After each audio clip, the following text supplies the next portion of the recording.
And we are live. California fires. JLR investigates. Come on in.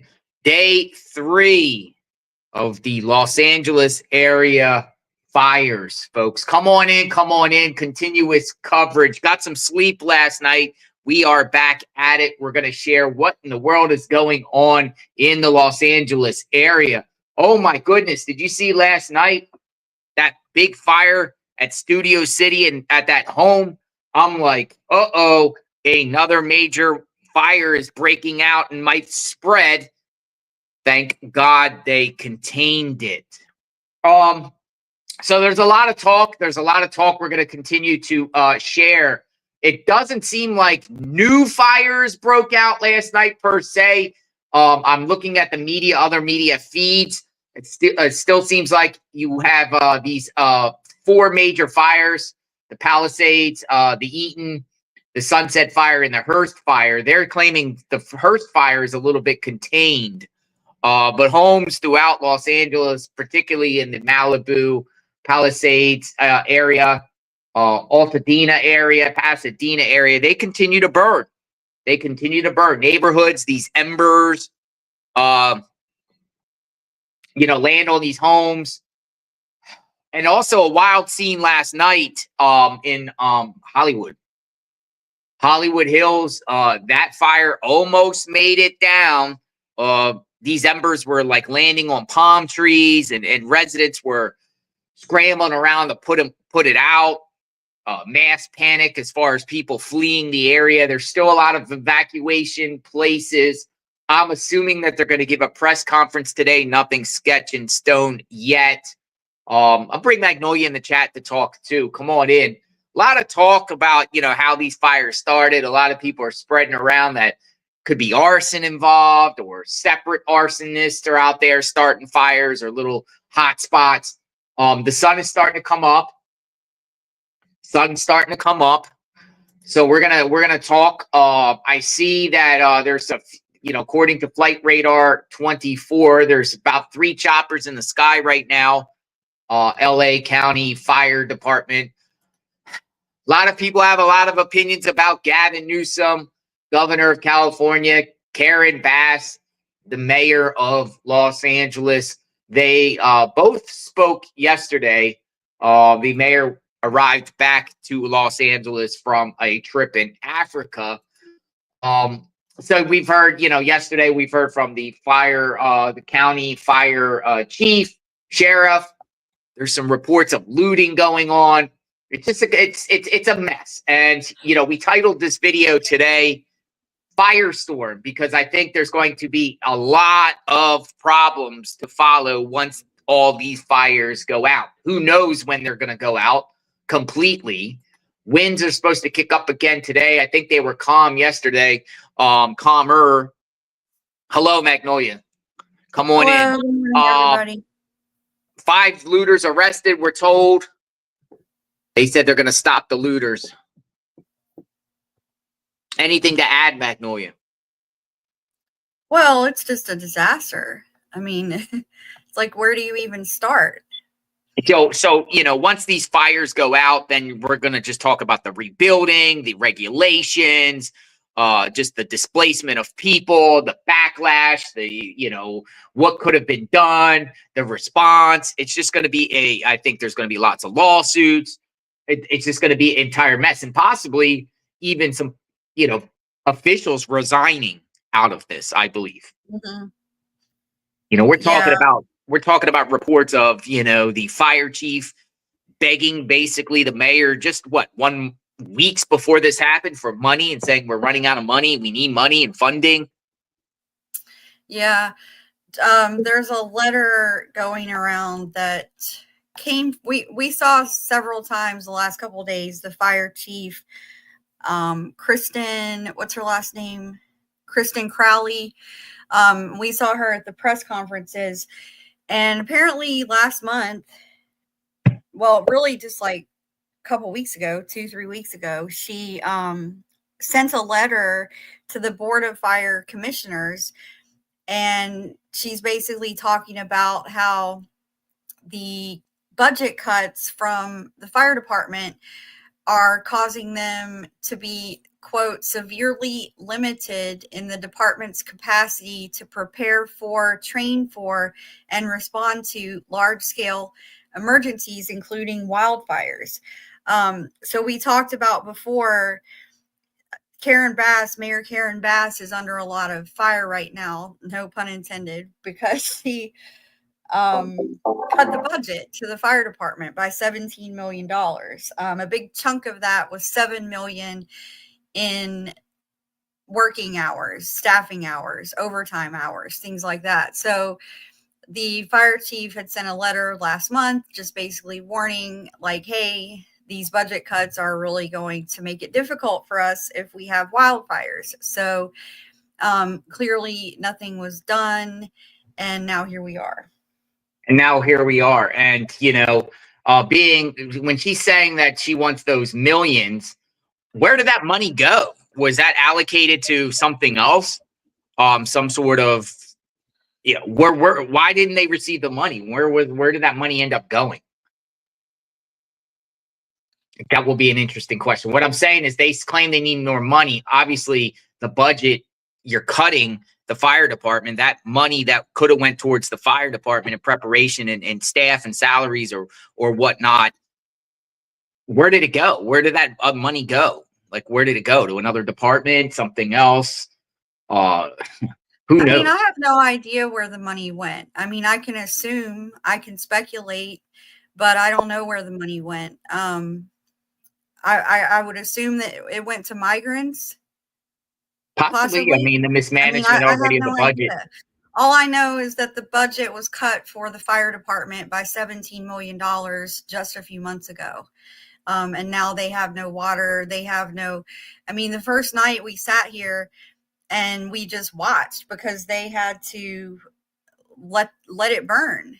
I mean, they really just didn't have the resources to go around because the fires were just popping up everywhere. They didn't have resources. It was like as soon as they would start working on one fire, another fire would break out. They had to constantly keep moving resources all over town.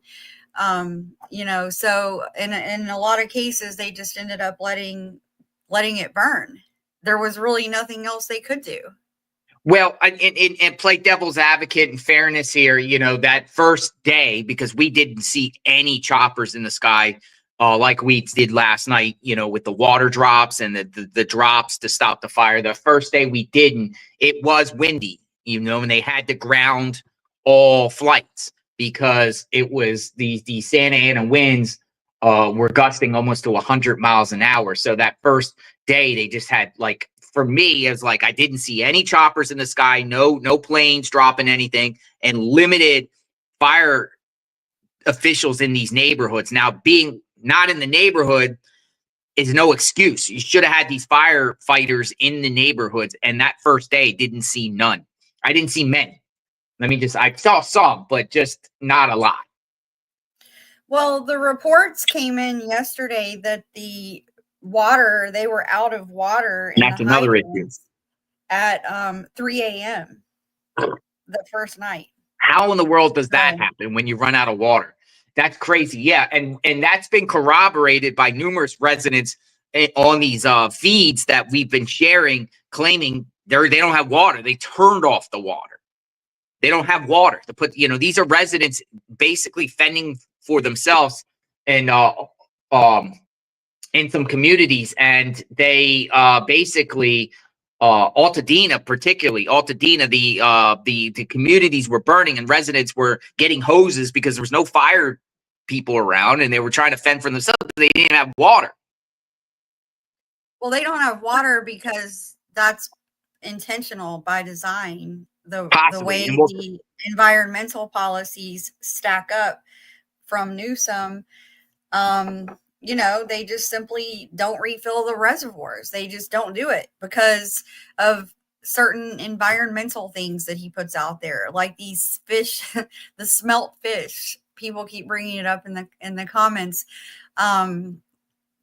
Apparently, too much water hurts these little fish called smelt, so they have to basically not have as much water, so they stop the water.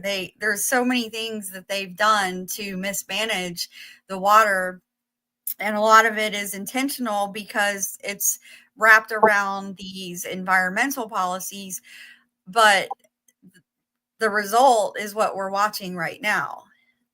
So, you know, they restrict water, they don't let people have water. It's constantly it's just always something with the water there. So speaking of water, I've been monitoring Flight Radar 24 for the last few hours, and it seems like these choppers are going north to Encino Reservoir, and they're I don't know if they're filling up or what. It seems like they keep going to Encino Reservoir and then hovering over there and then leaving. I'm assuming they're getting water from there to actually put the fires out, and that's just west of Sherman Oaks. It's north of where these fires are occurring. There is choppers in the sky, but as far as residents and the water policies, yeah, that's going to be talked about for a long time to come. I mean, there's going to be a lot of, you know, as a resident there, I would be demanding answers. I would be demanding answers about the water process, and I don't know about these regulations as far as water wise, but just rescind these things, or there needs to be a major conversation about water and these type of emergencies and access and why this happened with residents, because I think a lot of homes could have been saved if there was just water alone. Yeah, we watched last night. After we went off our live, we were watching.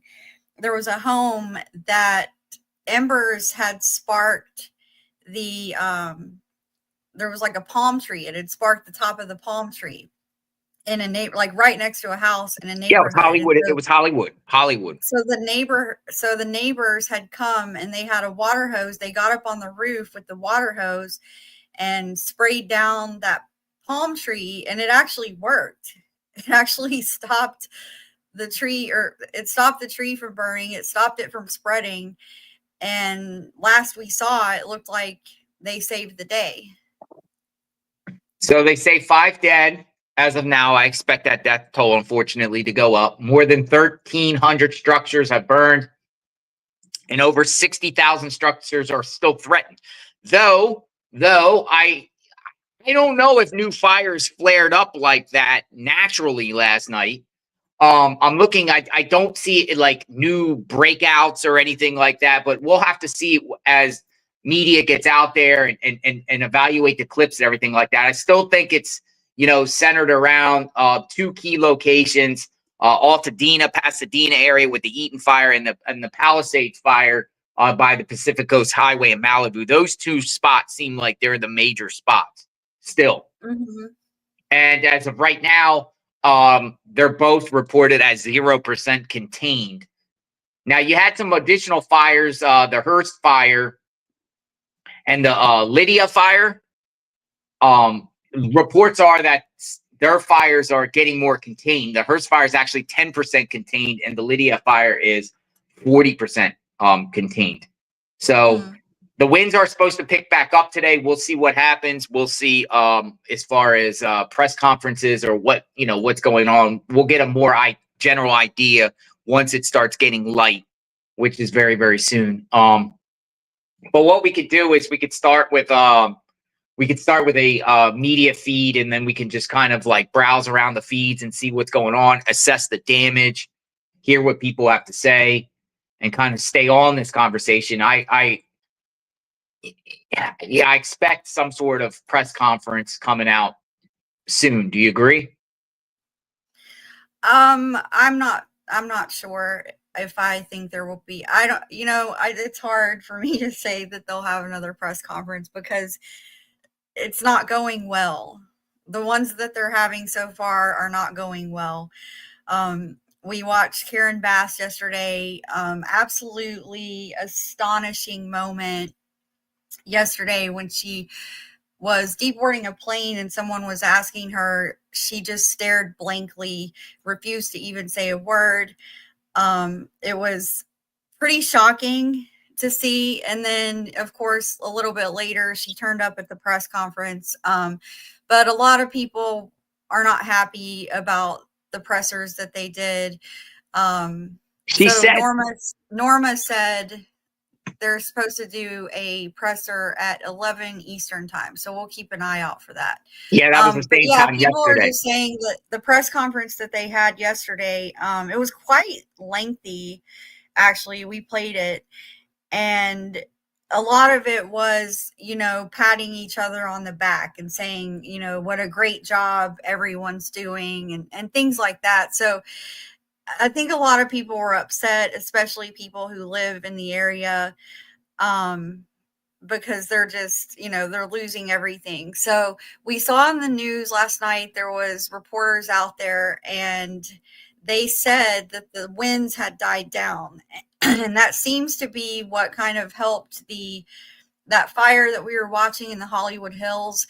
Yeah. It seemed like they were able to kind of get a hold on it, and they were doing airdrops, water drops over it, and they had firefighters on the ground. So I think that helped stop the spreading, at least temporarily. So hopefully the winds don't pick up too much more today. I'll be honest though. I think there is some of these. There's just some suspicious to this whole thing, and I wouldn't be shocked.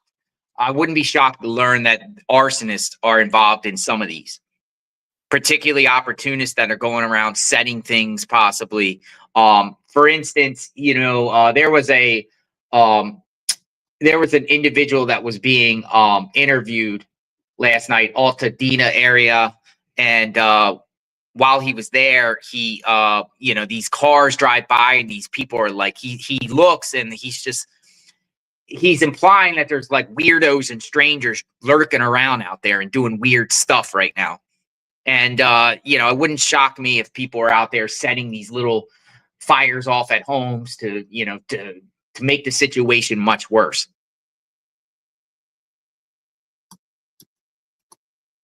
All right, so what do we have here, Magnolia? Do we have a volume? I know this is our reality today. This is what I'm tracking. We have a lull in the winds this morning. You're going to notice the smoke. It's affecting all of us. And we're going to get another round of strong winds later today and into Friday. This is going to keep that fire danger very present, elevated, and also the potential for more wind damage. And as we've been mentioning, that hazardous air quality. So let's get into this. This is where we are right now, very light conditions compared to 24 hours ago. What I am noticing now is that the winds are starting to pick up over in the Inland Empire in San Bernardino. Earlier today, I wasn't seeing any winds there. Now they're starting to pick up, and they're only going to ramp up as the morning goes on. I'll take you out to where the fires are currently burning, and you get that aerial view from Julia of where the fire is. Here is a bigger scope of where that fire has burned, more than 17,000 acres, where it originated here. And then gradually it just started to grow and expand. And right now, the western side of that fire perimeter has bumped up with the burn scar of the Franklin fire. If you guys remember, at the end of last year was when we got that fire. It was huge. And the conditions during that fire were similar to the conditions this time around, where you have these very extreme winds, this dry vegetation, and this very dry air. Now, right now, the conditions around here are much better, although on those mountaintops, we have some strong gusts up to 35 miles per hour and sustained winds at 27 miles per hour. Believe it or not, that's actually lighter than yesterday when those gusts were to 80 miles per hour. That's still really strong, though. Over in the Eaton fire area, calm winds, humidity low, teens and 20s. But again, when you look at that fire perimeter and how this started in the mountains, and because of the force of the winds, those embers were carried into lower elevations, into the communities, into neighborhoods, and unfortunately into the business district. Now, here's a look at the winds. They are going to pick up during the middle of the day. Unlike the very strong wind event that we had late Tuesday into Wednesday, where it was widespread and we had wind gusts up to 90 miles per hour, this is going to be a more typical Santa Ana wind event. I know that doesn't help the situation because we already have fires that are burning, but it kind of gives you an idea of what it is that we're looking at, because we know what Santa Ana winds do. We've experienced it before. What we saw the past few days is something that many of us have never seen before. These winds are going to be blowing through those typical Santa Ana wind-prone locations, reaching gusts up to 60, 70 miles per hour. That's more of what a typical Santa Ana wind event looks like here in SoCal. Middle of the day, it's going to be gusty, and those strong winds will continue as we head into this evening, unfortunately, over those fire zones and continue into tomorrow morning. Now, here we are looking at the winds tomorrow afternoon and evening, and you'll notice they'll be much lighter. So we're not out of it yet, amigos. Even though we're seeing a lull right now, that fire danger is still there, and the red flag warning continues because of all those ingredients that just do not go away, especially the very dry vegetation and the strong winds. This is in place until tomorrow afternoon at 6 p.m. On top of that red flag warning, a high wind warning that has been reissued because of the second round of wind. This is over the San Bernardino Mountains, the Inland Empire over into Orange County. A watch has been issued for the LA Ventura County Mountains. That's going to be upgraded to a warning. So let's just think of it as a warning. This is going to impact travel. This is going to bring down more trees, cause more power outages. And we're seeing that smoke from News Chopper 4 in Julia Dang. I placed some markers of where those fires are currently burning. That smoke is lying low right now because of those lighter winds. But as we head into the afternoon and the winds pick up, look at how this smoke plume is going to expand even more. That smoke advisory now includes the San Fernando Valley, portions of the Inland Empire, all the way into Orange County. Even if you're far away from where these fires are currently burning, you're being affected by this smoke. So a reminder to please take those precautions, limit your time outside. I love to walk outside. I'm not going to do it. You got to stay indoors, limit your time outside, keep windows, doors closed. Don't overdo it with the physical activity. Run your AC and air purifier. And I know there's no way around it. Folks need to get outside and you have to work.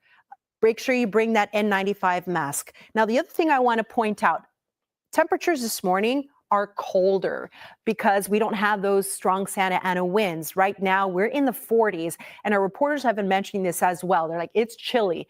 We got temperatures in the deserts in the 20s, Big Bear, temperatures at 36 degrees. This afternoon, our winds are going to be warming the air, and they're going to drive the temperatures close to 80 degrees in Van Nuys, upper 70s in Los Angeles, 70s over in Orange County, and take a look at the weather over in the Inland Empire. 7-day forecast. As these winds ease tomorrow afternoon and evening, notice how the temperatures come down, and unfortunately, we don't have any rain on the horizon. We're already at a huge deficit this water season by almost 5 inches and not even seeing any kind of moisture headed our way. The valleys, the Inland Empire, 70s today, tomorrow. The winds are gradually backing off. We'll have 70s and then 60s this weekend.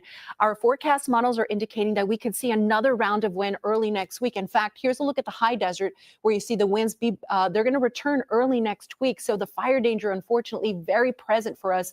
And in the mountains, just a few days ago, we had our first snowfall, and now we're dealing with that critical fire danger that will continue in our forecast at least until the end of the week, possibly returning next week. Please be safe, everyone. Now, a check of the roads, Robin, we know that this fire activity is affecting a lot of people. There's a lot of closures. Yeah, lots of closures in place. We'll go over those closures throughout the morning. Now there's also a little bit of commute traffic picking up, and we have a little fire that's burning, leaving South LA heading toward downtown.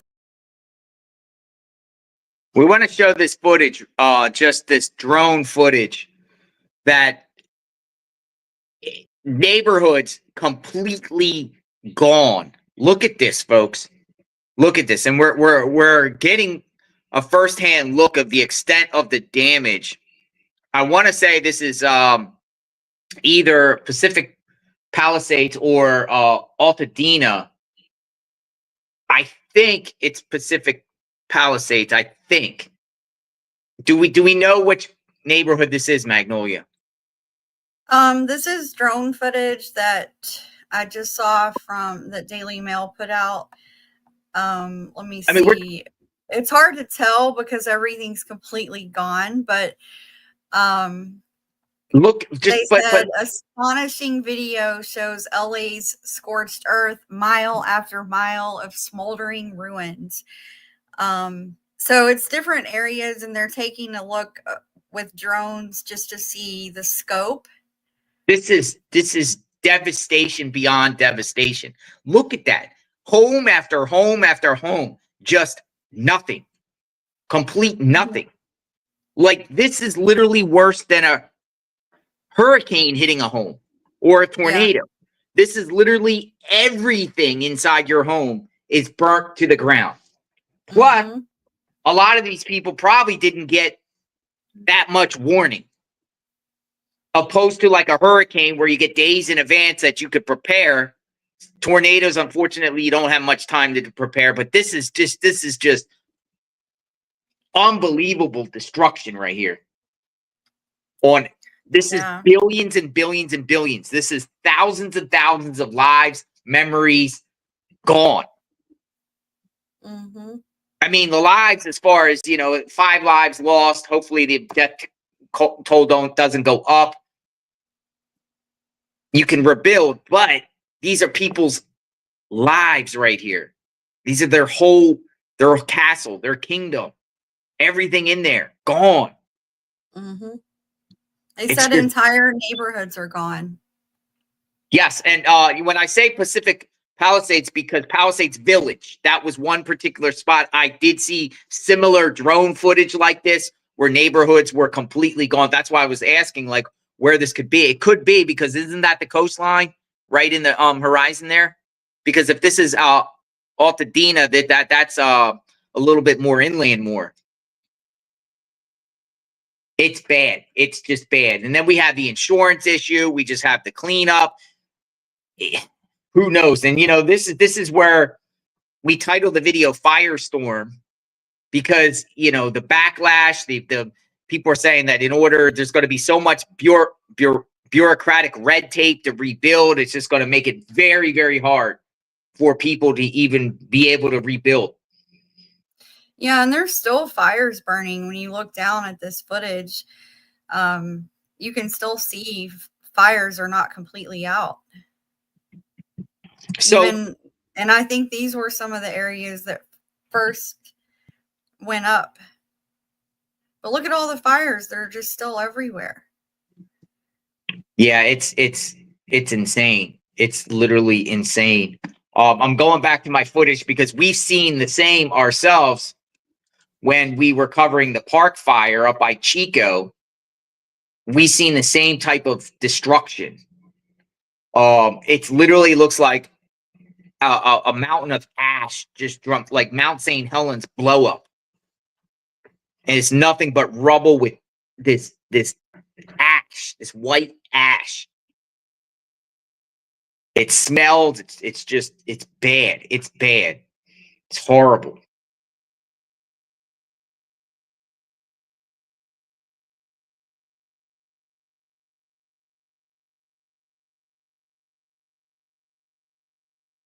The difference between this type of devastation compared to like hurricanes and things like that, we talked about when we were out there covering the park fire.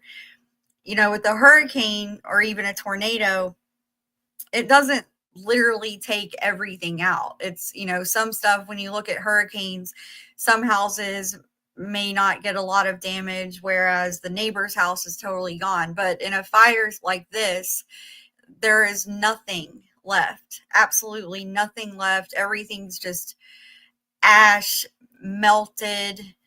Remember the chrome from the cars melted on the ground, and these like weird, it looked like silver lava flowing all over the ground. Well, this is we're gonna see, and I'm gonna send you over a video, Magnolia. Maybe you could share this video. It looks like an atomic bomb went off. And, we saw firsthand up there just a few months ago when we were up in northern California, north of Chico. And there was a community there called Cohasset, that California, that was similar to what you're seeing here. And it's absolutely devastating. I mean, just the cars, I mean, just the foundations. It's sick. It's sick. That heat had to be so hot. It just melts everything. It's a raging ball of fire that just jumps from location to location. And with those winds, man, I feel bad for these residents. Where are all these residents going to go? Like, where are they all going to go? Who pays for it? Well, one person, last night I saw it pop up that Billy Crystal lost his house in the Palisades, and he's lived in the same house for over 40 years, since 1979, and their house is now gone. They say Hunter Biden lost his house. Hunter Biden, the rental, he rented a property in Malibu, I believe, for about $15,000 a month, and that home is no more. Oh, we should. You know who we should do? Remember remember the Charlie Sheen attacker, Electra Shaka. You know, Yes. she was corresponding with us, the one that attacked Charlie Sheen in Malibu. Yeah. We should reach out to her and see if she still has her home or a condo in that area. Yeah, I thought about her yesterday. Yeah, she was an interesting character. We haven't heard from her lately, but yeah, this is just unbelievable. Yeah, Anthony Hopkins, that's the other one. Anthony Hopkins also lost his home. Yeah, they're reporting that numerous celebrities fled, like all types of who's who in Hollywood. Some of the big names. I don't know if you have a list of names, but they were saying that they were all in the evacuation zones and fled out of there quickly. Well, yeah, I think pretty much everyone in LA last night, sometime yesterday, most people seemed like they evacuated. So a lot of people left, and I think some people don't actually know yet the status of their homes. But we've been getting a lot of reports that kind of keep piling in of different people who lost their homes. So Paris Hilton lost a Malibu beach house. She said that they actually watched it burn live on TV, on the news. They saw the property burning.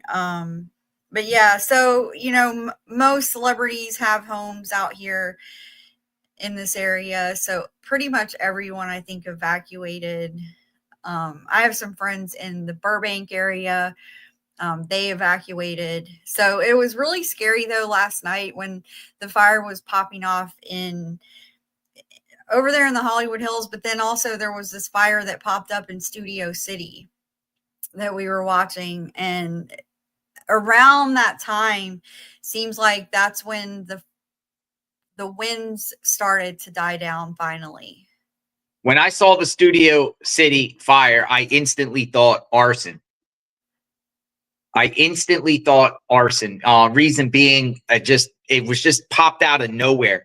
And that's some of the things about this, like the Hollywood fire last night. We're sitting there, you have two major fires in two different locations, and then they have a press conference. And then during the press conference, suddenly a Hollywood Hills fire just pops up and then just blows up.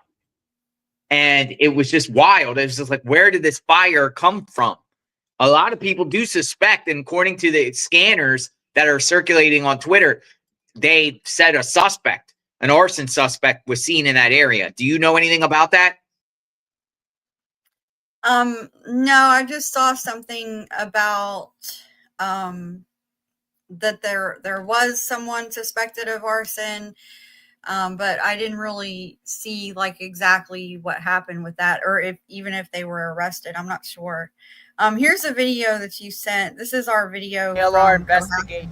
Massive destruction here in Cohasset, California. This was a few months ago. The park fire swept through here and devastated this community.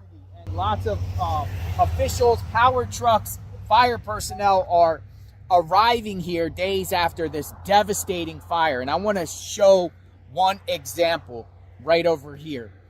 This home has been absolutely destroyed here. And I'm going to show you this.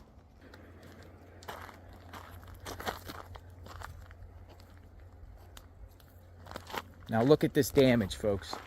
Oh my goodness.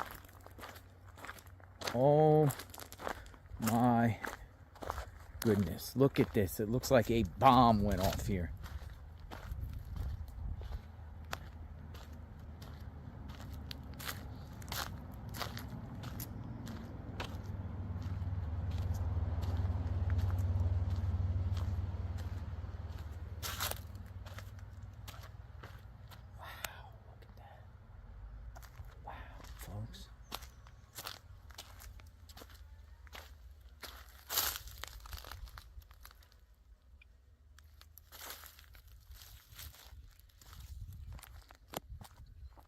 Yeah, so the cars are just totally be burnt up like that.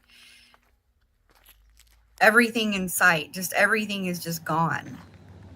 What was weird, one thing I noticed, I don't know if it's in this video or not, but when we would look at these areas burned, it was interesting what didn't burn. There was the only thing I saw that did not burn was these anybody who had in their garden or their lawn, you know, those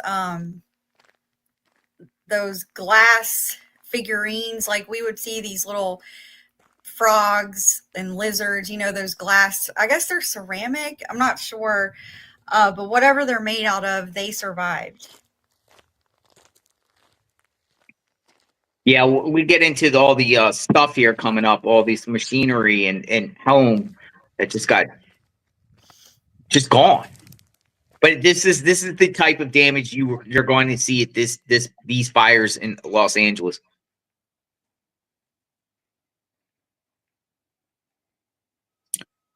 It's pretty crazy. I mean, I think this is the worst type of destruction on earth. Fires. Mm-hmm.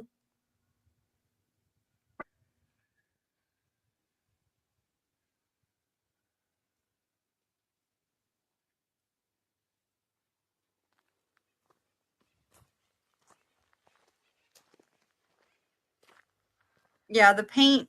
Yeah, the paint would just completely melt off. So you would see these like pools of paint on the ground.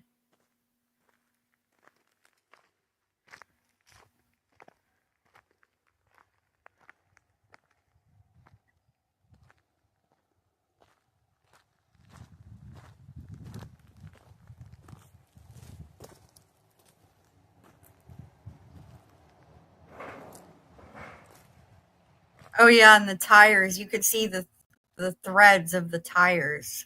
Because all the rubber would be melted away. I mean, if you tried to hide in your car, you would be melted away. I mean, that's the inside. That's the fire raging through a vehicle. It's sick. You're better off running. At least you might have a surviving chance.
When we were out in some of these areas walking around, you know, it had been several days since the fires had come through when we were there, but you could still see smoldering embers in most of these properties that we looked at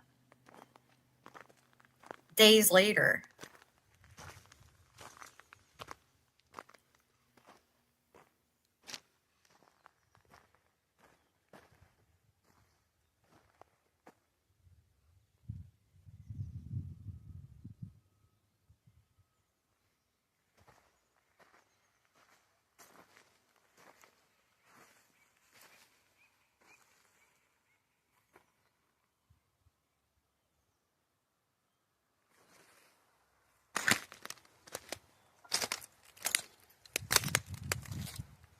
There they are. There they are. That's what I'm talking about right there.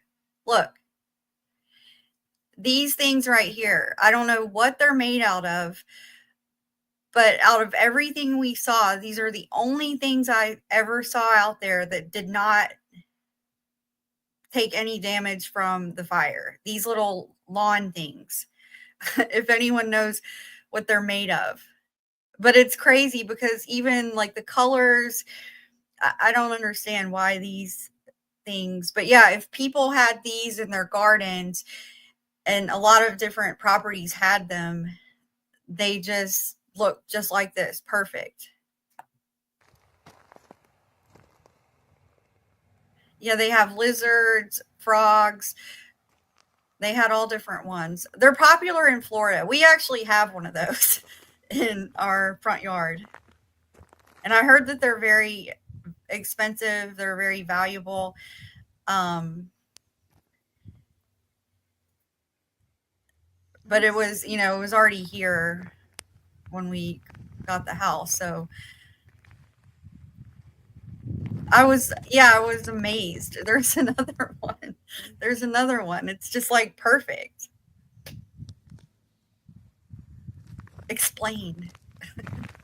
What are they made of?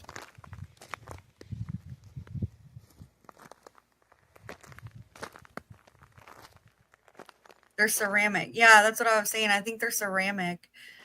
Well, you know, and ceramics are made in a fire. That's how they're, yeah, in a kiln. Where'd that comment go? They're made of ceramic and have been in a heat inferno to bake. Yeah, so they're literally baked in a kiln. So from any cause. Any hurricane.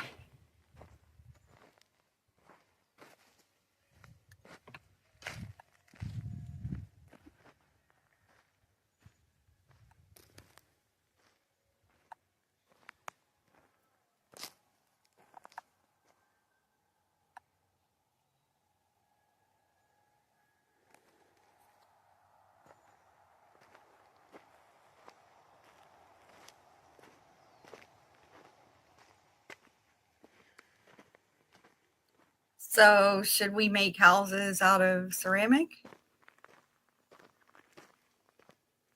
Clay, yeah, Mark said clay is also baked in an oven. But yeah, isn't that amazing? It's like everything is just complete ash except for those bright, colorful ornaments. Construction's so bad.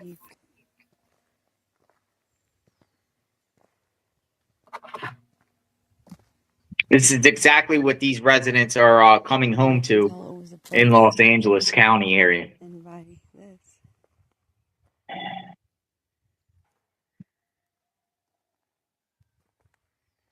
I interviewed a neighbor there too. Yeah, Fred, all those ornaments that we saw, they were literally in perfect condition. Look at these four-wheelers.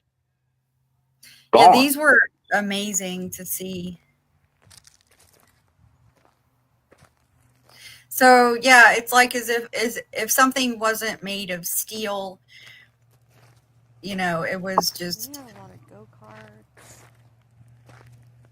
boats.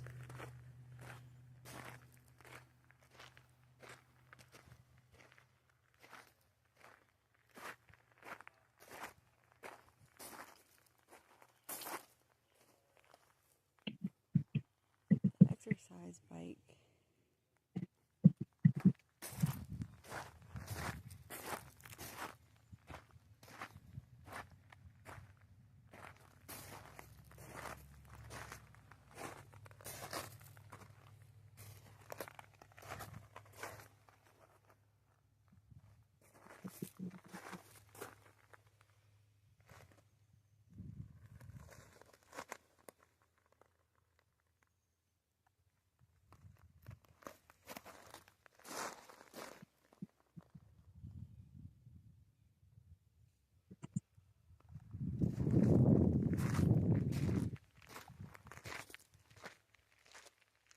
So yeah, we're just giving you a look of destruction of what these fires do.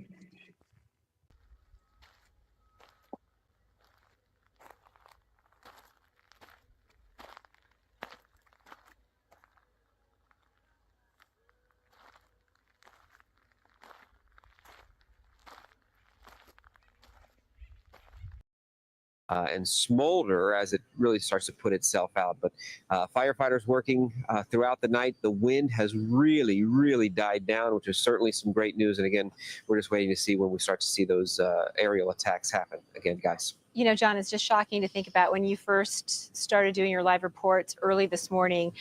We could see the flames coming through the garage doors. And it's so striking to think that that entire house is burned. I'm going to just pan to show people how big this house is, because from the front you can't tell, but this is a massive house. It's very, very large.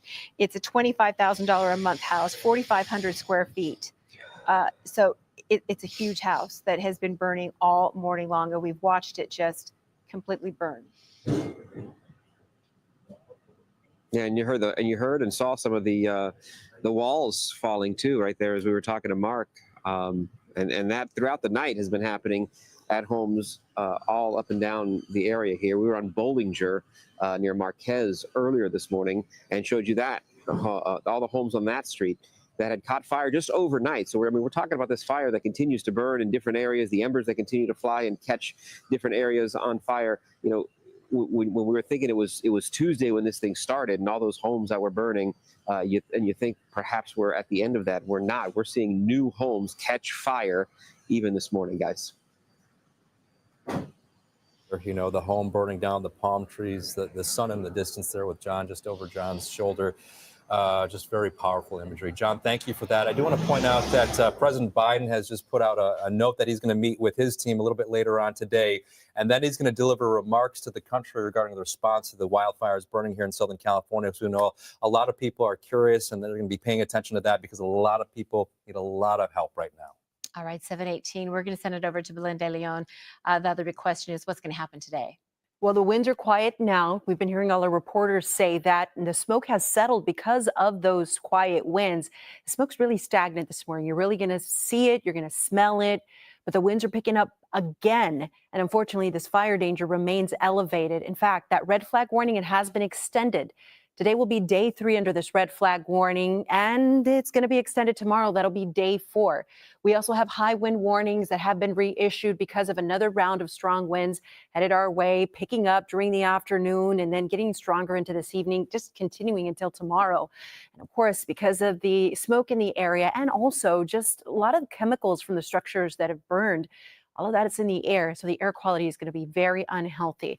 Look at the current conditions right now where the fires are currently burning. A big difference from yesterday. You'll notice that our observation stations over at Palisades fire, the winds are calmer. The humidity near sea level at Topanga Beach is higher, 46%. But compare this to those mountaintops, the Santa Monica Mountains. That humidity is in the teens, and the gusts, they're still pretty strong there, up to 33 miles per hour. Malibu Creek up to 21 miles per hour. And to the east of that in Santa Monica, we've got light winds and the humidity at about 29%. So much calmer conditions than yesterday and just slightly higher humidity. Now, over in the Eaton fire area, you could see this huge fire perimeter and how much has burned and how the strong winds from yesterday pushed those embers into lower elevations to the communities, to the neighborhoods. We're seeing the images from our reporters. The winds and the weather calmer this morning. The humidity is still really low, and we're going to take it. Now, during the morning, I showed you this map when we first came on air, and there was nothing to this map. In fact, it didn't have any color on it because of how quiet things are. But now we're starting to see those winds pick up. It's breezy right now through Van Nuys, and we're starting to see some gusty conditions in the San Bernardino area. These winds are going to increase through the middle of the day, and they're going to become even stronger tonight into tomorrow, the first half of the day. That's the reason why this red flag warning has been extended until tomorrow. The winds, yes, but also that low relative humidity and also the very dry vegetation. Now let's talk about the fire danger today. We are going to see elevated to critical fire conditions, especially through the mountains of San Fernando Valley and over into the Inland Empire. You're watching the images from where the fires are currently burning. That can happen anywhere in Southern California because all of the ingredients are there. we urge you to please review that Ready, Set, Go plan. If any new fires were to start, not only would it really cause a big strain on our already very strained resources, but those fires could quickly spread. Let me zoom in and show you what is going to happen in one of our typical Santa Ana wind-prone locations. That's over the LA Ventura County mountains and through the San Fernando Valley. We're starting to see some breezy conditions in the San Fernando Valley. Look at the weather around noon. It is going to be windy in those typical places. And we could see some spots with those gusts up to 40, 50 miles per hour. Here we are looking to weather this evening around 10 p.m. And notice how these northeasterly winds, they continue to go hard over the mountains and especially over where the Palisades fire is currently burning. Tomorrow morning, still windy. Travel will be impacted, especially along the I-5 corridor. It's not until we get into tomorrow afternoon and evening when those winds start to ease. Now, here's another one of our typical Santa Ana wind-prone spots. That's over in the Inland Empire. South of the Cajon Pass, it's going to be very windy there and through those mountain passes and canyons. If you drive a high-profile vehicle, today's not the day to do it. Those winds could topple you over. People traveling from east to west, check out those crosswinds and those strong winds that will only increase throughout the day. Here we are around noon, and we've got gusts in Jurupa Valley up to 43 miles per hour. Strong winds over the Santa Ana Mountains as well. Into this evening, those winds will get even stronger for places like Irvine, for Orange, and we're still going to see that wind tunnel through the Inland Empire. Here we are looking at the weather at 10 p.m. Windy in the mountains as well, and also through the San Gregorio Pass, through Banning Pass over into the Palm Desert area. Tomorrow morning, it's breezy, and then gradually we see some bursts of wind throughout the afternoon, but it will be diminishing as we go throughout the afternoon and evening. I showed you the red flag warning. Now here's that high wind warning. It's already in effect for the Inland Empire and over into Orange County. The National Weather Service in the Oxnard office has issued a watch over the LA Ventura County mountains, but that's going to be upgraded to a warning. So let's just think of it as a warning. The gusts could get up to 60, 75 miles per hour. On top of the high fire danger, we could see some more power outages, down trees. So make sure you take those precautions, charge your devices because there's a possibility for some power outages. Now here's a look at that smoke advisory that covers the San Fernando Valley over through the San Gabriel Valley, parts of the Inland Empire. It has expanded and it has extended. You see where those fires are currently. We went ahead and put out some markers where the Palisades fire is and where the Eaton fire is currently burning. But notice how the smoke is going to be blowing into the South Bay, over into Orange County, the winds coming out of the northeast, and then just kind of blowing out towards the south and towards the southwest. So take those precautions. Today, because of those Santa Ana winds picking up, the numbers are going to be warming. It's very odd. Highs today are going to be in the 70s and even in the 80s in some areas. This morning, though, it is much colder than yesterday, so bundle up. Tomorrow, we still have some winds for the first half of the day, then gradually those winds ease. But notice how the temperatures come down. And then over the weekend, we've got 60s. We've got no rain. I know that's $1 million question. When are we going to see some moisture? We don't have any in our 7-day forecast. In fact, the weather stays really dry, and our long-range forecast models are indicating that we could see another round of winds early next week. The valleys and Inland Empire getting windy throughout the day, very smoky. Take those precautions to protect your lungs. If you have to work outside, bring a mask, the good mask that protects from those little particulates. Tomorrow, windy for the first half of the day, and then over the weekend, we've got sunshine, cool temperatures in the 60s, and then the dry weather continues through next week. The high desert, watch out for blowing dust. Same goes for the low desert. And notice how these numbers are going to stay cool through the weekend. And there we see that next round of wind possible next Monday and Tuesday. And finally, in the mountains, just a few days ago, we had our first snowfall. And now it is dry, it is windy, and we've had fire danger. Temperatures will be in the 40s, and we have just dry conditions through next week. So reminder, that QR code on the bottom of the screen, it takes you to all the information you need to know to keep you safe during these fires. All right, let's talk about traffic. What's going on, Robin? Hi, Belen. Good morning. It's, relatively light and quiet out there with so many schools closed today, fewer cars and parents and kids on the road. But we want to highlight some of the closures related to all the fires that we have burning here in Southern California. These are the areas to avoid. We're going to start off with your commute through the San Fernando Valley, the Hurst fire. Closures are different today compared to yesterday. Yesterday, it was a really tough drive because of the connector ramps that were blocked off. A lot of the traffic was just at a crawl on the 5 in both directions approaching the 10. We're not seeing that this morning. So here's what's blocked off. It's only the truck routes. The North 5 truck lanes that take you over to the 14 closed. West 210, the truck lanes that take you to the 5, also blocked off. The east and west side of the 210 at Yarnell Street, the off ramps are closed. So once again, the freeway's open. Those connector ramps to the truck routes closed, as well as that Yarnell Street ramp. That is blocked off to traffic. Looking at the sensors, it's moving well through the area. If you do have some driving to do, you don't have to worry about delays on the 210, the 5, or the 14. Now let's talk about the Eaton fire that's impacting your commute through Pasadena and Altadena. These are the areas that we've highlighted that you should avoid. East 2, which is the Angeles Crest Highway, that is closed to traffic from the entrance to the forest all the way to Upper Bictahunga. They have that blocked off. The 210 east and west, the Arroyo Boulevard off ramps, you cannot exit there. The freeway's open. Your off ramps are closed. That's a Caltrans closure that's going to be in place until further notice. And for those of you traveling through Azusa, you should stay away from San Gabriel Canyon north of Azusa. It is only open to local residents. So once again, please keep that in mind. We'll check more traffic and talk about the 405. It's all clogged up because of the Palisades fire. Lots of looky-loo traffic. We'll check that out coming up in a bit. Lynette, Adrian, back to you. All right, we'll see you shortly, Robin. Thank you for that. And we want to show you a couple of pictures that give you some perspective of the amount of devastation here. This is a neighborhood in Altadena, again, dealing with the Eaton fire right now, still burning. On the left, that's satellite images from Monday before the fire. You can see the green of the trees, water in the pools. And then on the right, the exact same neighborhood right now, houses smoldering in ruins, trees are charred.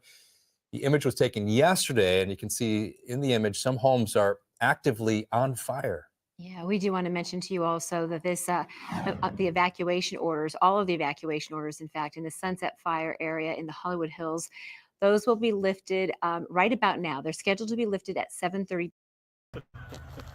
So your name is Curtis? Yeah. How long have you been living here, Curtis? About 5.5 years. Yeah, we burned out in the campfire, and we stayed with my folks for 3 months, and we were real lucky to find this place. We got it 9 acres, 200,000, 2-bedroom, 1-bath home, and a good shop and a well and everything. Was this your home right here? No, the home's up there. This was the shop. You had a shop. Well, What type of shop did you have? It was about a 500 square foot, well, whatever that pad is. And the big tank was in here, 1,000-gallon tank. And then we had, that's the pressure tank. Obviously the 1,000-gallon is gone. Oh, wow. And then I had 2 dirt bikes over here. Those are gone. I have a 1100 Goldwing out there. It looks like it's still standing, but not, I don't know, I haven't been there yet. So I'm just here getting a bunch of pictures for the insurance company so we can start things rolling. So there was a fire here called the Camp Fire years ago? Yeah. It affected the same area? No, well, basically the campfire was its own critter, and we were right in the middle of town. It didn't burn the house that we were renting, but it burned all 3 shops that I built on the property. Yeah. Lost about $100,000 worth of tools in that one. Oh, wow. This one we lost everything. So were you up here when the fire was coming? So we saw the smoke right over the ridge over there, and we were given a warning. So we started packing up the camp trailer, and about 15 minutes into starting to pack the camp trailer, sheriff pulled up and said, "You got to get out." So we just started throwing shit in the trailer as fast as we could, and we got the hell out. We went up to Magalia to my son's, and we stayed there for a few days, and then we were chased out of there because the fire was getting close to Magalia. So we went down to Oroville to the Gold Country Casino and got into the RV park there, and that's where we're posted up now. Did all the, like, when you got the warning, how did you get the warning? Like, how does everyone get the warning? It came over the phones. Really? The emergency alert system, and it showed us at a warning. And then right when we were packing up, then we got the full-blown evacuate. And then right about that same time, the sheriff pulled up in the driveway and says, "You guys got to get out of here." So it was the sheriff, like deputies going like door to door, just telling everybody to get out? They were going and tagging every house that they, alerted. How many people live in Cohasset? About 900. 900? Yeah. So they literally went door to door to door, said, Right. "Get out."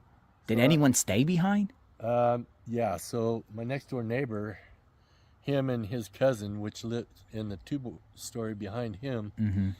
they stayed till the very last, till that fire NATO came over the ridge, and then they just hauled ass out of here and barely made it out. Yeah, because it was probably coming across Yeah, the they road were and just everything. staying here, trying to put out spot fires, whatever, you know, trying to save the properties, and they stayed till they couldn't. I'm kind of pissed off about this shit. What do you got? Well, my well was right there, and it was intact. That's a well. Let me come take a look at it. And- Show me and they what's hit going it on. with the dozer and just ruined it. What ruined it? The dozer. Oh, okay. So the this dozer is was where my the well fire was. department kind of. Yeah, this was over this, and he could have easily gone around it. And he just hit it. He just pushed it 2 or 3 feet, just wrecked it, and then went on about his business. So, how does it work in like? Okay, so now you're here. You're assessing the damage. You're going to contact an insurance Yep, company. Just pictures so we can send to the insurance company and start get our claim going, because we had. Well, how long does that process take? Well, we'll get paid probably 50% on the property itself right away, and then there's $40,000 in incidentals to help us get through this time period, and then we have about 310 total. So Do you plan to rebuild? it depends on the septic. I haven't seen that yet, and what it's going to take to get that. That's a 200-foot well, and I don't know, the pump's still in there. Yeah. So I'm going to have to bring my pump guy up at some point, and we'll reevaluate that. If we can get the well and the septic intact and get all this cleaned up, we might pull a double wide in here. Gotcha. So when you bought this property and home, or these parcels of land, Yeah, this how many first time lands do you have? Just this one. Was there already a building already set up already? Like, are you there's built a full-blown 2-bedroom, 1-bath house right there. right here? They're right here. Yeah, Oh my that's gosh. So it came from that way over. Came over the ridge that way, just a little bit down from us, and then it burned through his house, or Sam's house, then Brennan's house, and then Joby's house, which was a 2-story house. And he had a big clearing out there. He had all his equipment out in the middle of the clearing, but it still torched it. My And then goodness. it came around and it came up and got this.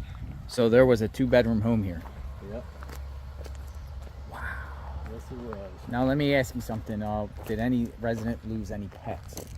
Like, Not to my knowledge, but I know that my neighbor, he took his dog down to stay with somebody else, and somehow he got out, and he hasn't come back. So, ooh. but yeah, this was a 2-bedroom, 1-bath house, and it had a deck that wrapped all the way around it. Oh my goodness. Yeah. Like literally, and you only could take out certain things real quickly, right? What did Yeah, you do? we Put just like what grabbed did you, some clothes and my pistol and a few other things, and got the hell out of here. We were glad we got out when we did. Yeah, I mean, It's just total destruction. this is massive. Crazy. You never expected this by moving up here No, like this, not- right? Not in 100 years.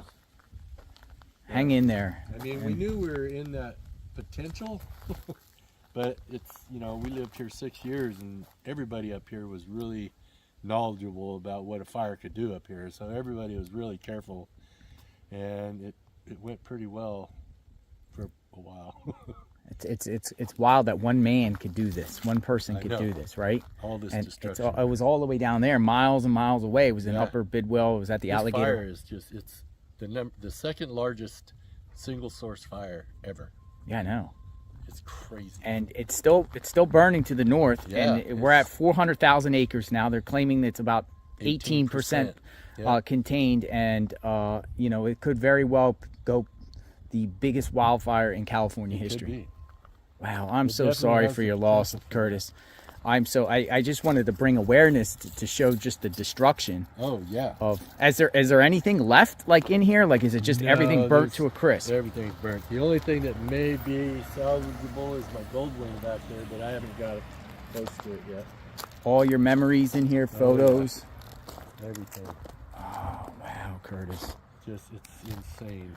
Did you have anyone else living with you? Yeah, my disabled wife, this was her old scooter. They gave her another scooter. Oh wow. Yeah. I couldn't even bring the scooter. My goodness. Yeah, this is insane. This is Magnolia behind me. She's Hi. producer. Yeah, this was, these were steps that went going up to the deck, and then it wrapped around the house.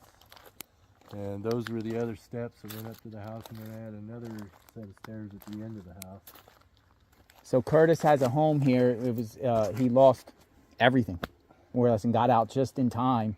Got that warning and just got out right in time. Yeah, this had a half a cow in it. Oh, really? Yeah, there's probably a few steaks in there somewhere. Yeah. Yeah. Well, I'm just so in awe that the cars and everything, like all that burned. Like, how can that even? Burned. That's like. Yeah, it's crazy. So, do you think the insurance people will come up here and take a look? Yeah, they'll probably come up, but we just have to get preliminary pictures to them so that they can start payout and get us at least half, so that we can pay off the property. You know, we owe about 165, and we have 210, so that should pay off the property, and we should be able to start figuring things out. But it's going to be a while, because we're going to have all this cleared. And then, like, what, like, was the vegetation? Well, there's lots of trees around here. Oh, like, yeah, it was mostly oaks, because we took out, as you can see, we took out a shit ton of pines that we lost to the bark beetle. Yeah. And so we had a lot of trees down, but the property there's a road that goes directly back, and then we had a 5,000 square foot greenhouse back there, and that's all, the frame's still there, but the rest of it's torched. I haven't been back there yet, but I've seen a few pictures that somebody else came by and took. And look at these, how massive these trees are. Like, Oh, yeah. I mean, and they're pretty much, a lot of them just gone or split. Yeah. Yeah, those were the trees that were already down. Yeah. So. Yeah, that was a homeowner from the park fire. Pull us apart. In terms of my flight home, I was on a military flight, as I mentioned, which allowed me to be in constant communication. I was on the phone, on the plane, almost every hour of the flight. So although I was not physically here, I was in contact with many of the individuals that are standing here throughout the entire time. When my flight landed, immediately went to the fire zone and saw what happened in Pacific Palisades. Thank you. And again, Mayor Bass expected to be at this press conference, again, starting at 8 o'clock this morning. In addition to those questions, there are so many other questions that people in this area have, including the firefight, now that the winds that we're dealing with are not the same winds, but more of a traditional Santa Ana. Nostra Trattoria. We're on the 15,300 block of Sunset Boulevard here. This is such a popular Italian restaurant. If you in the Palisades, even if you don't and you like Italian food, you have probably eaten here at one time or another. They have a beautiful or had a beautiful patio. It is all gone. You can actually see if photographer Tony Butita, if you pan to the left and you can sort of see all the way there, that's actually Starbucks. Or that was Starbucks. That's on the corner there. Starbucks is gone. A lady just actually walked up for us. She's not a local. She was looking for the Starbucks, hoping it was open. She didn't even know where it was. She couldn't see it because it has been destroyed. Let's walk up the street. We don't know if this is part of the restaurant. I've been here. I've eaten here. I don't remember. But this is destroyed. And I want to show you what once was Bank of America. This is just all mangled metal now. There may have been another business here, unclear. No signs. Everything has just been destroyed. Take a look at the Bank of America ATMs. They've basically just melted, when we assume with all the money inside, but they're gone. And then we walk towards the main branch doors here, again on the 15,300 block of Sunset Boulevard, and look inside. Everything is gone. And one of the questions I had for my photographer, asked him if he knew what happens to the safe. I mean, we're always told to put our valuables, our treasures in the safe. what happens when a bank burns to the ground? Does the safe remain standing, or is the heat simply too intense and everything inside is destroyed? Melvin, you mentioned very important mom and pop businesses. Take a look. We're going to cross the street in our next live shot. But all of those businesses that you see destroyed, those are small shops, family owned. We're talking about a hair salon, a nail salon, a gymnastics studio, Palisades Flowers. They are all gone. Those are all small businesses. How they will survive this? Well, that remains to be seen. But a lot of destruction here on Sunset Boulevard in Pacific Palisades, including this very popular strip mall again, the Italian restaurant, the Starbucks, the Bank of America. And this is just one of several banks that have been destroyed here in the Palisades. We will send it back to you, and we'll have much more coming up on Good Day LA. That is just, Gigi, that is just surreal to look at. Yes. It really, you talk about Hollywood, it does look like a movie set. It really does. I just drove by there on Saturday. Yeah. Oh. We still have her. Look at that. It's just metal. You can't even begin to see where one business started, the other ended. And if anybody knows what happens to the safe, can you just send me a message on social media or call our station and let me know? I'm just curious because, you know, we're always told, don't keep your valuables at home. Put everything in the safe. Right. Put your important documents at the bank. Keep everything in the bank. What happens when a bank burns down? That's a good question, right? That's right. And we're looking at, Gigi, just so as we're talking to you, Stu is overhead in Skyfox, and we're getting some of the first. Oh, okay. Well, somebody's overhead in in a helicopter. It's not Stu, my bad.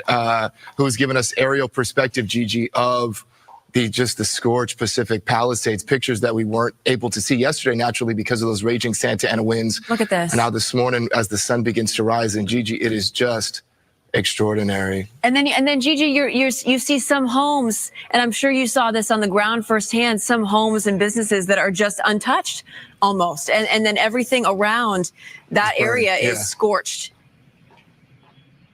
And actually, walk with me, photographer again, Tony Butita. I'm always dragging him along with me as I see things to show you. Look across the street, U.S. Bank, and all those shops right there. I think we see Saint Laurent across the street. All of that appears to be anyway, maybe smoke damage, maybe some other damage deep inside. We're also watching as a convoy of firefighters arrives in new comfort from Happy Valley Fire Department. Excuse me. Oh, yeah, I know. Yeah.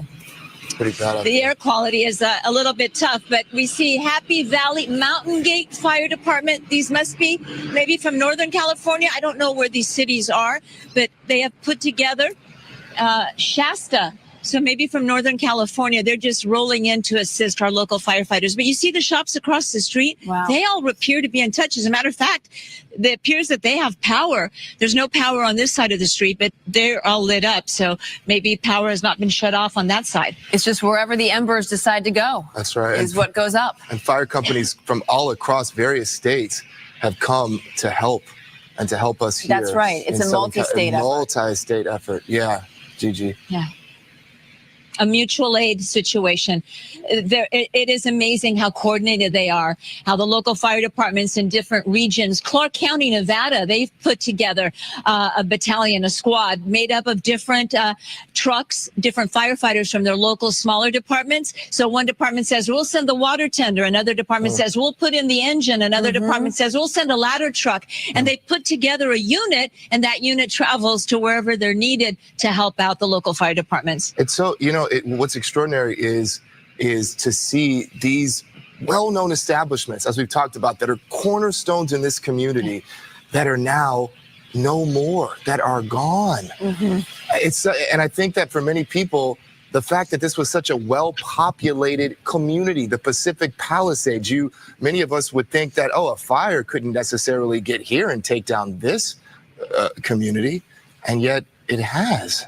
But there's so many people out there who have just even if it's flashes of memories that they have at some of these areas. Like, my daughter had her graduation ceremony here, or there was a wedding dinner that was held, in some areas. This is my coffee shop. This was just where I used to go to any number of things. It's just devastating to see some of these well-known areas that no more. There are no other words for that.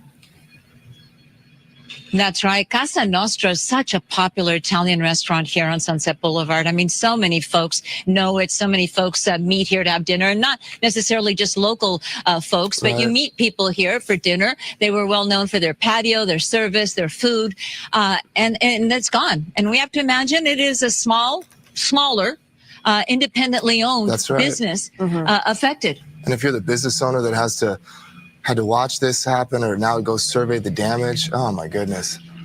Oh, we can only imagine. And Look at the inside. The restaurant is completely gone. Gigi, thank you for your reporting out and there. to the left. To the left. Go ahead. To the left. Thank you. Yeah. Okay. No, I was just going to say to the left, now blended into the Italian restaurant, is the Starbucks. Of course, Starbucks is a corporation. It will be easier for them to rebuild, most likely, if they choose to rebuild in this community. But now it's just one lot of mingled metal and the roof and concrete. Look at that. Oh, my goodness. Gigi, thank you. Those are some incredible visuals. Yeah, wild. Good morning, Bob. Wow. Good morning, Pacific Palisades. At Palisades fire. Now, this is the active flames that are still burning out here in the Palisades area. Now, there are still a few structures down closer into the areas where the homes are. This is up on the hillside. I'm going to bring up the map just for a moment or two here so you guys can get oops, wrong button. You had a better look at. Yeah, that was the feed last night. We're going to switch feeds right here to show a live an idea where Pacific that's Coast going. Highway. But they're still somehow standing as well, but their leaves were just burned off. The destruction is immense, and there's little flames in all of this rubble still. What is a blessing at this point is the winds. If you were with us yesterday, we almost had to yell into the microphone. It was so loud. We could barely hear Lynette and Adrian, you talking to us and asking questions. So many of us have never experienced winds like that. Growing up in Southern California, in Los Angeles, today it's a totally different story. It's serene. This morning we saw a Chinook fly over us. So although there's still active fire, at least along PCH, we did see some homes that were still burning, but certainly that this is a phase where you're looking at a lot more destruction as opposed to active firefight. Oh, we have some state, it looks like some state fire trucks that are just, from the governor's office of emergency services. So we've seen resources coming all up and down this road all day. It's certainly a mess.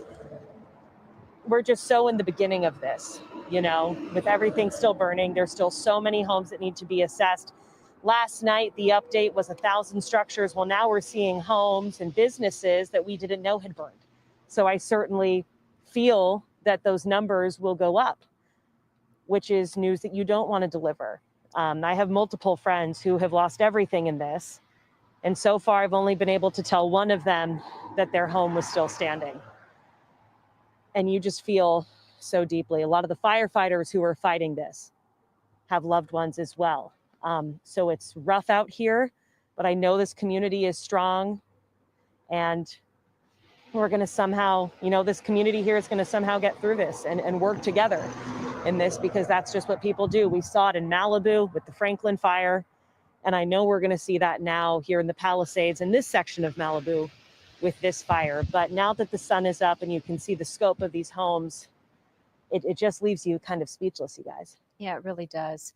We so appreciate your reporting out there, Brittany Hope, in Pacific Palisades, right there in Malibu. NBC4's Lauren Coronado is covering the other major wildfire burning right now, the Eaton fire. And Lauren, we understand that you were checking out a school that was damaged. What did you find? Adrian, Lynette, this is the Elliott Arts Magnet School just off Lake. It's a popular school. It's a 6th through 8th school.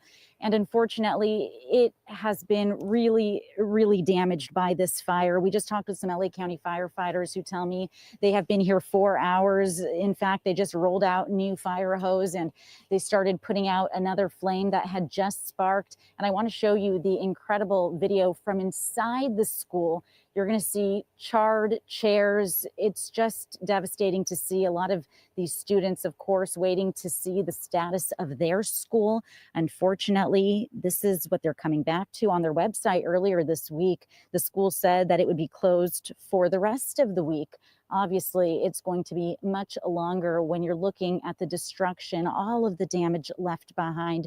Really tough to look at. This is a school that is known for nurturing its students with the arts, theater, and unfortunately, this is what's left behind. Back out here live, I want to show you, we're right off lake right now, and I want to show you one of the homes damaged. We know that there are many, many homes. We're talking dozens of homes that have been destroyed in the fire. Right now, you could just see the frame of this home. You'll see a white picket fence just melted here. And I want to show you an image that we brought up from maps. And this is what the home once looked like. It's just so tough to see that white picket fence now, as you just saw, on its side melted. You'll see the gate at the front door right there. The only thing standing right now, debris, piles of debris still smoldering there. If we walk down this way to the right, you'll see another home that burned. It just didn't make it, burned to the ground. And just across the way are businesses too, right here on Lake Avenue, a popular breakfast spot that didn't make it, a laundromat that didn't make it, an auto shop with lots of cars out on the lot that didn't make it either.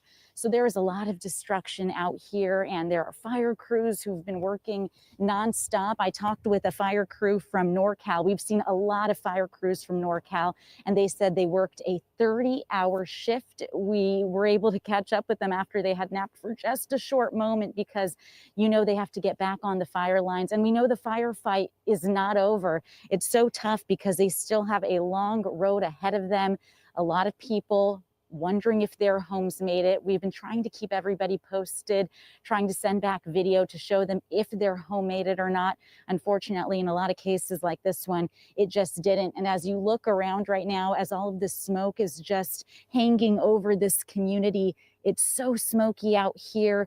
You can smell it, you can see it, and we know all of the neighboring communities are dealing with poor air quality as well. But so much destruction right in front of us right now. Of course, we're going to stay out here, continue monitoring the situation. And I also want to mention that while things look calm right now, there are still those hot spots. There are still those fires that are sparking near homes. So homes are still very much threatened right now. In fact, we saw a couple homes. We saw units that had burned to the ground overnight, and firefighters worked their best to try and stop the fire from spreading. But unfortunately, we know just how intense these flames can be and how erratic it can get. So of course, we'll keep you posted, but the firefight certainly not over. Lynette, Adrian? All right, Lauren, and you're right. It looks calm now, but there are still homes burning and there's still more wind in our forecast. So thank you for that reporting. Yeah, and as you'd mentioned, more winds in the forecast. Those are expected to pick up. Let's check in with meteorologist Belen de Leon, who's getting us ready for the day. Belen? And you know what? Even folks that are not close to where that fire is burning are being affected because the winds have been light throughout the morning. So now that smoke is stagnant and it is really smoky out there. I'll take a look at what the smoke is going to do. But right now, I want to give you an idea of what's happening around the fire zone because we have some very calm conditions, thankfully. There are a few spots where the winds are stronger. For example, in the high mountain tops. Look at this, Santa Monica Mountains gusts right now up to 34 miles per hour, sustained winds at 25. But this, believe it or not, is actually better than where we were yesterday when the gusts were at 80 miles per hour and the sustained winds were at 50 and even 60 miles per hour. Now, I want to show you what's happening with the wind gusts because earlier I showed you the wind speeds and how things were starting to pick up. Now we're seeing those bursts of winds blow through these communities, and we're getting ready for another Santa Ana wind event. The winds are going to get stronger through the middle of the day, and we're going to see another round throughout the afternoon, evening, and all the way through the first half of tomorrow. But you can see these winds already increasing around the San Fernando Valley, around the San Bernardino Valley, and over into Riverside. Now, the smoke, an issue this morning. I think it's going to be an even bigger issue as we go throughout the afternoon. Again, because the winds are lighter, that smoke is laying low, but with those winds increasing as we head into the afternoon, I'm anticipating for this smoke plume to grow even more, for the smoke to become even more dense, more widespread. In fact, here's a look at the air quality right now, where you see unhealthy air quality, especially coming off of the Eaton fire near Altadena, stretching into the Los Angeles area and all the way to the South Bay. But the smoke advisory, it's going to expand and include the San Fernando Valley, Orange County, and also in the inland. All right, Ruta Bay, certainly devastating, and thank you for bringing us that interview. Right now, let's go to Mark for some breaking news. He's at the desk. Mark. Yeah, so we've been monitoring the continuing march forward of the Palisades fire. It is an incredibly long fire line on the northern flank. Sky Cow was flying overhead, looking at some of the homes that have been destroyed on the northern side of the fire. You know, we have focused so much on the flatland area of Pacific Palisades, the southeast side of Pacific Palisades as you head into Santa Monica. But this is much closer to where the fire started on Tuesday morning. What we're looking at here is actually what I believe to be the area above the initial start point, or just to the north of the initial start point. I recognize these homes from the map. This is not far from Piedra Morada Drive. This is where reporter Kevin Coe is in the area of Lachlan Street and Charmel Avenue, where it was just about 10:30 that morning, 11 a.m. We actually heard on the scanners here at the desk, an LA City Strike Force number 1 had arrived in that very neighborhood. Wow. And requested 10 more engines for a very fast-growing brush fire at the time. Well, we now know that brush fire has turned into the incredibly damaging 17,000-acre plus Palisades fire. But someone's getting arrested. Not far from this neighborhood, somewhere on Piedra Morada Drive, was the initial call-out point by LA City firefighters as to where this started. Now, there's no cause. We may not have a cause of this fire for quite some time, but it was not actually far from that neighborhood where this happened. Now, if you come out to my screen, I want to take a different sort of look as to what's going on. Just to give you a perspective, Sky Cow was right about here looking south, just to give you an idea. The northern flank of the fire is all along here. And the website that we're looking at here is Alert California. This is something that you can actually look at on your mobile devices or your computer at home. This is a collection of mountaintop cameras that are publicly accessible. And you can see these blue areas that I've highlighted. These are cameras that are currently looking at some sort of fire activity. I've been monitoring this all day yesterday and today to get a better look at time lapse of things like the Palisades fire and the Eaton fire. And I want to draw attention, the blue icons here are cameras that are still active and recording the fire. These gray ones, these are cameras that are offline. I don't know if these cameras are offline because they've been destroyed by the Palisades fire, or they simply have lost power due to the Palisades fire. But certainly Green Peak, Temescal Trailhead, and LA County Fire at Helibase 69, I was looking at yesterday, they are currently offline. I know that Helibase 69 was not destroyed. It is still active. They probably just lost power. But let's go to one of these cameras. For instance, Topanga Canyon number 1. Let's look at a time lapse of the last hour. You can see the forward progress of the Palisades fire as it approaches that Topanga Peak.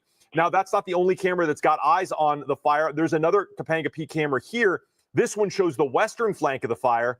And you can see there is still wind gusts that are blowing to the south there. And you can see that smoke that's rising up. But the flame lengths at just about 7 o'clock were not terribly large on the western flank of the fire.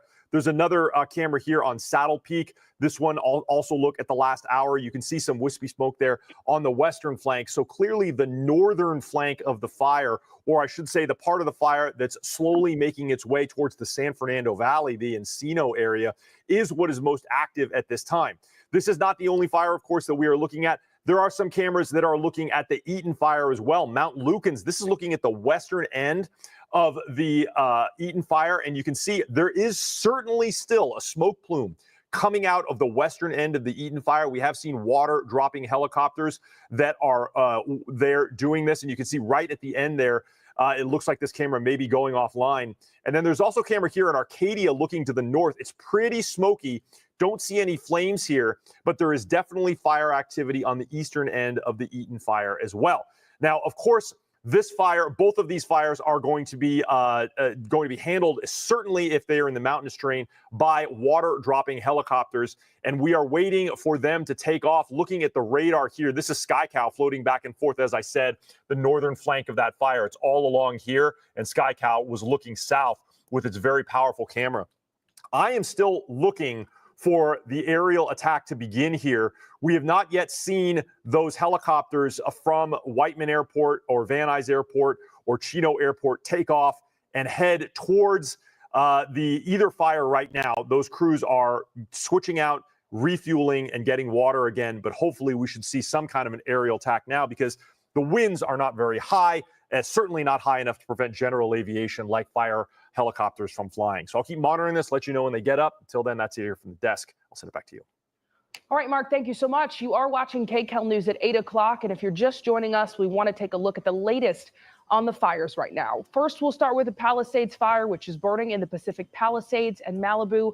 More than 17,000 acres have burned. This is where our Jamie Yukas is live this morning, standing along PCH. There's still no containment in this fire, and at least 1,000 structures have been destroyed. I find it Now to odd the that they Eaton say no fire. It is containment. burning in Altadena and Pasadena. It burned out of control at over 10,000 acres at this point. We have confirmed 5 people are dead and 1,000 structures have been damaged or destroyed. The Hurst fire is burning in the Sylmar area. That has burned 855 acres. That fire is 10% contained. Air quality and widespread power outages, though, are still a concern this morning. And to the Sunset fire, we know it erupted in the Hollywood Hills last night, just before 6 p.m. 43 acres have burned. Fire crews stopped its rapid spread. Fortunately, the LAFD is reporting that by now, all evacuation orders should be lifted. Residents are asked to be careful when returning to their homes. All right, let's now get a check of our next weather with Paul Diano. Earlier, you said the good news, a little respite from the powerful winds right now. Yeah, I think we have an opportunity right now. With these fires 0% contained, we need better weather conditions to begin to surround the fire and begin to limit its forward progress before the winds pick back up again later on today. That opportunity is right now. It is right now until 11 o'clock this morning. It will be the least amount of wind that we will have all week. There are virtually 0 wind gusts out there. Won't be the case this afternoon. Winds will pick up again this afternoon and this evening, especially in some other spots, not where the fires are burning. The Inland Empire in Orange County, you will have the strongest winds. And wind or not, everything is super dry. And until we get a soaking rain, which, by the way, is not in our forecast for at least the next 7 days, the fire danger will stay critical. And anytime the wind gets strong, we're going to be right back in it once again. The wind is not strong right now. Only 24-mile-per-hour wind gust in Santa Clarita. That's kind of normal. 22 in San Bernardino and 17 in Riverside. Let's look at what's going to happen later on this morning into the afternoon. First up, higher elevations of the San Bernardinos and San Jacintos. We're back into the 50-mile-per-hour range just a couple hours from now. So that window of opportunity is going to close as the day progresses. Orange County, especially downwind of the Santa Anas, that would be you in Irvine, as well as LA City. Or we got the press conference. In Crowley, the sheriff, Robert Luna, the police chief, Jim McDonald, on top of Mayor Bass, the district attorney is going to speak. We're going to hear from various supervisors, Public Works Department as well as the Department of Water and Power CEO. Of course, we've had some water issues. We have air quality issues. We've had cell phone issues. I mean, it's touched all aspects of life. And really just trying to find out from authorities is, again, people want to know a plan. What is the strategy? What happens next? There are going to be some tough questions. What could we have done better? And that's important to talk about. At this point, we can ask those kinds of questions and find out where do we go from here and how do we make sure that this doesn't happen again, if at all possible. One of the big questions, Julia Dang in News Chopper 4 had brought up that she had not heard or seen any firefighting aircraft. Why is that? Air resources being used this morning. She saw them last night. So curious as to why that is not going on right now, as far as we know. And we've seen hours and hours of low, winds, and that would have been a prime opportunity. We are going to listen to the fire officials right now and city officials. Welcome you, Run of Show for today. We have speakers. There's a speakers list. Please help yourselves to one of those. After that, we will segue to question and answer with members of the press. Allow me to introduce to you our first speaker, Los Angeles County Chair of the Board of Supervisors, Catherine Barger. Thank you, Helen. Thank you for joining us here today. Earlier this week, the Los Angeles County Board of Supervisors declared today, January 9th, a day of mourning in solidarity with the federal government in honor of the passing of former President James Earl Carter.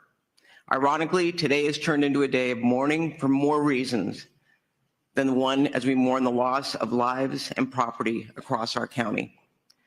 While we are still facing significant threats, I am hopeful that the tide is turning. Thank you, Chief Maroney. Thank you, Chief Crowley. Yesterday afternoon, as the winds died down, we saw the return of aerial drops and aerial firefighting, a truly, truly welcome sight. First and foremost, I want to assure our residents in Los Angeles County that the city of LA and the county are working hard and working hand in hand to bring every resource available to the table.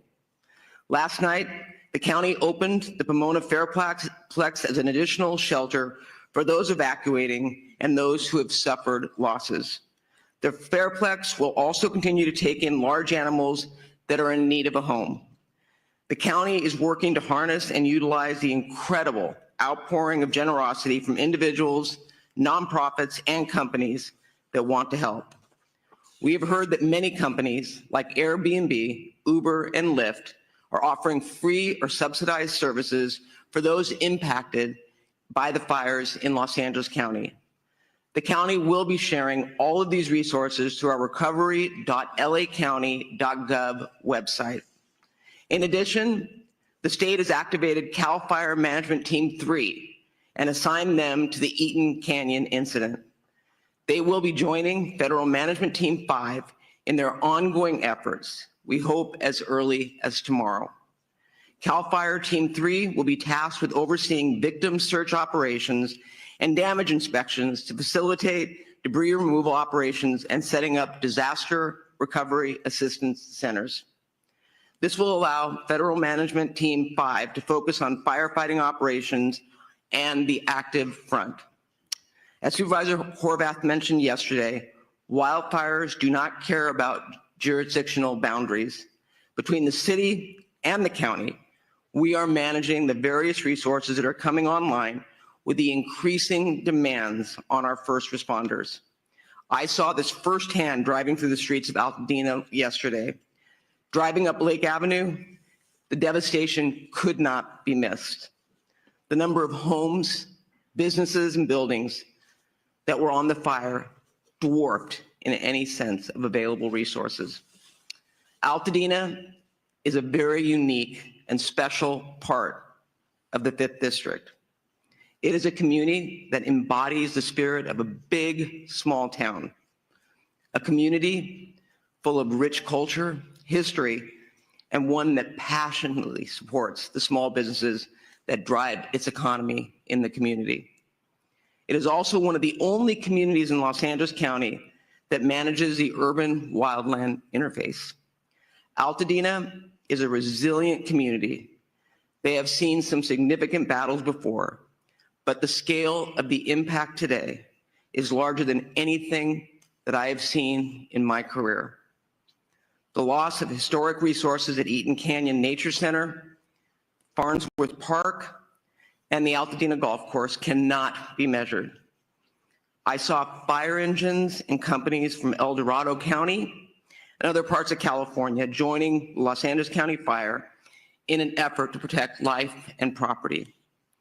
In the midst of the emergency, we've all seen individuals who are targeting vulnerable communities by burglarizing and looting homes.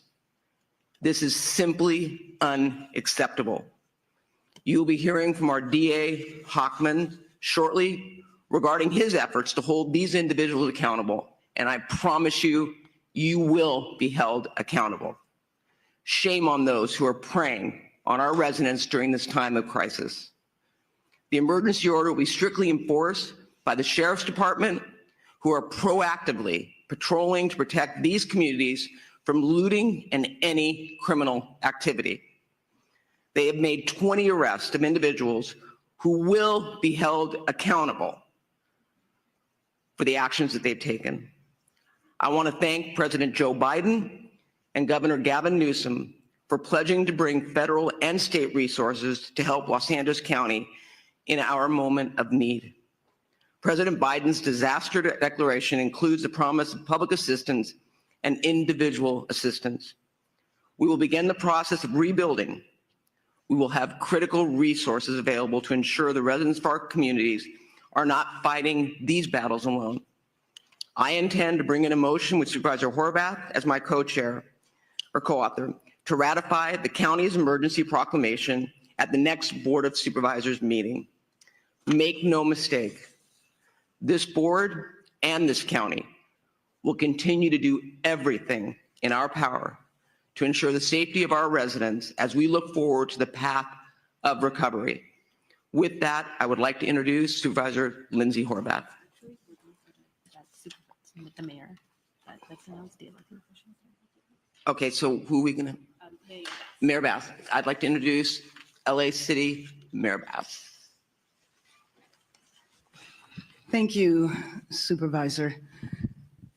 One voice, that is the way we speak, and that is the way we stand here united. Los Angeles will stand united and stand strong. So first of all, my thoughts are with the thousands of Angelenos who are impacted by this emergency, as more Angelenos were forced to make the terrifying decision to evacuate. Our priorities, of course, are to keep Angelenos safe and to protect homes. The winds continue to be of a historic nature and a key factor of this firestorm. For much of Tuesday, the unprecedented winds prevented air operations to continue. However, as of yesterday, the winds have allowed for air operations, and that has enabled significant progress against the fires in Hollywood and Studio City last night. And as of 7:30 this morning, evacuation orders in Hollywood have been lifted. Angelenos cooperated. The community stood together. They evacuated, and Angelenos should continue to proceed with caution. Air operations are continuing rapidly in the Palisades, in Sylmar, and across our region. We continue to see our heroes from our LA firefighters and from personnel, families, neighbors from across the county and the state. We thank you. However, we continue to confront a big one-level firestorm. Historic winds and extensive drought have created a perfect storm that has driven people from their homes and have taken people's homes, and that has taken people's lives. I've been in the fire zones, and you can see how fast and devastating these wind-driven fires are. I know people from all over the nation are asking how they can help. So here are two essential ways. First of all, support the California Community Foundation Wildlife Recovery Fund at calfund.org, and support the Los Angeles Fire Department Foundation at supportlafd.org. And in addition to shelters, Airbnb is offering free temporary housing. Go to 211LA.org for more information. This, as we know, is a regional crisis. So working together is the only way we will get through this. That's why I've been in constant contact with my colleagues at the county, state, and federal level. President Biden, Governor Newsom have assured us of full state and federal support. And of course, County Chair Barger and I are fully coordinated, as I am with all of the local elected officials. And our fire departments, police departments, utilities, and other critical agencies are coordinated as well. We have pre-deployed, we are executing a strategy, and we are adapting to conditions on the ground in real time. This is absolutely an unprecedented historic firestorm, but we are all hands on deck. We need to continue to cooperate. We need to evacuate when asked to do so. We need to help others, help our neighbors. And first and foremost, we need to stay united. We need to stay strong. A united LA is the way we will recover, is the way we rebuild our communities. And with that, I believe I am introducing Supervisor Lindsay Orbat.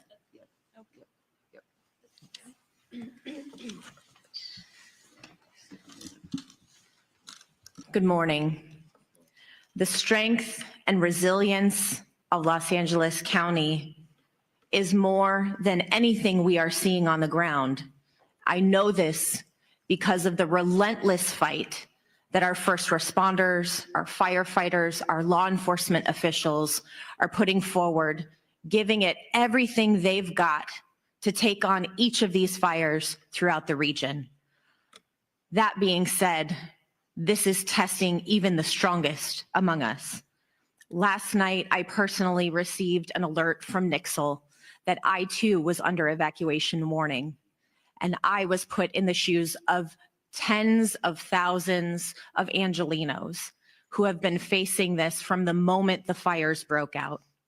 No one should have to choose which priceless memento they're going to take with them or leave behind in order to stay safe, for their families to stay safe, for their communities to be safe.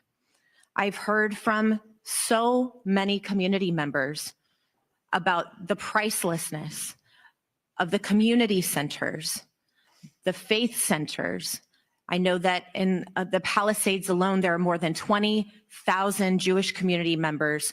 And I was contacted by the Jewish Federation and the work that they are doing throughout the region to support the Jewish community. We've heard with the Eaton fire, the loss of so many faith centers throughout the Palisades fire and so much more. These are not just structures. These are places where people have made lasting memories, memories they will hold on to. But as they look at their community now, their hearts break, and we are in mourning with them. This is a time of grief, and that is why it is tremendous that our governor and our president and all of the leaders behind me and all of the leaders out throughout Los Angeles are standing strong for all of our Angelenos who are suffering great heartache. The Pacific Palisades has suffered immense loss, and my heart goes out to all of the residents who are continuing to try to understand what is left of their homes. In the Topanga Canyon, I've been speaking with residents throughout the night, and I know that One Topanga and TSEP have been in constant communication with those on the ground, and we are in communication with them to ensure that we are supporting Topangans on the ground. I know there's this morning a fire active behind the lumber yard, and the chief has personally deployed resources to ensure that we are actively fighting the fires in Topanga. Topanga Canyon is a treasure, and we are fighting to protect it. Sunset Mesa, when you look at what is left, is heartbreaking. The community members of Malibu and Santa Monica, which last night declared a curfew because of the tragedy that they're experiencing on top of the fire, people trying to take advantage of this crisis. It's absolutely unacceptable, and we will all stand together to keep each and every neighborhood safe. The Hollywood Hills, my heart broke with you last night. I am grateful for the swift work and the aerial assault that took place in order to protect our Hollywood Hills quickly. When you saw a home go up in flames in Studio City, you wondered if that was going to be the next outburst. The residents of Studio City, we stand with you. And in Sylmar, we have at least achieved some containment of the Hurst fire, but we have a long way to go. And we are watching and standing with you.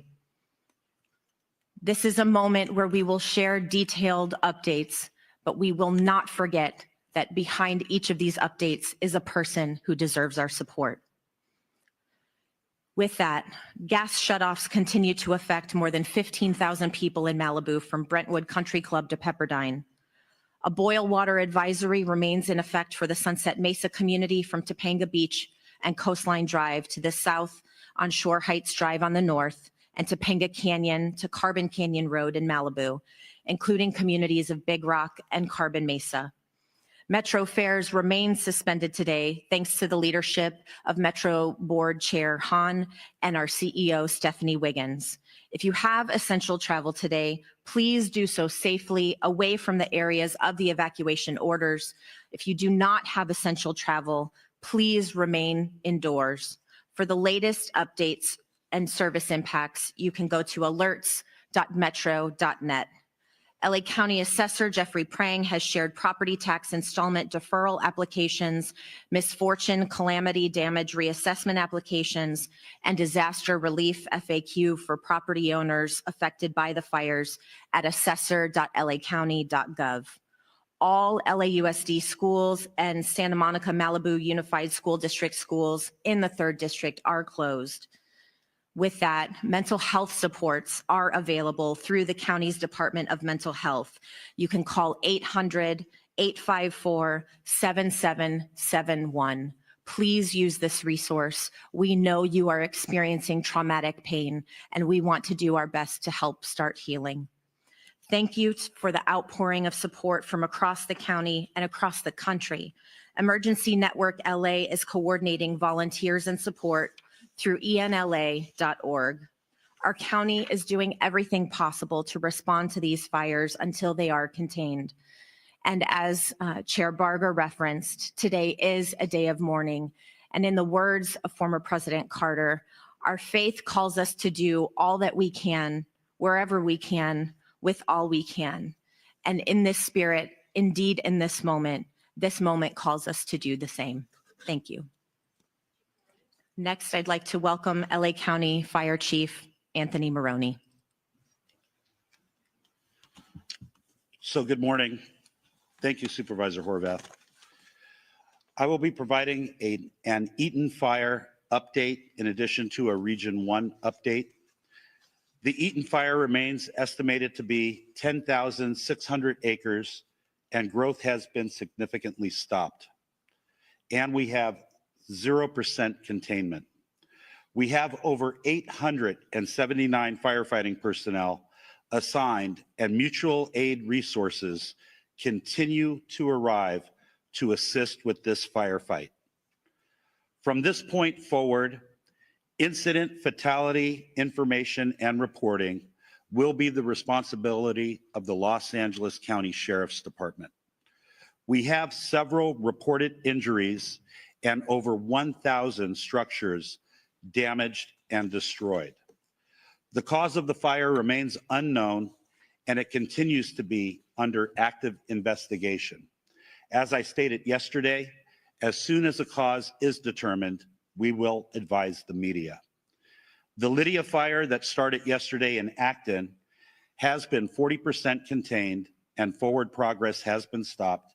It is limited to 348 acres.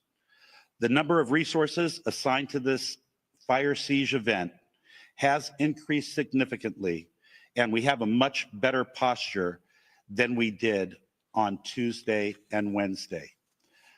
Out-of-state resources continue to arrive in Los Angeles County and City, and we are appreciative to our fire partners from throughout the Western United States for providing assistance to Los Angeles County in our time of need. Regarding the current red flag warning, the National Weather Service predicts the warning will remain in effect for Los Angeles County and the majority of Ventura County through Friday. I would like to also acknowledge the presence of Dr. Lori Moore Merrill from the U.S. Fire Administration, who flew out with her team from Washington, D.C. last night to be with Fire Chief Crowley and I so they could witness firsthand the challenges and the devastation that have resulted. Lastly, I want to acknowledge the tireless efforts of my LA County Fire Department personnel, both on the front lines and those behind the scenes, who continuously place themselves in harm's way to protect residents and property in our great county of Los Angeles. Thank you for always being there and continue to be safe as they take care of themselves, those around them, and the people we serve and protect. Thank you, and I'd now like to invite up Fire Chief Kristen Crowley of the Los Angeles Fire Department.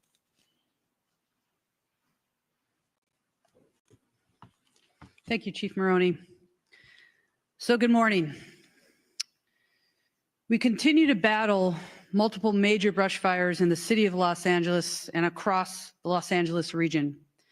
Today, we expect winds to subside somewhat, which will allow fire crews to increase containment lines. However, and I want to be very clear here as well, we are still under red flag warning with extreme fire behavior possibilities. Before I give you an update on several fires in the city of Los Angeles, I have to take a moment, for all the right reasons, to thank the residents of Los Angeles and our surrounding areas for heeding our instructions. Today, it is absolutely imperative that as we move into day 3 of this firestorm, all members of our Los Angeles community maintain vigilance. I will now give you an update of our activities that occurred overnight. Palisades fire, as we know, started January 7th at 10:30 hours in the morning. Size at this point is 17,234 acres. We are in unified command, LAFD, CAL FIRE, LA County Fire, LAPD, and LA Sheriffs. 0% containment. Extreme fire behavior continues to challenge firefighting efforts for the Palisades area. Wind gusts are up to 60 miles per hour and are expected to resume throughout the entire day. Firefighters and air resources will continue to work to protect the community and infrastructures and gain control so that we can contain this fire. Damage assessments are ongoing at the Palisades fire. However, preliminary reports estimate the damage or destroyed structures to be in the thousands. It is safe to say that the Palisades fire is one of the most destructive natural disasters in the history of Los Angeles. We will continue to provide additional information as it becomes available. I'll move on to the Hurst fire. January 7th start. The size, 855 acres. We're unified in command, LAFD, United States Fire Service, Angeles National Forest, and LAPD. 0% containment. Firefighters held the fire within a planned containment area and are successful, and we have established a perimeter. Crews were able to get a handle on a few of the flare-ups over the night. We will continue to strengthen our containment lines and create a number of dozer lines to minimize the fire growth. Next, Woodley fire started on January 8th. The size, 30 acres. Containment, fully contained, and we are using fire patrols to monitor the area for any flare-ups. The fire has been declared as a knockdown, and there are no current threats. Next, the Sunset fire, which is in the Runyon Canyon area, started last night, January 8th. Size 42.8 acres. Forward progress, I'm very glad to share with everybody, was stopped, and the crews are working to put out spot fires within the perimeters and to keep the wind from spreading any additional embers.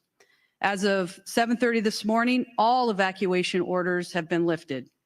This fire was rapidly and aggressively attacked by using coordinated air and ground fire suppression efforts. Residents heeded our timely evacuation orders.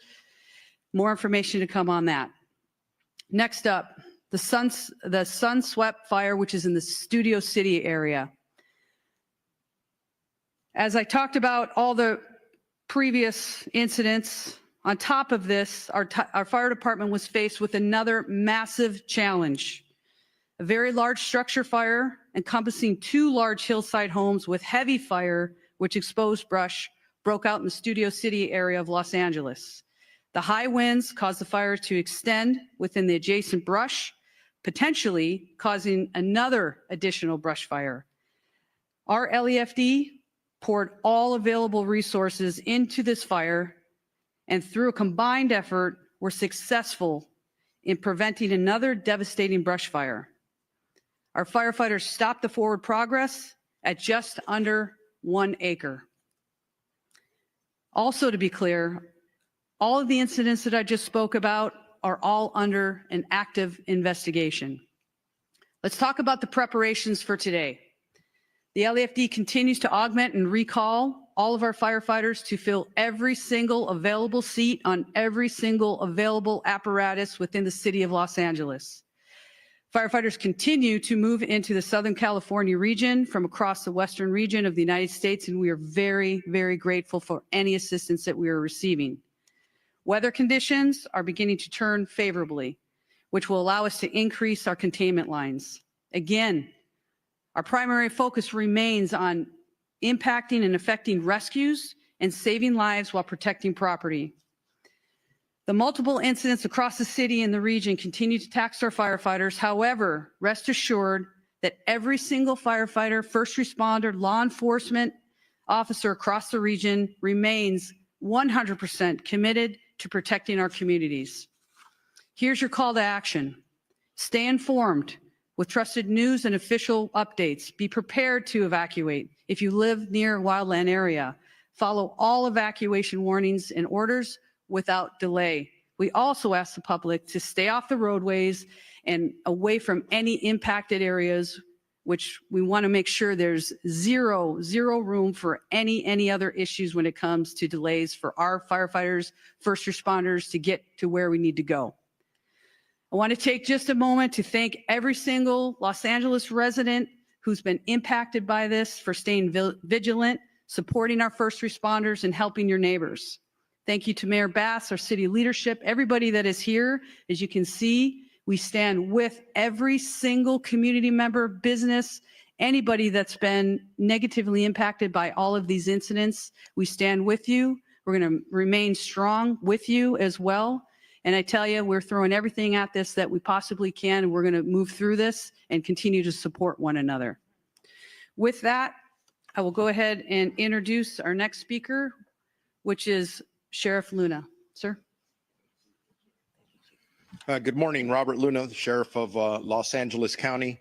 Currently, we have well over 400 sheriff's personnel that are still actively deployed to the fires, in addition to our normal staffing for patrol-related functions throughout the County of Los Angeles.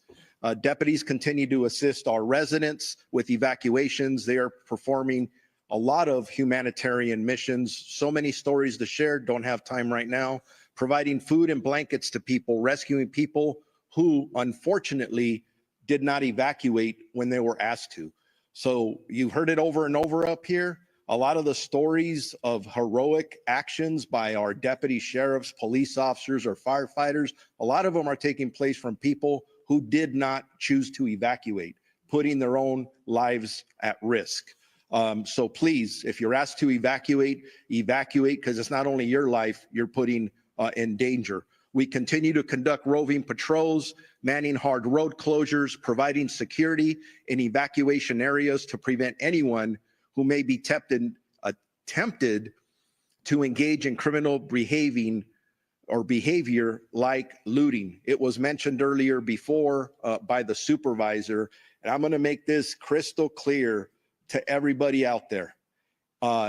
Over last night and this morning, we are up to 20 individuals who chose to go into our areas and deprive these poor people who have been through so much of their property. Absolutely unacceptable.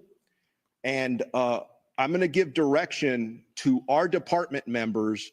As you know, when we have an evacuation order by law, if you remain in that area, you are guilty of a misdemeanor. If you commit certain crimes, it could jump up to a felony.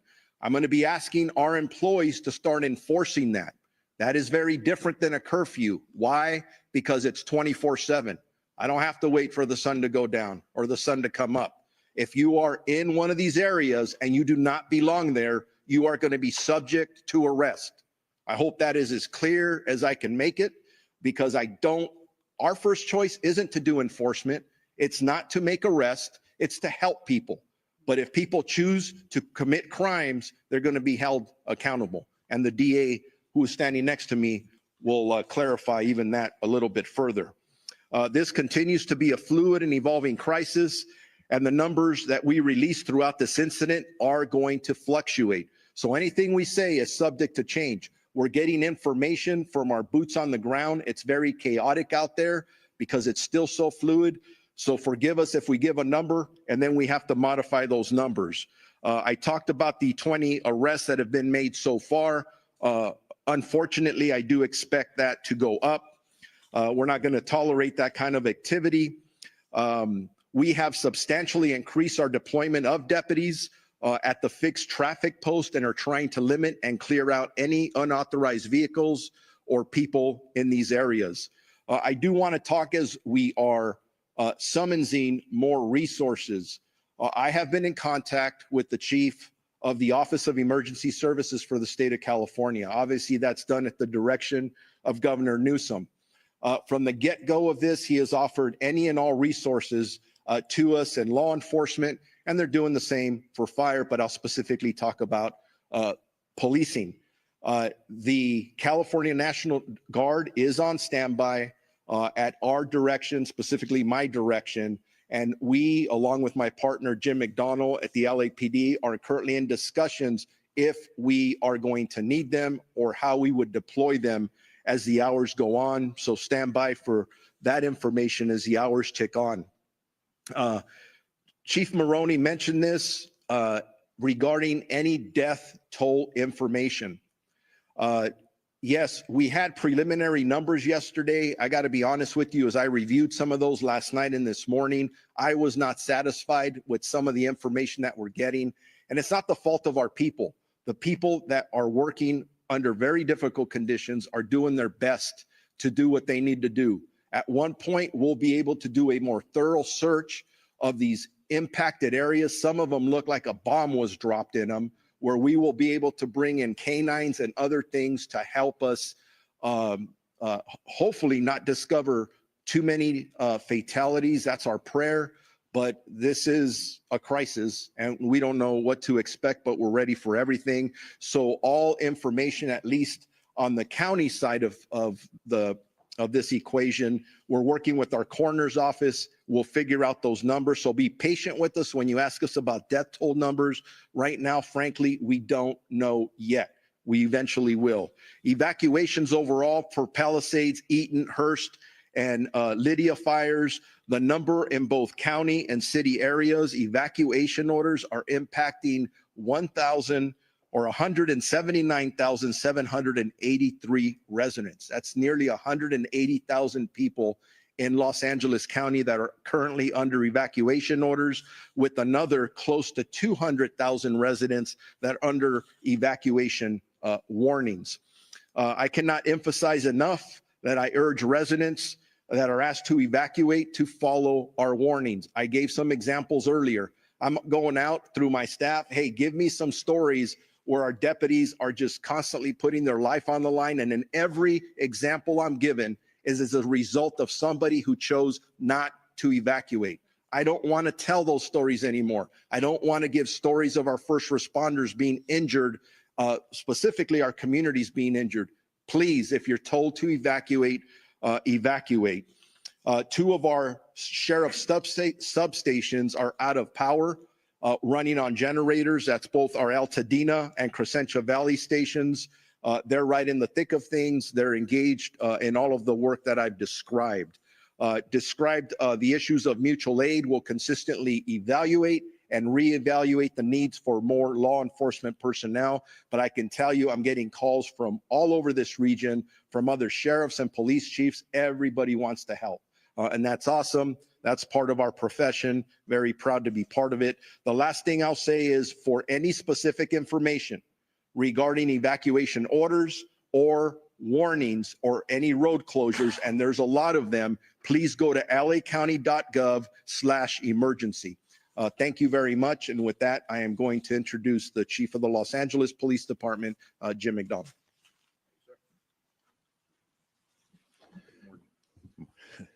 Morning. And I'll start off with a sincere thank you to all who have cooperated and supported the first responders and others who've been out there doing the best they can to make this as manageable as it can be. We're still on full tactical alert at the LAPD in support of our fire partners to be able to accomplish their mission. We're assisting with safety as well as the evacuation sites. You heard the sheriff quote the numbers of people who are out there using those. And again, we want to provide every level of safety we can for those involved in that effort. We've been joined by our Port Police and Los Angeles World Airport Police partners as part of the city family in doing the jobs that we're doing as we move forward today. But I want to thank our team. Many of our team and many of the people who are here behind me have left their families in fire areas to come to work to be able to help others. We've had a large number of people who have been evacuated, a large number of people in this group here who either family or friends have lost their own homes and lost everything they own and are dealing with taking care of young families at the same time while they're trying to balance the needs of work with the needs and responsibilities of family. We truly are all in this together, and we have to look at it that way as we move forward. The advice I would give is consistent with what you've heard. The air is not healthy for people who are challenged from a respiratory standpoint. So if you don't have to come into an area that's so impacted, please don't. Traffic, we're trying to maintain ingress and egress to our emergency areas for first responders in particular. We had, as you heard, people coming in still from other states to be able to help in the fire suppression effort, and we need them to be able to get in and be able to do what they need to do as easily as possible. The evacuations, they will probably still continue as the winds pick up. So we want to be able to do that as effectively as we can. Again, I said thank you for the cooperation, but I ask for additional cooperation should the need arise as we move forward. This is anything but predictable. We're thankful for the wind conditions we have now and the ability for our fire partners to try and make up for lost time, to be able to put containment around several of our burn areas and to be able to move forward on that. But again, I just want to say that you've heard from, and you'll hear in a minute from the DA, but from the sheriff about our crime suppression efforts. For those who want to take advantage of others, we're there. We're going to be there, and we're going to be working to hold you accountable for what you're doing in that regard. But as this runs its course, fatigue will certainly become a significant factor for those who are both directly involved in the operation as well as members of our community. So again, we are very thankful for the people who are doing this on all of our behalf, but we need to stick together. We need to support each other. And this is a thing where morale is a big deal for both the community and all of our folks. So take care of each other out there, and let's do the best we can. Thank you. Now, I mentioned our DA Hockman. It's now my pleasure to introduce the newly elected District Attorney of Los Angeles County, Nathan Hockman.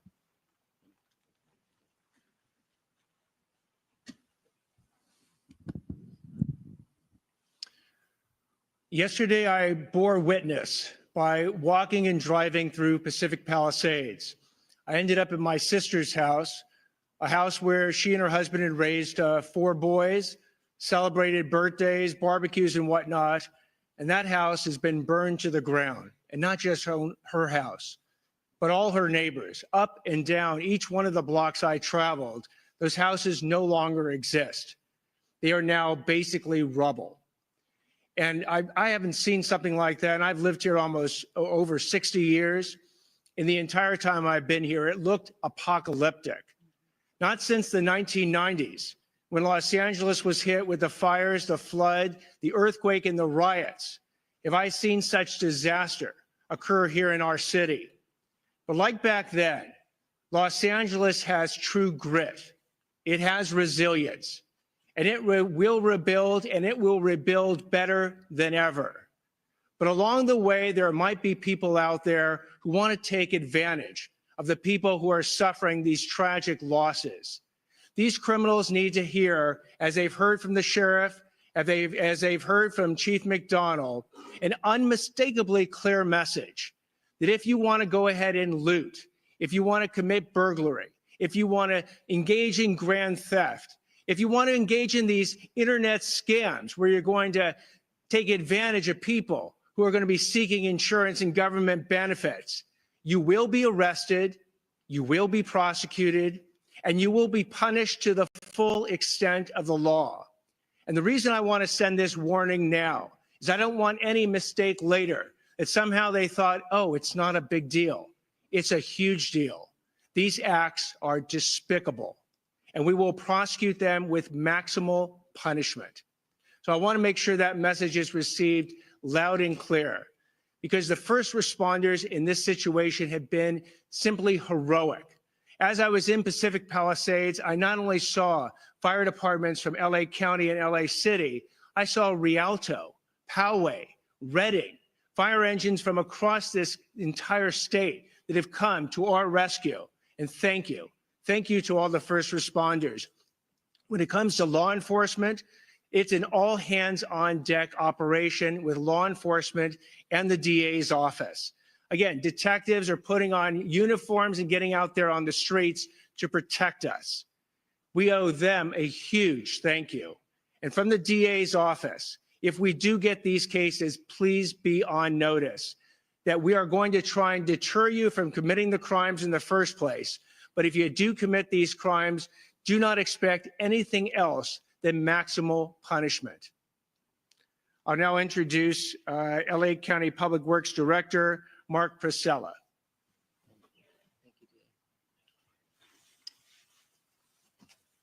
Good morning. As was stated, my name is Mark Pastrella. I'm the director of the Los Angeles County Public Works Agency. First, I want to say my heart, of course, goes out to everyone affected by the devastating event. I personally toured many of the areas yesterday and met with residents. And as everyone here has described, it's an absolute tragedy, including the life safety support system, our infrastructure that has been destroyed that supports life in these communities. I know from personal experience that feeling a loss from a wildfire, and I have tremendous respect for our firefighters and other first responders, our police force, the sheriff's department for the work they are currently doing. In fact, our current mission, which has been going 24/7 for 3 days now, is to support our fire department and our sheriff's department and the local PDs in their efforts to save lives. That is our #1 mission right now and what we are currently continuing to do, unfortunately, as this event is still active. We are also focusing on the inevitable recovery and repopulation of the areas that we will build back and build back strong. The current focus is on utility restoration, and I know many people are already asking about that. Your sewer, water, your power system, and the transportation system have all been significantly damaged. The heat of this system, the wind that blew also knocked down thousands of trees into the roadway. So what we have is a tremendous amount of debris throughout the communities that have had experienced this fire. This debris has been moved enough to let our firefighters and our sheriff and PD into the area to do their work, but it's going to need to be processed and moved safely out of the area. And we are working on a coordinated effort across LA County to do debris removal, the debris removal that it will be necessary to restore the community back to its former way of life. The debris can be hazardous. The debris that is on the private property is considered hazardous and may be toxic. And so I want to warn everybody now that is either there who has remained behind or who is visiting the areas, as was mentioned earlier, it is not safe. It is not safe to touch the debris. It is not safe to remove the debris yourselves. There is a process for that, and we will be mobilizing with the City of Los Angeles to provide a health review of every property and make sure that when we move that debris, that it's done in a way that's safe and safe for you and for the other residents who remain behind in the area. We are also working on water supply system. The water supply system currently is still supplying fire suppression. Last night, we got to see the wonderful use of our reservoirs, the city's reservoirs and our reservoirs, to take water from the reservoirs and actually use firefighting event aerial attacks to the system. You saw what a difference that made in the firefight last night. And those reservoirs are full and continue to be ready and at the disposal of our firefighting friends. The municipal water system continues to suffer poor water quality due to the introduction of ash and debris into our reservoirs and into our filtration systems. So there are specific areas that we are asking for water to be boiled. I would just say with all caution, anyone who's remained behind, if there is any residence in your area that is burned to the ground and you are still there, you should just go ahead and boil water. We will be actively coming to communities in the next day, within this day or next day, delivering water, delivering domestic water to people who remain in the fire zone area. LA County will be coordinating that effort, not only for the District 29, but also we'll be working with the City of LA to deliver water to residents who've remained behind or who again have partial damage and are maybe staying in their homes. I want to again just mention that a firefight with multiple fire hydrants drawing water from municipal water systems for several hours is just not sustainable. That's why the air support is so important. Our residents in the Sunset Mesa, Topanga Beach area, Coastline Drive on the south to Shore Heights Drive on the north are up in the area. This is a partial damaged area or a threatened area. The Topanga Canyon Road, the Carbon Canyon Road Mesa as well is another area that's threatened. So all what I just talked about applies to you residents who are there. Now, what can we do? What can the public do? What you should be doing as we sort of still active fire. I will reiterate that it's extremely important to listen to the sheriff and to PD when you are asked to evacuate immediately. Do not hesitate. Do not wait. Your life is not worth it. The systems that you're leaving behind, they are going to be impacted and they cannot be restarted easily. So I know a lot of people are talking about, starting up. If you're thinking about creating your own water and sewer and power system at your home, I want you to be very careful about that. That is not something that a licensed contractor should be doing or our utility folks. Please don't do that. As I said yesterday, if you're leaving your home, I want to make sure that you lock that home, that you close that home up tight, and that you leave access for firefighters by not closing gates or creating a situation where they can't get to your home to fight off fire. The road system is impacted heavily throughout LA County, including city and county areas. There are multiple, in fact, hundreds of stop signals that are currently flashing red. I want to remind everybody that you treat that as a stop sign and you stop for that flashing. And if you come to a barricade, you need to turn around because those streets are closed for the purpose of recovery and not for looky-loos. Please do not argue with the sheriffs that are there or the PD. If the road is closed, there's a good reason for it. It's because it's not safe for you to be in that area. And that safety includes the debris that I was talking about, trees down, potholes, road systems destroyed. There could be breaks in the roadway that could cause major damage to your vehicle. So I'm asking that you comply with all road closures until further notice. We are available as a 24/7 agency. You can reach our department at 1-800-675-HELP. We do need every citizen. There's something else you can do. If you see something, please tell us about it. Whether it's a gas leak, whether it's a utility line down, if it's a signal that's not malfunctioning, if it's a sewer system leak, any of those things that keep our life safety system going, we need to know about them so we can catalog them and get to them. Please know, and I do need to mention that all of the utility workers, not just my folks at LA County Public Works, but the folks at the City of Los Angeles, the folks at the Southern California Edison, the gas company, we are all coordinating with each other to restore your systems. And our folks are all working 24/7. There are many heroic stories like the sheriff and fire have of our utility folks out in the middle of the night 24/7, getting those systems back up into place. And I want to thank all of the utility workers who are out there doing their job, who are not going home to family at night. They are actually working 24/7 as well. With that, I want to introduce the CEO and Chief Engineer of the Department of Water Power, Janice Quinones.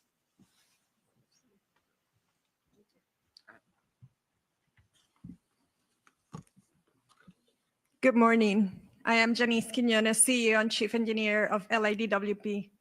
LADWP crews continue to work around the clock to restore power and support firefighting efforts. On the power front, we have restored about 200,000 customers so far since the windstorm started. And as of this morning, we have approximately 95,000 customers out.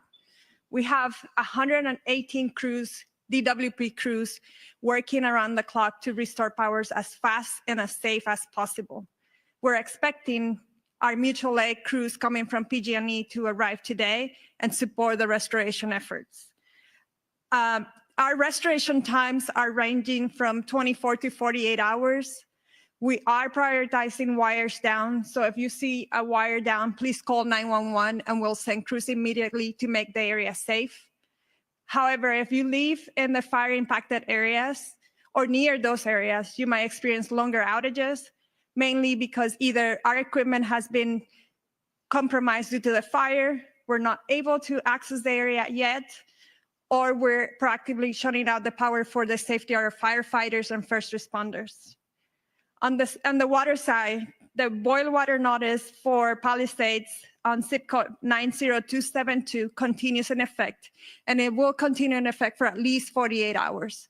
I have water quality engineers taking samples around the system to ensure that the water quality remains a priority for our consumers.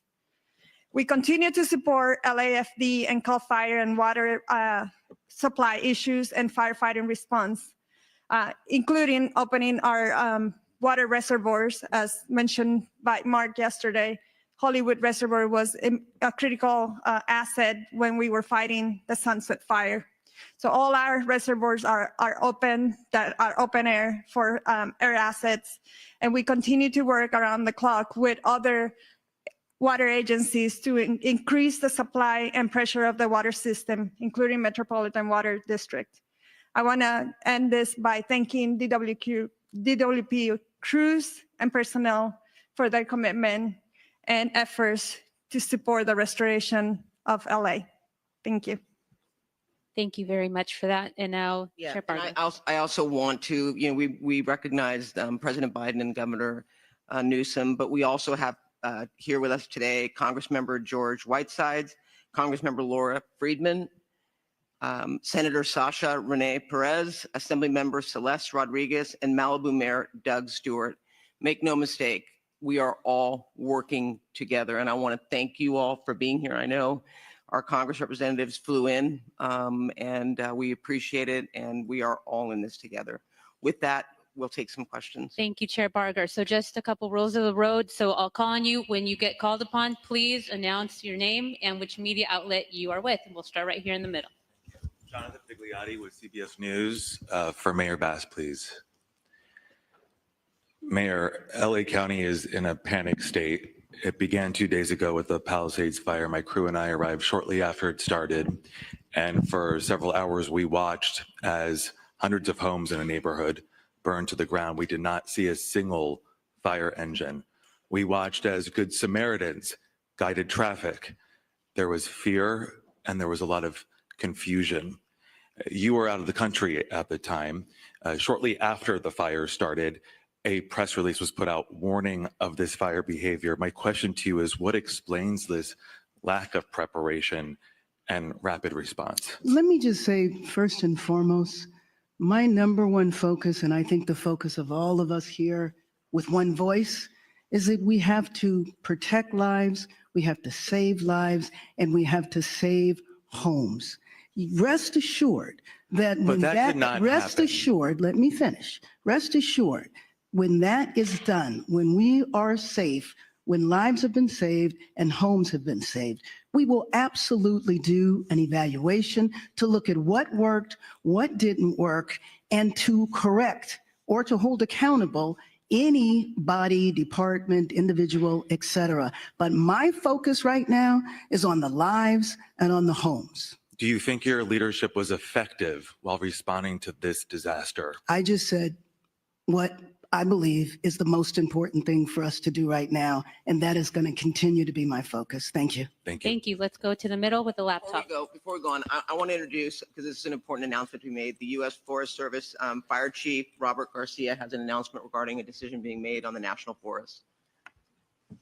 Thank you, Supervisor, and I'll be brief. I just wanted to share that in the overnight hours last night, the U.S. Forest Service, in an effort to reduce calls for service and reduce potential risk for wildfire, we've made a decision until further notice that the Angeles National Forest is closed. And so we'll get some additional information out, press release, that kind of information on the details of that closure, but it's similar to the types of orders that the county and the city have instituted regarding curfews and access and that type of thing. So the Angeles National Forest will be closed till further notice, likely till we get through this current fire weather event. Thank you for that. We'll go in the middle. Name and media outlet, please. Hi, Thomas Fuller from the New York Times. For Chief Luna, I just wanted to follow up on what you said about you weren't satisfied with the information that you were getting on fatalities. It's been widely reported that there were 5 deaths, at least 5 deaths. Do you believe that death toll is not accurate, and do you think it's less than that? Based on all the information that I've received in the last probably 8 hours, I want to be more confident in the specific information that I'm getting. So what we're doing now is going back through everything, because you got to understand the urgency, the chaotic nature of what we're dealing with, and we're still in the middle of that. So I want to make sure that as we go forward, at least for the sheriff's department, we're actually having our homicide unit involved, because they don't only do murder investigations, they do death investigations, that I'm going to change the system and verify each number, because I don't care if it's just one, that's somebody's family. That's somebody we love and care for. So I want to make sure that's solid before we start presenting that information. Unfortunately, based on the preliminary information I've seen, at least in the two large fires that we're dealing with on each side of the county, unfortunately, I think the death toll will rise. I hope I'm wrong, but I think it's going to rise. Thank you for that. Let's go right over here in the front. Yeah, Josh Haskell, ABC7 Eyewitness News. Mayor Bass, I've been on the fire lines the last 2 days. I've never seen firefighters this desperate. At fire hydrants, water not coming out, the pressure so low, the number one tool that they use to fight these fires, not there. How frustrated are you about that? And also, I'm getting texts right now from the Palisades Highlands community. We're almost 48 hours after this fire started. There's not resources up there. The hydrants aren't working. Where's the National Guard? Where are miles and miles of water tenders? How are we addressing this? Your Well, reaction. first of all, you asked me, was I frustrated by this? Of course, because we all know that this has been an unprecedented event. We also know that fire hydrants are not constructed to deal with this type of massive devastation, and that the number one problem, especially on Wednesday, was the fact that we weren't able to do the air support because of the winds. And so, of course, I am absolutely frustrated by that. I am not sure that is correct, that there are no resources up there, but rest assured, as soon as we are done here, I will follow up on that. But those homes, the first day and a half, there were homes up there that had been protected by the fire. And then I went up there yesterday and there were That had lots been of protected? that it basically had been saved. Obviously, the fire's moving different directions, but when I went up there yesterday, there were not a lot of resources. We drove around, and then I know that things got worse up there. I'm just wondering, now that we move 48 hours past, how are we addressing these water problems that are continuing? And is it acceptable that they continue? Well, let me just say that the water problems are a little better now because the winds are such that we can go up and have the air support. And you know that that was the reason that the devastation was so bad, the unprecedented wind, the strength of the wind, and the fact that the air support could not go up. And if Chief Crowley wants to talk to this, there have been many fires before where air support is not available, and we depend upon these ground resources and crews. Was there a plan in place for that? And did the resources get here quickly enough? Because, and talk about an update to air support today. Right. So thank you for that question. As we know, and you heard all of the incidents that are occurring at this point. Palisades was the first brush fire that we were attacking at that moment. You talk about specific pre-deploying. We put resources in place, pre-deploying, knowing that the winds were coming. With that, when the fire did light and take off, rapid response, very dynamic situation, air to ground resources coordinating. Now with the winds, I don't think we can overstate that enough. There's no excuse in regard to the winds were too much, but the reality is the winds are so dynamic. And at that tipping point, when our resources, air resources were grounded, that changes our strategies and tactics. We called for the world in regard to the number of resources and what we needed, who we needed, immediate need. Every single resource that was available at that moment responded. You talked about 48 hours later, where are we now, right?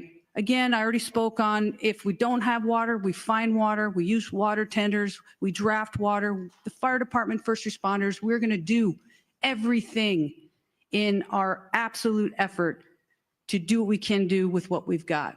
The good news is with the wind subsiding, you're going to see water drops, you're going to see rotary, you're going to see fixed wings all day, unless something changes. Again, I did say 60-mile-an-hour wind gusts even today. So very, very dynamic situation. With that, also you said about the other homes, no fire resources there.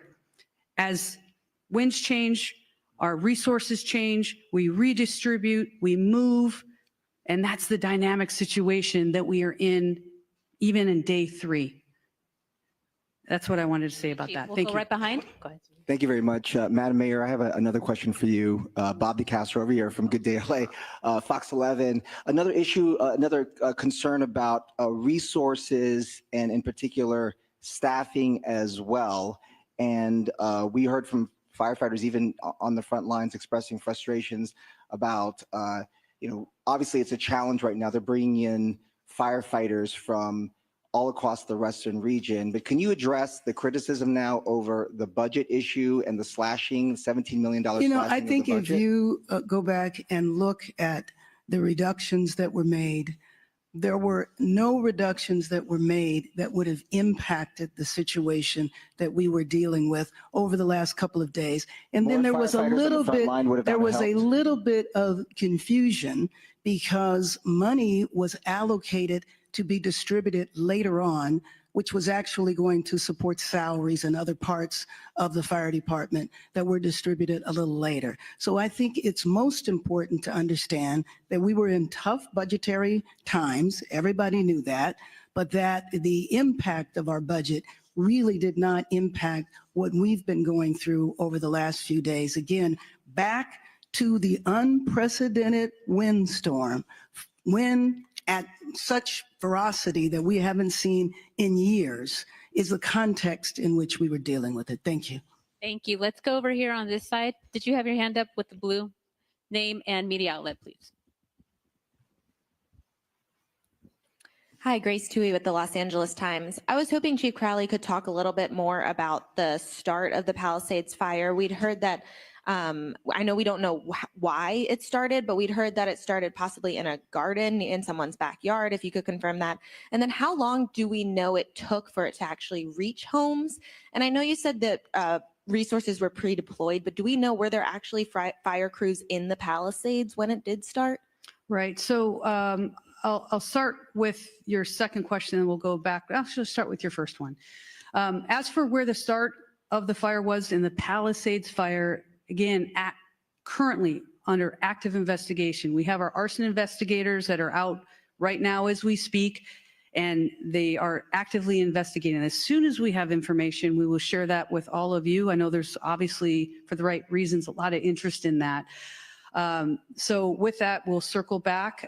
When we come to pre-deployment, yes, we had our local fire stations that are assigned, Fire Station 69, Fire Station 23 in the Palisades area. They were fully staffed. Also pre-deployment in those areas, and we can also share the exact locations of where they were, how much we bolstered in regard to resources in the Palisades area. And also, mind you, we pre-deploy in the very high fire hazard severity zones, knowing that those are the communities most at risk during a wind event. So not only did we pre-deploy in the Palisades area, but also in other critical areas within the city. I don't know exactly, but we certainly can get that to you. Thank you. Hi, Dakota Smith with the LA Times. I have a two-part question again for the two fire chiefs. First off, have drones, unauthorized drones, been a problem, and have they hurt firefighting efforts? Secondly, in terms of the LAFD hydrants, was there any scaling back of the inspection of those hydrants in the last year and did that affect the firefighting effort, to Chief Crowley? Sure. Thanks. So as for your first question with the drones, I don't have any information on that. So I can't share anything with you on that. In regard to the hydrants, historically, January is our hydrant testing phase. What I can tell you is we work closely with the Department of Water and Power. Those hydrants themselves are DWP's hydrants. They're to service the fire department. We partner with DWP in regard to that testing. Now, the very dynamic situation of where we are currently with the wildland season, if you may, there was a decision to postpone. We did not, in regard to the January start date, we have all year to test them. And also, mind you, our local fire stations are every single day going up and down the streets and looking at our hydrants. If there's any damage to hydrants, we report those as well. We were just kicking off that time frame of the beginning of the year when we normally would. What we did was postpone that until, because of the call volume that we're dealing with, and we're working closely with DWP at that point. I don't think it negatively impacted our abilities in this specific area. Thank you. Thank you. In the third row there. David Zahnizer with the Los Angeles Times. I have a two-part budget question. My first part is, can you talk about the reserve fund? Last year, there was a lot of concern that the reserve fund had fallen below 4% and was heading toward that 2.75 number that I think makes it difficult for the city to authorize spending. Do you know how low it has gotten at this point and how quickly you're burning through the reserve? Do you want to go with your second question too? Sure. Go right ahead. The second question is, do you have any concern about blowing through the reserve before the state and federal money will arrive? So let me just say that, as I said a few minutes ago, our number one priority right now is to save lives, to protect lives, to save homes. I'm not here to talk about the status of our budget. If you would like to do that on another occasion, that would be fine in terms of the reserve fund. I don't have those concerns right now.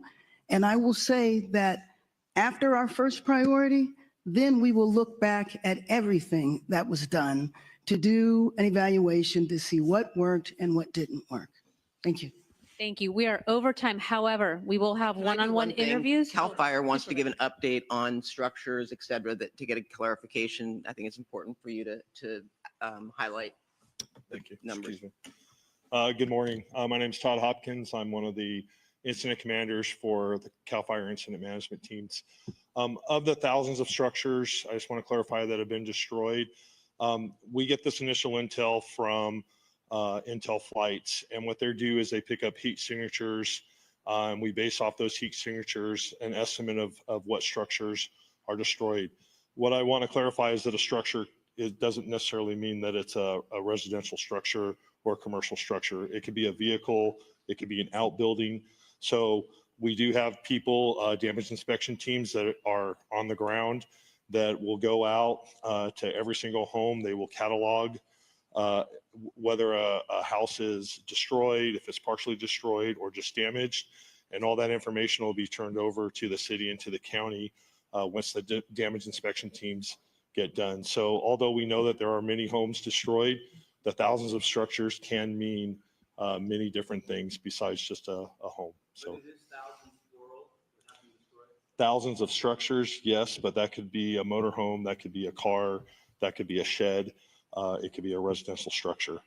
So I just wanted to make that clarification. Thank you very much. And we are end of press conference, one-on-ones. We also have Spanish. We will conduct that over here to the side with Sheriff Luna. All right, it is just after 9 a.m. We have been covering Southern California's wildfire emergency live on the air nonstop since Tuesday morning at 11. We want to thank you for continuing with us here. I'm Jonathan Gonzalez. And I'm Camilla Rambaldi. The Palisades fire has increased in size, and it's much larger than it was yesterday. At this time, it's now more than 17,000 acres. That's about 26 square miles. The landscape of the seaside community has changed. A lot of homes and businesses have burned. More than 1,000 structures are gone. Meanwhile, the other big fire we're continuing to follow, the Eaton fire, the one that started in Altadena. It's now burned more than 10,000 acres. We heard LA County Fire Chief Anthony Maroney say, though, in that news conference just now that forward progress has been significantly stopped. That is critical. It also destroyed thousands of homes and businesses, though. 5 people have died. LA County Sheriff Robert Luna saying he believes that number could go up. Evacuation orders are still in effect for both areas. It still continues to be a very active and dangerous fire situation. We also learned at that press conference moments ago that 20 people have now been arrested for looting. We want to get to a list now of school closures today because of the fires as well as the poor air quality across Southern California, and there are a lot of them, so bear with us here. A lot of schools closed. We're going to switch the feed to boots on the ground. Also closed Monrovia Unified, San Gabriel, Santa Monica Malibu Unified School District, the South Pasadena Unified School District, Temple City as well, Alhambra, Arcadia, Beverly Hills, Duarte, the Garvey School District, as well as the Glendora Unified School District. Again, these are all school closures and school district closures today. So that's something to keep out for as we continue to keep an eye on that. And we also want to talk about some of the district Los Angeles Unified School District. They will continue to distribute the grab and go meals to LUSC students this morning until 11 at the following schools. Let's give you a breakdown of those schools. That's Mulholland Middle School, Sepulveda Middle School, Hollenbach Middle School, Southgate High School, Fremont High School, Harry Bridges Span School, Marina Del Rey Middle School, Sonia Sotomayor Arts and Sciences Magnet School. A decision regarding when LAUSD will be reopening schools, that won't be made until 4 this afternoon. That's a high number to me, but you also still have the capacity to serve more people. Correct. We started out 2 days ago with 20. And then today, like you said, it's over 200, which is a good thing because it's like I'm thinking that they have heard that the shelters are a safe place to stay. And because of the way the wildfires were going, it was very uncertain. So it was good for them to know that there is a shelter here. And if it does reach capacity, we have other shelters that they can go to. No. I did have a chance to go inside. Carmela did request that we stay out here just to respect the privacy of some of the people in there because they're just going through a lot of emotions right now, right? For most of them, if not all of them, One home, firefighters going through the rubble found what they believe are also human remains. And at another home, deputies driving by were flagged down by someone who said they had found human remains in the front yard of a home, also in the rubble. Now, let me tell you, this is not uncommon after a fire.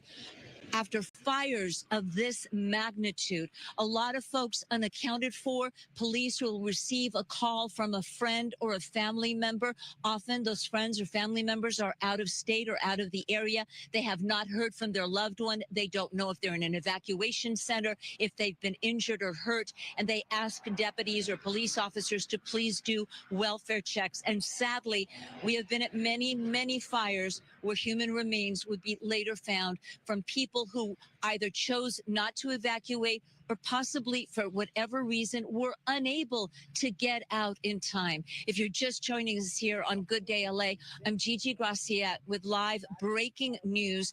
A Fox 11 exclusive. Los Angeles County Sheriff Homicide detectives en route right now to 3 different locations where what appear to be human remains have been found in the aftermath of both the Palisades fire and the Eaton fire. Of course, it will ultimately be the medical examiner's office who determines if they are indeed human remains and then will work on identifying them. Reporting live in Malibu, I'm Gigi Gracia. Back to you. And, to add to that, it could take some time before the coroner is even able to make his or her way up to this location, whether it's the Pacific Palisades location or in Eaton, the Eaton fire, to actually see what happened, what in fact went wrong here. And it takes some time to even identify these individuals. And it's very heartbreaking. And our hearts go out, obviously, to the friends and family who've been waiting to hear from these people, the missing people that they hadn't heard from. It is very heartbreaking. And again, unfortunately, it is not uncommon when you see fires of this size, these large magnitude fires. And this is, let me step out of the way here.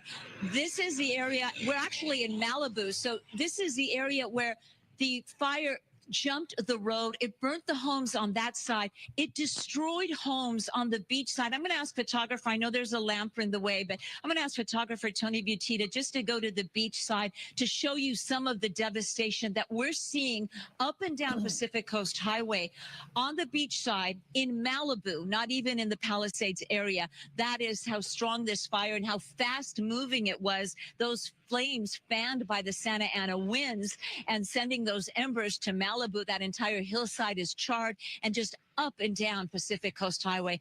The loss is just incredible. Home after home, block after block of burnt down houses. And just a very sad finding here. Again, homicide detectives with the Los Angeles County Sheriff's Department, they're fanning out. They're sending teams to 3 locations, including right here in Malibu, to determine if these remains that were found by deputies doing a welfare check, deputies who received a call from someone who was worried about the person or persons who lived at this home, concerned they may not have been able to get out or chose not to get out. And those deputies found what they believed to be, and they reported as, human remains.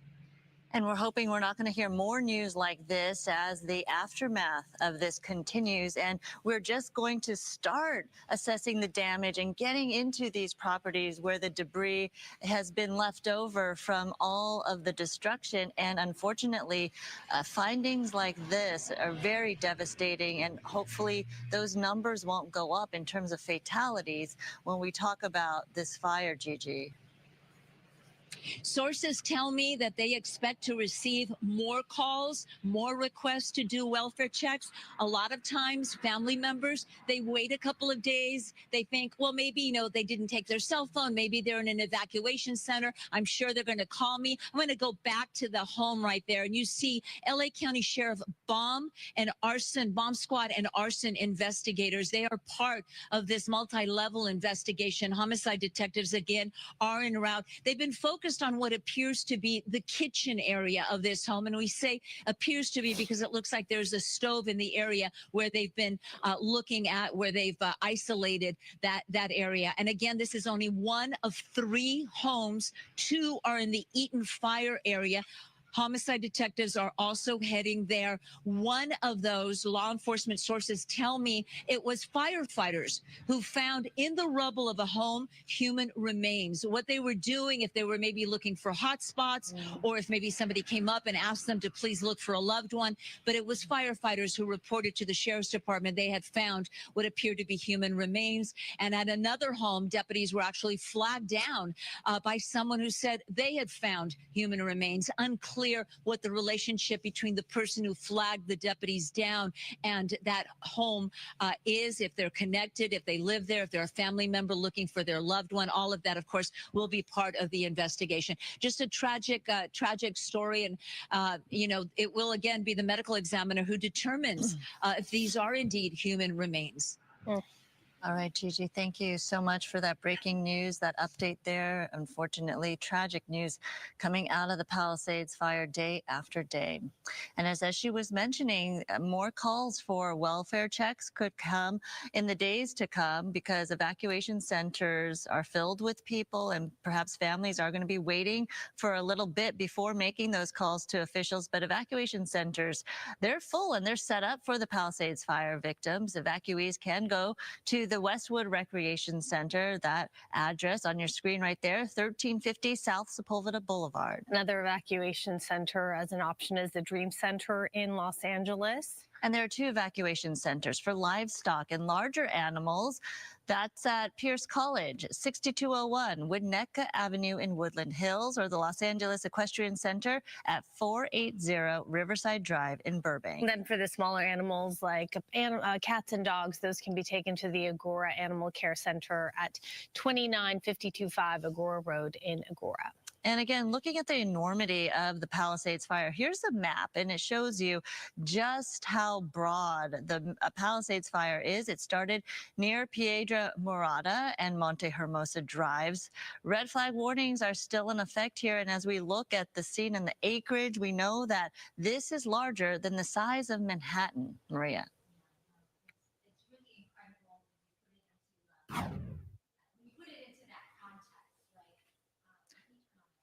There it is. I think that would be better if I turned the microphone back on. But yes, I agree. When you put that comparison in perspective about the size of Manhattan, a lot of us know that's a large area encompassing so many people. And that is what we are seeing here, bigger than that with just the Palisades fire and destruction alone. Just want to echo what officials were saying there during that press conference and how things are looking better right now. The winds are actually lighter, so we're getting a brief break from the strong winds. So it's going to stay lighter this morning. So firefighters, those fixed wing aircraft, those air assets have this window of several hours right now where they can really try to attack this fire and the other fires burning across Southern California. And before the winds start to pick up again, it's going to get stronger as we get to this afternoon and evening into early tomorrow morning. And yes, those red flag warnings continue for the danger, fire danger, where we get that small spark somewhere, perhaps that is still possible outside of these fire zones, and that can spread rapidly under these weather conditions. 55 degrees currently in Burbank, same for downtown LA. It's 33 in Lancaster, 65 in Santa Ana. Notice those arrows, so those winds still coming out of the northeast. The pressure control, but the acreage is still 17,000. We're going to look at the aerial footage. 17,200. And that's what was reported late last night. When we signed off around midnight, it was the same size. So I'm not sure if that simply has not been updated because they haven't been able to map the spread of this fire, the Palisades fire, or if that means they are making significant progress on stopping forward spread. Because we have been reporting for hours now. You saw our live images this morning. Viewers could see, that shot from News Chopper 4. They could see the size of the eastern flank of this fire, the shape of it shifting by the minute. So we haven't seen an aerial firefight this morning over the Palisades fire. We have not seen helicopters dropping water over this, and we have been stationed over this since about 5 in the morning. So I'm wondering what exactly is going on with this firefight, especially as we anticipate winds picking up again. For now, we are not experiencing nearly as bumpy of a ride as we had yesterday morning. I'm not having trouble controlling the joystick on the camera the way I did yesterday. But we know with a fire of this size, with no containment, we could be in for another long night as winds pick up. Absolutely. Our Julia Dang overhead, the Palisades fire. Thank you for always this really grand perspective of the devastation that's happened there, the loss of really an entire community there. Julia Dang, we'll come back to you shortly. We now want to get to NBC4's Lauren Coronado, who is covering the other major wildfire, the Eaton fire. Eaton fire. Lauren, you are, I understand, with some Altadena evacuees, more on their stories and how they were able to get out. Lauren. Camila, Jonathan, hi there. Right now we are on Santa Anita Avenue. Woodbury is just down the way, and it looks like for the first time law enforcement is allowing people who live in the area to come back home, but on foot. It looks like that vehicle may have already been in the area. They may have never evacuated, but folks like the ones I'm with now, Virginia and Vincent, thank you so much for being with us right now. Talk with us a little bit about what things have been like. You're on your way back to your home right now. You don't know if it's standing. Is that right? Yeah, I think it's not there though. Yeah. Is that based on the images you've seen already? Yeah, based on the images, right. And it's so widespread, it looks like we'd be having a miracle if we should still have it when we get up there. You would say it would be a miracle if it was still standing. Oh, Yes, I don't for think it is. sure. So we're bracing for either. Or okay, we're taking it in stride, the whole thing. Yeah. Talk about the evacuation process. Well, we were just in the home. It was in the evening, and I think I was trying to watch some football or something on TV, and the phone takes off, right? And I look at the phone, it says all about a big fire at Altadena all over the place, and the winds and everything. So I step out the door, and I look to the right, and I could see the Eaton fire through all the trees and stuff. And it even looked closer than Eaton. Down the block. Yeah, it looked like it was just around the corner. So we've had experience with fires before. We even saved a couple of dwellings in Santa Barbara years ago. And then my son lost a place in Santa Barbara also. So we've gone through this before. And you fear that's the case for you guys. Yeah, but it also told me to get going because we experienced it before. To take the evacuation seriously. I knew the right way to get going. So we took a few things out. We got a few things and got out of there. You said on your way out you got hurt. Yeah, I was trying to take some of my big paintings, which we never did take, but I was outside and there were these 100-mile-an-hour winds, as they say on the news. And I had a hold of the back of one of them and I went airborne with it because of the wind. I was up in probably 4 or 5 feet off the ground flying. And then I landed on my head on the cement in a flash and broke a rib, but got up and put that painting back into the studio because it was too much to try to deal with. My goodness, and you're back up, walking up a hill right now, walking up Santa Anita Avenue to check on your home. I mean, pretty good shape, so we're. My goodness, incredible. I'm so happy to see you guys here still standing. Yeah. And I can't imagine what it feels like not knowing if you're returning to a home or not. I showed you some of the video of whatever I could. We tried catching some video of what was left, some of the homes still standing. A lot of viewers have been asking about the status of their homes, just like you guys. Right. And we're starting to see people roll in, finding out if their home made it or not. What does it feel like not knowing? Well, it's just an interesting experience. You know, it's another life experience. And surprisingly calm, but then it goes up and down. Then you get freaky out, you Well, know. we lost a lot of great things, but we're But- taking it in stride, you know. I mean, I lost all my life's work pretty much, but Oh. I'm okay with it. And a project I told you about is looking really, really good, better than anything I ever did before. So I've got that to look forward to still. And I grabbed a stack of that and got out. Yeah. It's so optimistic. Luckily, our daughter came over and insisted we grab this and that and helped us get out. Okay, and your daughter's right here, Brooke. Yes, and once my dad cracked his rib, we went to the ER and that was it.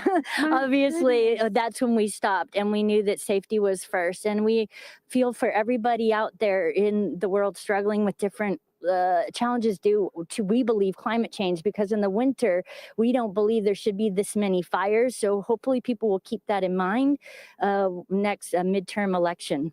Gosh, you guys have so much going on, an evacuation, an ER visit, and now you're on your way to check out the status of your home. I better let you guys go. I really hope that we can catch up with you in just a little bit up the hill, and I'm hoping that it's good news, that your home is still standing. Thank you so much for your time. Thank you, and to all the people there that are going through this, our best. Yes, absolutely. Virginia and Vincent. Comes next. Yes, absolutely. We'll catch up with you guys in just a little bit.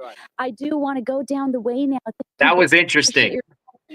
Yes, good luck. I want to go down the way right here on Santa Anita and Coleman Street. This is a homeowner. Good morning. And I said hello very briefly to you. We're live right now. Your home is standing. You're starting to see a lot of folks walking up the way because they say they're checking on the status of their home. Right. How are things looking? Have you been able to talk with neighbors? A lot of them are passing by your home. A lot of them lost their home and stuff, and everybody just very upset. I mean, just it's hard. It's heartbreaking.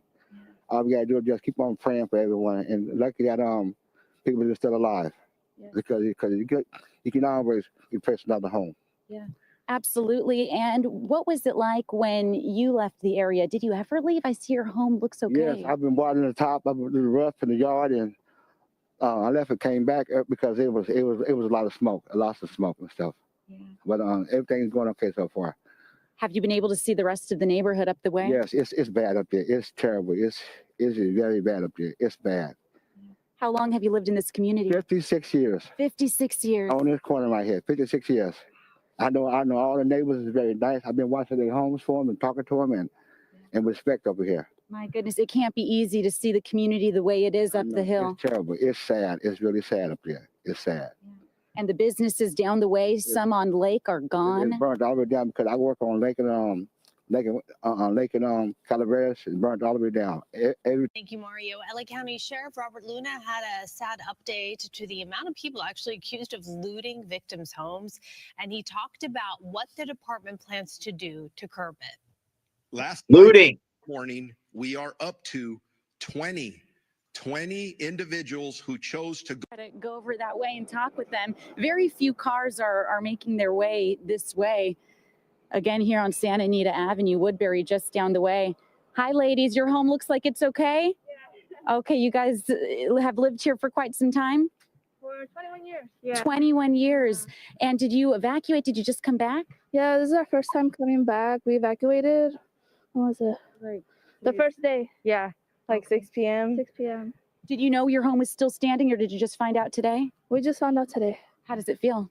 I'm very blessed. Very blessed. Our community, it's really bad. The city, it hurts my heart. Yeah.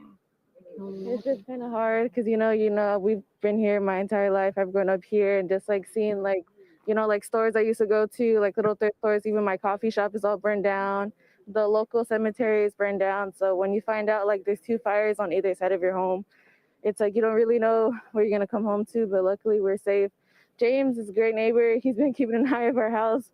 We're very grateful for him. But yeah, we're just grateful and blessed and taking it all in that we still have a home to come home to, even though a lot of people really don't.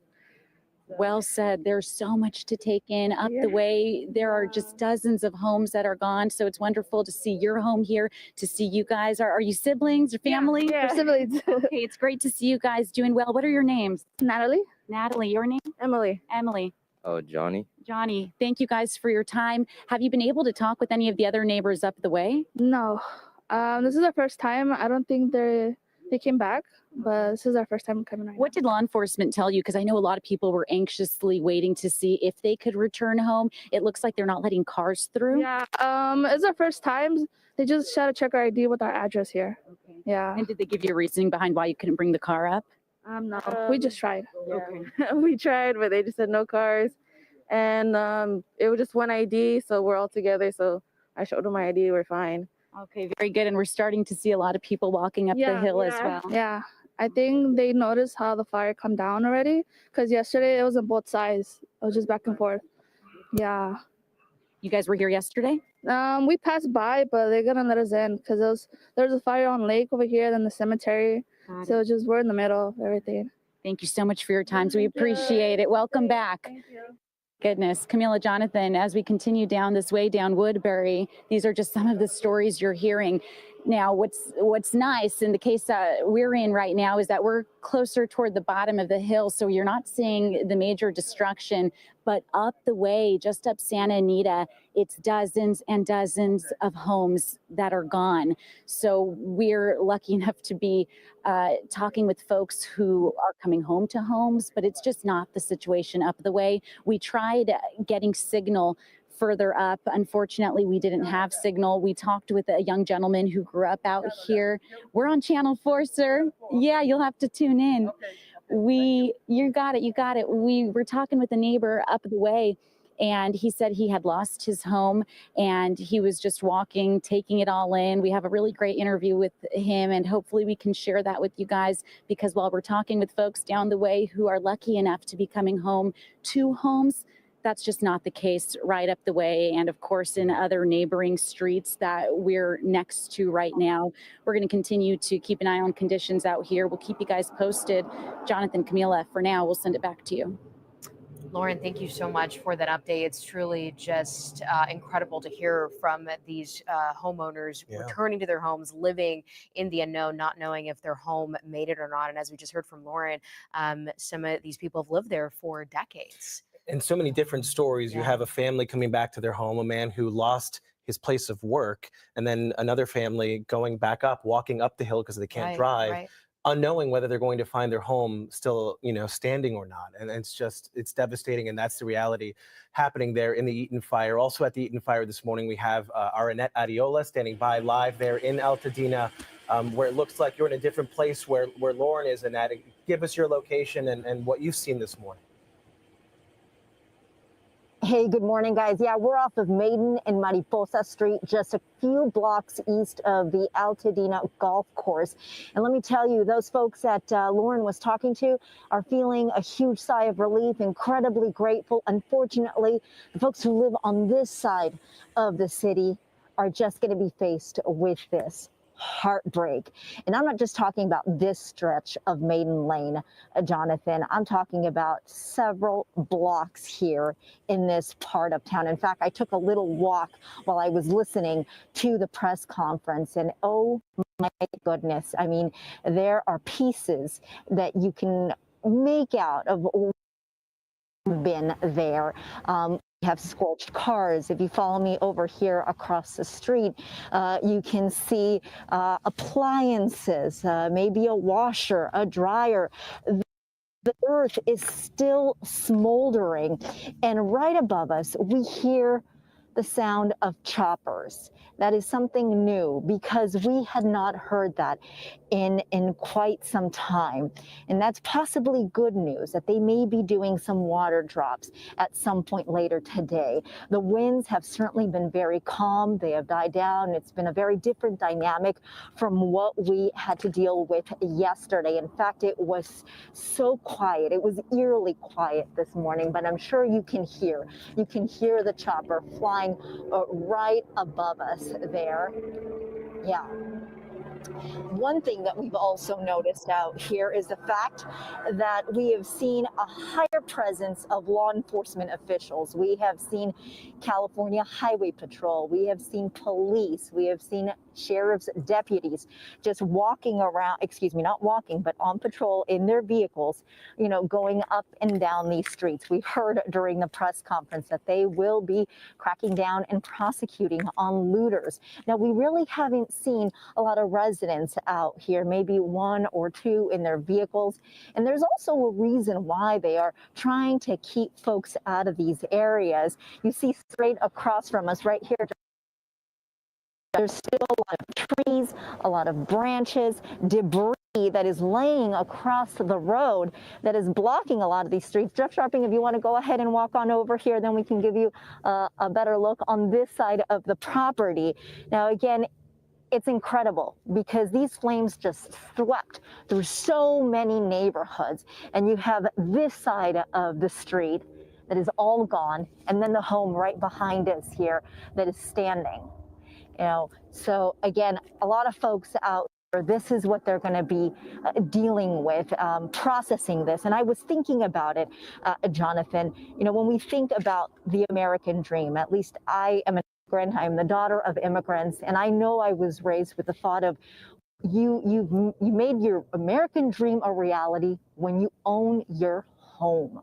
Well, these folks, they don't know what they're going to be coming home to. They don't know if their home will still be standing. And it is a heartbreaking situation. And this is just, again, one stretch of Maiden Lane. If you go all around the area, this is what you will see. And the saddest thing is that for no rhyme or reason, one building is. Yeah, she's frozen. I spot 9 choppers up in the sky right now. A very difficult situation, and it is going to take them a while to process. And as we were going back to the point of a lot of debris still on the ground earlier this morning, you know, when it was still dark, it was pitch dark because there is no power out here. There was a vehicle, a white Tesla, coming straight towards us where we were going live. We moved out of the way, but the driver did not realize that there was a utility pole with wires down, and there was no way that they could get through to Lake Avenue. That's where they were trying to get across to. So again, this is still an area where they're going to have to come in, do a lot of cleanup, and it may be quite some time before start moving in. We've seen a few vehicles, but again, mostly those law enforcement vehicles, a couple of fire engines doing the rounds here. But it's going to be a tough scene to process for the folks out here. Oh, absolutely, Annette. And, you know, as we stay with your shot here, you're right. You know, we have all the numbers. We stopped forward progress on the Eaton fire. We have 10,600 acres, 0% containment, but I will sound like a broken record. These are people's homes. Right. These are people's livelihoods, and that this is everything they've put their lives into to live in a beautiful community at the foothills of our glorious Southern California foothills, to live in these places and to see this kind of devastation is just so startling and so alarming. And people haven't even really gotten the full scope, because you're right, Annette, they haven't been able to come back home. But the images you've provided for us right now are just so staggering.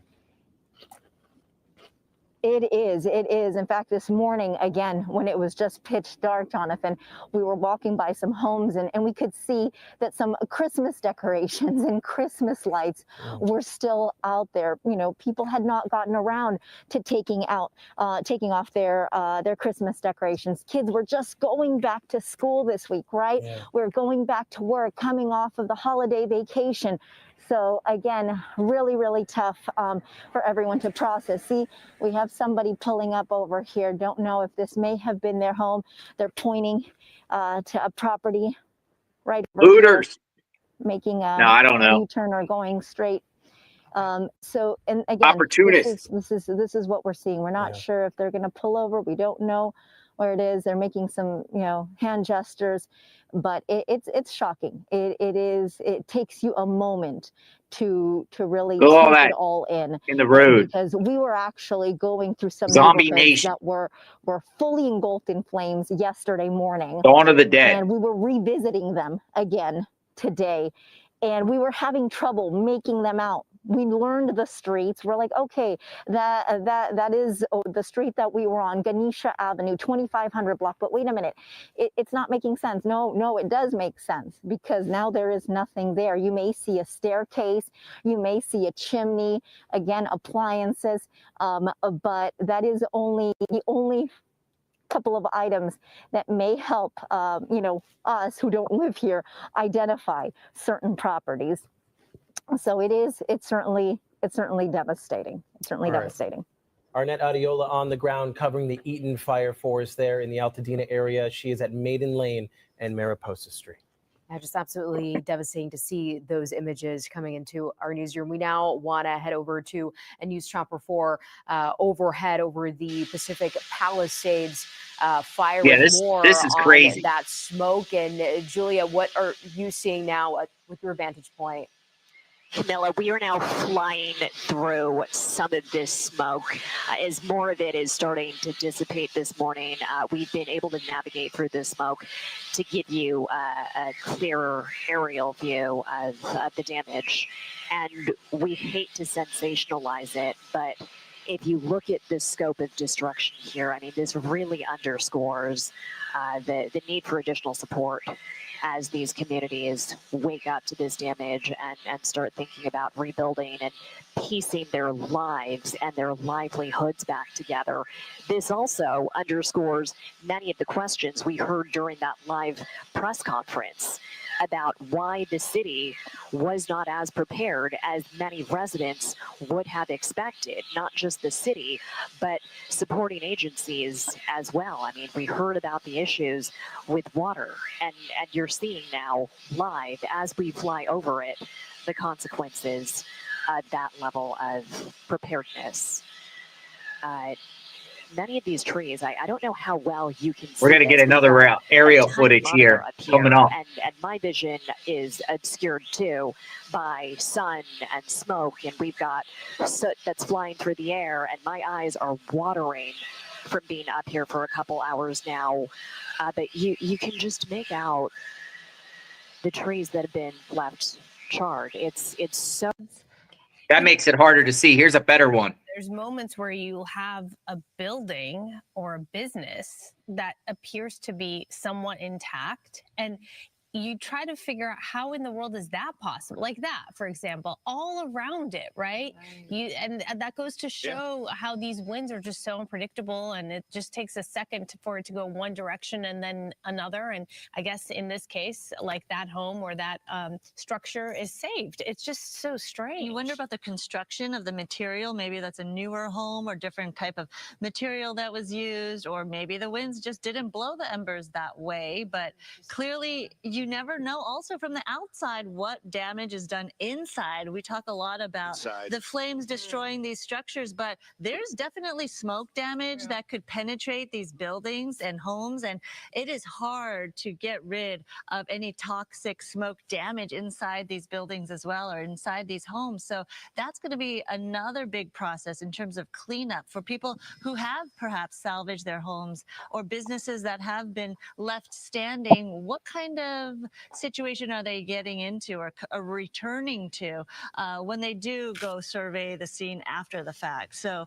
a lot of questions, still remain as to how viable these structures are. Stu, thank you so much for this perspective. Of course, we're going to check back in with you a little later on, but for now, we'll take a quick break. And we're going to go back to the feed.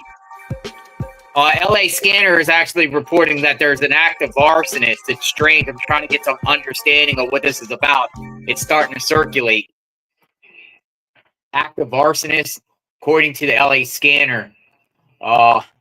Is there going to be copycats? Somebody out there using this scene as an opportunity? We're gonna switch up. Go back to the last feed here. A lot of activity going on. It's reference to the sky. Showing the damage and everything like that, the damage assessment.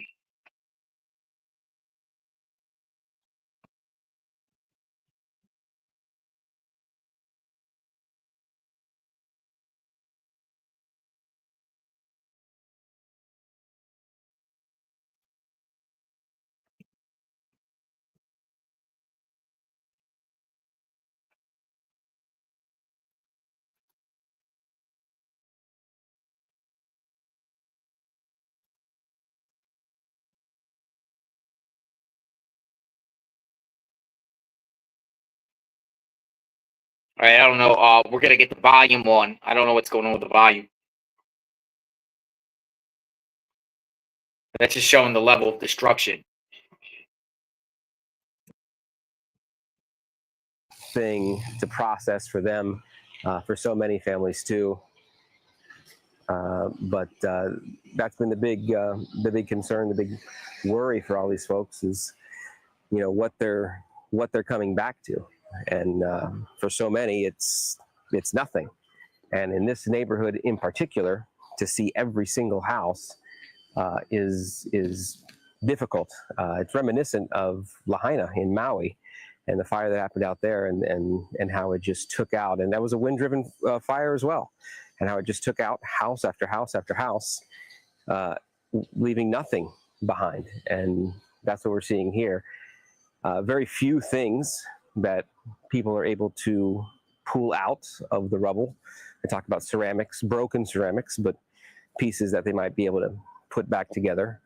But I just wanted to show you guys how, you know, walk as far as you can in this neighborhood, and you're going to see much of the same. There is not a single house standing in I don't know how many city blocks there are in this neighborhood, but left and right and all around, there is nothing. And this is a big difference in some of the other neighborhoods where we see how the fire kind of took some houses, left some houses. This one's very different because everything is gone, guys. And John, have you been able to see any additional homeowners driving through there today? I know I saw a couple people earlier in your shop, but just obviously just heartbreaking. I think I lost the connection. To take all of this. We may have lost John there, but again, just these heartbreaking images of just home after home, Jonathan, completely burned there in Pacific Palisades. John mentioned Lahaina. John was on the ground there. Yes. He saw that firsthand when that destruction happened, and he's seeing it again now here in Southern California at a level truly we've not seen. There in Palisades, we're also seeing the same thing in the Eaton fire. It's just remarkable how devastating this is, the level of destruction. Right now, we have NBC reporters from across the country helping us with our coverage. We have Sarah Wallace joining us live now along PCH there in Malibu, where Sarah, officials are now saying this is the most destructive fire in LA history. That's right. And you've been talking about the fact that more than 17,000 acres have burned in this Palisades fire. I just want to take you along here and show you what we are seeing. You can see that.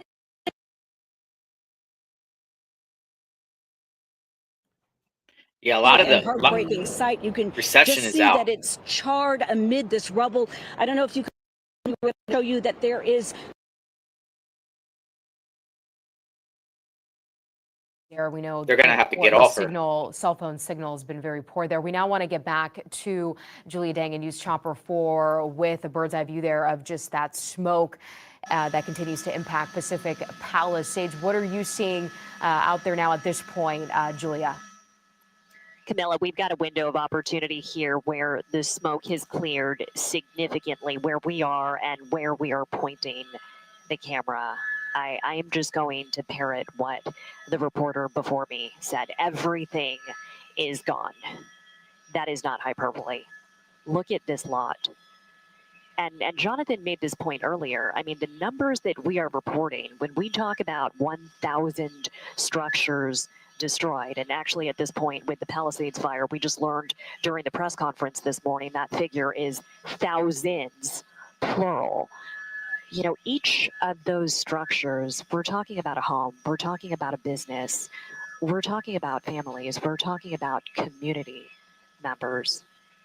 And this image here, I mean, multiply this by thousands. That's what we're trying to illustrate here as I zoom all the way out. It is destruction as far as the eye can see. And I can only imagine what we're going to see as more of this smoke clears. These are the first aerial images we have been able to broadcast from over what is left after the Palisades fire. And we say after because it's no longer burning in this area, but the fire itself is still burning uncontrolled. 0% containment, more than 17,000 acres at this point.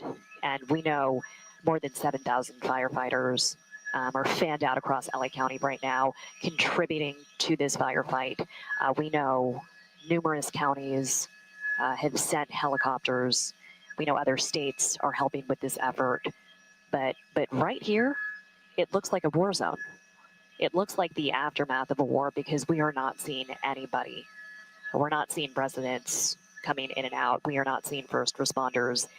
It is just dead. And I hope we can put up images later comparing what I'm showing you now to what this looked like 3 short days ago. And that's as we come up on hour 48 of our live ongoing coverage on NBC4. And I think the hours ahead are going to contain many more images like this and many more of the stories behind these images of devastation. Hey, Julia, you know, you've covered many fires from up above. Have you ever seen the level of devastation here? No, Jonathan, I've covered fires. I've never covered anything like this. I also have not seen anything like this as a news viewer. I've heard a couple comparisons to Lahaina.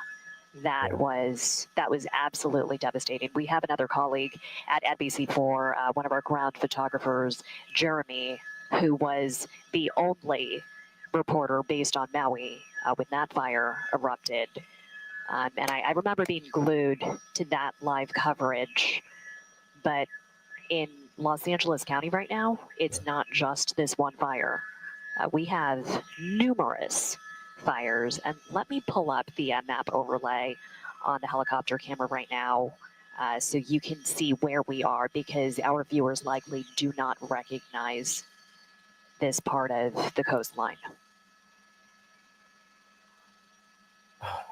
It's just tough to see. It's tough to stomach these images, Julia. Your perspective truly gives us the scope of the disaster here that happened there in the Palisades, and it's a firefight that continues. You know, we talked, Julia, overnight.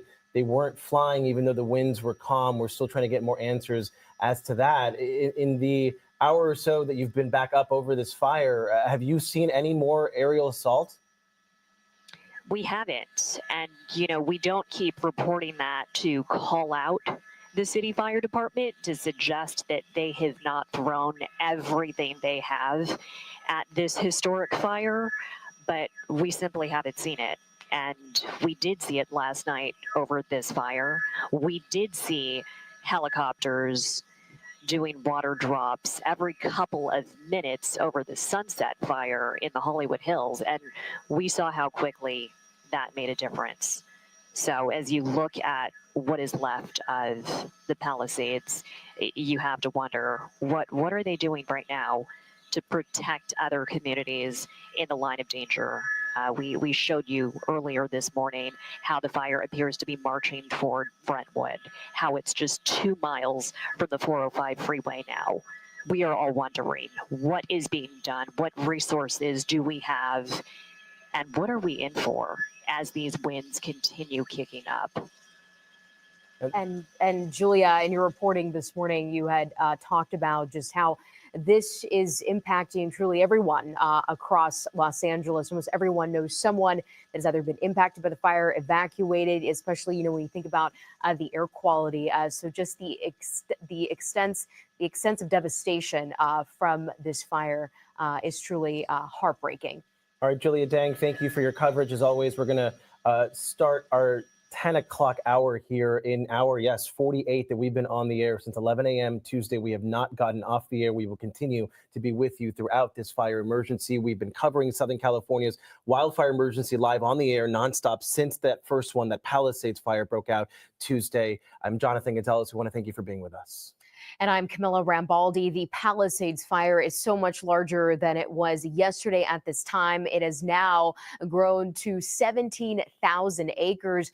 That's about 26 square miles. The landscape of the seaside community has changed. A lot of homes and businesses burned. More than 1,000 are gone. It's the same story. Our other big fire, the Eaton fire, started in Altadena. This one has burned more than 10,000 acres. The LA County Fire Chief Anthony Maroney saying this morning that forward progress has been significantly stopped. That is a bit of good news there this morning, significant news. Though the fires already destroyed thousands of homes and businesses, the total they are still trying to figure out. Meanwhile, 5 people at least have died. LA County Sheriff Robert Luna says, unfortunately, he believes that number could go up. Again, 5 people have been killed in the Eaton fire at least. Evacuation orders are still in effect in both areas for both the Palisades fire and the Eaton fire. This is still a very ongoing and dangerous situation. We did learn at a press conference this morning that 20 people have been arrested for looting. We now want to go to our Lexi Suitors joining us live from Altadena with more of that devastation. And Lexi, what are you seeing out there at this hour? Hey, good morning. I feel like where I'm standing paints a really good picture of what the entire Los Angeles County area is dealing with, starting right here with this truck and the wind damage. This tree that it was significantly sized, totally roots uprooted out of the ground, landing or showing the power of those winds that blew through, igniting these flames. Coming over now to this property, 2 homes that used to be standing here. You can see the smoke in the air. I mean, the property is still just smoldering. There is virtually nothing that you can make out of whoever lived here and their belongings. Everything is ultimately just destroyed. You can see there's a water spigot that's just shooting out a little bit of water there. And in this corner over to my left, you can see some flames that are still burning. One of those hotspots that we have seen in dozens of homes this morning where, you know, the fire's just not totally out and firefighters are doing their best. They are stretched so thin. We have seen fire crews actually make their way down this street just in the last 20 minutes that we've been standing here, and they're checking on things. They're doing what they can to get these hotspots out so things don't continue to travel and ignite. But even the damage to these cars, I mean, you can see the heat, the power of these flames. It's hard to make out what that car really even looked like prior to this. And we have seen dozens of others parked along this street that look so similar. But as we discussed with this fire and the power of these winds and direct, that's really how you determine if you have your home or you don't. Because just right here now behind me as I cross the street, this home still decorated with its nice front wreaths for Christmas. It looks virtually untouched. And homeowners I've talked to today that have come back, they've said, you know, while our home looks great on the outside, it's going to be a very long time before we can go back inside. And that's because it is covered in soot and smoke. The smoke is still so strong out here. It's even hard to see the hillside that's not that far away from me because it's still in the air. And you can see kind of some of the soot and the ash still falling from the sky. So while some homes remain standing, it certainly doesn't mean that they're livable. And unfortunately, the worst case scenario is on this side of the street here in Altadena. Back to you guys in the studio. Our Lexi Suter there on the ground visiting us station. Lexi, thank you for your coverage right now. I believe we're moving on here. Are we going to Lauren Coronado? Okay, we're going to go to Lauren Coronado. She's also in Altadena. She's at Santa Anita and Woodbury Road, where, Lauren, we know you've talked to several people, including evacuees really going home for the first time.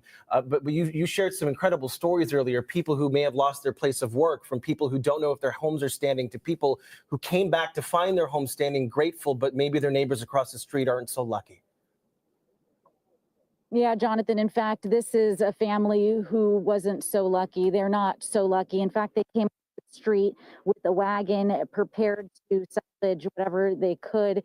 And that's exactly what they have with us. We have Frida and your mom with us. Talk with us a little bit about what this journey has been like. You didn't know if you'd go back to a home. You're walking 20 minutes up the hill, not knowing. How are you feeling?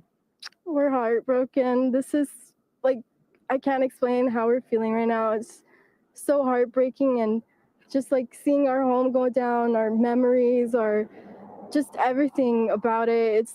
Yeah, we're hurting a lot. Our neighborhood, our city, we would walk these streets all the time, and now seeing it burnt to the ground. And yeah.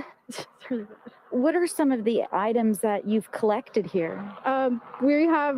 We actually put some clothes in our parking structure, and like just stuff we had that was extra, and we try to salvage as much as we can because thankfully it's not burnt yet. So we have clothing items, sweaters, even if it may not fit us, just as long as we have something for right now. Yeah. So these items weren't in the apartment, but they were in the parking area. What were you able to grab from the apartment, if anything? We weren't able to grab anything. Everything's burnt to the ground.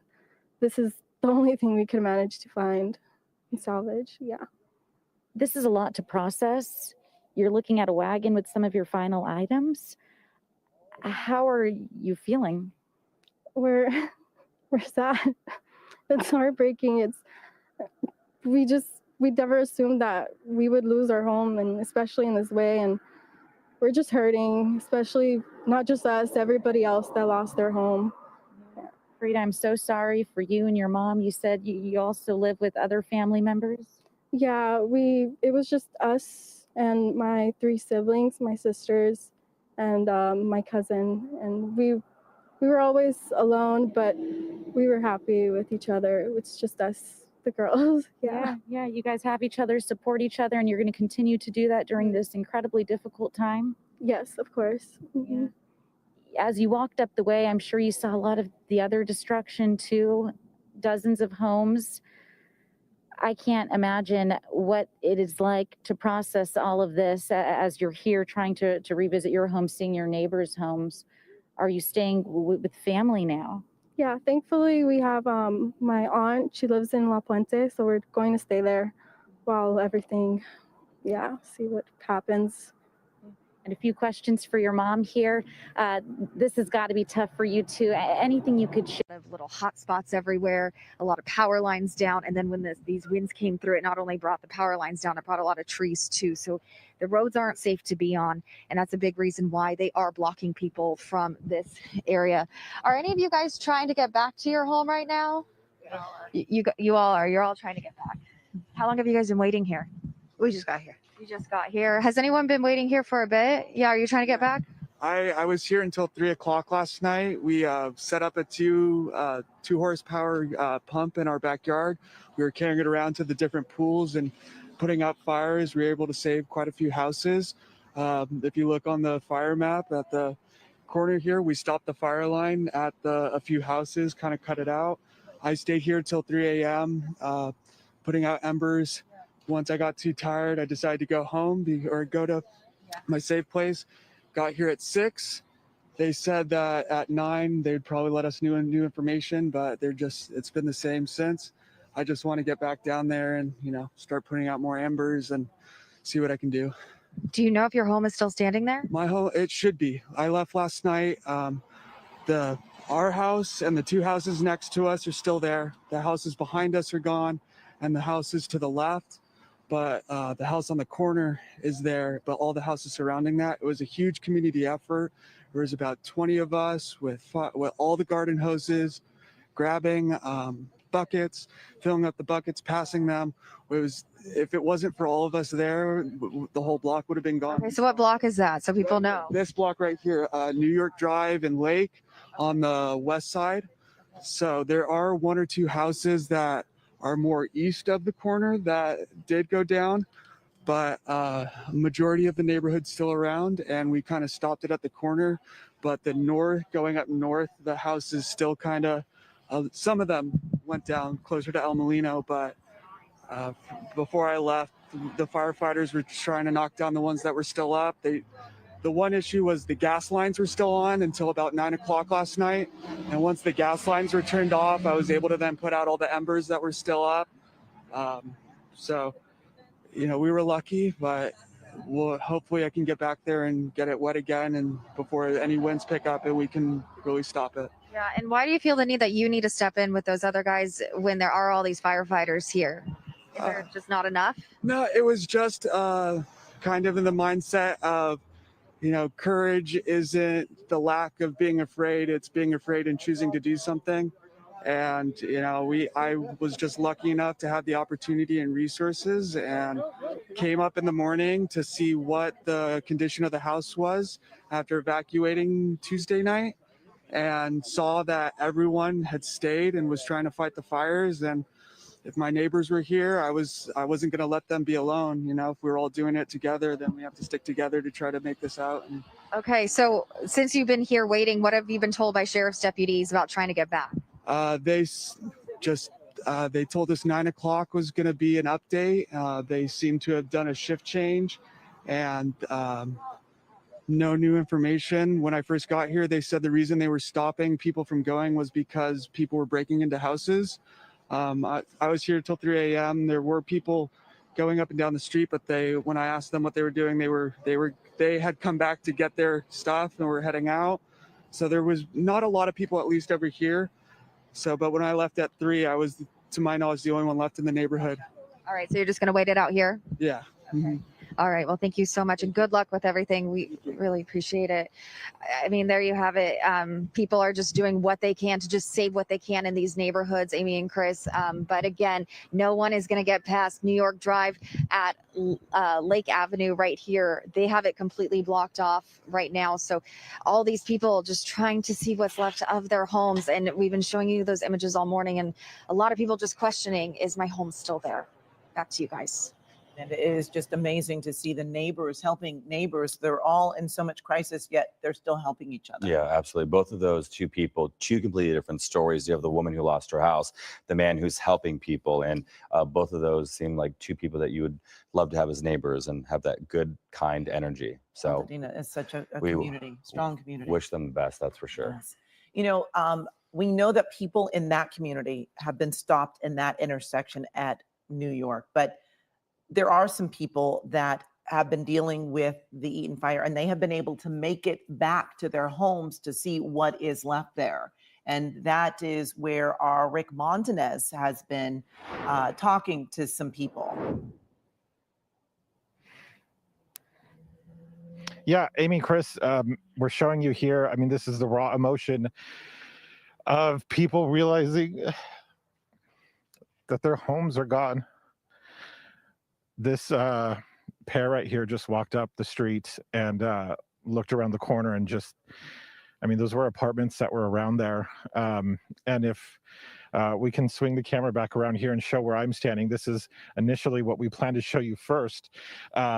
Dozens of homes behind me in this townhome complex that have just been incinerated. I mean, it is almost difficult to even tell how many units were here, but so much on this street just destroyed. And, you know, a lot of people are really wanting to come down and be able to see this. This is El Molino Avenue and Mariposa Street here in Altadena, and this is the Mariposa Townhomes complex here right on the corner. But, you know, somebody just told us walking by that it looks like a bomb went off, and you really feel that when you come around and see all of this destruction here, and it's horrific and difficult to see. And we come around here on the street and you see on the other side this was a business here, a large building. There were a lot of homes in the area, and then now this. I mean, it's stunning to see everything that burned so quickly and so intensely that you can't even really tell what it was. I will show you this building, what it was before it burned down, but I want to also show you over here. There's more people gathering, looking at the destruction, comforting each other. It is hard to see that, you know, what the loss that they're feeling. We've been describing it all morning, and for a lot of us, we understand it because these are our communities. And you see this building here. This was it looked like a business center, a paint shop, and an insurance office. But what I want to try to bring up here on my phone is to show you the contrast of what was. We're going to get focus here once I get this established. So this is the building where you see that State Farm sign, that office building we were just looking at. I'm going to try to zoom in a little bit so you can get a better idea. So you see there were a bunch of storefronts there. As we move this view around, this is the building here on the corner that I was just saying. I'll show you in a second. Look at that. And it's just all gone now. I mean, it's incredible to see these before and after. And then this is the townhomes, Mariposa townhomes, where we were just standing in front of the first time you saw me here, and all of it is just gone. It's such a stark contrast to see everything that has been lost. We're going to come around again here and see. It looks like there's more people walking up right now. They just pulled up in their car. Gosh, it's so hard to see this. The emotions as they come to realize what is left of their home, which is nothing.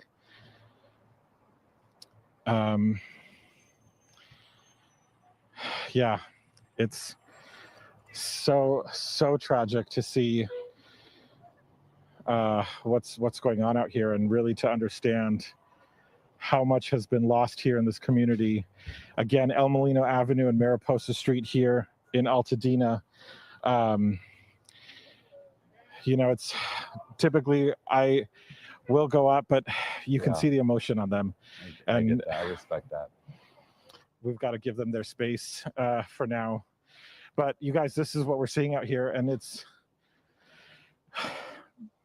Rick, we hear the emotion in your voice, and we know that you have been covering news in Los Angeles for a long time, like Chris and I both. And, you know, the fact that you are not numb to this is a testament of who you are. To see this ongoing destruction for a couple of days now, and it is still so emotional to you and to so many of us.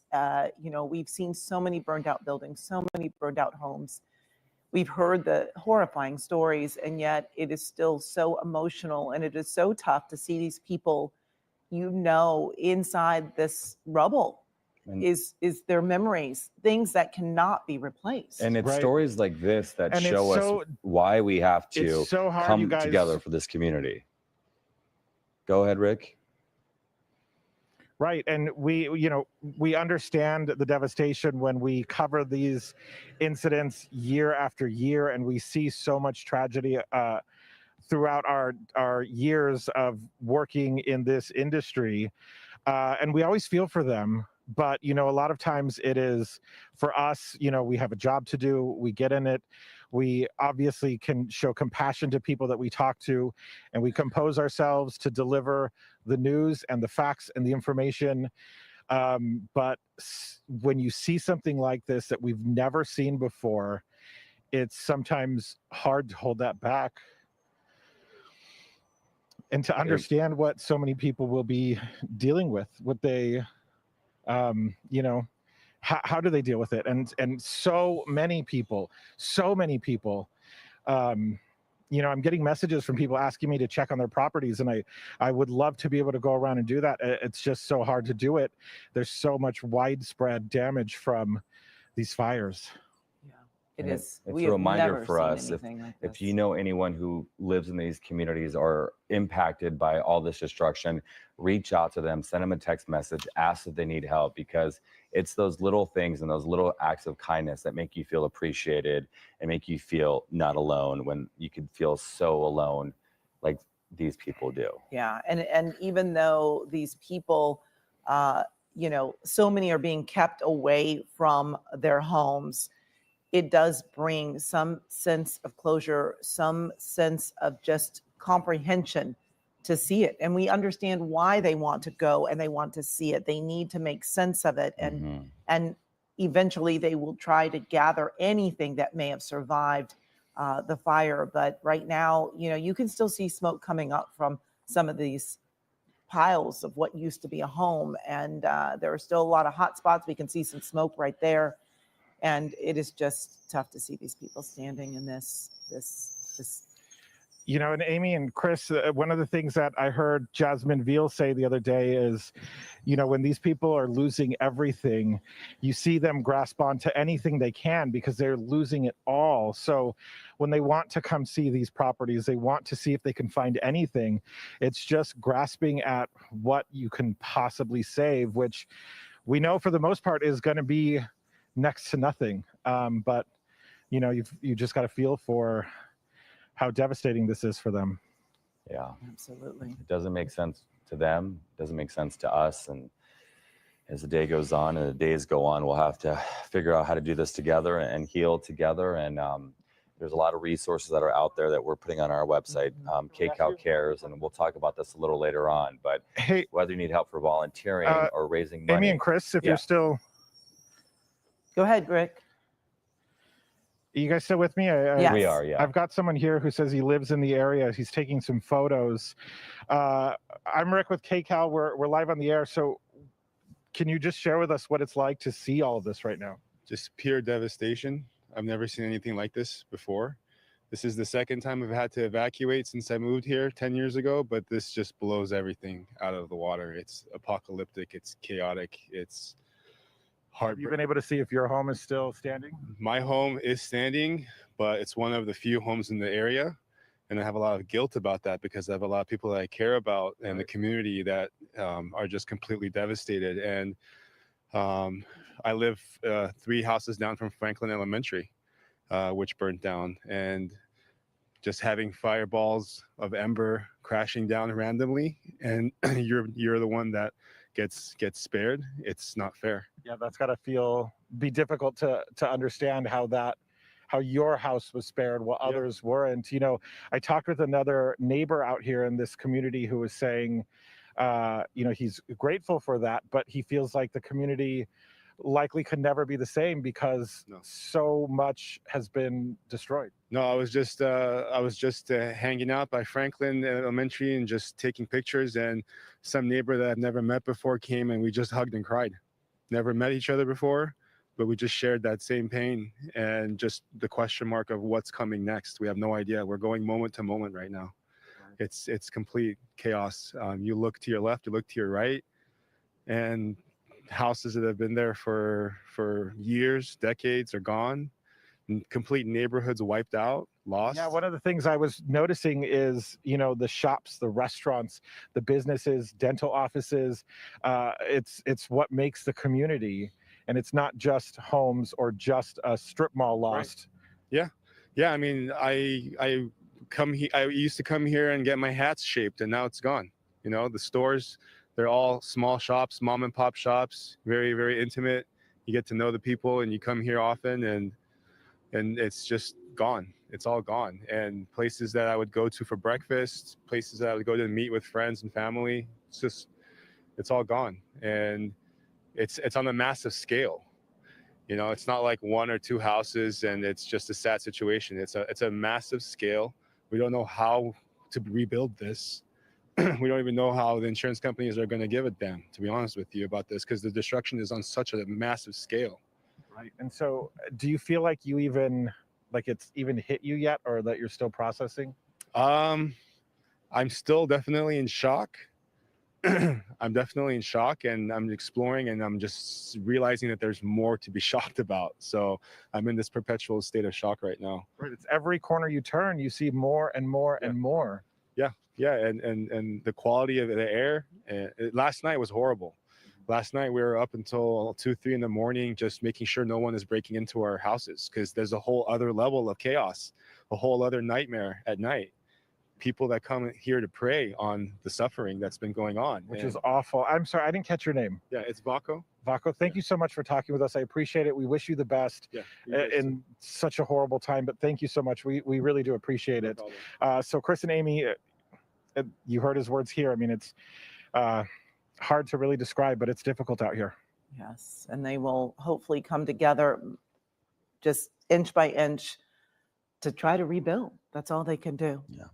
Thank you, Rick.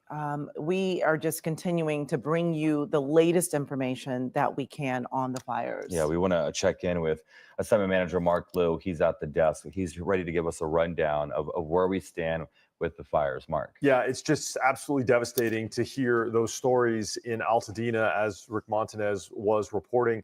In addition to the vast devastation in the Eaton fire area with all of those homes destroyed, we know 5 people died as a result in some way of that fire. And now we know 2 more may have passed away in the Palisades fire. LA County Sheriff's deputies confirmed to us here at the desk that they did welfare checks at 2 different locations in the area of the Palisades fire in the last 48 hours. And they have discovered what they call human remains at each of those locations. There is now a homicide team that is investigating both of those instances of human remains being found. And the sheriff wanted to stress that even though it is a homicide team that's investigating, it does not automatically mean that these human remains are the result of foul play. It is just that homicide investigators investigate all instances of someone dying, whether they be natural or suspicious.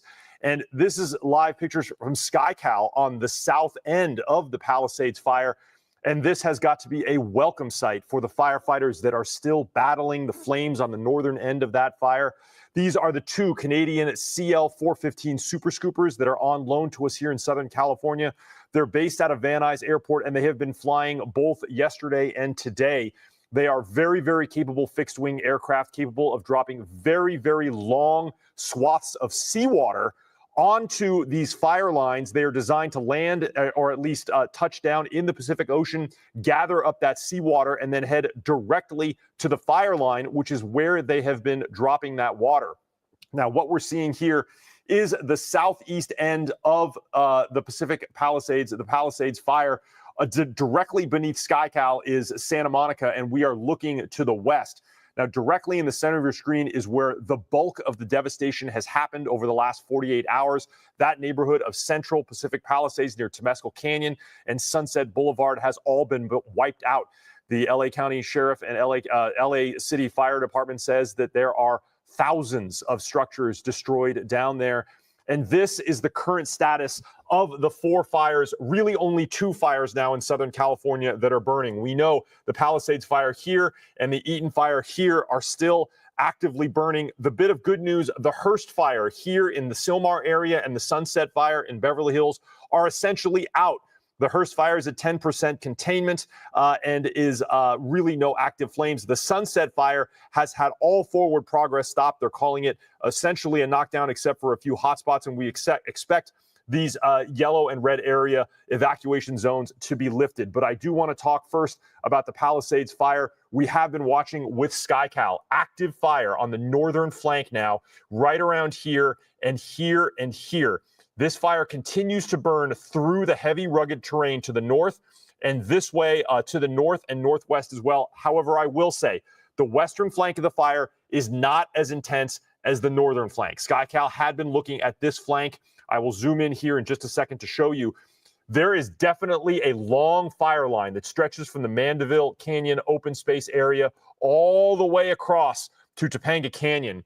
And these flames will continue to burn towards the Encino area. And this is going to be a really tough firefight. There's no way ground crews can get in there. And it's going to end up being phos check and water drops from the helicopters and those super scoopers. The one other place that I want to quickly note is in Altadena. The fire here, there is still fire burning in the hills to the northwest of Altadena. But again, there is about 20 miles of space before it gets up into a populated area. That would essentially be the parts of Little Rock and Palmdale. And so there is going to be a long time before it reaches anything there. We're going to keep monitoring this. We know that there are water dropping helicopters active in the Palisades. They're doing the work, and hand crews as well. That is the very latest from the desk. I'll send it back to you. Okay, Mark, thank you so much. We want to give you this look right now as Southern California continues to be under a critical fire risk with those gusty winds mixed with extreme dry conditions. Now, the winds are expected to stay strong enough to carry embers to spark more fires. Now, we know how far those embers can travel, and they're not easing. So we do want to go to meteorologist Alex Biston for what we can expect for the rest of the day, the rest of the night, and the rest of the week. Alex? And Chris, that is a really big question because, of course, the wind has been the driving factor behind all of this extreme fire behavior. And we have been watching the winds. We will continue to watch the winds. Want to start off, this is a live look this morning over LAX. This is our LAX sky camera. You can see all of the haze out there, all of the smoke from the fires that are burning here. So air quality definitely impacted today too. It's one of those days you want to try to stay inside. If you're outside, definitely wear a mask if you can. And you know what? Over the past few hours, we have seen the wind gusts tick up just a bit. Of course, nowhere from what we saw yesterday, but you know what? It's still quite blustery, especially across some of our wind-prone communities. So areas, mountain communities, below passes, through canyons, especially through the I-5 corridor, Simi Valley, we've seen winds tick up just a bit up through our Ventura County mountains, Santa Monica mountains, too, areas like Camarillo, and of course, Orange County, the Inland Empire, Palm Springs, too, looking at wind gusts as strong as 48 miles per hour right now. Air quality is unhealthy to very unhealthy across the LA basin. Of course, the San Gabriel Valley smoke is going to linger pretty much through the next few days because once we kind of get rid of the wind, the smoke has nowhere to go. It is bone dry out there. We're still talking about humidity values in the teens and single digits. Fire risk with us today and tomorrow. Is it the insurance area space of all of this? What's most important right now to you? Oh my God, Leslie. I mean, that is a good question. Insurance obviously is front and center as it relates to the concerns that my constituents have expressed. And, you know, our Commissioner Lara, I'm going to ask him to come to one of the press briefings because I think it's important for him to outline what the expectation is. I would encourage people, you have agents, put them to work. They were there to sell you your policy. Now, make sure that they help you navigate the bureaucracy. And speaking of bureaucracy, what am I going to do? I'm going to make sure we cut the red tape. You know, these people are suffering. I don't want them to have to wait years to get approvals. Let's streamline the process. We know what we need to do to help these people get their house or their whatever they're going to rebuild. And so, you know, my goal is going to be to, once again, challenge our county family to get out of the way and help these people rebuild. And Supervisor, let's say for argument's sake, one of these fires turns out to be caused by power lines down. The utilities are responsible for that. Should they bear the cost to the insurance companies rather than the homeowners? Isn't that what's happening? And then my next question is, why would they're basically passing the buck on to us in both ways? They're raising our rates and they're raising our insurance rates. Our power rates are going up and our insurance rates are going up, and that certainly doesn't sound fair. You know, as someone who you just hit on both in my case, and both have gone up, I could not agree with you more. But understand that they are being held responsible, and they have written large checks in areas where, in fact, they have the utilities have been responsible for the fire. It's too soon to tell, but I guarantee you that is something that there is precedent for it, and we will hold whomever is responsible, financially responsible for it. Supervisor Barger, we appreciate your availability once again this morning, and we're, of course, thinking of you and all of Southern California right now. Thank you. Thank you all. Be safe. Thank you. Next, we want to go to Eyewitness News reporter Sid Garcia, who is live in Pacific Palisades. Sid. Good morning, guys. You know, driving up here and seeing all this firsthand, it's just heartbreaking. This used to be Marquez Elementary School. It's burnt to the ground. And some of the folks we talked to that were here, this is where they were sending their kids to school, but now there's no school left. It's been destroyed. You go to the right, Roma, if you go to the right, everything up here is destroyed, but directly across the street, you've got homes that remain standing. And that's been the interesting part here, is that as you drive through here, you see devastation. Home after home after home that's been destroyed, but then there's the one that remained. Earlier this morning, I had a chance to talk to a gentleman and his best friend. They came up to check on his house. As they were driving up, he was explaining he saw the devastation, the loss of homes, his neighbors' homes, but his was still standing. Sigh of relief. He was grateful to his neighbors who spent the night, used garden hose to wet down the houses and did their best to save some of the homes that are up here. When you look around here, yeah, there's a lot of property that was destroyed, but also there are a lot of homes that still remain standing. And Supervisor Barger was talking about the rebuilding process and how that's going to go. When the one resident here that we had a chance to talk to, they want to help their neighbors rebuild. They want to rebuild. They want to remain living in this beautiful area here of Los Angeles. I was introduced to Pacific Palisades as a little boy. My late father was one of the top floor covering specialists in Southern California, linoleum, carpeting, that. So because he was one of the best, this is where I spent a lot of my summer vacations as a little boy in upscale neighborhoods installing carpeting. And I remember some of these landmarks, especially in downtown Pacific Palisades. You know, Josh mentioned it about an Italian restaurant that was iconic. It's burned. It just seems like something just exploded here and there was nothing left. But again, as I'm driving through the streets here, through the neighborhood here near the elementary school, there's still a lot of homes that remain standing. But then again, you're reminded just how devastating the fire that roared through here in the past couple of days, the devastation left behind, and folks are now, trying to figure out how they are going to move forward and rebuild and stay in this community. I could tell you weather-wise, there's no wind. It's absolutely calm. It is, dare I say, eerily quiet. What I hear in the background are there two super scoopers that have been coming by, dropping water here in certain spots. There's still a couple of little spot fires burning here, but they're burning in spots where everything else around the flame has been destroyed. But I mean, you've got folks, this was their neighborhood. This is where the kids began their school careers. This is a lot of memories, and imagine all the artwork, the crafts that these kids put together that were in their classroom. Now that's all gone, and having to explain it to the kids that their elementary school is gone, and then sadly having to explain that their home, that the one that they know, is gone as well. It's just sad. It's heartbreaking. You see all the devastation around here, but nobody got hurt. Nobody got seriously hurt. And while we saw a couple of folks up here who were hugging and just thanking their lucky stars that they were okay, they're looking at just ash and rubble and a chimney that still remains standing. So again, the weather's calm. There's no real wind up here right now. I can hear the super scoopers in the background, but it's just quiet, where at the elementary school, you should hear kids enjoying recess, having fun, being a kid. Instead, who knows how long it's going to be before they rebuild this and rebuild the homes and get their lives back together. I mean, honestly, guys, you guys have covered these before as well. It's just sad to see, but you also see some of the folks who are fortunate that their homes remain standing.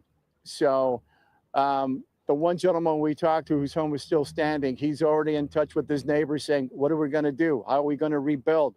And that's the key. He said there's a lot of hope, and that gives him hope that his neighbors, as much as they lost their homes, they want to rebuild. They want to stay here. And that's how tight that community is that they want to start the rebuilding process. And it'll start by getting this school rebuilt so the kids have a safe place to go to school again and start making memories. But man, it's just sad to see. And I'm just thinking, you know, I've got kids of my own. You guys do too. Think of all the work that they put into all the arts and crafts, the home, everything else that was destroyed in this fire. Let's send it back to you. Scene. Can you compare the two in terms of how the environment has changed? Yeah. The past couple of days, we've been dealing with winds. I had goggles on and a mask. Today, John, it's just really quiet. You see a couple of folks every now and then on their electric bikes, their e-bikes riding around here. But there should be a lot of noise, a lot of, you know, a lot of kids having fun, recess or whatever. There's nothing here. I mean, one resident said it was like the zombie apocalypse. Everything's gone. You know, that's burnt down. You got a couple of guys around here riding around right now, checking things out. But we saw a lot of LA City Fire still driving around here, checking up. But it's just, John, guys, it's just quiet. Eerily quiet. I could hear the planes in the background, but you know what? It's like the life was burnt out of this place. The soul's gone.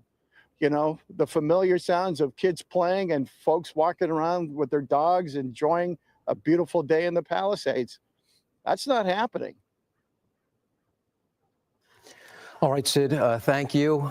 Certainly be safe out there. I know it's quiet, but there's still plenty of dangers in situations like that. Thanks for talking to us. We want to talk to Leslie Lopez about the weather conditions. It's Leslie, Sid's location. It looks so calm, but I guess it's not going to stay that way. In Sid's location, I think you're going to be much better off. And in other areas, it won't be the case. As you can see right behind me, you're going to get to see some very strong gusty winds as you're heading out into Riverside and also out towards inland Orange County and Orange County communities. This is 69 degrees right now over in Riverside, and the winds are gusting to about 35 miles per hour right now. And they're only going to increase in higher elevations to 50 to 60 miles per hour as we're getting into this later evening. There is a high wind warning that will go into effect. It did start at 6 a.m. and continue onward through tomorrow at 6 a.m. So a 24-hour period of high winds for the Inland Empire and also Orange County. But we're looking out towards Burbank, and I know a lot of people are still dealing with the Altadena area where we're dealing with fire still out of control, no containment. And with that, we're concerned with how much this is going to spread here today. The one big factor that is changing the firefighting effort is going to be the wind. The wind is just not going to be blowing as strong as it was just yesterday. This is a view out towards our Glendale camera. This is right on top of our building looking out. You can see that the air quality is very poor, but the wind is not a factor. We're not seeing any trees moving. And that's going to be the case primarily for most of the day through this particular area, which we consider to be the San Gabriel Valley or the LA Basin right near our foothill communities, which don't usually get to see these very strong Santa Ana-like winds through their area, but sure did. Of human life. Reporting live in Malibu, I'm Gigi Graciette. Back to you. Well, that is a terrible update, but Gigi, thank you so much for bringing us the very latest news out of the Pacific Palisades and also the Eaton fire as well. All right, coming up, a lot of anger, growing outrage as people learn about the large cuts to the budget of the LA Fire Department. Hey, good morning. We're live at the Hall of Administration in downtown LA. A press conference happened just a couple of hours ago when the mayor was peppered with questions about what some people are saying a lack of preparation and response for this disaster. We'll tell you what she had to say coming up. All right. So they're now the commercial breaking now on Fox in reference to that. So we'll switch the feeds. We'll go back to one of the other feeds, trying to get some information. I actually got another. Hold on a second, Magnolia. I'm going to send you something.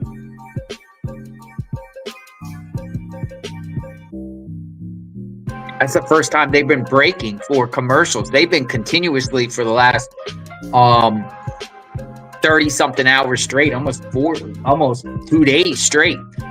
So now Fox is apparently. I mean, yeah, you're in a place, Lexi, it looks putting like commercials everywhere, but is that the plume? Looks pretty much the same. I would say that's the plume you're talking about. We've been out here for about an hour now, and I have noticed the smoke thickening. Just being out here since early this morning when it was even dark, there is so much smoke just lingering in the air. There's ash, there's soot, but it certainly has felt heavier. The one thing I will say is the wind is still very calm. It's almost eerily calm because, right, these fires really continue to grow because of the wind. It is still very calm, but I have noticed heavier smoke coming from the mountain. I cannot see any flames with my eyes, but that certainly doesn't mean they're not there. And Lexi, have you been seeing any water drops in that area at this point, or any additional crews out there? No, great question, because that's what I think everyone is really looking for, right? While the winds are calm, as we're expecting higher winds to move back into Los Angeles County, no water drops. We have seen firefighters and emergency vehicles coming through, looking more like they're patrolling, though. Certainly not fighting any active fires where I'm standing. Doesn't mean they're not doing that up there on the hillside, but have not seen water drops, have not seen really anything. It's oddly quiet. It's just some people who've been able to get back in or maybe live up the road and are walking down to just take a look, check on things for their neighbors, but no active resources being used right here where I'm standing.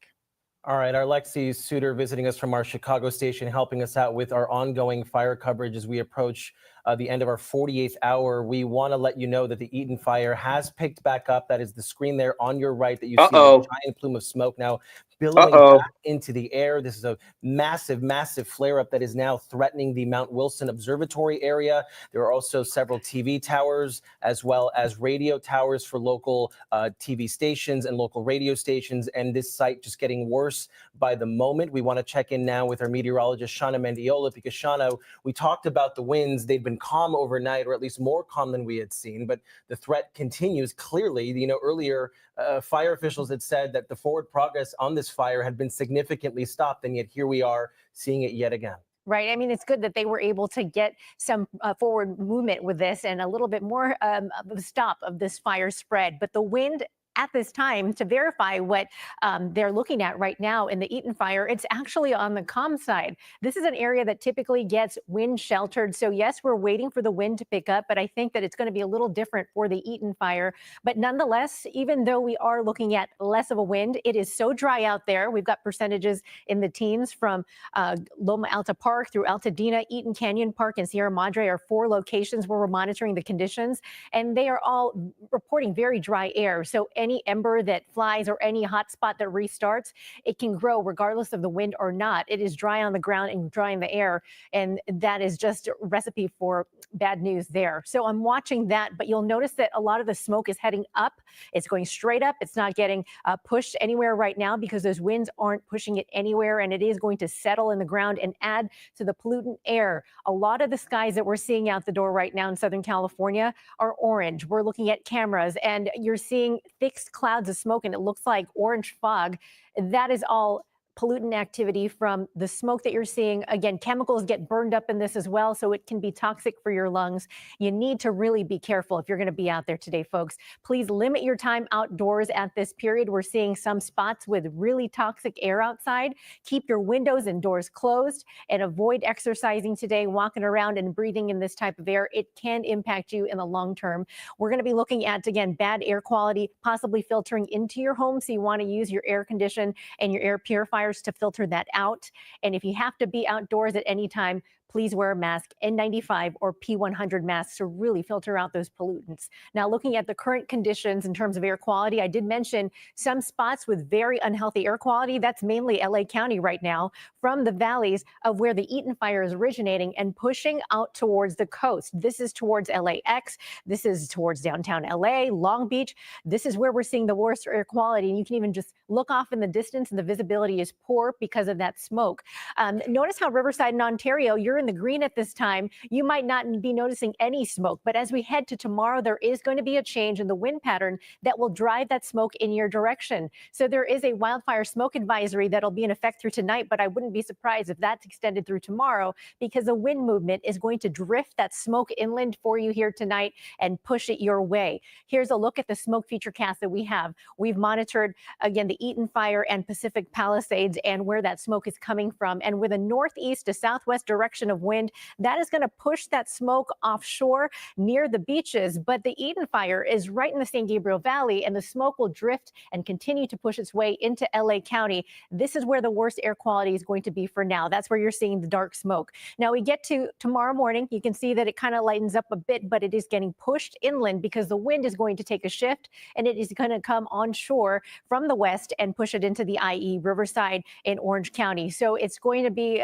within the next 12 hours, we're going to see a change of the wind, and it's going to push that smoke your way as well. All of us still under a red flag warning. So this means that the fire threat continues to be high. We know that, especially because we don't have any rain in the forecast, and the wind is expected to pick up once again. But what we have been talking about is the change in the wind and why this is different from last round. Last round, we had some wind through those wind sheltered spots. Areas in the San Gabriel Valley that typically don't get the wind got real gusty, and all of us saw some of the strongest winds we have ever seen here in the past decade or so. So now we're starting to see the development of Santa Ana winds. They typically come over the passes and canyons and filter into the Cajon Pass through Orange County and the Inland Empire, and then the Newhall Pass into the Santa Clarita Valley and through the beaches of LA and Ventura County. So this is what we're seeing at this time. Notice how we're picking up on some pinks now and reds on our maps. That indicates strong gusts, occasional bursts of wind that are coming through. So 30 to 32 mile per hour wind gusts right now in Ontario Riverside, something that we haven't seen here yet, but we are monitoring your winds. Santa Clarita also getting some of the wind at this time. And this is not going to be the strongest of it yet. We'll see that as we go to bed tonight, and I'll monitor something for you at first. We're looking at a high wind alert here for you for the Inland Empire and Orange County because we expect your winds to be pretty gusty here tonight. 75 mile per hour wind gusts wouldn't be out of the picture if we saw that in the San Gabriel, or actually the San Bernardino Mountains and into the IE. Now, here's the timing of the wind that we're looking at. Just to break it down for you, from now through this afternoon, we have that developing Santa Ana wind. It isn't the strongest yet, but we'll get that as we head to this evening and overnight into tomorrow morning. So that is going to be your peak wind. As we go to bed tonight and into your Friday morning, we're going to see those moderate winds pick up and for wind-prone spots. So not everyone is going to see the wind this time around, and it's going to be a little weaker than last time, but any bit of wind that we get, of course, is going to increase that fire threat and continue, again, pushing flames should there be any in your area. Looking at Friday morning and midday, we're going to see a change there. That's when the wind starts to weaken, and then we'll see it shift to an onshore direction, and that's going to push that smoke inland to those areas that haven't seen them yet. So looking at the futurecast for you, there's that wind gust futurecast as we head to the afternoon. Like I mentioned, developing Santa Ana winds. You notice the horseshoe shape of these colors. That is the pattern that we get typically here when those winds develop. From northeast to southwest, we head to tonight, and that's when some of the strongest wind gusts pick up. We'll take that through tomorrow morning at 7 a.m. And then after that, the wind shifts to an onshore pattern, and you'll notice it weakens, and it will completely go away as we head to 10 o'clock on Friday, pretty much sticking around in the deserts, but the lower elevations will start to calm again. So that's when we'll get our next break from these winds. Looking at that 7-day forecast for you, 0% chance of rain from now through the next 7 days. Temperatures will stay cool, mornings will stay cold, and those winds will pick up from Thursday to Friday, again tonight into tomorrow. And then we have a possible chance, possibly again this weekend. We haven't put it on the 7-day forecast yet because we want to narrow down the timing for you. So far, we're going to focus on this round, which is already starting to develop right now, but not get too strong till we get to tonight and into tomorrow morning. That will be the peak of this event. Looking forward, valley forecast, dry for you. The sun is shining outside right now, but if you're in downtown LA and you look off in the distance, it is orange outside, covered and blanketed in smoke. Please protect your lungs. That will continue for the next few days. Mountain forecast also looking clear and dry. We do not have rain, at least for the next 7 to 10 days. We've looked at the long range futurecast, and that is also something that we're monitoring. So unfortunately, no help from Mother Nature there. Right now, if we could say there is a little bit of help, it's the fact that those winds have calmed a bit before they pick up again this afternoon. So we'll be watching that for you. Stay safe, everyone.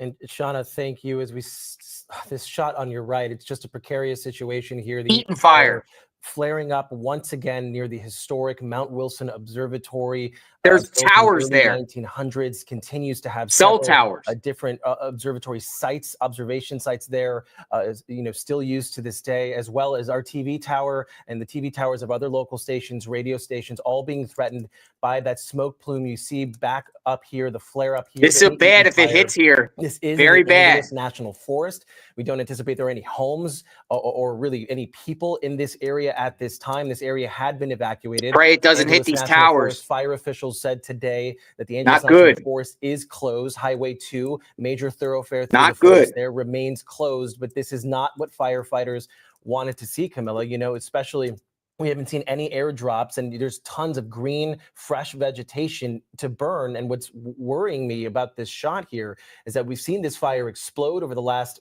30 minutes or so. Yeah, and it's last moving hour. uphill. And as we know, fires move fastest uphill. And so this is just an ongoing dangerous situation. We do see some vehicles out there. We anticipate, or we hope, there are no people in this area. This area is not, immune to fires. We've seen fires threaten this part of the Angeles National Forest before, as our operators of the camera up in our news operations center are panning around to give us a better vantage point of the real scope of this flare up. I mean, the Eaton fire, Camilla, they had said earlier, the significant progress had been stopped. It shows you how dangerous these fires are. This is only continuing. Granted, it's not near any homes, but it is threatening some significant sites for space observation as well as local television and radio. Yeah, especially with those winds potentially kicking back up this afternoon, as Shauna was talking about. So that's what we're closely monitoring. But you can see from your screen there just how intense the smoke is that's billowing into the air. It's definitely intensified over the last few minutes. So it just gives you an idea of just how quickly This is bad. things can change because of these conditions. You can also see some of those active flames there that glow.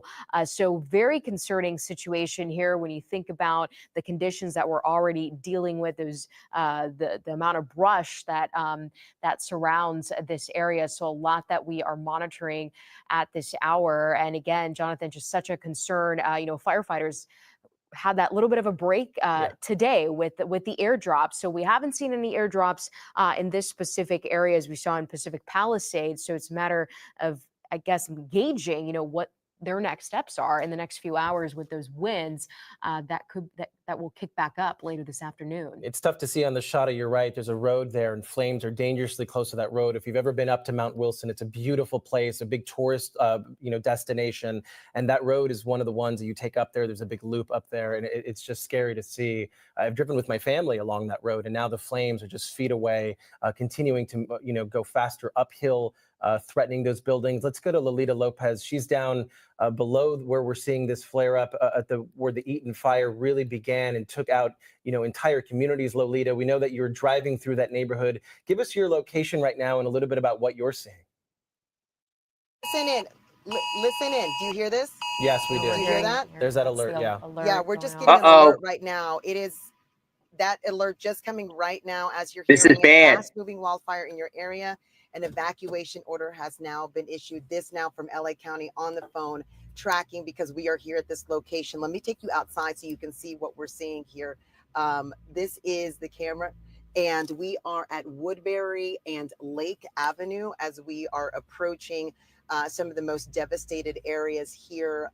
We are driving through several blockades, police, sheriff department out here making sure that only the people that need to come up to this area, we as media are allowed to go in, are going in. I don't know if you can see, there are cars leaving this area. No one is being allowed to come back through. We're now on New York Drive as we go. And if you look forward and up ahead, you can start seeing that smoke from that big plume that you guys were showing from your visual on top. This is us showing you what we see in this direction.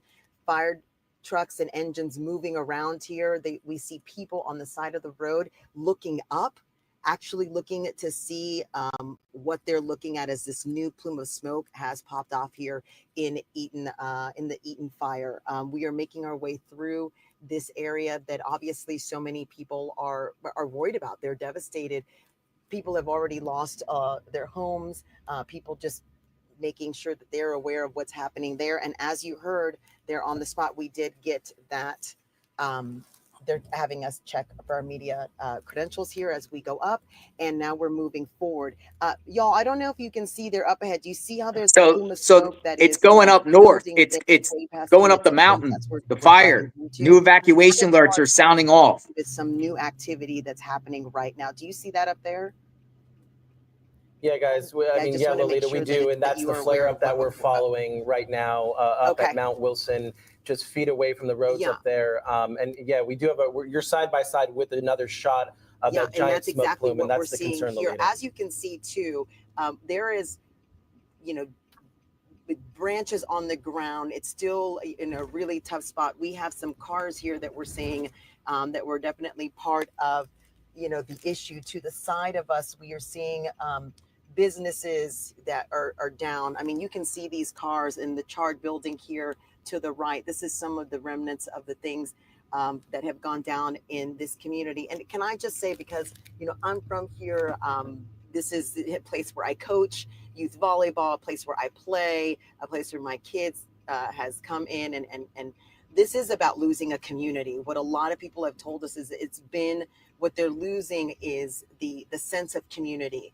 3 churches, 2 schools gone, places where they go to pick up food, to be with friends, to congregate. Those are the things that are really lost when we see these big, large swaths of things moving. We're going to continue to move up because we want you to see. Here's the Aldi food market itself. I want to show you this to the right of our screen. You can see what that looks like right now. I mean, I think this driving visual, it just gives you such an indication of the extreme devastation as we go through. This is Aldi to the right.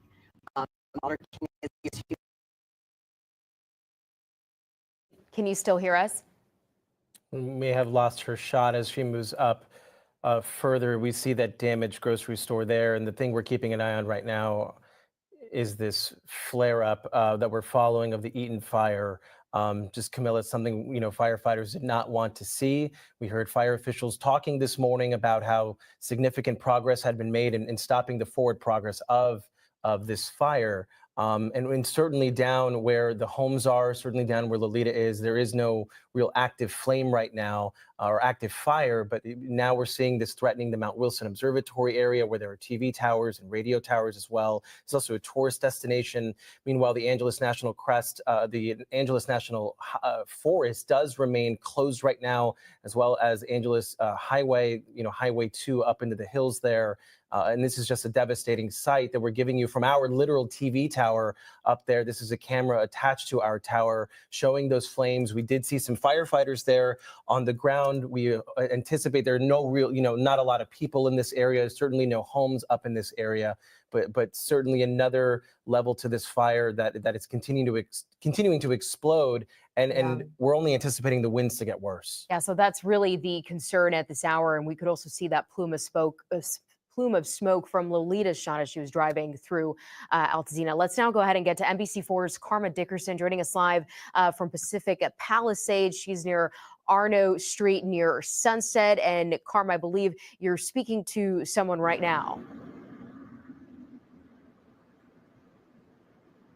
Yes, we're actually talking to a homeowner in this area who came back for the very first time today. And I'm sure you can imagine what it was like to take a look at this devastation for the first time. But even as people are trying to get their minds around what was lost, there are still things actively burning, homes being lost before our eyes. We want to show you what's going on. This is Arno Way, right at Trino Way. And to show you what is still under threat. And so it's such a difficult position people find themselves in, trying to assess and cope with what's going on, knowing that this is still actively happening.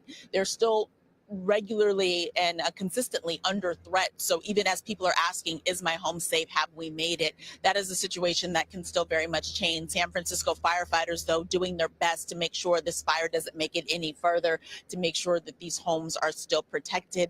To give you a little bit of a point of a reference of where we are, we're not far from the Bel Air Bay Club. I know there have been some questions about that. That property, we just drove by it, did survive. So that building's still intact, but surrounded by ruins. So first, I want to introduce you now to Christian De Oliveira. Thank you so much for being here with us. You were describing your first moments entering today. Tell me about that. Yeah, so wanted to come in yesterday, wasn't able to, rented an e-bike, came up the back way, and as soon as I got to the main town, the village, I just broke down and cried, seeing just the total devastation of houses lost. My friend's house is gone. You know, I've got people texting me, can you check on this address? Can you check on this address? And up till now, every address I've checked on has been a total loss. So your roots here go pretty deep. You grew up here. I did grow up here. and it was an amazing place to grow up. Very community driven, neighbors, no neighbors. I'm still very close with my childhood friends. A lot of those people are the ones that lost their houses, and it's just unfathomable, really. Like I've been through fires, I've been through earthquakes, riots, all of it. And if you were to tell me that the town of Pacific Palisades could be taken off the map, I just wouldn't believe you. I didn't think it was possible. Help us understand what we're taking a look at here. What is this neighborhood? What is this community? What have you been able to see of what's here and what's not here anymore? So when I came down, I came over through Sunset, and yeah, just every house on Arno is gone. There's an occasional one standing here and there, but for the most part, total devastation. I wanted to see my mom's house, my childhood house, and so when I turned that corner, and I saw just everything gone over there. Big house out on the bluffs, you know, beautiful property, ocean views, you know, and a very lucky to have grown up in such a beautiful area. But yeah, it's smoldering right now. So Christian, let's come take a closer look over here, because where Khalid is pointing just beyond us, that is actually your mom's house. It's the one above it. So it's the highest one on the ridge right there, the brown one. But the neighbors too below, and every house on the street is gone.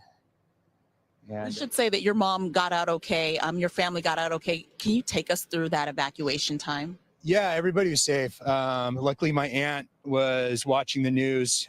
She actually owns the Rio Inn in Malibu, which unfortunately was lost to the fire as well. And my mom, she called my mom, and my mom was a bit unaware, right? But luckily, we got her out quickly, and so there wasn't any imminent danger. No mad dash at the end. She was one of the first people, I think, to get out. And yeah, luckily nobody that I know has had any kind of physical danger or anything like that. Just, you know, just total grief stricken with the losses of homes, and really kind of just done, not knowing what to do next. Like, yeah, it's still really hard to wrap my head around as to what happens in the next few days, months, and years. And, you know, this is a community of people that have been here forever. And I don't know what it's going to look like moving forward. You know, I'm sure that people will rebuild, but I just hope it's able to keep that character and that heart that we had before. And your house, which is in a different part of the Palisades, did survive. But you mentioned even on your street wasn't untouched. You just happened to be one of the fortunate ones on your street. Correct. Yeah. And the surrounding areas gone as well. So just kind of miracle really on why a house burns and why one doesn't. But yeah, right now, like you said, though, that house wasn't on fire a few hours ago, and now it's engulfed in flames. So we're not out of the woods yet anywhere here. Are there any other landmarks around here that we can see that you can point out for us? Anything notable in particular that it's so hard to make it out now that everything is in shambles, but anything that's burned that sticks out to you? Well, this house was a famous old house, belonged to Michael Richards from Seinfeld. I don't know if he currently owned the house, but I know, and maybe he still does, but I know at one point he, if he's not still a current resident, was living there for a long time. And then, yeah, the Bel Air Bay Club. So this community was built in the 20s around the Bel Air Bay Club down there. You can see a plane coming in for, I don't know where he's going to dump that. But yeah, just, you know, it's kind of a little enclave here. You can come up through PCH, Sunset Boulevard's right up here. Really kind of magical place with amazing views and good people. Thank you so much, Christian. I'm so sorry for what you, your community, your neighbors are going through. I am sure they're very grateful that you're trying to help them assess, you know, what's left. That's one of the biggest questions we're getting from people is what's still here? Is my house safe? But again, because of the changing circumstances, everything that we report comes with a little bit of an asterisk because we have new fire that's still burning and still threatening homes out here. So that is the latest. We're here on Arno, right at Trino Way, watching yet another home burn, and another homeowner coming back to find a community is just not what he left it and not what he remembers. And so again, thank you so much, Christian. And that is the latest from the Palisades. I'll send it back to you in the studio. Thank you. Our Karma Dickerson reporting from the Palisades fire on Arno Street near Sunset there. You can just see from your screen just another home that's burning, and that additional smoke that is taking over this area, completely engulfing that home. So just the threat of the winds picking back up this afternoon, top of mind right now for firefighters as they jump back in to contain this additional flare up. And it shows you guys these fires are not done. We've shown you a lot of live shots from our reporters on the ground, showing you neighborhoods that have been decimated by these fires, but the firefight is still very active. It is still continuing to pour smoke into the air as well. We have a team of NBC and Telemundo reporters from across the country helping us out with this fire coverage. Right now, we want to go to Sarah Wallace in Malibu with more on the devastation from the Palisades fire. You've been talking a lot about the capriciousness of these fires. This is the La Costa neighborhood in Malibu, and I just want to give you an example. Look at all these charred out vehicles right here. That was once the house, and you can still see that it's smoldering. But then look up behind me on that hill. You can see this house unscathed, that house unscathed, other ones untouched, and then just above from where I'm standing, you can see another home that is destroyed. And that is what we're seeing, not only here in Malibu, but all across the area. These fires, just unpredictable. We've heard the word catastrophic, and that's exactly what we're continuing to see. Back to you.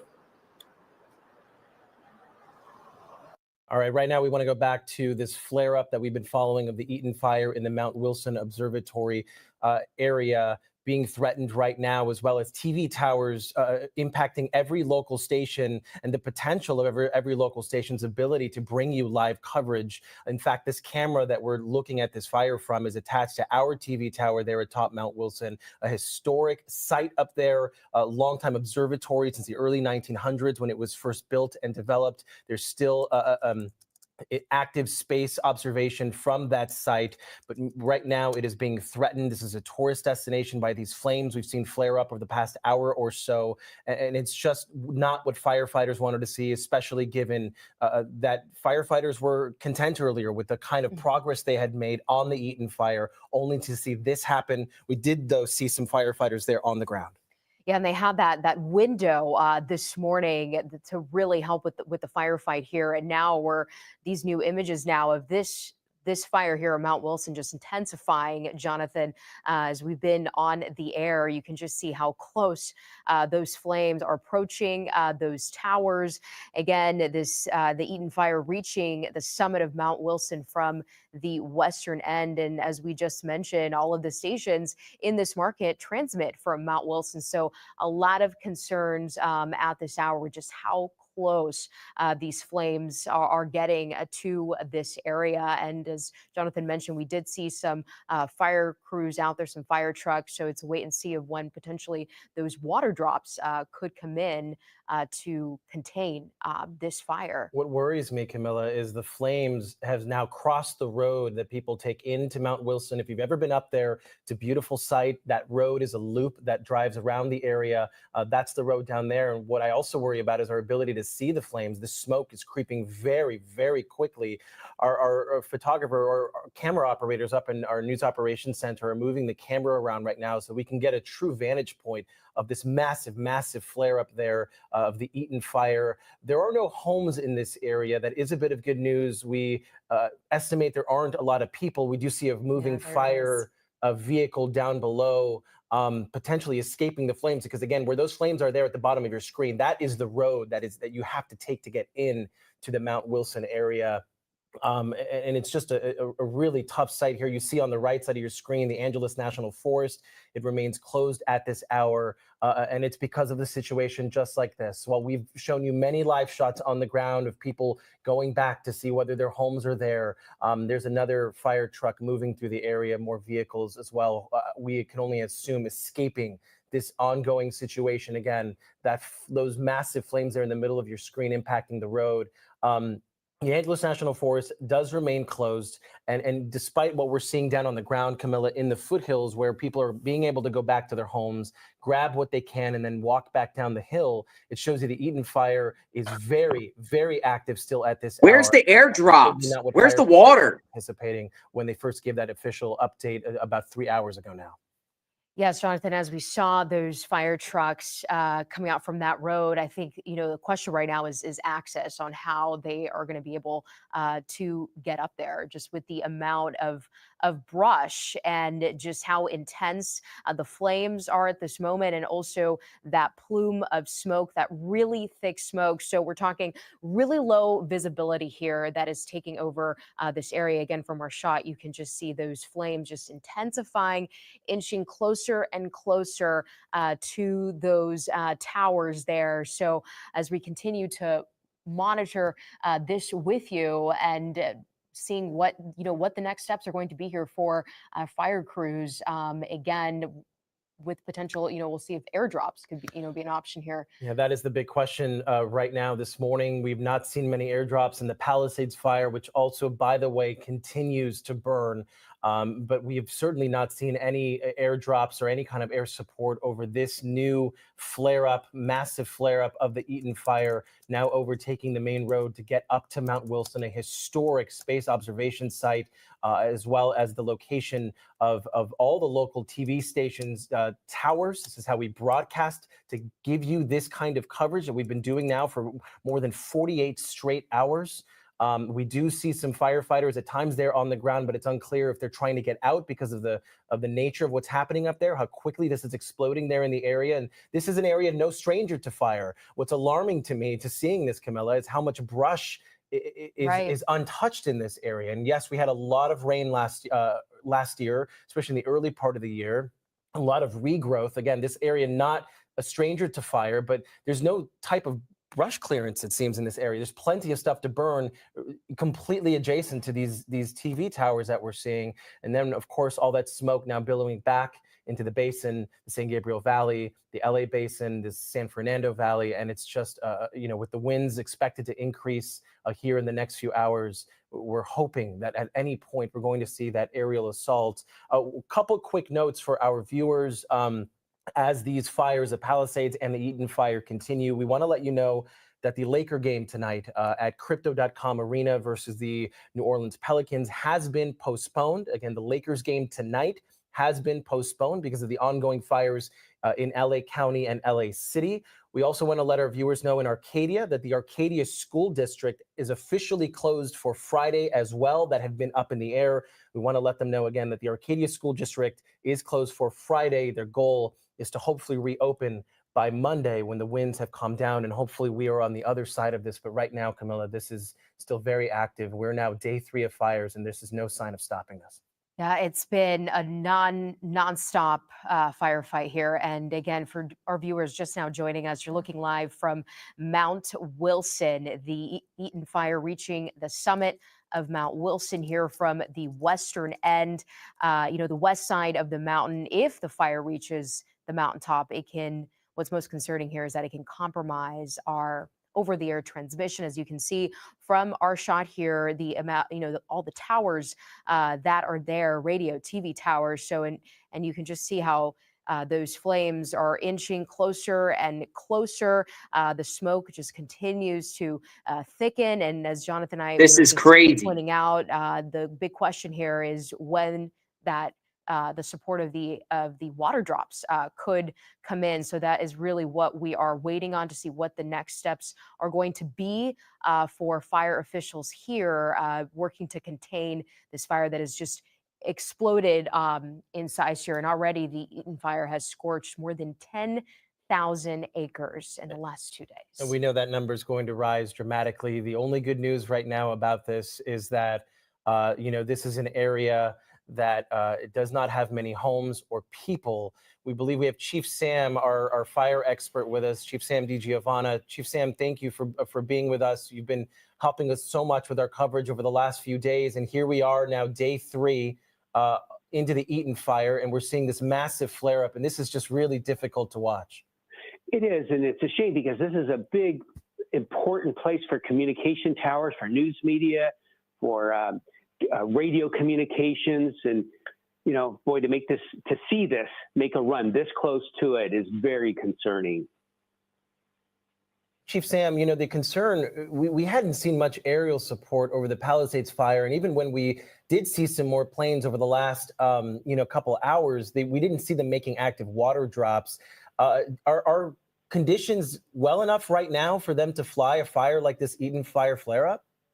Well, I don't, watching the smoke on this, that smoke is moving pretty good. I don't know what the latest weather wind speed is up in that area, but that will be the determining factor. As we know, 40, 50 mile per hour winds is very dangerous for water drops up in that area. So I would only be speculating to even answer that right now, but wind would be the biggest factor that comes to my mind. Sorry, forgive me. As we pan the shot, our news operations center is panning the camera. There looks to be a line of fire retardant there on the ground. I don't know if our NOC operators can hear us as they pan up to see the smoke plume, but it almost looked like for a moment, Chief Sam, there was some red possible phosphates there that maybe had been dropped on the ground. There's what I'm talking about. I don't know if you can see our vantage point, which would hopefully that's what we need to see happening over the next few minutes, because this is getting dangerously close to these towers and, of course, the historic Mount Wilson Observatory. And you're right. You know, that is fire retardant. It's not an extinguishing agent. We know that. That's just going to slow, the spread of the fire. And it's very hard for these helicopters and planes just because of the height of the mountains, and navigating through those canyons and hills and those hilltops, much less the smoke that's going to obscure their vision. But I'm glad to see they got a retardant line down there. That should be hopefully good enough to help slow that fire down. And I can't see through the smoke, but hopefully we've got some ground resources in there doing protection on that. And Chief Sam, right, you were talking about the winds just a moment ago. What is your biggest concern right now as you're learning more about this fire here over Mount Wilson? Well, just what's in the forecast. And it kind of threw me by surprise when I woke up this morning and found out we are in for more winds this afternoon and through for tomorrow. That is a concern.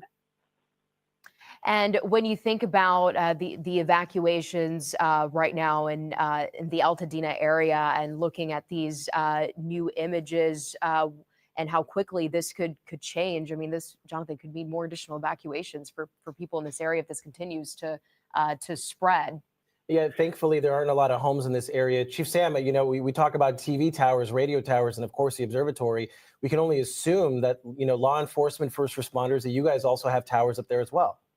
Yeah, we do have a lot of up there and Verdugo Peak, and there are areas. So it is a concern. As you can see right now at that shot, those planes, right next to that building, they're getting awfully close. And it may be too, that's very dangerous, winding roads up there. We have to be careful for firefighters to not become in an entrapment situation. That's rough area right there to have personnel in there. So hopefully we could get more air support in there. I don't see any engines in there, but there could be. There were a few earlier that we saw some firefighters there on the ground on that road.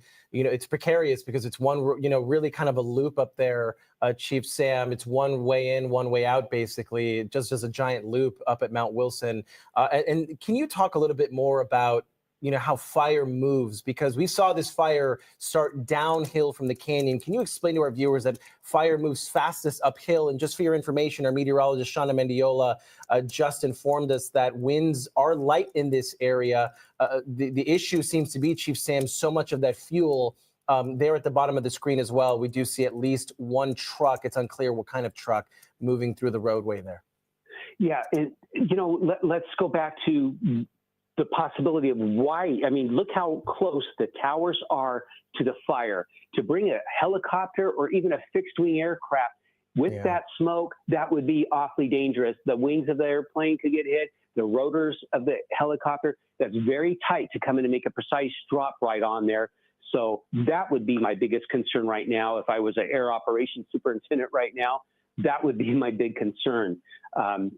what was the other question? I'm sorry, Yeah, Jonathan. no, I threw three of them at you. Forgive me, Chief Sam. But no, that's a great point. It is a dangerous situation to fly normally, but with the altitude and those towers, sticking straight into the air like that, it is a very dangerous situation for them to try to fly this, even though that might be the best tool to fight these fires as we continue to see the smoke billowing into the air. Chief Sam, my other question was just talk about and kind of explain to us and our viewers about how fire moves. It tends to move faster uphill. Why is that the case?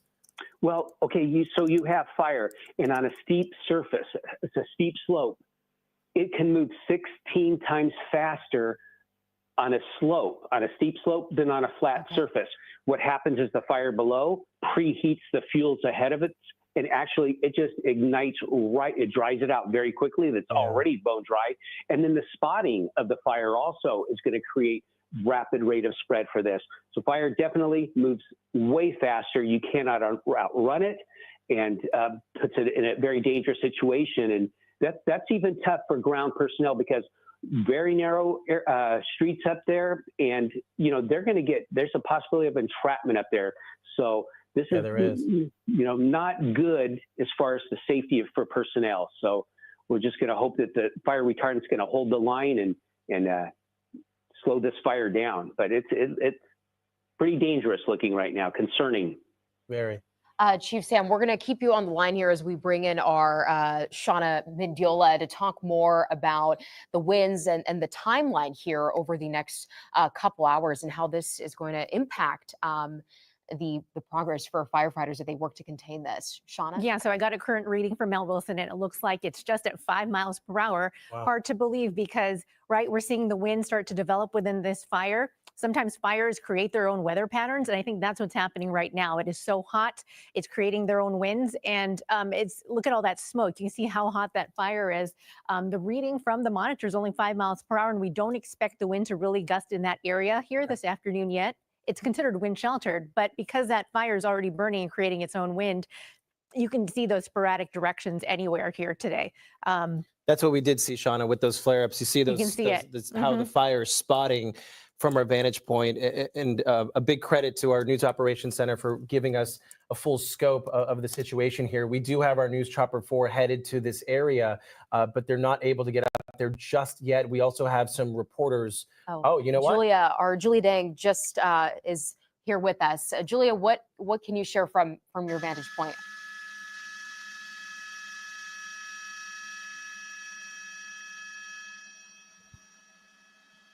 Julia, can you hear us?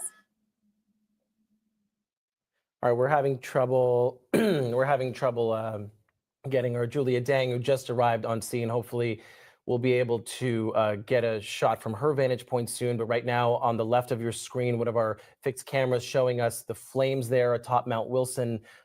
Just a really tough sight here. And then on the right, another vantage point from our tower up there, being directly threatened by those flames down below. And what's alarming to me, Shauna, you were talking about there's not real wind up there, but there's that fuel, and that's one of the key components to pushing a fire like this, especially fastest uphill. And it's going uphill. You can see the preheating that fuel on the ground, and that's how it starts to climb real fast, rapidly spreading in a uphill slope. And you can see those towers real close by. Not a lot of wind. It's not a wind-driven thing. I think this is because of that fuel. It's because it's so hot.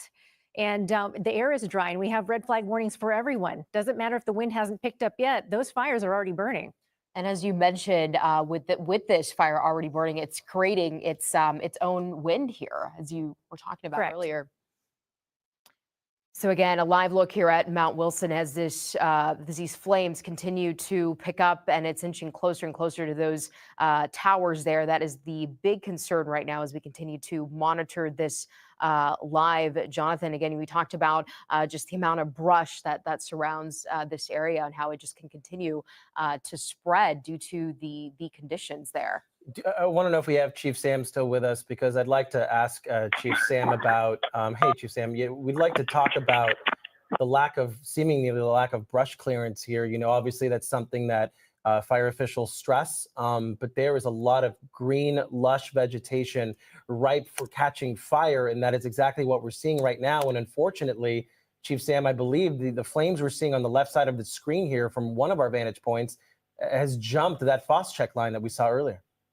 Yeah, remember too that the FOS check line does work great, but it's being dropped from the air. A lot of times it's going to hit a lot of this vegetation. It's on a steep slope, and it's going to hit a lot of the top. Let's say it hits 80% of that vegetation from top to bottom, but you're going to still have possibility of 20% of exposure underneath that fuel where the fire can make a creep underneath that and make a run. And to say fuel reduction or mitigation to remove it, that's such a steep hillside. You really can't get crews down there and start cutting that away. So just a tough spot, but we can just hope and pray for the best of it. But it is concerning right now. It's just, you mentioned earlier, this is not a wind driven right here. This is topography and fuel driven that's exposing this right now. It's such a tough thing, Chief Sam, such a historic site there. And, no stranger to fire threats. We've seen this creep close to Mount Wilson before, but certainly this area hasn't burned in enough time where we see so much of that lush vegetation. And look at this. We're losing pretty much all our vantage point of the flames as smoke continues to billow into the air. Let's go to our news chopper 4. We believe we've established signal with them now. Julia Dang overhead on the way to cover this new flare-up. Julia, this is just so alarming to watch. Yeah, Jonathan, we're back with you now. This is terrifying, and this is deja vu. I mean, we were here about 24 hours ago over this same mountaintop, showing you how the flames were quickly creeping up the hill toward these towers, and now you can see this dark smoke obscuring these towers on Mount Wilson, right by the observatory. And talk about hitting close to home. News Chopper 4 is currently dialed into one of these towers.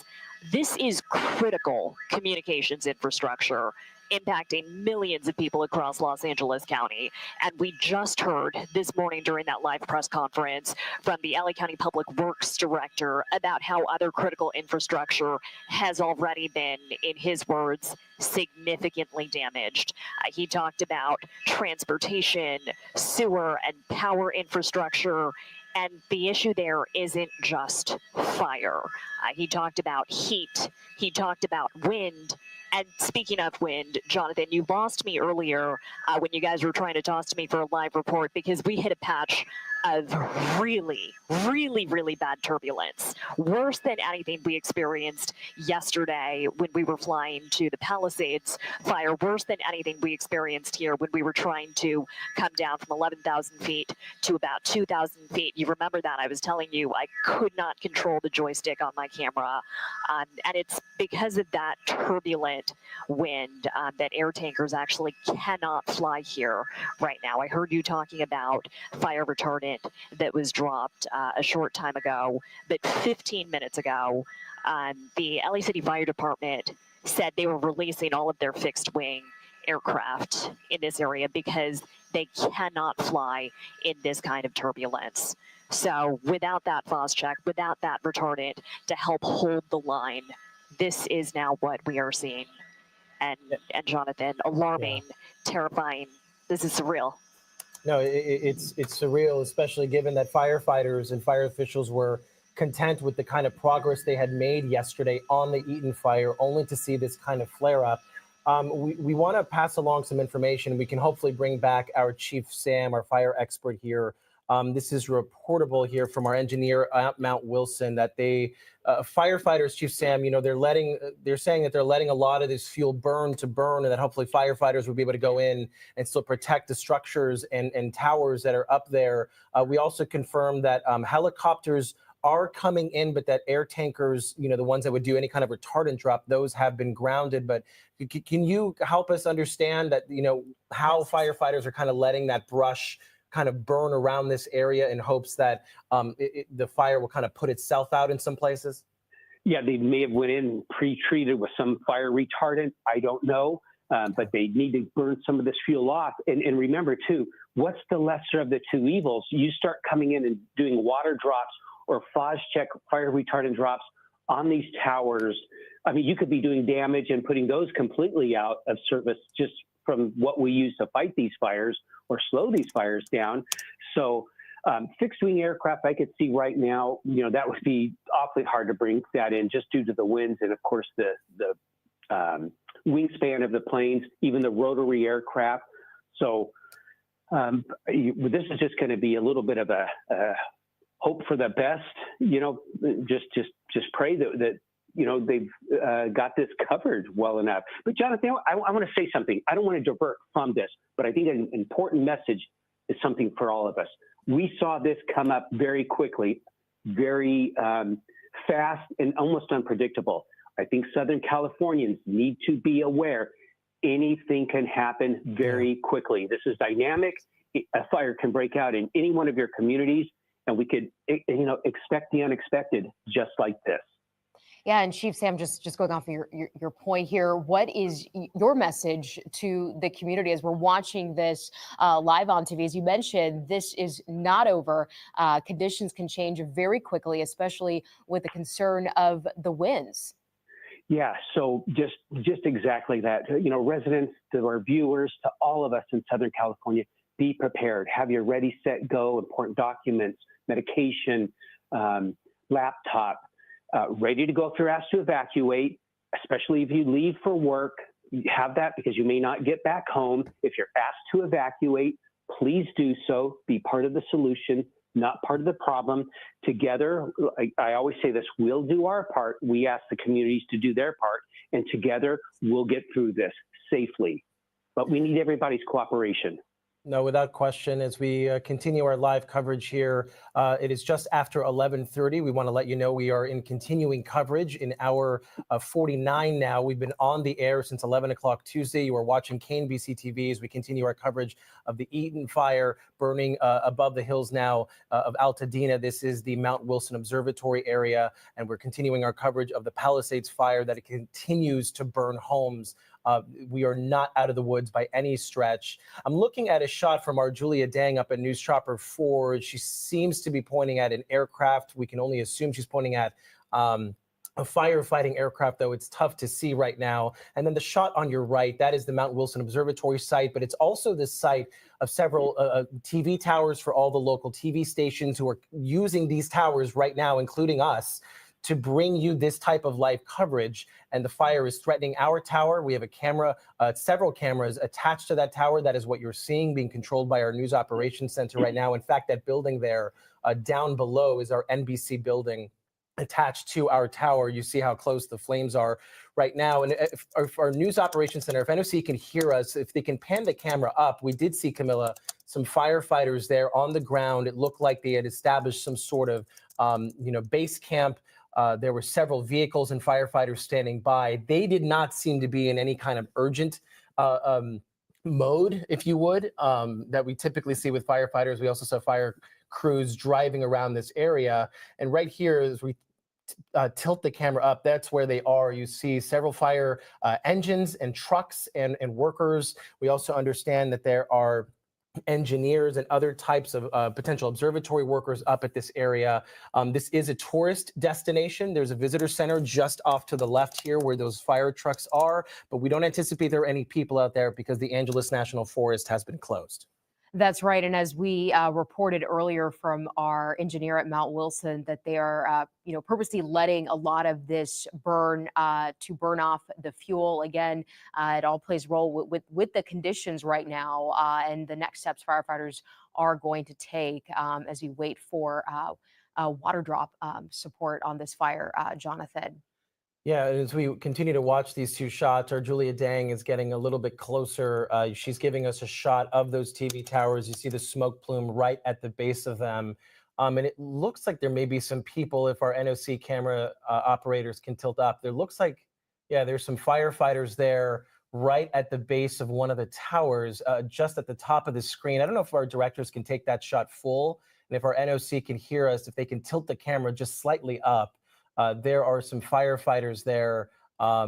Looks like, and this is exactly what we were hearing, hopefully letting the fuel burn, letting the fire, kind of put itself out, because there is enough brush clearance from where they're standing between that green lush, those bushes that are burning, and the towers itself right there. There's two firefighters right there. Yeah, Jonathan, we talked earlier with Chief Sam, I believe is still on the phone here with us, with just the amount of brush that surrounds this area. This is also a tourist destination. And Chief Sam, can you hear us? Actually, we're going to go to our NBC4 engineer, Dennis Dottie.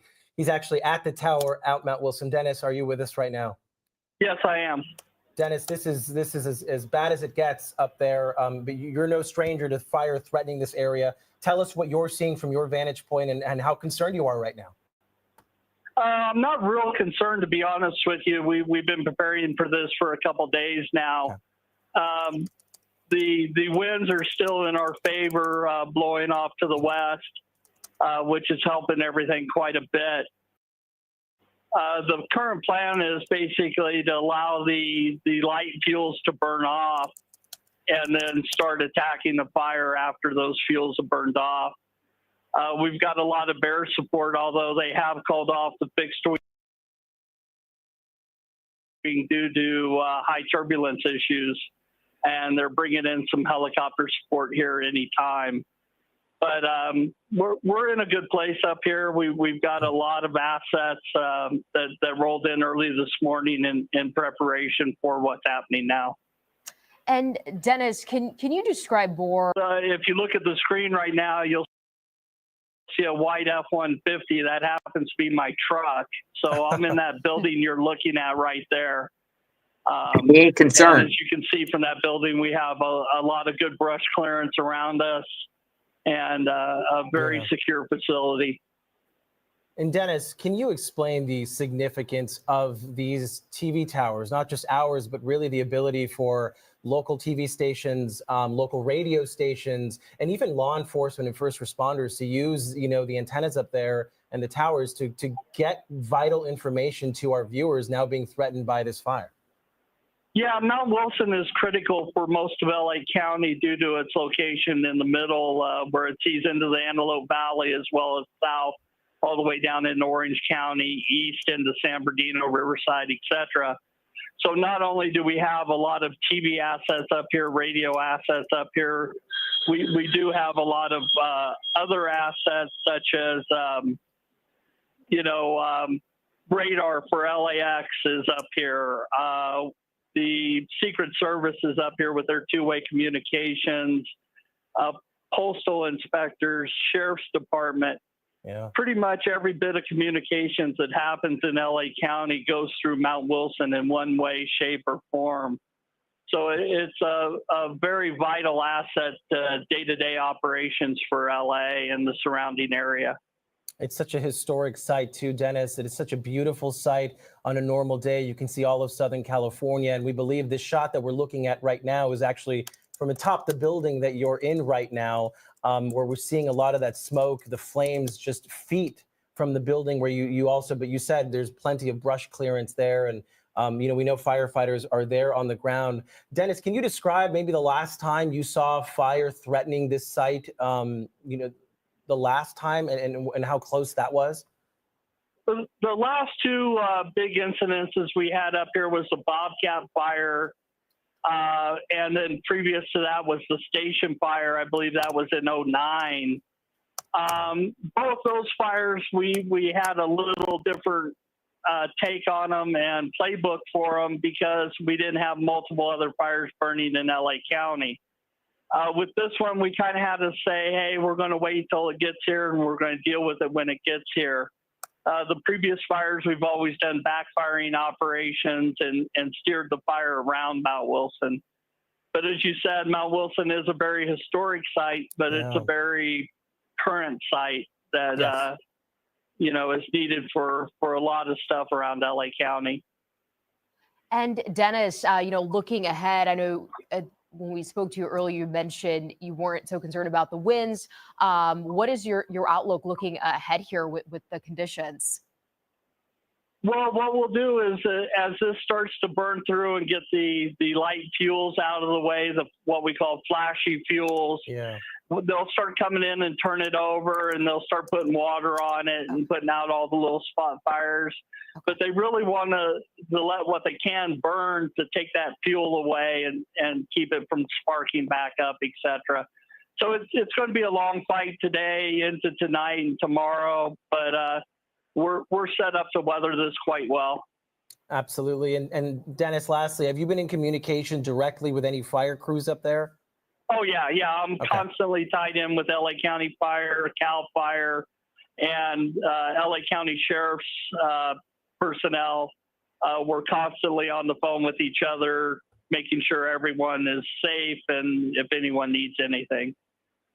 Again, for our viewers just now joining us, we're continuing coverage here of the Eaton fire that has reached Mount Wilson, just an area of concern here, Jonathan, as it now it's extremely close to those two RO towers, and this is what broadcast these are the towers for so many of our news media markets here. So very concerning with the amount of brush and the smoke, as we've been seeing from our live picture here throughout this hour. We want to go to our Conan Nolan. He's been covering the Eaton fire the last few days for us. He's down at the base of this fire, I believe, if we have Conan with us. And Conan, you're in one of these neighborhoods heavily impacted, devastated by this fire, and now we're seeing this flare up. Give us your location, but also, I'd love to just talk to you about the historic significance and really the current significance, as Dennis Dottie just pointed out, of Mount Wilson and it's how vital it is truly to Southern California. Right. It's a cultural landmark. He mentioned the station fire. I was up there in 2009 when, again, Mount Wilson was being attacked with a slow move. Actually, it's not slow moving when it goes uphill. Yeah. We've talked about how the fire preheats the dry brush ahead of it, so it goes up rapidly. It goes down slowly when it goes downhill. But Mount Wilson has been threatened before. In fact, I remember we covered a hotshot crew, a U.S. Forest hotshot crew out of another state. I'm trying to think, it was from Idaho. They were evacuating the top of the mountain, and they found out they were told about the historic importance of the Mount Wilson Observatory, and they chose to stay, and they helped save it. So it's had a brush with disaster on several occasions. Each time, though, they've been able to keep the fire at bay. But there are 19 different telescopes on that mountaintop. They're still in use. Yep. I think it was Georgia State University that was running the 100-inch telescope. And remember the historic importance of the Mount Wilson Observatory. It was the most important astronomical site of the 20th century. It's where Einstein went and where they discovered the Percival Hubble, of which the Hubble Space Telescope is named for.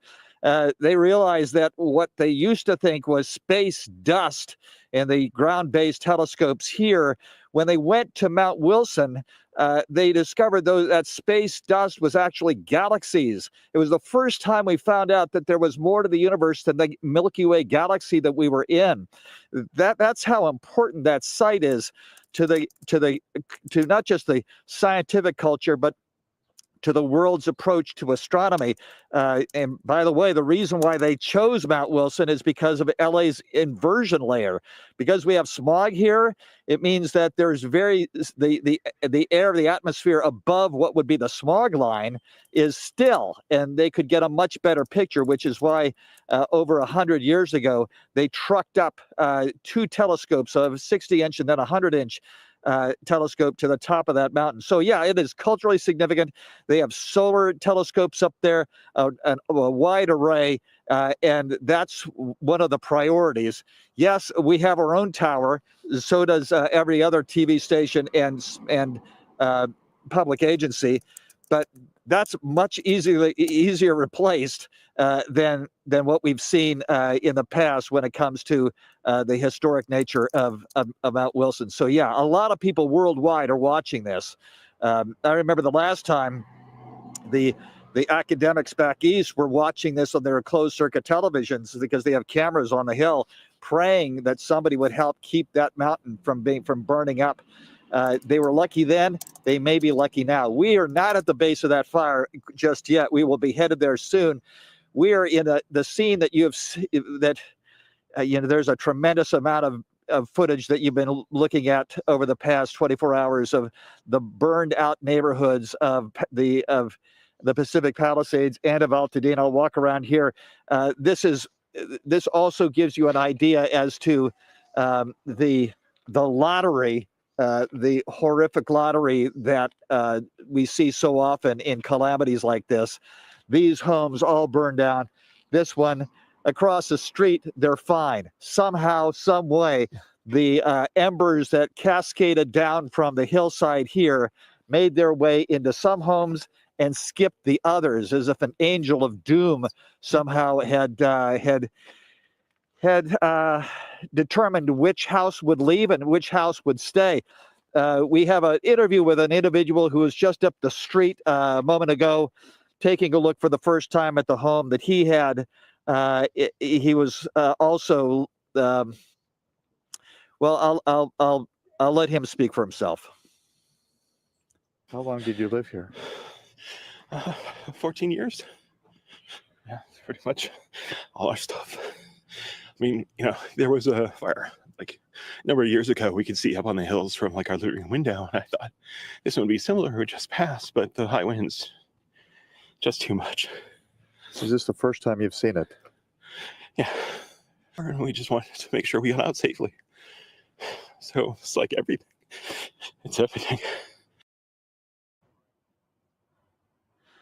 Such is the emotion we are seeing up and down the street here, all these neighborhoods. Of course, we've seen it in the Palisades. People waking up to what one person, they've talked about war zone. One person said it was raining hellfire when they first arrived here and trying to get their things out.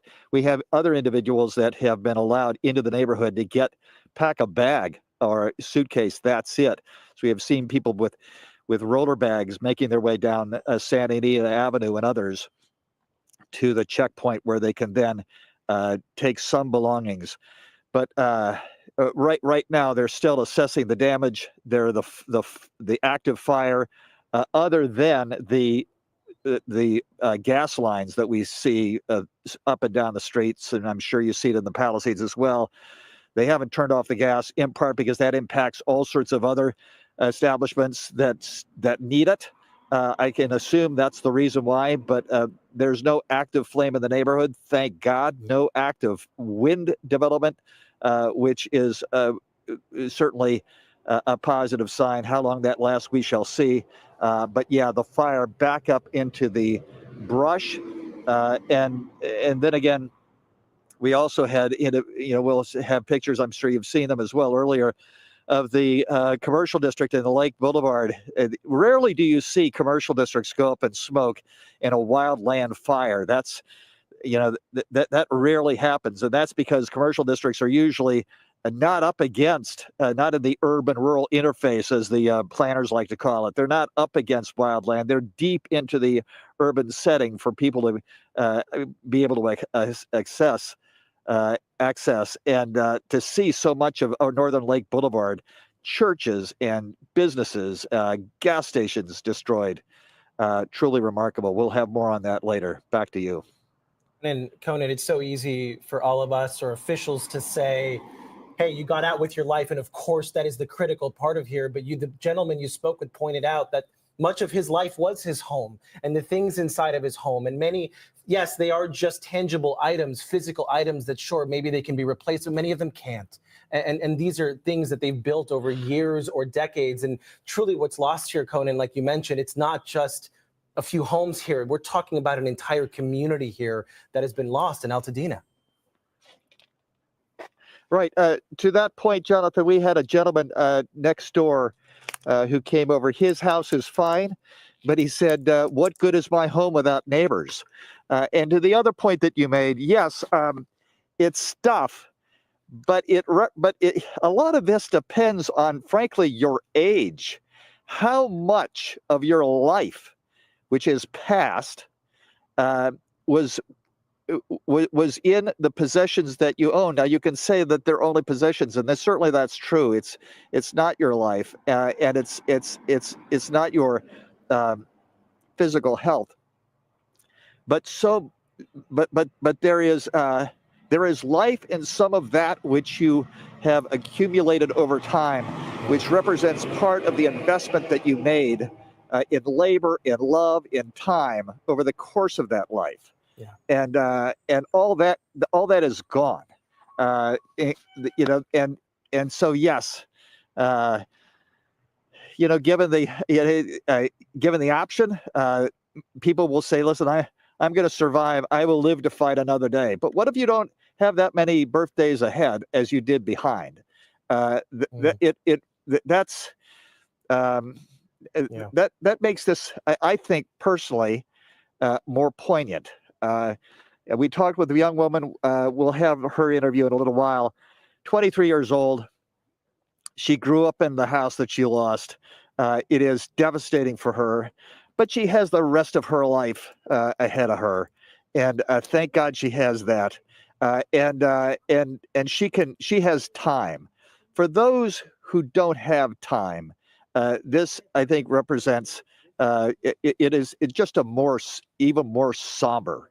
And putting it in those terms, it's difficult, but as for individuals that you can tell, they have put their life's work, and frankly, they're now headed towards the sunset of their years. There's just not enough time to rebuild and to recover everything that you had put together, and what you lost again represents the life that you had, the investment, the labor that you put into it, the labor that you put into the work that paid for it all. Yeah, that's something very difficult to recover from.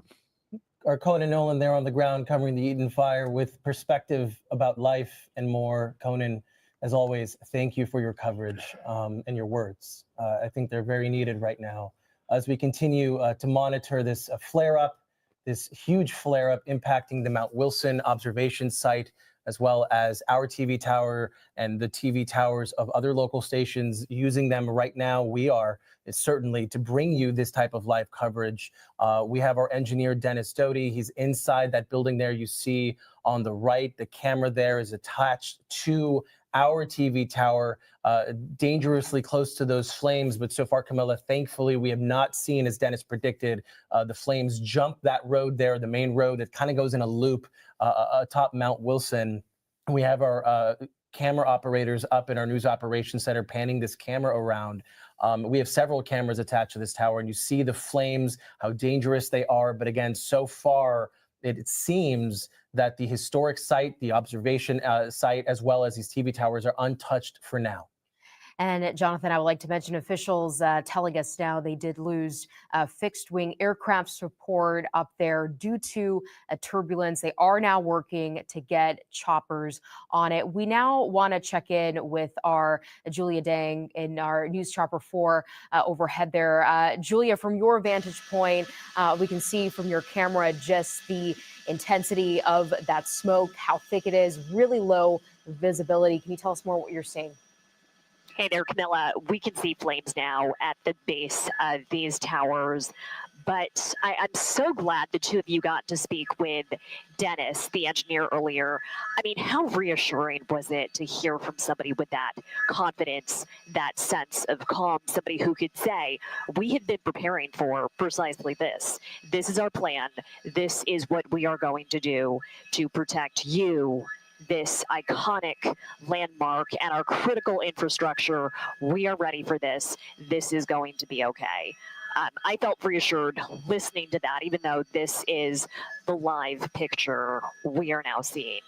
We had to reposition a couple minutes before you came to me because another fixed wing plane tried to fly through this area. I think they were attempting to do another fire retardant drop. They couldn't make it through. It is just too turbulent for those planes. So I'm keeping an eye on flight radar right now. It looks like there's a helicopter now. There is a Sikorsky Sea King in the area, flew out of Lancaster, circling a peak right next to Mount Wilson. So we're standing by. It's coming in from the west. They might be getting ready to do a water drop, but you can see here, smoke is getting darker. Flames are now visible from our vantage point. We are shooting this from the south, looking north. That's what we've been waiting on seeing those water drops. Yeah, it's certainly not what we've seen, Julia. We did see, we assume, one fire retardant drop, but the flames we're seeing now on our screen already jumped that fire retardant. This is an extraordinarily difficult area to fly in because of the height of those towers, simply because of the sheer height of the mountain itself, and making it very difficult to attack this from the air, which is truly what they need to do. Our, engineer at our NBC tower up there, Dennis Dottie, has been letting us know that he understands it to be that the case is that they're letting this fuel, this very lush vegetation, just burn and kind of burn itself out, especially that the winds are favorable for firefighters right now. There are fire crews there staged just feet away from where the flames are there in that parking lot. This is just down the hill from the Mount Wilson Observatory, a critical site for space observation and also a historic site. And a tourist destination as well. And so it's just incredible to see this flare up this morning. We heard from the different fire officials, LA County Fire Chief Anthony Maroney. We heard from one of the fire chiefs of the Angeles National Forest talk about how the forest is closed and how they had made significant progress in the Eaton fire. And we've shown you plenty of live shots where we have reporters on the ground at neighborhoods that have been decimated and devastated by these fires. But this just shows you, Camilla, that the fires are still very active. The threat is still very real, as we assume that fire engine may be working to put out that hot spot right in front of it. But a lot of white smoke right now. But yeah, the flames continuing to burn there very close to these towers. There's just a small smidge of defensible space, but so far things are going the way that Dennis kind of told us they would. A lot of that green brush has burned. Those flames are decreasing in size, but still creeping slowly up the hill, which we know, fire moves fastest up against. Yes, and exactly. You can just see how close those flames are to those towers, and what Chief Sam was saying earlier, just due to these conditions, that can change so quickly. This is we can't let our guard down just yet. This fight is still not over, as we're seeing the Eaton fire flaring up here that has reached Mount Wilson, as we continue our coverage here on NBC4 and monitoring conditions there at this hour.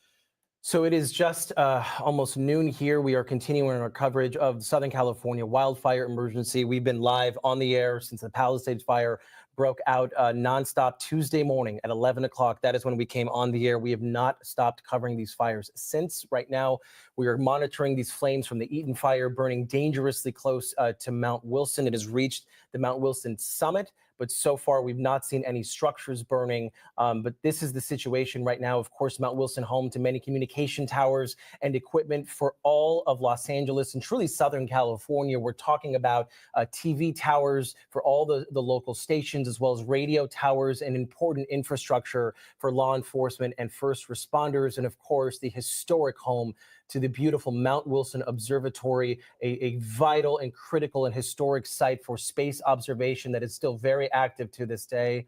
And right now, winds are light in this area, but the steep slopes are covered in that heavy brush we've been showing you, which we know, unfortunately, is the perfect fuel for flames, even without those winds. And this location, really a challenge for fire crews, given the topography, such steep slopes. Right now, the roads going up to the summit are twisty and narrow, though they are closed to the public, which will help firefighters get up there. But this area makes it very difficult in general for fire trucks to gain access to these flames.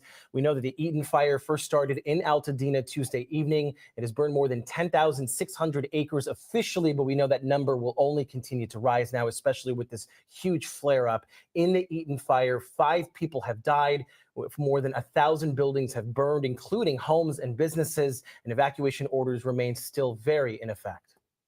And the other big fire that we continue to follow at this hour is the Palisades fire, burning more than 17,000 acres, more than 1,000 buildings burned, including a lot of homes and businesses that we've been seeing across all of our live shot from our reporters, and hearing some of those heartbreaking stories from homeowners returning back to see if their homes are still standing. And right now we're getting a bird's eye view of the damage along PCH in Malibu. Evacuation orders are still in effect at this hour. And as we mentioned earlier, the Lakers game scheduled for tonight has also been postponed as we continue to monitor these conditions of multiple wildfires that continue to burn across Southern California today. And joining us live now is LA Fire Chief Kristen Crowley. Thank you so much, Chief, for being with us right now. We can only imagine how busy you are, and a kudos to all of your firefighters and the first responders. They're doing such a wonderful job doing, the best that they can right now. Can you give us an update on the Palisades fire, specifically whether it's still burning? We did see some homes still burning on kind of the western flank of the fire. Yes, absolutely. And thank you so much for having me. The Palisades fire, I heard you just say it just a few moments ago. Do not let your guard down. Just because the winds have subsided just a little bit, it is still an active firefight. So please, if you hear my words, do not let your guard down. This is a very dynamic situation at our Pacific Palisades fire. And I tell you, firefighters doing everything in their capability to first and foremost make sure that we're protecting lives and property. And Chief Crowley, talk about that ongoing firefight there in Palisades, because we're covering the Eaton fire right now, which is unfortunately flaring up. But like you said, we're not out of the woods here. What kind of challenges are you facing in the Palisades fire, and are you able to fly that fire? We did finally see some aircraft within the last few hours, but we didn't see any specific water drops. Right. Yes. It's still very, very dynamic. And even with the winds, remember at the gusts at the peak, we're up to 90-mile-per-hour gusts. We're still having very high gusts, but the good news is, as you just said, we do have air assets in the air, which is very, very helpful in something as significant of a fire like we have in the Palisades. Still very, very dynamic. Our firefighters are out there actively still engaged in firefighting. And I tell you, again, keep going back to it, but our firefighters are doing everything we can to protect life and property. Right now, looking ahead at the afternoon hours, are there any additional concerns that you have right now when you think of the wind and how that could change? Right. Yeah, absolutely. The wind, and we keep talking about it, but that's purposeful. The reality is it's so erratic. We think that at one point, the wind will move in one direction, and then in moments it'll change. And then strategies and tactics also have to change and adjust and adapt to whatever is happening before us. So yes, the winds are still very, very dynamic and are impacting our abilities, but there is a positive thing here, and that is that our air resources are out there and they're coordinating with our ground resources as well. Chief Crowley, what kind of obstacles are your firefighters facing right now on the ground? We know initially we heard about the hydrant issue and water pressure was a significant issue, but right now, what are some of the challenges that your firefighters are facing? And what is your message to those who are trying to get back to see if their properties are there or still standing? Is it a matter of just you still have to wait because firefighters, they need to get into that space? Right. Yeah, again, I can't overstress this enough. This is still an active firefight. So our firefighters are up against a lot, from the winds to, this is day 3, mind you. We're rotating firefighters in and out. With that, yes, there's been some challenges in regard to our water supply, but also I want to stress that our firefighters, normally in a day 3, we're always looking for our backup plans in regard to, if the water is limited, we're going to draft water out of pools. We're going to find some type of a water source, utilize water tenders, whatever our firefighters, they're coming up with a plan, I can tell you that. So they are up against the winds, and there are still multiple structures burning. So it's very, very, very challenging at this point. In regard to the community, thank you for bringing that up, because a lot of people, as we are well aware, want to know what's happening. They want to know if their homes, property are damaged, destroyed. But with that, patience, and that's a very hard thing to talk about right now, but there's very, very, very unsafe for the community to come up unless they're allowed to do so. So with that, we want the community to understand that it is active, and there's a lot happening within the Palisades as well as the other active brush fires that we have in the city. So please pay attention to the information that we are putting out real time. forefront of our mind is always we want to repopulate and bring the community back in so we can start the rebuilding phases and recovery phase. But with that, we're still actively engaged in firefighting. And when it's safe to do so, of course. And Chief Crowley, how do you reassure other members of, and other residents of the city of Los Angeles? Because, we've been on the air over 48 straight hours. We've been covering active firefights for most of those 48 hours. And yet we're talking about a windstorm that brought down power poles, that brought down trees in people's neighborhoods. It caused a lot of damage elsewhere that now we're just not able to really focus on right now. So how do you reassure the residents of Los Angeles that there is coverage in the rest of the city wherever they may need as you guys continue this really dangerous firefight? Right. So the community needs to understand that we've also brought in our firefighters from the LAFD. We've brought in firefighters from the region, our local partners, the state, and even on the federal side. So as these days go on, as we are again in day 3, more resources are coming, and they're actually even coming from out of state. As we continue to do this firefight, again, we're moving into 72 hours worth of active firefighting. We're starting to replenish those other fire resources to come in. And now we have our people who are rested, and we can also utilize these extra resources in case, as we've already seen, even yesterday, we've had additional brush fires break out within our region. So that's where we are. So the community members, we hope and pray that they understand that this is where we are. The additional resources are coming in, and we're doing everything we can to, again, protect them and their property.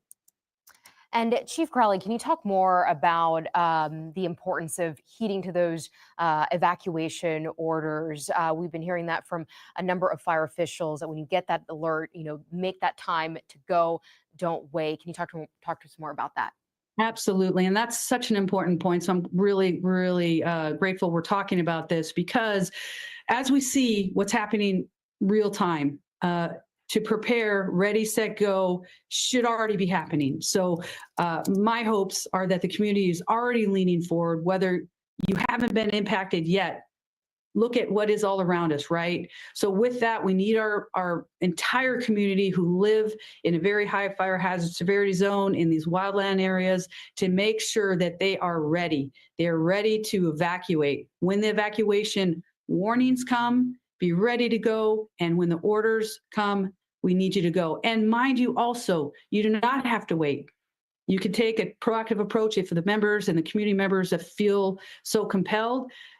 So with that, just our message here is just to make sure the community understands, be ready. And when the evacuation orders come, we really need you to go. And it's in step with, as our community members are evacuating. Remember, we've got our apparatus that are trying to get up that street to protect those properties the best that we can. So with that, that's where we really need the community to understand that. Leave early, be ready to go and evacuate, and let us go and do our jobs. Absolutely. And you guys do that job so well. I've covered so many fires now in Southern California. I can say firsthand, we have the best firefighters in the world, and among them, your LA City firefighters and all of the mutual aid. We have LA Fire Chief Kristen Crowley. We want to thank you so much for taking a little bit of time to speak with us and help guide our viewers through what's going on. And we'll continue to pray for your firefighters, and thank you for all that they do. Thank you so much. All right. We want to switch gears now. We want to check back in on the Palisades fire that we were just talking about with LA Fire Chief Kristen Crowley. And to continue our coverage, we now want All right, to they took it away from the what Mount are you Wilson. seeing out there from your vantage point at this hour? Well, Camilla and Jonathan, you were talking with the chief, and she was saying stay out of the areas that have been evacuated because they are still so dangerous. This is the PCH, specifically Big Rock Drive, the intersection. And you can see here, look at this right over here. I mean, this is what you're seeing all over. Telephone poles down. And as you walk along here, as we walk carefully, because it's still so dangerous, you can see just these exposed wires. You can see nails on the ground. Now, keep in mind that this entire section of Malibu was houses, and you can see what we've been showing you all along. Charred cars just left, everything just burned to the ground. It is so dangerous here right now, and you can also still see smoldering. Let me talk to you a little bit about what we've been seeing also up in some of the canyons, as well as we have been here all morning. One of the concerns is those embers still flying around, and what we just saw a short time ago at one of these canyons is a house just on its own out of the blue, just burning up. And the houses around it completely unscathed. Again, we've been talking about the capriciousness of these fires. You know, you'll see one house fine and then around it just destruction. So, you know, listen, but Chief has been telling us and stay out of these areas unless you're allowed back, because it is still so dangerous. The first responders obviously still coming by. Look, I mean, we're seeing trucks coming because areas hotspots are just popping up again. And there's also utility crews trying to repair some of the damage, but it's going to take a long time. Back to you. Our Sarah Wallace there helping us out with our coverage on the ground there along PCH. Camilla, it's so devastating to see the scene behind her. These are people who've built their homes, an entire community, right along one of the most beautiful stretches of water anywhere in the world. And to see the neighborhoods gone like that, it's just alarming. I will never forget the images of driving through there Tuesday night, returning from covering the Pacific Palisades fire there, and it's just your heart just breaks. Yeah. It was just one home after home, one building after building on fire. So just heartbreaking. It's on a magnitude we've truly never seen. Right now, we want to go back to our news chopper 4, Julia Dang, overhead following this latest flare-up in the Eaton fire. You know, Julia, we have a vantage point from up above our tower, and it's kind of playing out like Dennis Dottie had predicted. You know, he'd been told, you know, that kind of fire, it's putting itself out, but we know they're still not out of the woods yet. Exactly. This is just like he said. You can see the smoke subsiding now. It's lightening up, moving over to the left, and you can clearly see these towers now on Mount Wilson. Last time I talked to you, they were completely obscured by smoke. What is concerning, though, is not so much what we're seeing on Mount Wilson. It's what we're hearing over the scanners in the helicopter. I'm listening to firefighters talk right now. They have attempted 2 water drops with helicopters, but they can't do it because of the turbulent conditions here. Just after 11 a.m., the LA City Fire Department grounded all fixed-wing aircraft in this area because they cannot fly due to turbulence. So far, no water drops here, and we have not had a fire retardant drop since that last one that we saw live on air. So this really is going to come down to a ground firefight. We've been covering this all morning long, seeing the development here. What would you say is just the biggest difference compared to earlier this morning, compared to now, when you think about the visibility and the smoke? Camilla, I would say the biggest difference is how fast this is moving, how quickly this is developing. I'm sure you've seen the clips on social media where people put these fire live cams on time lapse. They speed it up. That's what this looks like, but this is in real time. We were over the Eaton fire yesterday. We flew right here yesterday, and we were watching flames climb uphill toward Mount Wilson. And we were alarmed then because we thought it was moving quickly. But this smoke, this is blowing even faster. And this situation has just unfolded within the last hour. Every time I talk to you, conditions change. Fortunately, this time it looks like conditions have changed for the better, just like our engineer laid out. And I just want to underscore again how reassuring it was to hear from Dennis and the LA City Fire Chief. You know, when they tell us they have a plan, they know what they're doing, they are prepared for this, and they knew because of the conditions in the forecast, it was going to be bad this week. I think we all feel better knowing our officials are prepared.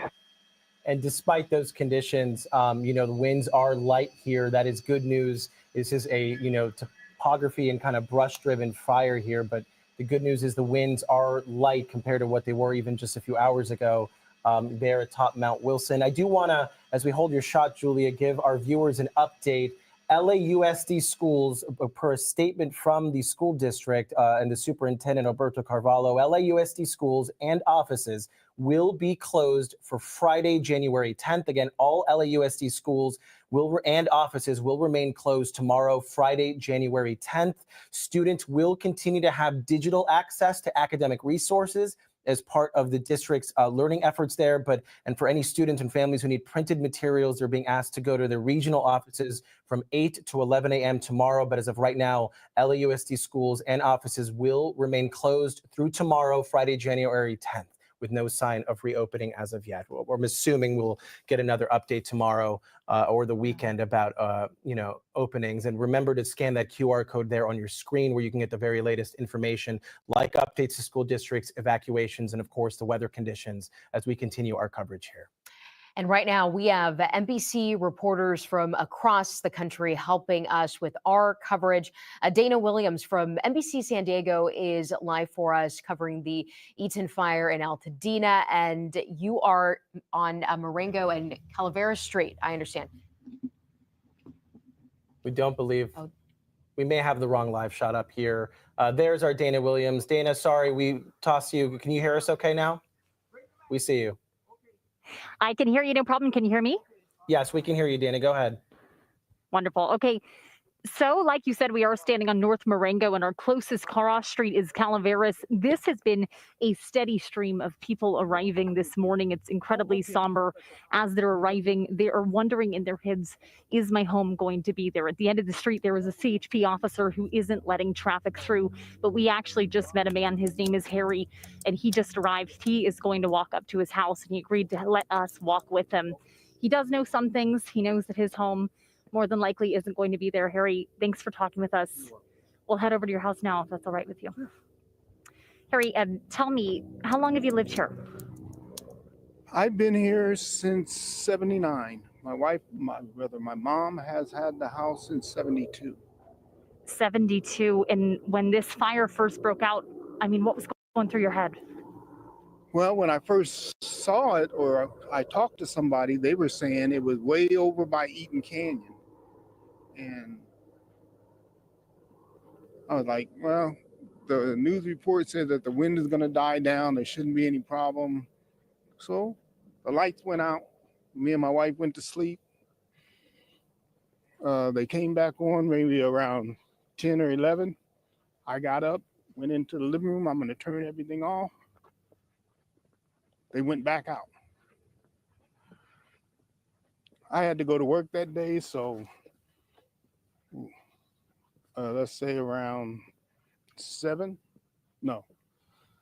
o'clock I started 5:30 I started getting dressed. I saw just a little cinder out by the back. I thought, okay, I could get the hose and put that out. Nothing. But the inner gate was locked, so I had to come back inside, get the keys, come back outside. By that time, it was coming up the back of the building. And I said, hey, we got to go. Come on. My wife couldn't find the keys to her car. And she said, can you go get your key, which is through to the bathroom? The smoke and everything was too thick. I couldn't breathe. So I said, no, we got to go. Try use 911 to call. We went outside. Fire was running down. One of the wires come off the telephone pole to the house next door to us. I saw the fire coming up, starting to get over one of the rooms in the back. So we had to get out. We just drove down to the bottom of the driveway and headed towards Fair Oaks. And Harry, now I believe this is close to your first glimpse of your home since the fires. We could take a few more steps further if you're comfortable. Sure. I mean, what at this point, can you even believe it? And we are going to be careful right here. There are some down power lines. This is something people need to be really careful about if they are trying to come back into their neighborhood. So we're just going to take a gentle step over these. Harry, what do you see right now? Well, this house here is gone. And he just redid a lot of the front of his property here. Put up all this wrought iron fencing and the steps and the pillars. and it's completely, well, the fireplace is still there, but And which one of these lots, Harry, is yours? Is it this far one with the green grass? I'm the next one where the 3 mailboxes are, or the 2 mailboxes. So not the one with the green grass, but the next one over. The guy with the green grass, he just 2 weeks ago put in a sprinkling system because it gets so hot up here or so cold that you can't keep the grass green. So he put in a sprinkling system, and yeah. Oh, and Harry, so, I mean, this is your home. Not this one, but the one where the white Mercedes is over there. Is my home. Your first glimpse, can you even describe it? Does it feel real? No, not at all. Not at all. Cars are gone. I had the Mercedes, a Jeep, and my Harley. I couldn't take out of there. So all I have is my little Chevy Colorado. So looking at this, maybe the Mercedes is in halfway decent condition and I can get it out of there. But I don't know. I'll have to take a look. That's why I was here today, to see what exactly I could muster up after all the disaster. And Harry, I can tell you have a lot of family and friends here helping you. You're really close with a lot of people in this community. How will rebuilding be? It'll be tough. I have to consult and see if we can rebuild. I've been here for a long time, so I would imagine that it shouldn't be a problem. It's just going to be time consuming. First with the cleanup, demolition and everything, and getting all the old cars and all that out of here, and then having to find all the water mains and gas and all that to even dig and start rebuilding. Harry, do you mind if we take a few more steps closer here? And be careful, there are all power lines right behind you there. Again, guys, we are on Calabasas Street here in Altadena. We are taking a look at some of the destruction as people are just starting to arrive to look at their homes for the very first time. So many people are describing it as something that they truly have just never seen before. You hear it time and time again, people never expect it to be in their neighborhoods, but here it is in the destruction. It's difficult to even truly show you what it's like through video. Smell it. There's ash falling like it's snow. Harry, where are we now? Where was your front door? This is your driveway? My front door was right across from the Mercedes. So just to the left of where the Mercedes is where the front door. Okay. All right. So the Mercedes, is that a miracle? Did that Mercedes miraculously survive being right there? Yes, it did. Yes, it did. Because there was trees on both sides of it, as you see. I have what they call a flag property.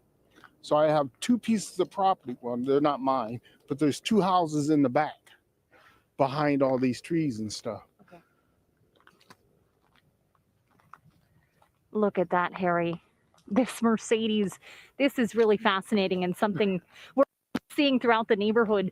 This Mercedes. All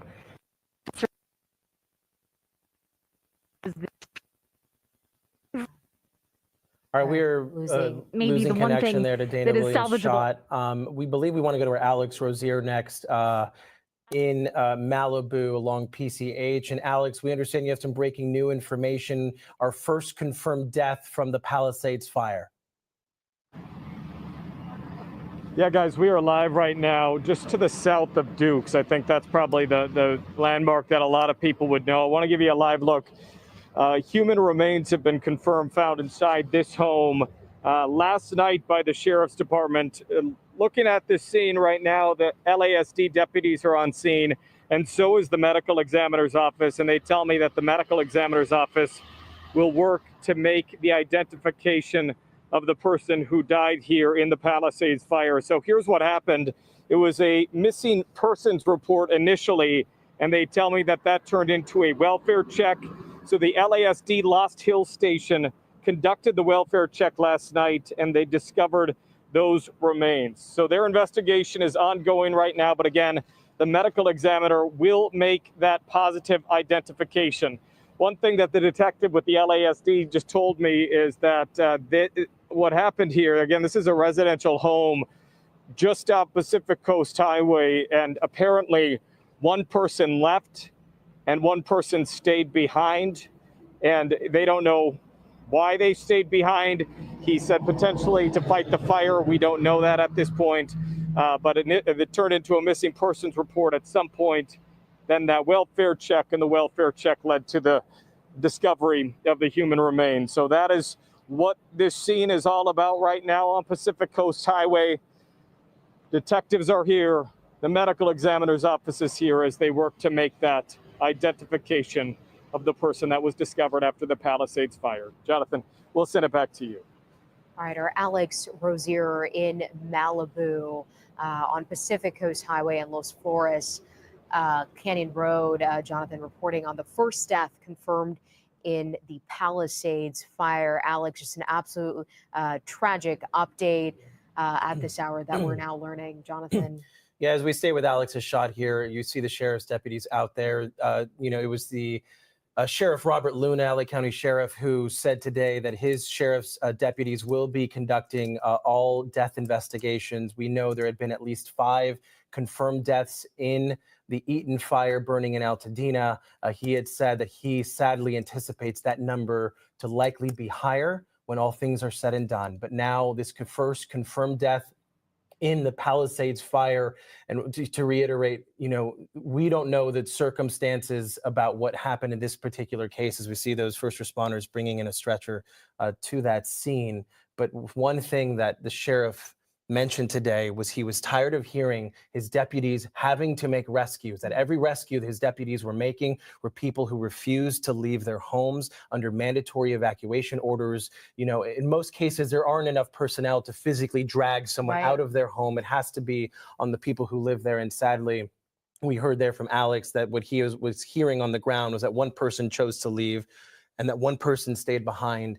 And so, we still have a lot of information to confirm before we can make that call, but that is something the sheriff pointed out this morning. Yeah, and it's investigation we're going to continue to follow for more updates throughout the day. It's 12:30 p.m. and we're continuing our coverage of Southern California's wildfire emergency live on the air nonstop since Tuesday morning. And right now, the flames from the Eaton fire burning dangerously close to Mount Wilson. Mount Wilson is home to many communications towers and equipment for Los Angeles, including the way that we're broadcasting to you right now.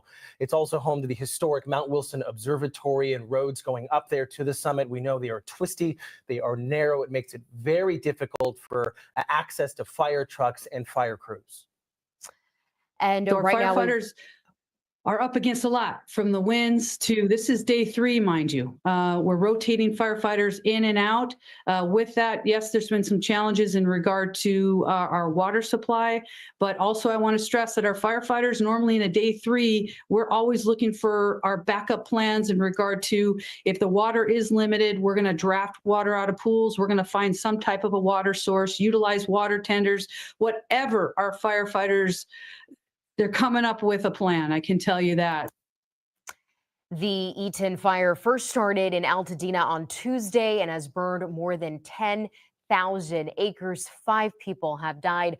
More than 1,000 buildings have burned, including homes and businesses. And right now, evacuation orders remain in effect.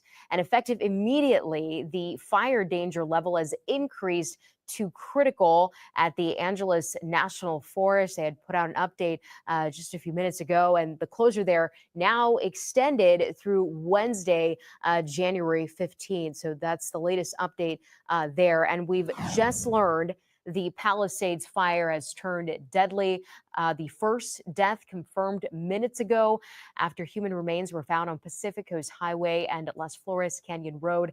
So far, the Palisades fire has burned more than 17,000 acres and more than 1,000 buildings burned, including a number of homes and businesses. And we're getting a bird's eye view here of the damage along PCH in Malibu. Evacuation orders are still in effect, and the Lakers game scheduled for tonight has been postponed. And as Jonathan, you mentioned earlier, many schools are closed today, including every school in LA Unified School District, Pasadena, Monrovia, also among those closures. And there are several others that we have a full list for you. Make sure to go to our website, NBCLA.com, for all those updates. And we know we're bringing you a ton of information all at once. We want to remind you that the QR code right here on your screen, you can use your phone camera to scan that QR code. It'll take you to our website and our NBC4LA app, where you can get access to all of the information that we're trying to convey in real time. Also, an update to that LAUSD closure today. It has been extended through at least tomorrow. All LAUSD schools and offices will be closed Friday as well, in addition to today. Right now, we want to get over to our meteorologist, Shauna Mendiola, tracking the current conditions, because Shauna, especially with this flare-up is happening, the winds aren't really the issue there at the Eaton fire of Mount Wilson, but they may be an issue for the fire over in Palisades, which is continuing at this hour. Right. And we still see the wind picking up in certain areas. The Eaton fire didn't have much wind, but you know that there was a fire burning there. It's all the fuel that we're seeing on the ground. And with the added wind, that's not going to help for certain locations. I do want to get to the Palisades fire first, get an update there, because we are starting to see the wind pick up a little bit in certain spots near it. Santa Monica Mountains, 27-mile-per-hour wind gusts there. Malibu Creek, 13-mile-per-hour wind gusts. And even though that is not a strong wind, any little bit of wind that'll move through a fire region will fan flames and continue to cause it to spread. So that is something we've been monitoring very closely. And I'll take you to the Eaton fire in Altadena, a little bit of a different situation. The winds there, very light. 2-mile-per-hour winds there, and maybe even a 3-mile-per-hour wind near Altadena and the mountain range here. This is all because we've got wind sheltered spots for this round of wind. Our wind is going to be a Santa Ana wind that comes through the passes, canyons, and certain spots, not those wind sheltered neighborhoods like the San Gabriel Valley. And that's why that last round with those damaging winds was really different, and something that we haven't seen in a long time, because they usually don't get that type of wind when we get those offshore ones. Now, I want to put the satellite radar picture here because we can monitor smoke. And I want to show you that in the last couple hours, we started to see this appear on our radar. And this is impacting a lot of areas into LA County. Notice how it's coming in from a northeast to southwest direction. Not really obvious to you right now, but we can see some of the smoke drifting. And I do want to point that out because our air quality is terrible in LA County. Where you're seeing the reds here on the map, that is all because the Eaton fire is spreading that smoke locally into the basin. So if you live in Burbank, you live in Los Angeles, downtown, you look in the distance, the sky is orange right now. You are blanketed in wildfire smoke. Very bad for your lungs. This is something we need to monitor and be careful of, because if you inhale that, that can have a impact to your health here, not just short term, but long term as well. There's a live check of what it looks like over downtown LA. There, your orange skies can barely see through it. The sun is shining, but it is making those skies orange instead of blue. We're going to be seeing this for the next few days as long as the fires continue to burn. So limit your exposure if you can. Stay inside if you can. Make sure your windows and doors are closed over the next few days. And if you have to step outside, remember, wear those masks, and they have to be an N95 or P100 mask, not a dust mask or things that can't protect you from these pollutants. Run those air conditioning units or air purifiers if you can during this time as well. Now, looking back at a red flag warning, notice how everyone is still under this warning till 6 o'clock. Even though the winds have changed a little bit and we got a break yesterday through today, we still have dry conditions out there and another round of wind coming. Now, we're starting to see it develop right now, but some of the stronger winds are going to develop even more as we head to the evening hours. And what you're seeing here is a wind alert for most of Southern California, with the exception of the LA Basin and the Orange County coastline. So we'll monitor this for you as well. This is through tomorrow as this next round moves in. And there's a current look at your winds right now. And like I mentioned, parts of LA are under this wind sheltered area. So you're not seeing much going on in downtown LA. Even We're going to get a County at this feed time. up on When you Mount go to the Wilson. Inland Empire and Riverside, you've got a 38-mile-per-hour wind gust. All right, so this is the current scene right now at Mount Wilson. And we've been covering this for this fire, this Eaton fire that's made its way to the summit of Mount Wilson right about 2 hours ago. 2 hours ago. It's there. I saw some videos on some clips on Twitter of actual structures on fire there, right there at the hill. Don't know what exactly they were. But again, folks, we've shared in the chat that this is home to almost all communications towers when it comes to media and cell phone in the Los Angeles area. And you can see it's right there. Fires, as we've been learning, tend to go up the mountain. Hot there. But we heard from someone that was being interviewed there saying they're not too concerned. And, they're going to wait until some of this brush gets burnt and then act. You can see on the top of there, in the towards the top of the screen, there are fire trucks there. You see movement up there.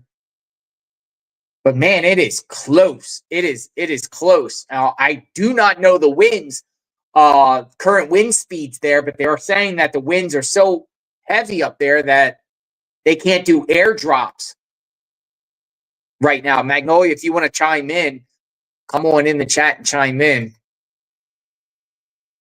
Yeah, I think they were supposed to be dropping water on this. And they talked to that guy, Dennis, that was sitting there in his truck.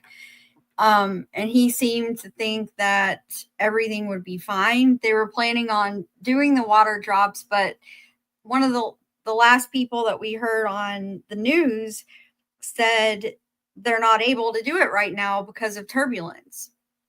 That is absolutely ridiculous. I say that because I've been monitoring. I've seen 9 choppers in the sky all around that area all day. But for some reason, they want to avoid that area. It's strange. There's choppers in the sky. I'm looking on flight radar right now. There's 3 choppers right around there right now. So I don't understand how they say turbulence, but yet choppers are still flying around that area. They just seem, maybe because it's higher up, I guess maybe it's more windy up there and they can't do it. That's the only thing I can think of. But to say that there's turbulence, there's choppers and aircraft in the air all in the Los Angeles, the Pacific Palisades area. There's choppers all around there right now. Law enforcement choppers, news media choppers. There's news media choppers in this area what right now on this. So it's just strange. Very, very strange. But does that look like that the fire is, I mean, we're seeing more white smoke, right? White smoke there? Yeah. Yeah. Well, I can't tell if it's reached the building or not. I mean, there's some sort of structure right there on the ridge, but I can't tell if it's on fire or if it's just all the brush down below. But look behind it on the left. There's so much trees. All you got to get is some embers to jump over and catch behind there on fire too. I mean, for that guy to say that he's not worried, that's kind of crazy. Yeah, he had a very strange tone. I agree. Yeah, so we're just gonna sit here and monitor this for a bit. Hearing what's going on gives us an opportunity to talk a little bit. What we've been doing the last couple of days on this channel is basically watching all the feeds. There's numerous, and kudos to all the media outlets out there, especially the reporters with their masks on and out there in the trenches and stuff. Kudos to all of them. And some of these local networks here have been marathoning this event for 48 hours straight. Literally like on the air. And, we've been sharing all the different feeds, the different boots on the ground perspective, the latest, trying to give everyone an understanding of what's going on in real time.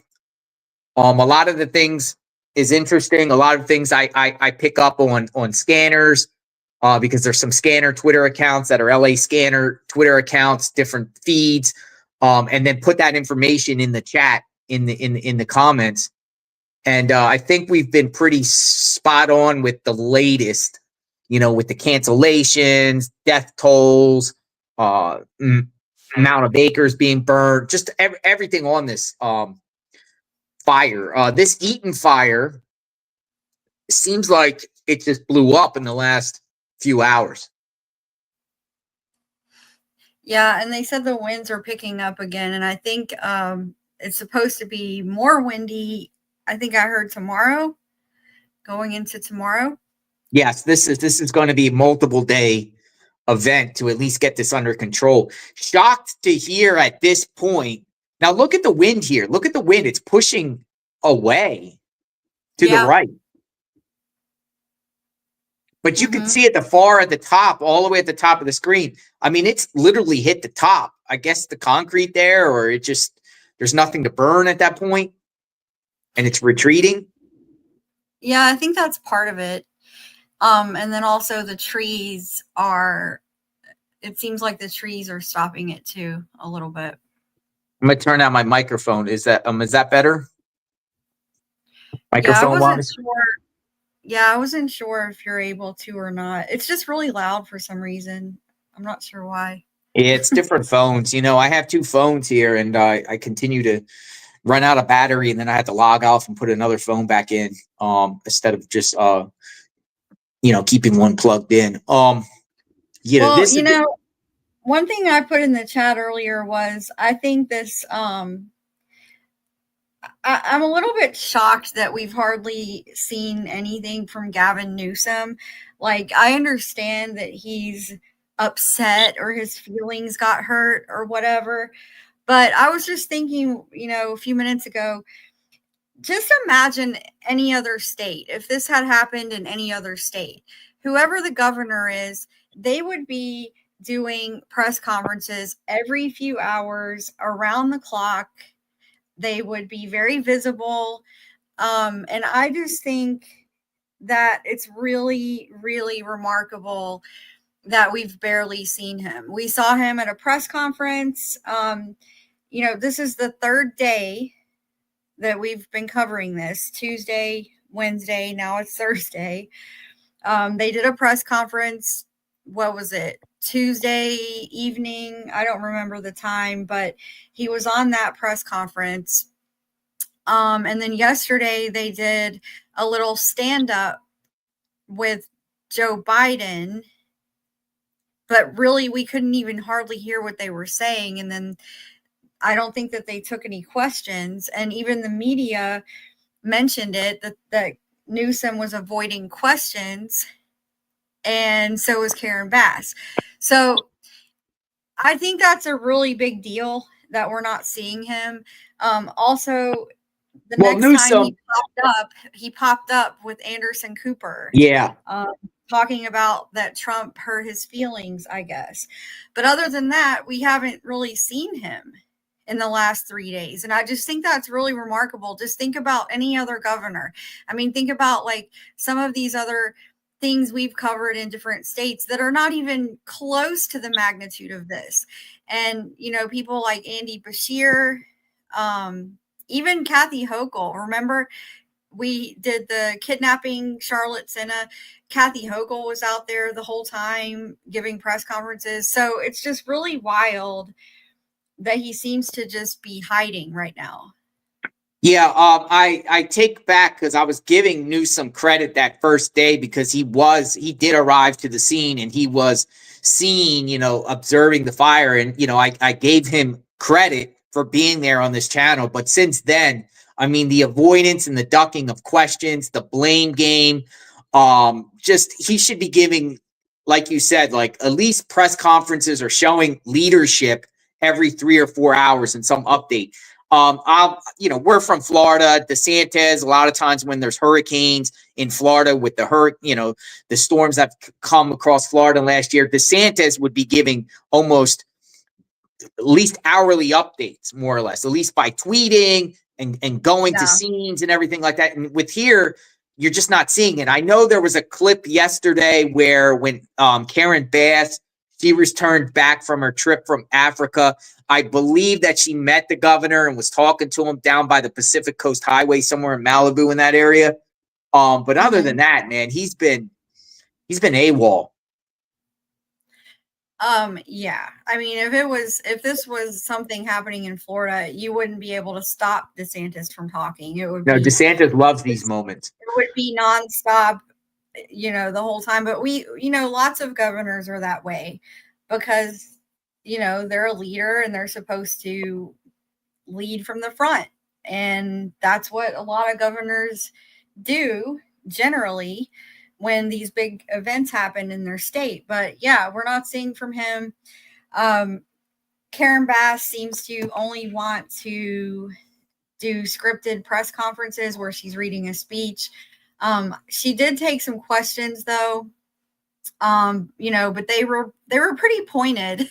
Some of the questions from the reporters today, they were like, Madam Mayor, do you think that your leadership here has been effective, or whatever they said? And she just seems to keep blaming the wind.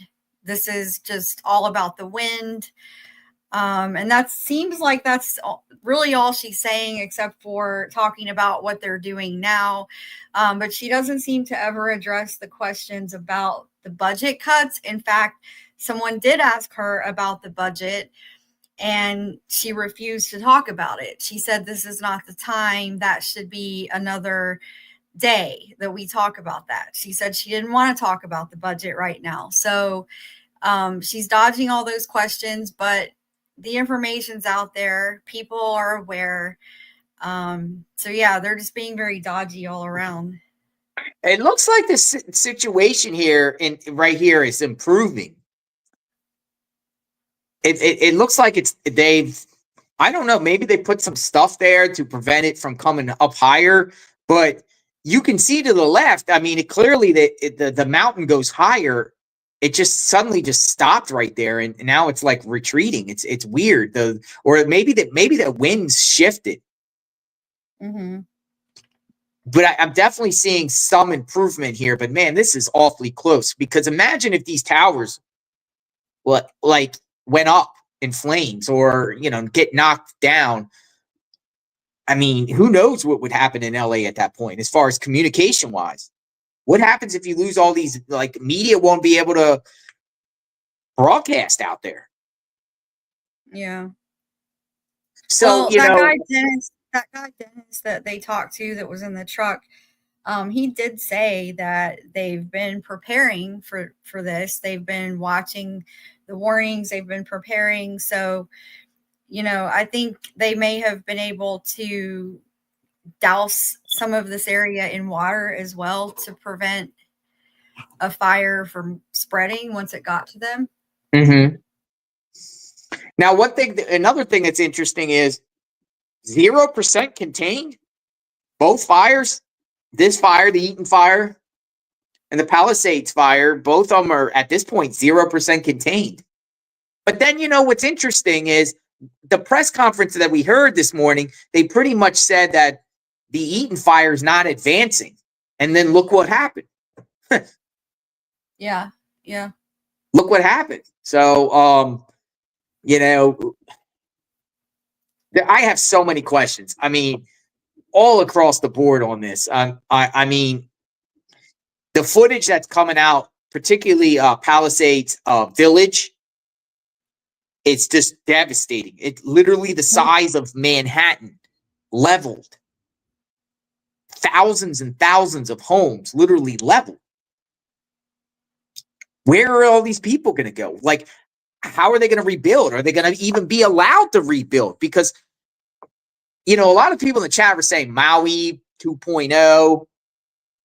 And, could it possibly be that, the government, Los Angeles, the state government, prohibit people from rebuilding unless you under strict regulations or new standards?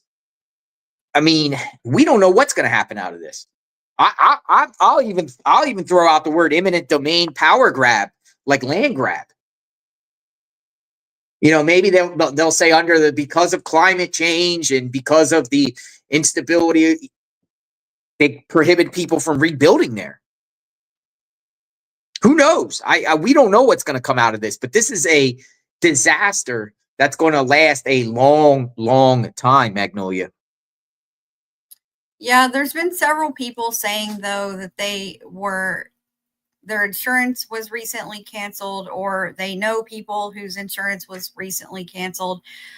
So that's an issue that I think we'll hear about going forward. So I think it depends on if these people have insurance, for one thing, and then also they're going to immediately run into probably lots of regulations with trying to pull permits and things like that.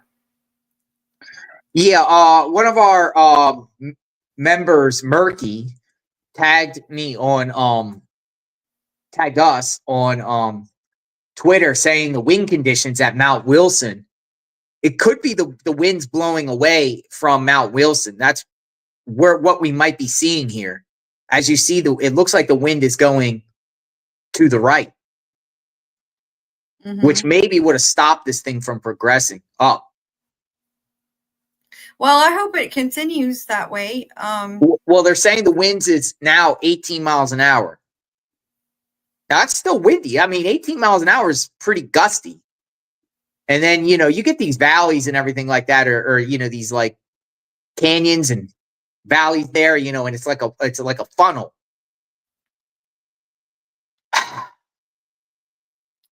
It'll be interesting to see the updated numbers of how much actually burnt at this point and where this fire goes. Because I'm not seeing like any fires anymore in Altadena anymore. Like Altadena yesterday, the downtown. But one thing I am noticing is like I think they're blocking off that community from outsiders from even going into downtown. Because like many businesses downtowns have burnt, including banks. Aldi, grocery stores, banks, like gas stations. I don't think they want anyone in town. And they might even surround it and prevent anyone from even entering there. They might declare some sort of permanent disaster zone. I don't know. Yeah. Because that community literally is just as bad as Pacific Palisades. It's like neighborhoods, it was like firebomb. It's like these embers were just dropping all over the place from the Eaton fire onto these homes. And then it would just quick and pass on to the next home. And it's where all these buildings, because I really don't understand how the Eaton fire was miles away from there and it still lit up the town. Yeah. Scary. But I think this situation here, I don't know. I was more on crazy watching it as it climbs, but I don't know. I think this might be under control here, unless the winds shift.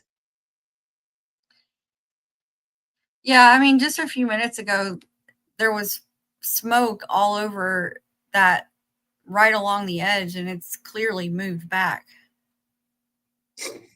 Yeah. So Magnolia, your opinion here. I mean, is this going to be going on for more than for days, weeks? What do we got here? When will they officially? When do you think they could get this under control? Well, I think they're going to have to make a lot of progress right now, because, like they said, the winds are forecast to pick up again. I think tomorrow, but in I think they have a little bit already, even though right now it seems like it's as calm as it's been. So I think this is the time they need to make as much progress as they can to contain and stop it from spreading, because once the wind picks up again, it'll be really difficult if there's still fires burning when that new wind comes. It'll just spread again. So they're going to have to make all the progress they can right now. By the way, rent-a-cars are sold out at LAX. I noticed that. Or they're crazy prices. Hotel prices have jumped up 1,000% in the area. Oh. People are accusing the hotels of price gouging. That's ridiculous. Because you got thousands of people displaced. Even evacuations. They're telling over 100,000 to evacuate. Got to go somewhere. Not all of them have family you can go to. A lot of them probably have to go to a hotel. Yeah. So I'm going to look at the flights going out of LAX to see if there's I'm on Expedia right now. I'm looking at the prices and everything like that. But yeah, I mean, this is bad because these people are displaced, similar to what happened with the hurricane in the Carolinas. Mm-hmm. You know, many people displaced, many people know where to go. Are we going to hear these FEMA stories where FEMA's only giving people $750? Well, someone asked an interesting question in the chat. Music Therapy said, is there a class action lawsuit here because of deforestation is unacceptable? Great question. The access for the reservoirs. Yeah. So, you know, some of the things that we talked about is the budget cuts for the fire department, the fact that the reservoirs were not refilled like they were supposed to be. There's a lot of different things that were supposed to be done over time, and they either never really started or they just never completed different projects relating to the forestry management, the water, things like that. You know, and then you have the overt budget cut, just different things. They're not doing the, you know, it's well documented that they're not doing the controlled burns the way that they need to be doing them. I just saw an article from the New York Times from just a few months ago about the fact that they continue to abandon those plans. They just don't do it. So, you know, I think there's a lot of evidence here, and I think a big difference, you know, a lot of people are like, oh, you know, they're talking about North Carolina and how everyone there was wiped out and they're being taken advantage of by FEMA and things like that. I think that this situation here is quite a bit different, especially when you look at the population here. So in Pacific Palisades specifically, it's mainly like professionals. There's a lot of doctors, lawyers, things like that who live out here. So I think that we're a lot more likely to see some massive lawsuits coming out of this, just because there probably are a lot of attorneys that are directly impacted, right? So I just think the fallout, there's going to be a lot of fallout. It's just going to look a lot different than North Carolina. Yeah, because the average home in Pacific Palisades is $3 million.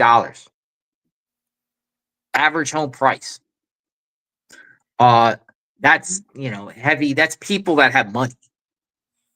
It's not cheap. And like you said, professionals living there. Yeah, but even more important than money, what they have is probably connections. So, yeah. You know, if it were me, you know, if I was Karen Bass, I probably would want to resign just because I can already see that people are turning on her. The celebrities, the quote unquote elites in Hollywood, they're pretty angry right now. I've already seen a little bit of it. I think it's just going to grow. That sentiment is going to be overwhelming, and they're going to want someone to pay for this. They're going to want to get revenge. And unfortunately, in North Carolina, a lot of people there lack the resources to do that. You know, they don't, in reality, a lot of people there, they're counting on FEMA to help them. That's not the case here. So I think it'll just be really interesting to see what type of fallout happens and how quickly it happens. It may come pretty swift. We're gonna continue to monitor. It's the top of the hour. We've been on now for 6.5 hours. Continuous coverage. We've been covering this 3 days now. We'll continue to cover. I'm going to look at additional feeds right now to see if there's anything going on right now with the networks. I mean, there is some. It seems like there's like 4 like networks that are like really in the trenches here. KCAL is doing a great job. NBC Fox 11 Los Angeles. They seem like NBC 10 It seems like these channels are really got the reporters out there. I know in News Nation, Brian Eaton is out there. He's doing some great reporting, talking to residents all over the place and getting, up front with the firefighters, battling these blazes. It's wild. I mean, I know some people in the chat were asking us to get out there, boots on the ground. Yeah. So here's what I'm gonna do. I'm gonna check the other feeds right here and see if we put up something else and continue the conversation. I'm continuing to monitor the scanner feeds and also what people are saying on Twitter as far as like, if any flare-ups come or anything else is happening. You see, because a lot of these networks, people are on one particular network and they stay on that one network. We kind of just go around to all the networks and see where they're all at and we pretty much get an understanding of what pops up pretty quickly if there's anything breaking or any particular new development. A lot of them are just talking about the weather right now and the winds, but they do say the winds are going to pick back up. So I'm going to send you this feed, Magnolia, and then we'll just because it looks like this situation here is calming down. Do you think? Yeah, it does seem like the smoke keeps moving, like it's back closer to the edge now, but it looks like it's going back away again. I just saw a car driving. A car just drove out of there. Would you be up there? Like, I wouldn't even want to. Man, that's scary being up there, seeing that thing coming. I mean, where's the escape plan for these people? They're hose? Yeah. What's the escape plan? Because obviously we've shown these cars will melt. That car vehicles catch on fire. You can't hide in a vehicle when it comes to these fires because you'll melt inside your own vehicle. Pretty wild stuff. All right, so we're going to switch the feeds. We're just going to listen to other feeds and see what's going on and continue to monitor Mount Wilson.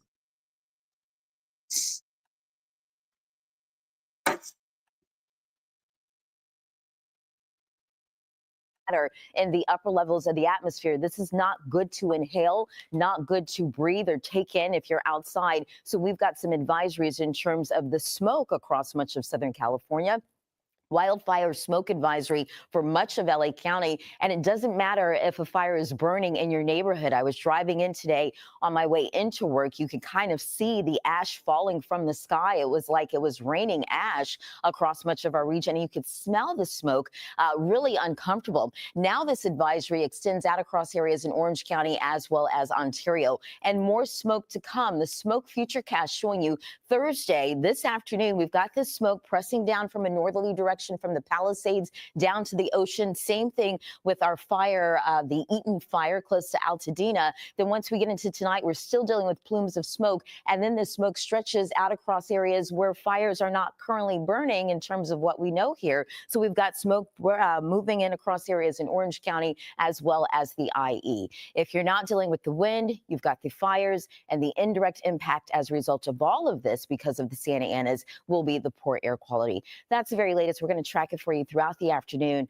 Jonathan and Camilla, I'll send it back over your way. All right, Melissa, thank you for that coverage. We want to go back to Lexi Suter. She's joining us from our, our NBC station in Chicago, really helping us with our coverage. And Lexi, we know you've been on the ground there in these neighborhoods that have just been decimated, flattened by the Eaton fire in Altadena. Give us your location right now and a little bit about what you've been seeing since we last talked to you.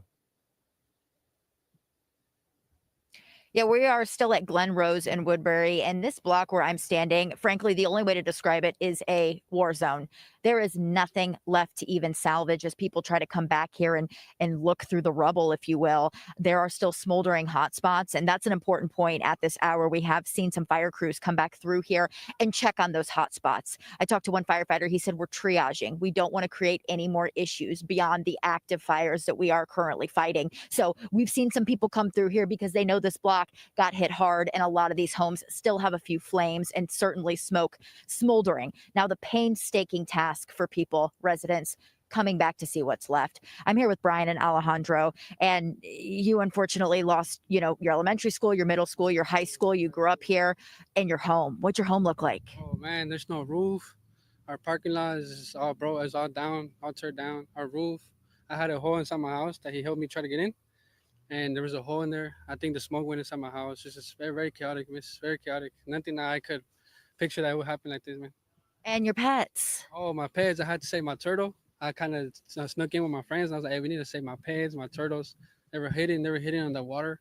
I couldn't believe that. I just took them on out of here, miss. It was a very big thing that happened fast. And this home that you've lived here forever, you're now walking down this sidewalk you grew up playing on. You have a huge bag with you of what you could save. What's in it? I'm taking everything that I need for my sister, my mother. I got my sister and mother in the hotel. I didn't want them to come. I have my shampoo, little things that I can, stuff like clothing.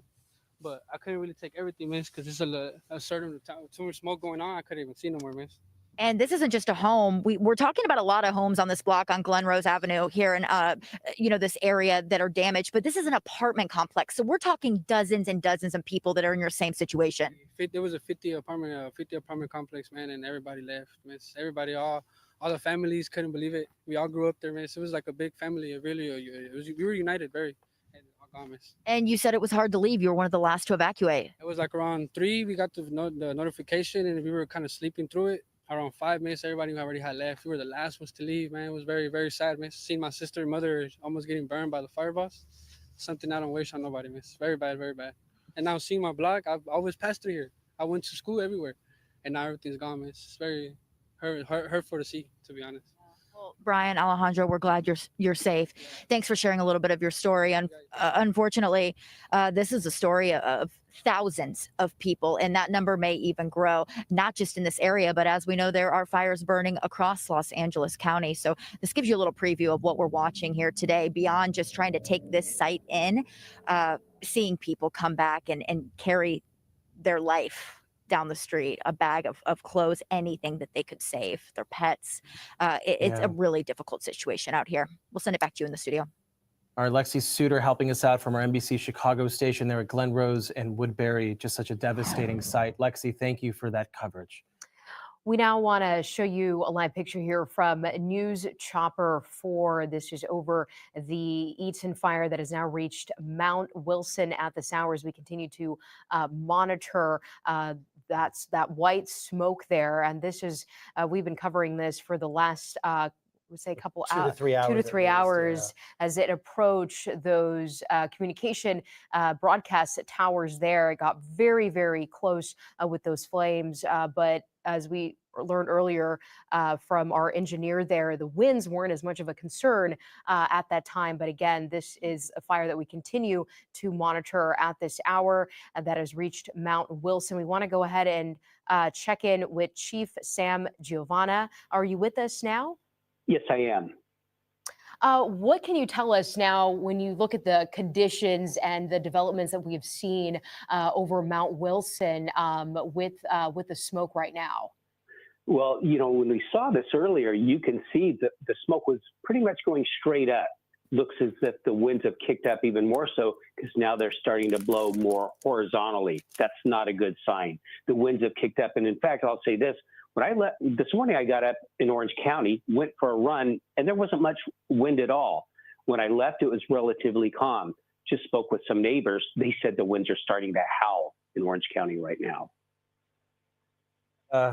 It's just relentless. This is one of the longest periods, seemingly, especially given how long these fires, and they're only continuing, Chief Sam. We heard from our engineer, Dennis Dottie. He's up at our tower, the building next door, up at Mount Wilson. He'd been in good contact with, firefighters up there who had assured him that, hey, we're in a good position here. Can you talk about, he seemed to be very confident that the towers would be saved. Is there just enough defensible space? Is it the wind conditions being favorable right now to firefighters? How were they so confident that this wouldn't necessarily burn down some of these towers? Well, from what I've understood, they've started backfiring operations up there. And backfiring is a wildfire tactic where crews will deliberately set a controlled fire along, say, the edge of a fire break, a control line, ahead of the main fire. What this does, it consumes the fuel in its path and essentially starves the wildfire from removing available vegetation. This slows down or stops the spread, and it's basically a way to use fire to fight fire. However, I'll say this, it needs to be done very carefully, monitored conditions, and with expert management and resources to carry it out. So hopefully the operation was successful. It looks like it is, and they're doing a great job up there. It's such a relief to see that white smoke there going straight into the air. That is a really good sign compared to what, where things stood even just 30 minutes to an hour ago, where we saw so much of that black smoke. We saw those tall flames. Chief Sam, can you talk about how these fires also can create their own weather conditions? Because meanwhile, there aren't huge gusts, blowing thankfully through this area. The fire itself can create its own kind of weather pattern, making it dangerous and difficult for, firefighters to fight this from the air, which was the best option at that point for a fire like this. Yeah, it does. The fire gives off its own heat, it creates its own wind, and it just basically creates its own weather system in itself. That's why sometimes when you see a fire and the column of smoke rises enough up into the atmosphere, it almost develops at the cap of it like a thunderhead. And I have been on fires where, now I won't say it was a downpour, but you could feel actual raindrops where it's creating its own weather system. So it is very sporadic, and it does create its own weather pattern. And, it is very dangerous. And like you said, from hour to hour, half hour to hour, and even to minute, things can change very quickly, just like we've been seeing throughout this whole entire wind and fire event. And Chief Sam, it's now about 1:12 p.m. You were just talking about how things can change when you think of the wind and what the pattern that we've been monitoring over the last few hours. What is, again, your message for our viewers as we continue to track these wildfires? Yeah, just stay alert. Just for you in the fire zone areas, the path of the existing fires. But to all of you right now, just like I mentioned about Orange County, they may not have any active fires right now, but as we speak, one can pop up. Be prepared. Pull the combustible furniture, lawn furniture, wood piles, trash.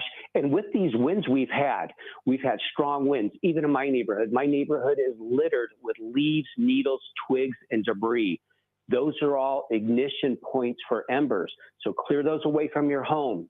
Even, if it's safe, and I'm saying that, emphasizing if it's safe, get those off your rooftops. Harden your home, get prepared with medication, important documents, eyeglasses. Be prepared to evacuate if you're asked to, and if you feel that you're threatened, leave anyways. It's the matter between life and death. Absolutely. Such important reminders. As we continue talking to Chief Sam here, I want to let our viewers know about a couple possible updates here. President Biden is expected to hold a news conference sometime this afternoon regarding the federal response to these wildfires. Of course, he was in Los Angeles yesterday, meeting with Governor Newsom and getting a briefing on that. And so we will continue to keep an eye on when that news conference begins. And we will bring that to you live here on NBC4. We will also let you know that Mayor Bass and other LA city and county officials will be holding another press conference at 4 o'clock in downtown LA at their EOS, the Emergency Operations Center, that we will also bring to you live as we continue our coverage of the Eaton fire and the Palisades fire. We're talking to Chief Sam DiGiovanna, our NBC4 fire expert.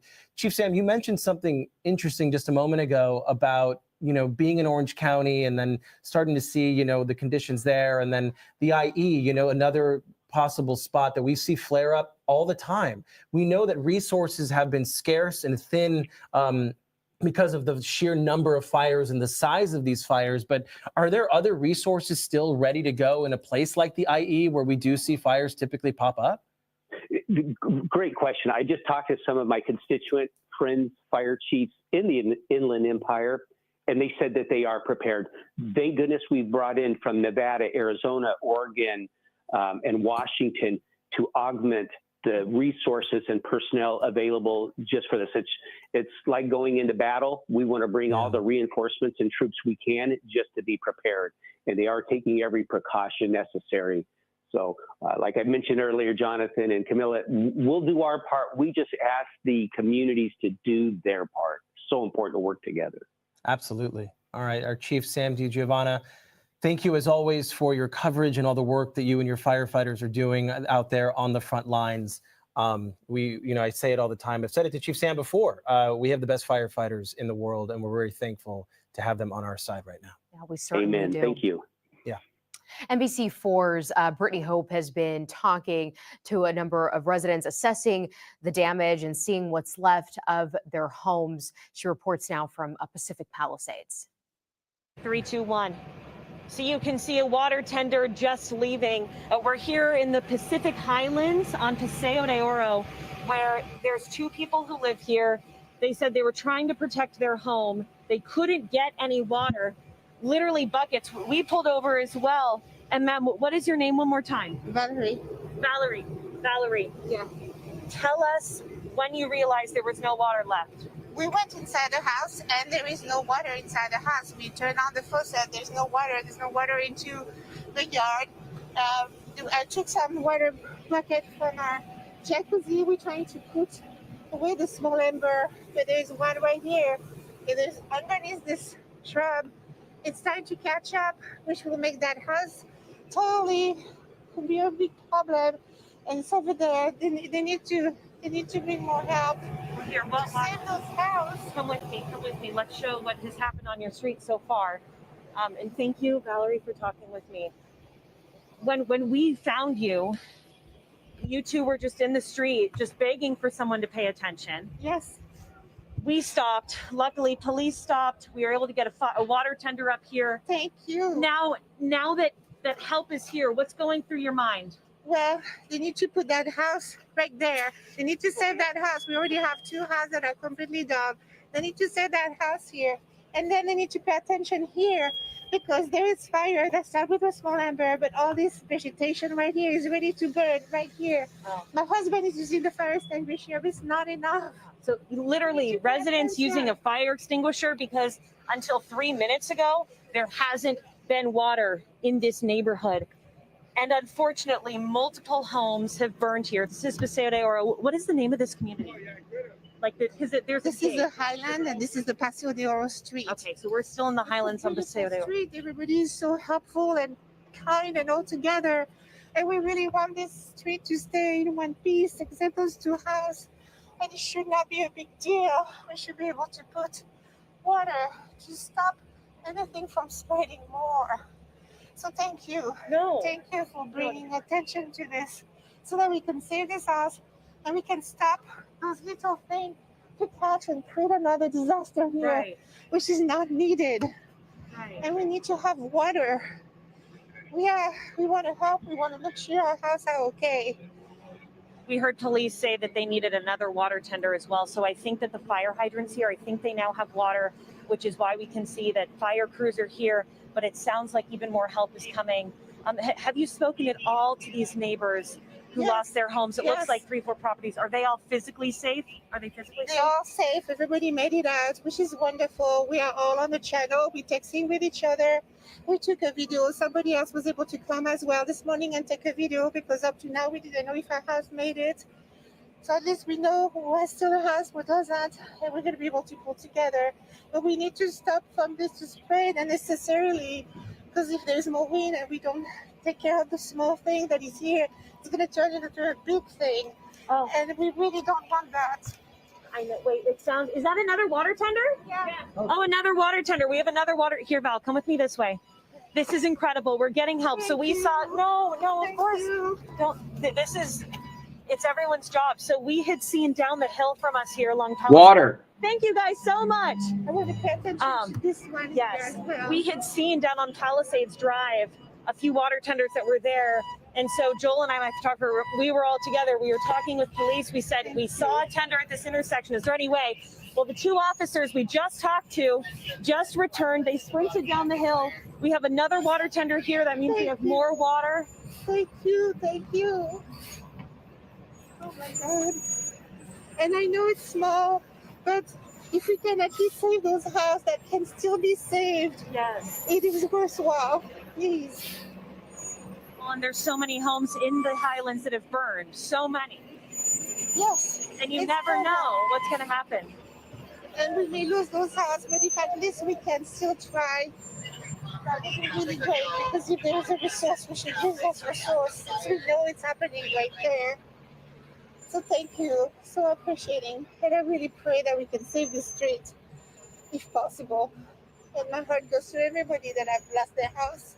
It's just so horrendous. I mean, really. These are your neighbors.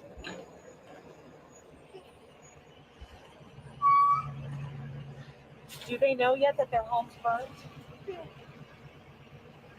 It's just awful. I mean, seriously, it is awful.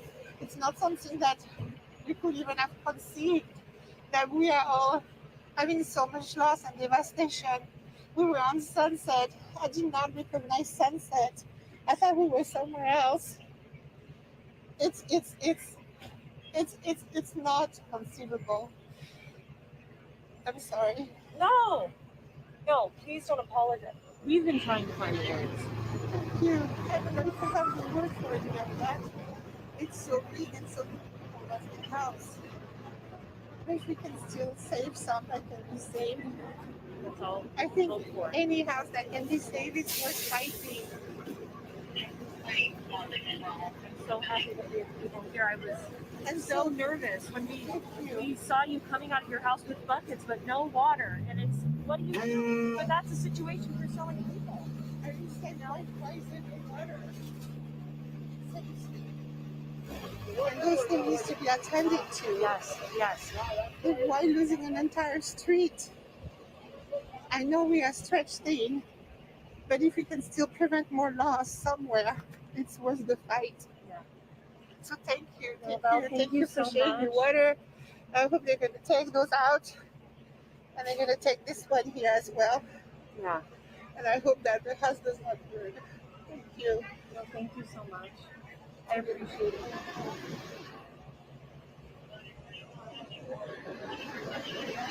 Thank you for just speaking with me and for even trying to save your neighbors' homes, you and your husband with buckets, with extinguishers. This is community. You know, that this is what being a neighbor is. And people are ready to come and to help, you know. If only we can make a difference. I mean, as long as it's still safe and if we could be making a difference, saving our house, everybody's so stretched thin, whatever we can do. And we need water. And small thing like that needs to be attended to as possible. They're going to get it. They're here now. Thank you so much again. If you're just tuning in, we're on Paseo de Oro here in the Highlands, Pacific Highlands, on the east side of the Highlands.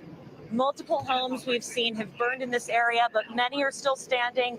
Water finally getting to this community, and it is so needed. We'll send it back to you. Wow, the storytelling from our Brittany Hope there, making sure they got what they needed to, just everyone really coming together right now to help anyone as much as possible. We want to let our viewers know that right now we are awaiting an update from President Biden about the federal response to this ongoing firefight happening here in Southern California. We are expecting that news conference to happen at 1:30. These things tend to change. These things tend to shift. So, of course, we'll keep you updated on the time. And when it does start, we will bring it to you live. And meantime, an investigation is underway right now in Altadena at Pine Drive after possible human remains were found in the Eaton fire. NBC4's Lolita Lopez is on the street with those details. I'm Lolita Lopez in Altadena. It's about 12:20 in the afternoon on Thursday, and we are at a home on Pine Drive here in Altadena. We just want to show you the devastation that is here, part of several burned out homes in this area and on this street alone. Here, though, it's a possible human remains in this location. We have sheriff's deputies keeping watch here. They tell us that homicide sheriffs were here earlier doing a bit of an investigation, and at this point they are waiting for the coroner's office to arrive. We're also being told that they're getting several calls in this area of possible human remains at different locations. We'll continue to bring you more as we get it. And what Lolita was just referring to is what the sheriff, LA County Sheriff Robert Luna mentioned this morning. We have 5 confirmed deaths there in the Eaton fire, but they did anticipate that number, sadly and tragically, will go up throughout the day and the days to come as their investigators continue to work. And another tragic update, we want to get back to the Palisades fire. That's where NBC4's Alex Rozier is live in Malibu on PCH and near Dukes with that breaking information. And sadly, Alex, this is the first confirmed death from this tragic fire. Yes, and human remains were found inside the home. The sheriff's department just confirmed they've been out here over the last couple of hours working this scene. They're working with the medical examiner's office as they work to identify the person whose remains were found inside this home. They just have told me moments ago that they initially got a call for a missing persons report. That turned into a welfare check, and then the LASD Lost Hills Station, they conducted the welfare check last night, and that is when they discovered the remains. Again, the medical examiner will identify the person. But we are told this is a home along Pacific Coast Highway, again, just to the south of Dukes, about a quarter mile south of Dukes. The detective who was working this today told me that one person on Tuesday night left the home and one person stayed behind. So right now they're trying to determine, again, who is the person whose remains have been found. Just a sad story all around. And I'm going to try and turn our photographer here, Tommy Bravo, because we have this story that's happening, but then let's walk and talk and let's try to do it carefully, Tommy, because Pacific Coast Highway here is badly burned. Watch your step, Tommy. But we're going to move past and show you what the west side of Pacific Coast Highway looks like here. We were out here on Tuesday night as this fire was taking off, and there were homes and businesses for a couple of miles that were in flames. And I wondered at the time what it would look like in daylight, and now we have that answer. This is a stretch of road that people in Southern California know, but it goes far beyond that. One of the most iconic stretches of road in the country, greatly impacted by this fire. Several crews out here that are covering the story of the remains that were found in the home. We're just going to step aside one of them and just continue to walk, because this will give you a better look. Yeah, we lost Yeah, it keeps freezing. Bad reception out there. It's been tough hearing Alex there with some of the connectivity. We got a Biden press conference That's been coming an up. ongoing issue with a lot of our crews out on these fires, losing cell phone. And Alex, we see you and hear you right now. It's just at any other moment, the shot may cut out, just so you know. We keep thinking you're back, and then it kind of cuts out. And again, that's the nature. We are covering these fires in real time. Alex, we're with you again. Yeah, so why don't we just stay stable right here and then just kind of pan over to the right then and show you what we see here in the distance. We are looking to the south on Pacific Coast Highway. And again, we were out here on Tuesday, and it was just, can't even describe what it was like to watch this iconic stretch of road in flames. And now you see it in the daylight, and it's really quite shocking. Businesses, homeowners, so many people that are going to be starting over here. And that's just what it looks like on the west side of this highway. Again, on the east side of the highway, there's now a death investigation underway. So we're going to be monitoring both of these things and bring you the updates as we have them. Jonathan and Camilla, we'll send it back into you. Our Alex Rozier covering the Palisades fire and that tragic update that the Palisades fire has now turned deadly. At least one death now confirmed as remains were found on the inside of a home. Those remains are still under investigation, but confirmed one death now in the Palisades fire, at least 5 that we're tracking in the Eaton fire. Both of the biggest fires burning now have both turned deadly. It is now 1:30 p.m., and we are continuing our coverage of Southern California's wildfire emergency. Yeah, on the air, it's been nonstop coverage since Tuesday morning. Any minute now, we're expecting President Biden will be holding a news conference about the federal response to these wildfires. He was in Los Angeles yesterday. He met with Governor Newsom as well as Senator Alex Padilla. We're still waiting for that news conference to begin. These things tend to shift. Typically 1:30 turns into maybe 1:45. whenever that news conference begins, we will bring it to you live here on NBC4. We want to tell you right now what we know about the Palisades fire. Again, at least one person has now died in the Palisades fire, the first confirmed fatality. Human remains were found there along Alex's location on PCH, just south of Dukes in Malibu. So far, the Palisades fire has burned more than 17,000 acres. It is now the most destructive fire in LA County, and the firefight in the Palisades fire does continue at this hour. The other big fire burning is in Altadena. The Eaton fire started on Tuesday and has now scorched more than 10,000 acres and is 0% contained. At least 5 people have died, and evacuation orders are still in effect. We want to go to our News Chopper 4, giving us the view of that Eaton fire flare-up that we've been following this morning and this afternoon. And Julia Dang, if you're with us up in News Chopper 4, we've seen significant progress, and it's not necessarily from an aerial assault. It was that firefighters knew that despite the topography and despite all that lush green brush, they thought this fire could potentially put itself out, especially this flare-up. That is exactly right, Jonathan. That's all it took here. Proper preparation. And I am so relieved to show you this live picture and to report this fire on Mount Wilson appears to be under control now. I do want to tell you, we turned in orbit around here and started flying lower a couple minutes ago. And every time we do that, my phone will get reception. Again, I don't have reception as high up as we're flying right now in News Chopper 4. And every time we get signal, I am flooded with dozens of notifications. Dozens of our viewers have reached out asking if we can fly over specific neighborhoods, if we can check out specific addresses. They want to know if their homes, if their relatives' homes are still standing.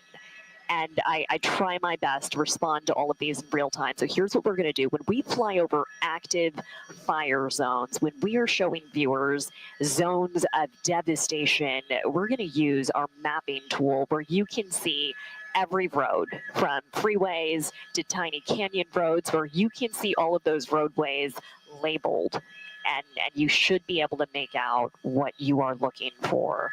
It is a privilege to be able to have this aerial view so soon after something like this has happened. So I wish I could respond in real time to everybody reaching out. Unfortunately, I do not have reception up here, but we are just glad we still have these towers. We still have microwave transmission. This fire is under control, and we can still broadcast live from News Chopper 4.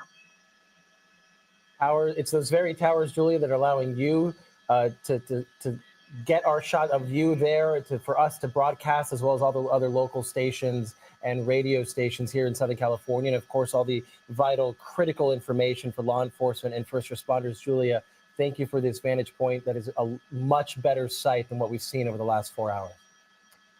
And right now we have NBC reporters from across the country helping us with our coverage. We now want to get to Dana Williams from NBC San Diego. She is live for us covering the Eaton fire in Altadena. And you, I understand, are near Marengo and Calaveras Street right now, speaking to homeowners there assessing the damage. Yeah, you know what? And it really has been this steady sort of stream of people coming up from Marengo to just check on their homes. So many people not knowing what they were going to find. Over here on this side, my photojournalist Paul will pan. This is more often than not the view that you're seeing. It really looks like a sort of war zone. And there are some stories that are just absolutely fascinating, miracles when homeowners walk over and there's a home like this one. We spoke with her. She says that she actually was featured on the LA Times for having a drought resistant yard. She said she doesn't know if that's what helped her, but it is truly a miracle. It is the only house on this block that survived. It was also that homeowner's birthday, and she came home to find her home still standing and her birthday cake left in the oven. So that was a really, really impactful interview. And then to the left, Paul will pan, spoke with the homeowners of this house. It's a family of 4. They say that they've been here for generations. And when they came here to check on the destruction, one of the things that they saw that really, really struck them was that they had figurines of angels around their property. They say that they have lost a son, also lost elderly parents, and it was a sort of sign that they were looking out for them despite all of this mess. This is obviously just one of these stories. There are so many. Every single home, people are going, they're digging through the rubble, trying to see if there was anything left over. Some people finding family photos, some people finding a car that is still here and working. Again, it is incredible to be out here, incredible to hear these stories. And we again are on Calaveras. This is 35 Calaveras. The Fair Oaks Burger did survive. I don't know if you could see it over the hedge there, but I know that that's a popular place for folks in this area. We are going to stay here and we're going to see more people coming to check on their homes. It is bad news. Sometimes it's good news, but we'll be here nonetheless. I'm Dana Williams. Back to you. And Dana, we continue to follow the Eaton fire that has now reached Mount Wilson. Luckily, now we're seeing some of that white smoke. But what are you seeing in that? In from your vantage point, are you seeing that plume of smoke near you? Yep, you know what? I appreciate you asking. Right here, it is eerily still. There is not a breeze once in a while. There's still ash falling. There is some kind of dissipating smoke in the distance, but it really is nothing different than what we were seeing earlier today. People who live here say that this is so much different than even when they were evacuating. And they said at one point they felt 80-mile-an-hour wind gusts, rubble rocks hitting their windshields of their cars, the windows of their homes. I would say we do see that little bit of smoke still, but really it is eerily calm and still, probably why larger amounts of smoke aren't coming over here.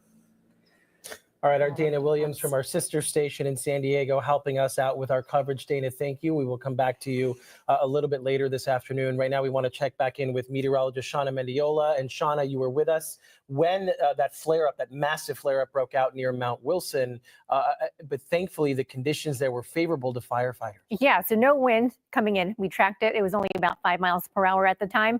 However, there were reports there was a lot of turbulence within that area, so they couldn't do any airdrops. And that's because the system was making its own weather. That fire was burning so hot that it was sending clouds of warm smoke up in the air. And that was acting like those little towers of barriers for those choppers to get overhead. So they couldn't do that because the wind was headed up from their own system in that fire. So that was really interesting to see, but good to know that they got control out of it and it kind of burned out on its own and that the conditions were favorable. Now, I do want to tell you that we're still monitoring the wind. Last night we got a break. We also got a break this morning, but those winds are starting to develop at this hour exactly like we expected them to. And wind alerts are still going to be in effect till Friday afternoon because we're going to see some stronger winds through the Inland Empire, Orange County. Some of your gusts could get up to 75 miles per hour in the San Bernardino Mountains. And then for LA County, we are looking at 50 to 65 mile per hour gusts in the mountains as well. Locally in the valleys could be as high as 45 miles per hour. So these aren't as strong as the last round, but any little bit of wind, of course, is going to aggravate any fires that are burning at this time.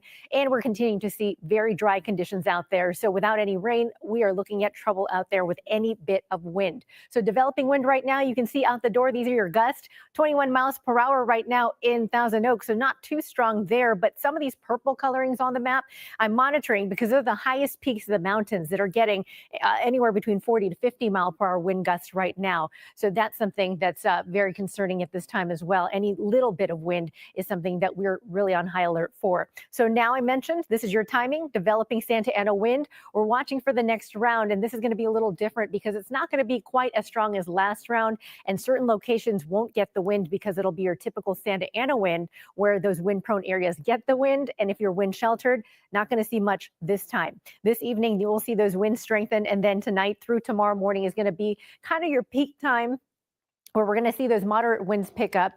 Wind prone areas are going to see that the most. So if you live in Orange County, the Inland Empire through the passes, as well as some of the Newhall Pass areas and into Santa Clarita, you definitely get those winds. We'll get that through the first half of the morning. And then once we get to midday, right around 12 o'clock, there is going to be a change. We're going to see those winds start to weaken, and then they're going to shift from becoming offshore, which is towards the ocean, to onshore from the ocean inland. And that's going to help with humidity. And it's also going to do a thing with smoke. If you don't have any smoke in your neighborhood right now in Orange County and the Inland Empire, because it's kind of centralized right over LA, it's going to come in your neighborhood starting tomorrow. So be prepared for that. Get those masks ready because we want you to protect your lungs. This smoke has a lot of pollutants in it, and you don't want to be breathing that in. So what we're looking at right now is that wind map futurecast. We do have those winds picking up for those wind prone spots. This is a look at tonight, 10 o'clock. We'll see a wind going through those spots that we typically get, those those winds from the Santa Anas, those northeast to southwest winds, again, typical through these areas, Big Bear, San Bernardino, Riverside, and Irvine. You're all going to see a wind pickup there, and you're also going to see that through Santa Clarita, Ojai, Oxnard, and Malibu. This is a critical area right here, especially near the Palisades, because that wind gust could hit anywhere between 40 and 50 miles per hour. Another strong round. We get to tomorrow morning, 7 a.m., still seeing some of those winds, and then they start to back off as we head to lunchtime tomorrow, so that's good news. And like I mentioned, they turn onshore. So we're going to get a little bit of help from Mother Nature, I think, tomorrow with. Think about. You don't think about. All right, we're going to take an aerial footage here. Water. See what's going on here. Example, as Kai's been talking about how the embers travel great distances, and you just never know they can even jump a fire break like the PCH. And there you go. In fact, my father, who used to live in the Malibu colony, was telling me about how when there was big fires up in Malibu once upon a time, the fire was burning down towards their houses. And he asked the fire department, what are you going to do about this? And they said, we're just going to let it burn. We're just going to let it go. And there's nowhere to go. You've got the ocean behind you, you've got the fire in front of you, and you are stuck. Now, for tens of thousands of SoCal property owners, they have seen their insurance either not renewed by the private insurers like State Farm and Allstate and Farmers, or they simply have been unable to get coverage because they've been deemed to be in a high-risk zone. And as a result, they've gone into the California FAIR Plan. And if you don't know what that is so-called insurance of last resort. In other words, if you can't get insured by anybody else, you can go into this state-run program, and it's not funded by taxpayers. It is funded, in fact, by the insurance industry. To be honest, they don't mind a lot of people getting into it because it's bare bones coverage at a very high price. And so for them, well, it's more bang for their bucks. Now, the problem here is, can the FAIR Plan, again, insurance of last resort, handle this much demand? The FAIR Plan says they will be able to handle all claims that come their way, but it seems like it's an open question unless the insurance industry ponies up more cash. I've seen one estimate that says the FAIR Plan might be looking at $6 billion in claims as a result of these fires. But keep in mind as well, because we've had so much coverage denied to so many homeowners, there is an estimate out there that all of the homes now covered by the FAIR Plan have a combined value of nearly $500 billion. Again, this plan was not designed for that. So it's an open question now whether all of those claims can be filled. It also speaks to the fact that when you have a number of for-profit insurers all carving up the market and taking on risk only unto themselves, well, their first instinct is going to be to protect themselves and to protect their bottom line. Well, the reality is the art of insurance is the art of risk management. And unless you can spread risk as far and wide as possible, like say a single payer healthcare plan, well, then you're going to have a lot of individual providers who are going to have their own specific needs. Clearly, what we've seen, as with healthcare, is that when it comes to property coverage, we don't have a plan right now that's going to be able to handle this level of risk. David, you're a homeowner. You diligently and on time pay your premium each and every month for the last 30 years. Indeed. You make that call to your agent this morning, unfortunately. What's the timeline? What happens after this? Processing a claim in this situation hopefully would handle expeditiously, but obviously with a caseload like this, your insurance agent and the company that employs that person is completely swamped at this point. So it can take a long, long time.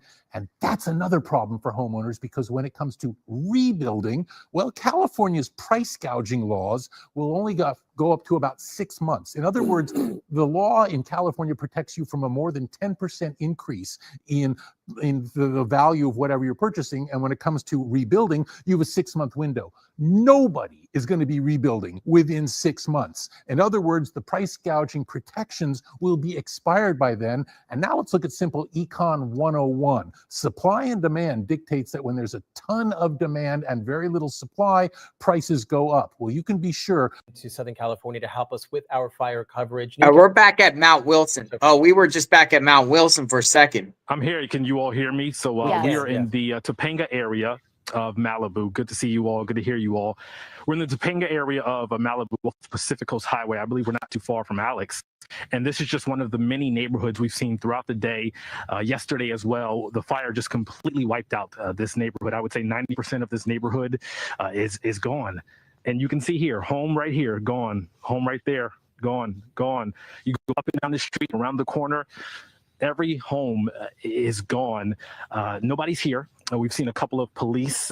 We can't cover that anymore. Our insurance policy will only get us so far, and suddenly you're on the hook for tens of thousands, if not hundreds of thousands of additional expenditures. When you say a long time, are you talking 3 months or a year or? For rebuilding?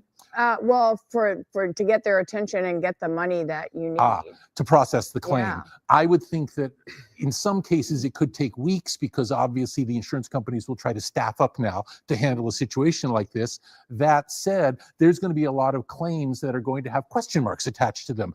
Is this TV really worth that? Was your home really remodeled or was it not? There's going to be a lot of back and forth, and I think that's going to run into the months. Also, one other thing, most homeowner policies will cover at least a portion of your evacuation costs, such as if you have to go to a hotel, meals you have to get. Keep your receipts. That's yes, right. you need to be able to document all of those expenses, especially if you're going to be out of your home for possibly weeks, if not months. Yeah. That's a great point, and we've talked about that a little bit with some other disasters of when the disaster happens. Keep those receipts of the evacuation plan. But it's on my list of things to do at my house is to take video of everything in my house, specifically when I get a new TV or if I get whatever, and I haven't done it. But that is really important to do, just to have that. So when you do talk to the insurance company and they're like, well, that TV is blah, blah, blah, you can say, no, here's the TV, here's the warranty, and be able to give them those papers. We've talked about that, and it only takes you 10 minutes to take your phone and walk around the house from room to room and record all of your things. 100% of all the costs to be covered by the federal government for both the fire management assistance grants and the elements of what they call the disaster declaration. So today I'm announcing that the federal government will cover 100% of the cost for 180 days. It's going to pay for things like debris and hazard material removal, temporary shelters, first responders' salaries, and all necessary measures to protect life and property. And folks, I want to underscore, I told the governor and local officials, spare no expense to do what they need to do and contain these fires and in their communities that are really been devastated. And we're doing literally everything we can at a federal level. That's also why I call this group of folks around this table of all relevant federal departments and agencies together to discuss what more we can do. And some of the folks are on the screen as well. Before we begin things, here's an update on where things stand right now. First, we're focused on helping contain these fires. Over the last 24 hours, the United States Forest Service, working with state and local responders, has suppressed over 50 fire starts. And the fire in the Hollywood Hills has been contained by brave firefighters risking their lives. Right now, 3 major fires are still burning in the Pacific Palisades, in Pasadena, and in Sylmar. I want to be clear. What I know from talking to the governor, that there are concerns out there that there's also been a water shortage. The fact is, the utilities understandably shut off power because they're worried the lines that they carry the energy were going to be blown down and spark additional fires. But the Cal Fire, when they did that, it cut off the ability to generate pumping the water. That's what caused the lack of water in these hydrants. And so Cal Fire is bringing in generators to get these pumps up and working again so that there's no longer a shortage of water coming out of these hydrants. I'm also surging all federal resources possible to Southern California, including 400 additional federal firefighters, over 30 firefighting helicopters and planes, federally supplied, firefighting planes and helicopters, and 8 Department of Defense C-130s that are equipped to suppress wildfires. Today, the Secretary of Defense also authorized 500 wildfire ground clearing personnel from the Defense Department. And I've directed the department to continue working with Governor Newsom to identify additional resources that can be provided for public safety and security. And we've secured additional firefighters and firefighting aircraft from our ally in Canada as well. I also want everyone in Southern California to know we're going to keep at it. We're sticking with this. We expect there may be a temporary break in the winds, but in some areas, the winds are likely to continue well into next week. And so we're going to continue to sending everything, literally, every resource we can find that's appropriate to help the governor and the first responders.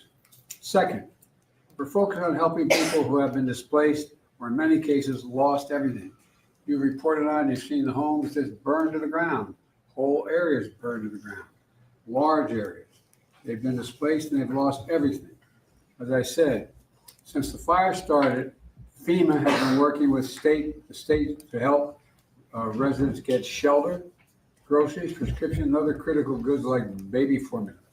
We're also sent FEMA Director Criswell to Los Angeles to manage our response on the ground. She was supposed to be on this call, but we have the deputy here because she is out in the field with the governor right now, surveying what's going on. Let me close with a message to the people of Southern California. We are with you. We're not going anywhere. To the firefighters and first responders, you are heroes. Many of these firefighters are out there risking their lives and some, well, I won't go beyond that, but risking their lives, and while their own homes are in danger, their families are in danger. To the firefighters and first responders, you really are, it's not hyperbole, you're heroes. You're genuinely heroes. And the worst, this is the most widespread, devastating fire in California's history. It's amazing. And there's nobody understands it better than the press has been covering this on a minute-to-minute basis. And you literally have to run into the flames, these firefighters. You know, that old expression, God made man, then he made a few firefighters. Who runs in the flames? You know, in doing so, you're leaving your own families and who may be in harm's way as well. So we owe you. And we're going to make sure that you get every resource you need, every possible resource you need. You know, to the families who have been impacted by this disaster, you're living through a nightmare, I know. And I promise you, we're going to help you get through this and eventually recover and rebuild. I'm going to turn it over now to the Vice President before we go on to the folks in the various cabinet positions as well as agencies that control these issues. Madam Vice President, I know you're directly affected, so you fire away. No pun intended. Indeed. Thank you, Mr. President, and also for the work that everyone around this table has been doing with the appropriate sense of urgency, because this is an urgent matter. What we have seen in California, and in particular in Southern California, is apocalyptic in terms of the nature of it and the unprecedented nature of it as well. And what we are seeing is a situation that is extremely dynamic. It is very much in play, and to some degree unpredictable, because we are literally waiting to see which way the wind blows. And I cannot praise enough the local leaders, most of whom I have talked with, and in particular our firefighters, who, as the president has said, they are working around the clock. They are working 12-hour, even longer shifts, and they are doing it with a sense of optimism, but also with an understanding of how serious this moment is and how important their work is to real lives and real people. Thousands of families have been displaced. Many of those families with young children with nowhere to go. And what we know is that this is a matter of current urgency, but this is also something that is going to have an impact for months and years to come.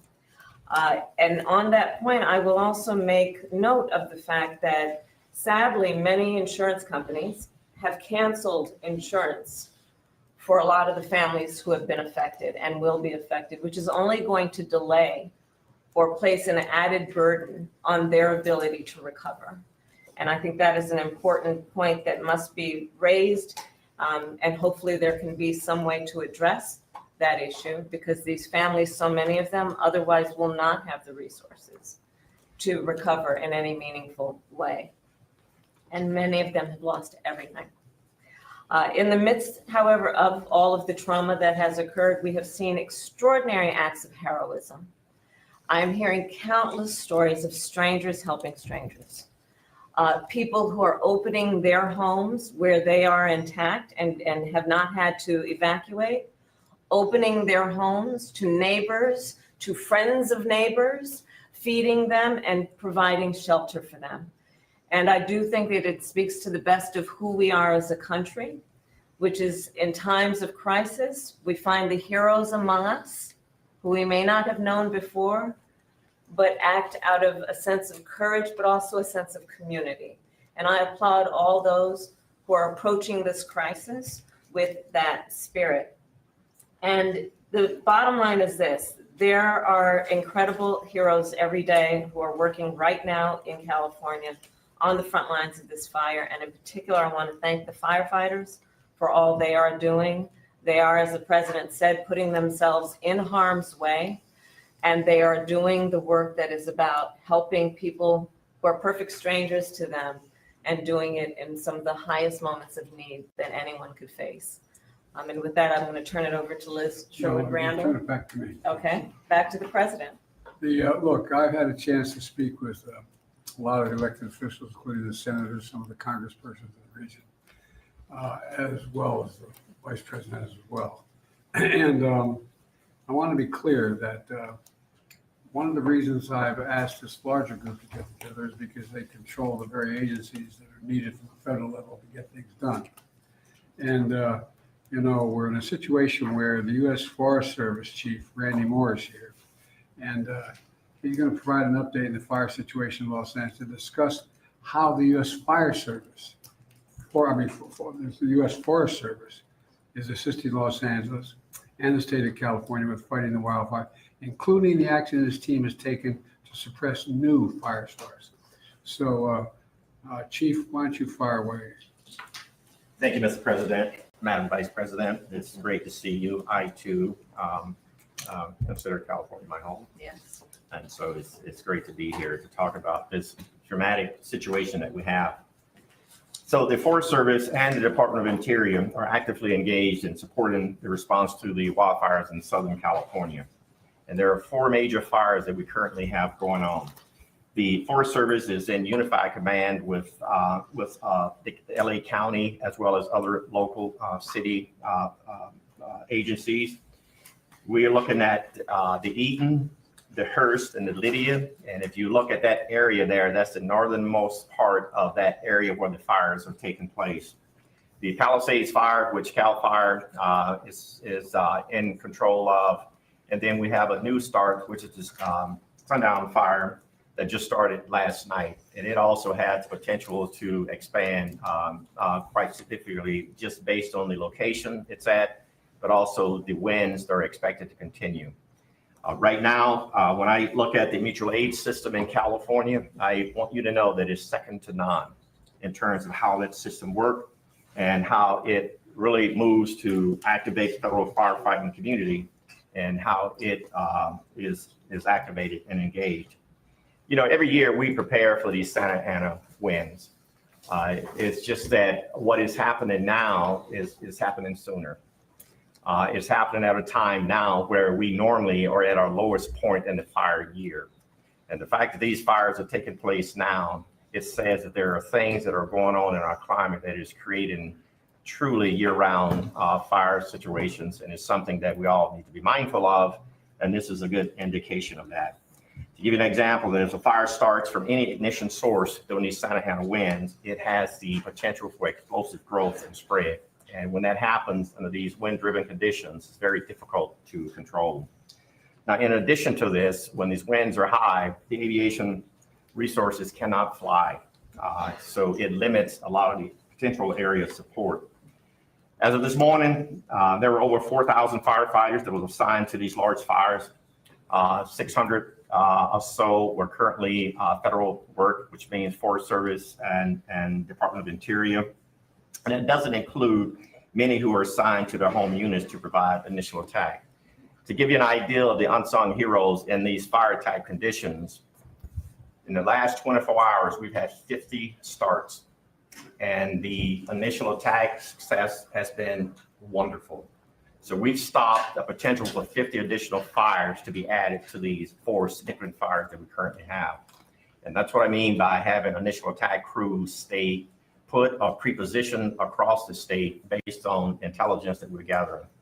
And so I wanted to mention that because we talk about the active fire suppression, but there's so much that takes place behind the scenes that limits the amount of fires that our firefighters are having to respond to. The president did an excellent job of mentioning all of the resources that's available and that are assigned to the fire. I won't go over those, but we have a number of equipment that's out there that when the winds allow us, we'll be in the air fighting those fires. We also have a number of private contract crews that we're working with. We're working wonderfully with the state, county, and other federal firefighters, also the tribal firefighters as well in the communities. And we're looking at these maps, which we call the Modular Area Firefighting System Air Tanker. There's 8 of them. And there were, like I said, this time of the year, we're not ready for that. But within the next 24 to 48 hours, we'll have all 8 that's available for assistance. These aircrafts require lead planes to lead them into these fires. And so we're having to go through that whole process and ramp up really quick to get the inspections in, the check rides, so that these are qualified and are able to go. We're also working with our Canadian partners to mobilize 2 CL-415. These are water scoopers. They will clear customs on Monday, and they will be available after they clear federal inspections and the check ride. An important thing to know is that these aviation resources require a lot of support in the form of mechanics, airport space, helicopter managers, area supervision. And so we work with our state and local and federal agencies to identify these aviation support resources to be sure that we can respond effectively. Now, I had mentioned the amount of fires that we responded to in the last 48 hours, and I mentioned the 50 fires in the last 24 hours. We're continuing to have new starts. We're continuing to monitor the types of activities. We have about 8,000 firefighters on standby to add to this if need be. Right now, we are going to monitor the number of aircraft and firefighters we have in that small space. Because as you can imagine, there's only so much you can put in a space before you create other challenges there. The airspace in that area is pretty tight. You have commercial airports and others in that area. You also, unfortunately, have drones in the air, which is a concern to our pilots and to the safety of the aircraft. And so we have to be mindful of that. I only bring it up to let you know that this is not a very easy environment to operate within. Our firefighters, both federal, state, and local and tribal, are doing just an outstanding job in what I consider to be some significant challenges in a significant environment. I think, as I look at some of the questions that you may tend to ask, it's typical that the causes of fires isn't known immediately because resources are really focused on response. However, all the fire causes are investigated, and I want to be upfront with that. Each one of these fires will be investigated to see what the cause and origins of them are. And what we know now is that it would be unusual for there to be lightning-caused fires in Southern California at this time of the year. Fire investigations are the responsibility of the jurisdiction on where the fire starts, and we're ready to assist with this if and when needed. Thank you all. Thank you. Randy, tell me about the conditions that we're dealing with on the ground. What's most concerning for you? Most concerning right now is the wind, because the wind is limiting our ability to put aircraft in the air. Aircraft will not put that fire out, but it gives our firefighters, our boots on the ground, a really good opportunity to put the fire out with a little help from retardant and water drops. With these Santa Ana winds, what's interesting about this part of California, these Santa Ana winds comes off the ocean usually in the mornings, and then you have the sundowner winds in the afternoon pushing the wind back the other way. And so while you're fighting to stop the fire this way in the morning, you're also fighting to stop the fire from coming back at you in the afternoon. The sundowner winds are not significant as we speak, but those are the challenges we have in that part of California. And so again, our firefighters are doing just an outstanding job of working in that type of environment, which their lives are really at risk pretty significantly under these conditions. Thank you. I told you Administrator Griswold is off with the governor, and inspecting some of these areas. So we have Bob Fenton. Bob, can you hear me? Hello, Bob. Sir, Mr. President, I hear you. Fire away. You hear me, sir? I'm there. So the administrator is with right now the governor, the mayor of LA, county, local officials, getting a briefing on the fire to really understand what the needs are as we move forward, not only with regard to the firefight, which Chief Moore was talking about, but also to regard to support for the population displaced. Over 360,000 under mandatory evacuations, hundreds of thousands more with warnings. And so what we're doing now is ensuring that that we're able to provide any support to provide mass care to individuals, any assistance for the sheltering, any assistance for feeding, and then through the programs that we provide through our individual assistance that you authorize through the declaration, we're able to assist individuals with funding to offset their hotel costs. So applying to FEMA on the 1-800-621-3362 number is important, or disasterassistance.gov. We're sending teams out to the shelters. We know that there'll be a huge need after fires for mental health specialists, and working with HHS on providing that. As the Vice President talked about, insurance is problematic in California, especially with the fires. And so not only do some of the changes in our authorities help now with those that are underinsured, which we see more and more, but we want those that are insured to start seeking assistance to their insurance companies. Our programs can help individuals, especially displaced and who have lost their homes, with rental assistance until they can rebuild, and ultimately provide temporary housing. So we're in discussions with state and local governments on how we will meet those housing needs, both in the interim by using available stockage here, but how can we help rebuild? And then lastly, I would just say that we're really focused on already starting to discuss the removal of all the hazardous waste that comes from fire and how to remove that safely between local, state, and federal government. We'll rely on federal partners, US EPA, the Corps of Engineers, and others to be part of that, that technical assistance help to support the safe removal so that ultimately we could rebuild. And one of the things that we will start doing in the next couple of days is starting that discussion on how do we rebuild, and not only rebuild, but rebuild more resilient and bring together state and local federal agencies to start that discussion in the weeks to months ahead. And so right now we're focused on meeting the immediate needs of those displaced, but already starting to work on recovery and rebuild and bringing all our authorities and the full weight of the federal government and all the resources that you've authorized to help California in that endeavor. Bob, what do you think the biggest challenge is? That's all I got. Oh, sorry, go ahead. Go ahead. I think the biggest challenge is going to be the mental health stress that is put on individuals that have lost everything. Fires are, so drastic. They destroy everything very quickly.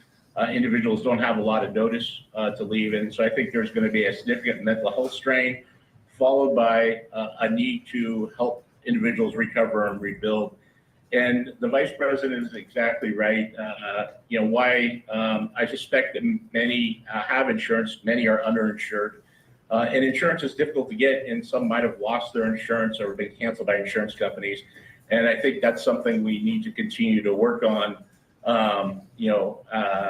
as a government at all levels, but something where there'll be gaps in assistance that we will need to bring in, not only federal agencies, but nonprofits, private sector to help meet those needs. I think we're going to have to do that. In addition, the fact is that the two declarations I signed, provide for example, the rebuilding of churches and schools and certain, but not businesses, not business centers. And so that's going to be a gigantic cost as well. But the debris removal is a big deal. And that's going to take a long time, isn't it? Yeah, it will take some time to remove the debris. In California, unfortunately, we've had a lot of experience with fighting fires and removing debris. And so it will take months to a year. This is a very widespread with significant damage to infrastructure. And we want to not only immediately remove the hazards, things like propane tanks, some of the power cells that are there, and other contaminants that may be in households, and make sure that they're safe to re-enter, and we look for personal effects. But then the second part is removing that ash, and what we've done before is help people with the removal so that we can get down on the grade and then immediately start rebuilding. All right, I appreciate what you're doing. And those, like you said, 360,000 people have been evacuated so far. Sure, appreciate. Go ahead. What were you going to say? Yes, sir. I just want to let you know I'm on also with the fire administrator from FEMA, who's been working with the local fire chiefs, and I didn't know if you had any questions or if you want to add anything to this discussion. Chief Lori Moore is on. Well, I've been talking to them. So, Chief, you want to add anything to this? I will, sir. Thank you very much. And as you might know, I've been here, got here last night. It was important to get here on the ground with the fire chiefs and the firefighters that are here. So I've been with LA County, LA City Fire Chief since last night. We're at the Palisades EOC right now, as Regional Administrator Fenton just said, with the governor, with the FEMA administrator getting the brief. The coordination of resources, it helps for us to be here, U.S. Fire Administration, as part of the response, because we're on the ground. We're able to explain ground truth and coordinate resources, streamline the communication between federal. We're also here checking on the firefighters on the front lines, and I really appreciate what you and the Vice President both said about the boots on the ground, because these are their communities, and nobody wants to fight the fire and save these communities more than these firefighters who are boots on the ground from the very moment the ignition began. So we're checking on them. I will tell you they're exhausted. Obviously, many of them have been more than 6 hours on this now. They are able to take a quick nap sometimes in the truck, but they are on the job, and they keep fighting. And so they need to know that they matter. And so it's important that I show up with them, to see them, to say thank you, and to let them know that we are watching, that we know what they're doing. We want to make sure that we're here when injuries happen. And so we did have an injured firefighter in LA County, fell through a 3-story roof just about 2 hours ago. So several major injuries, but in the hospital. I'll be going to check on him shortly. And it's about the response too, because often while we're in the midst of the response, these chiefs can't explain everything that is happening, and there's a lot of questions, as you might imagine, and are addressing.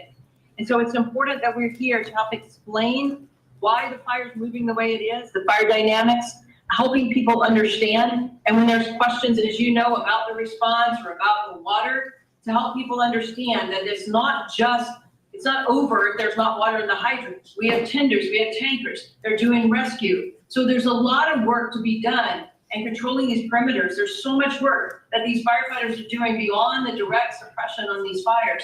And so that's why we're here, and to continue to learn, because every one of these tragedies, unfortunately, is a lesson to how to prevent the next. And so it's important that we do that as well. So we're going to remain on the ground here, sir, on your behalf for a couple other days to make sure that we are part of this conversation.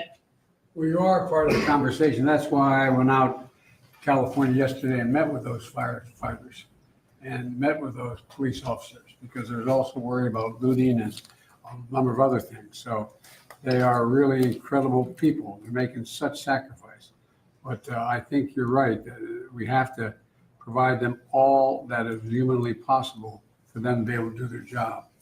And there's going to be a need. I want to say it again, and we all know it around this table, there's a need for some help in terms of the psyche of these folks. There's going to be real problems regarding the mental health issues.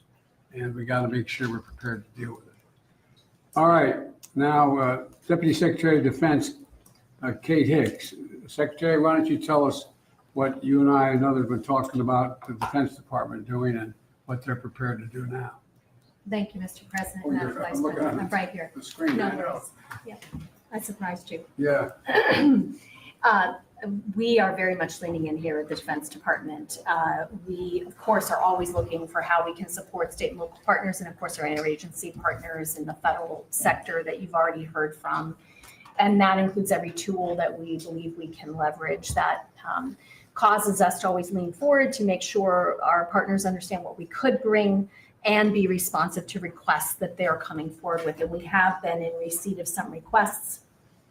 I will turn, with your permission in a moment, to Chairman Brown, and then we also have on the screen with us the NORTHCOM Commander, General Guillot, who is our focal point for responses here in the United States homeland. Secretary Austin this morning out in Germany already in his opening remarks for the final Ukraine Defense Contact Group spoke explicitly to our intent and efforts underway now to provide search support. And so I just want to emphasize it's so important to us that he's put that front and center even while he's concluding this important work overseas. You had mentioned some of the efforts we already have underway. We are ready, as I said, to engage with our partners on further efforts. With your permission, I'll turn to Chairman Brown.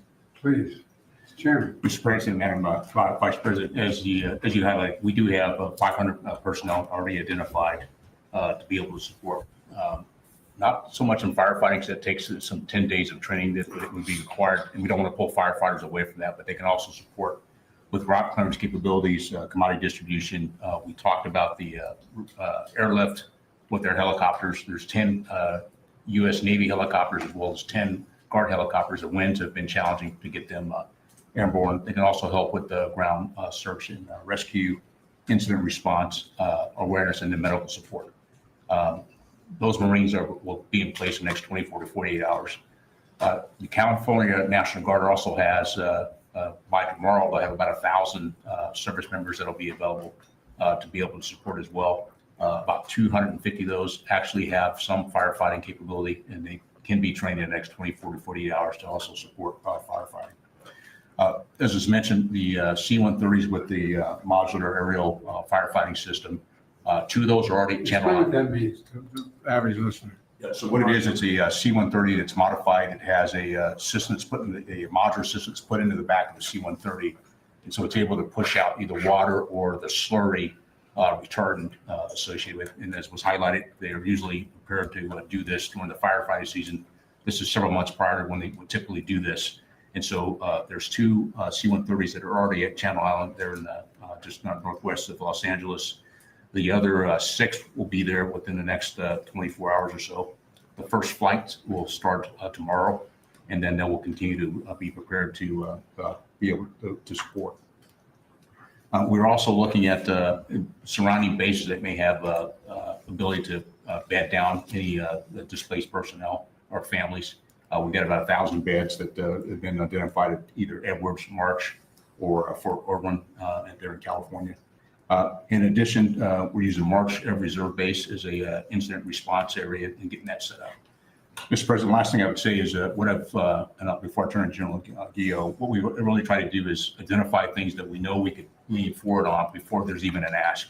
We want to make sure we cut down the timeline to get provided capability. We also want to make sure, and I know that General Guillot was communicating that with Ms. Griswold from FEMA, so that we want to make sure we, as I say, provide an a la carte menu of all the things we have available. So even if they don't have time to think about it, we're already looking ahead. Last thing I would say is when I met this afternoon with my staff, the thing we also talked about is there's immediate response, but there's also, as was highlighted, the longer term response of things that we'd have to be able to look at in recovery. And so we're already thinking ahead of what options DoD may be able to provide to support. Any of your questions, and I can turn. You guys have been immediately responsive. Thank you. I mean, you're right on top of things. But let's turn to General. Good afternoon, Mr. President, and thank you, Chairman Northcom, on behalf of the Department of Defense, is aggressively taking actions to deliver capabilities to California as soon as they're requested. So in addition to the aircraft and ground forces and the installation support that President Biden and Chairman Brown mentioned, we've identified other capabilities such as helicopter support, search and rescue, both from the ground or from the air, commodity distribution, route clearance, and medical capabilities that we've postured and have leaned forward to make sure that they're able to deploy to California and operate just as quickly as they are requested. And to do that, we're cooperating very closely with FEMA, with the state of California, and the National Guard Bureau to deliver the right capabilities at the right time for the women and men of California. Well, the Defense Department, I got to say, stepped up immediately. I didn't even, matter of fact, I got a call what you need before I even asked. So thank you all.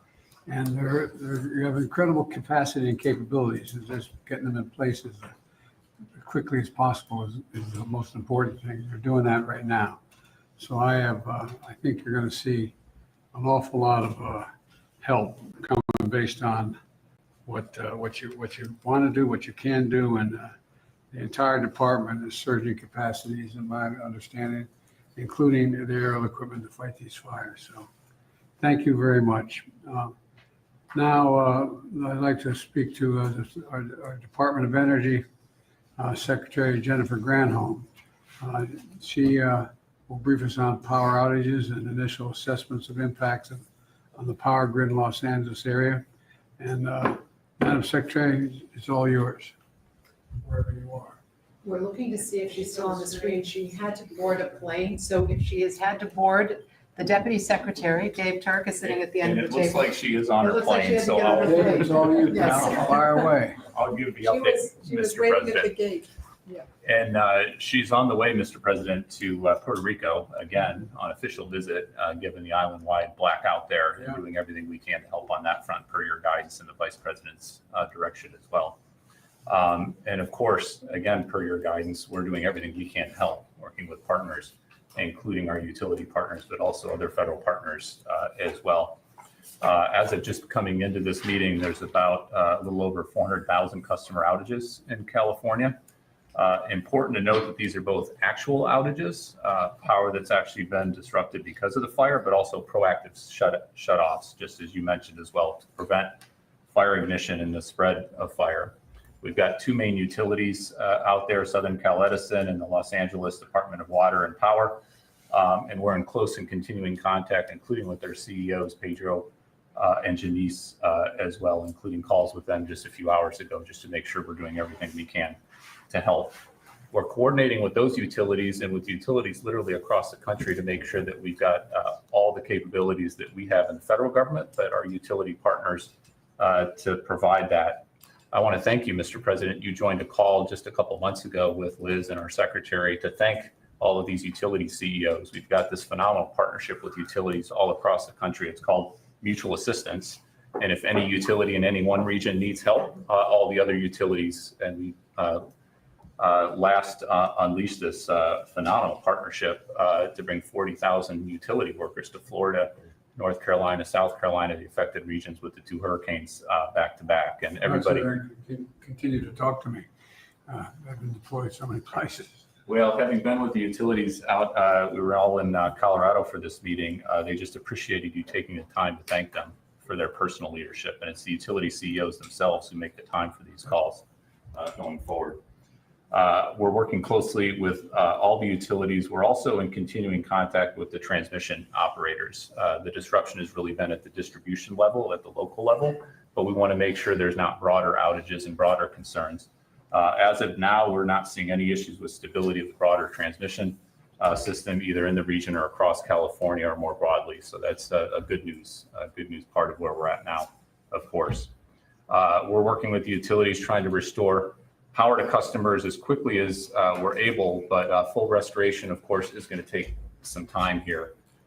In particular, the comprehensive damage assessment will take time and can't begin until it's safe for crews to get in there and actually do the assessments and do the work.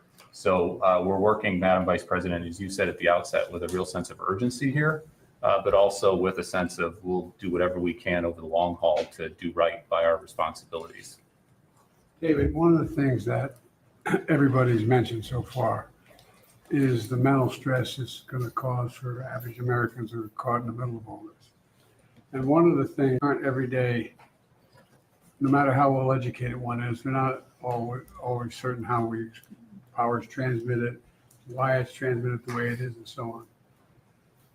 Could you explain to the folks here, the public is listening, what the impact on some of the utilities have had on the ability to generate the pumping of water? Because there's a lot of accusations going around that it's because that local leadership didn't care. I mean, explain how this works and why it makes sense what's happening. So this is an issue, actually, Secretary Granholm was on the phone with the CEO of Southern Cal Edison to talk exactly about this and make sure we were doing everything we can on that front. And it's both the power issue, and you mentioned generators and other ways that we can try to help solve the problem there, but it's also the pressure and making sure that we're thinking of these things holistically. And certainly my experience over the last 4 years under your leadership is it's not one department, it's not one slice of your federal government that is responsible. Energy and water issues overlap in a lot of different ways. So we work with our EPA colleagues and others to make sure that we're bringing all of our expertise and explaining it to our fellow Americans. It's important that we give transparent information and information they can rely upon. Well, I think it just, people don't know how it functions. And for example, since I've been president, I've been in an aircraft flying over more territory where there've been wildfires, from Arizona all the way up to Idaho and beyond. And that make up an area larger than the entire state of Maryland, that burned to the ground. And one of the problems has been that people don't understand that when these high winds occur, what happens is, or when these storms occur, these utility poles, these whole, those big lines, you see where all the lines are on, they fall to the ground in the middle of the forest. It's not just about raking the leaves under the trees. It's about the fires that causes. And so utilities have to shut down the ability to continue to transmit on those lines. And the consequence of that, I don't think most people think, no matter how well educated they are, unless they're in the area, that there's a direct correlation between the utility company and the ability to pump water out of a hydrant.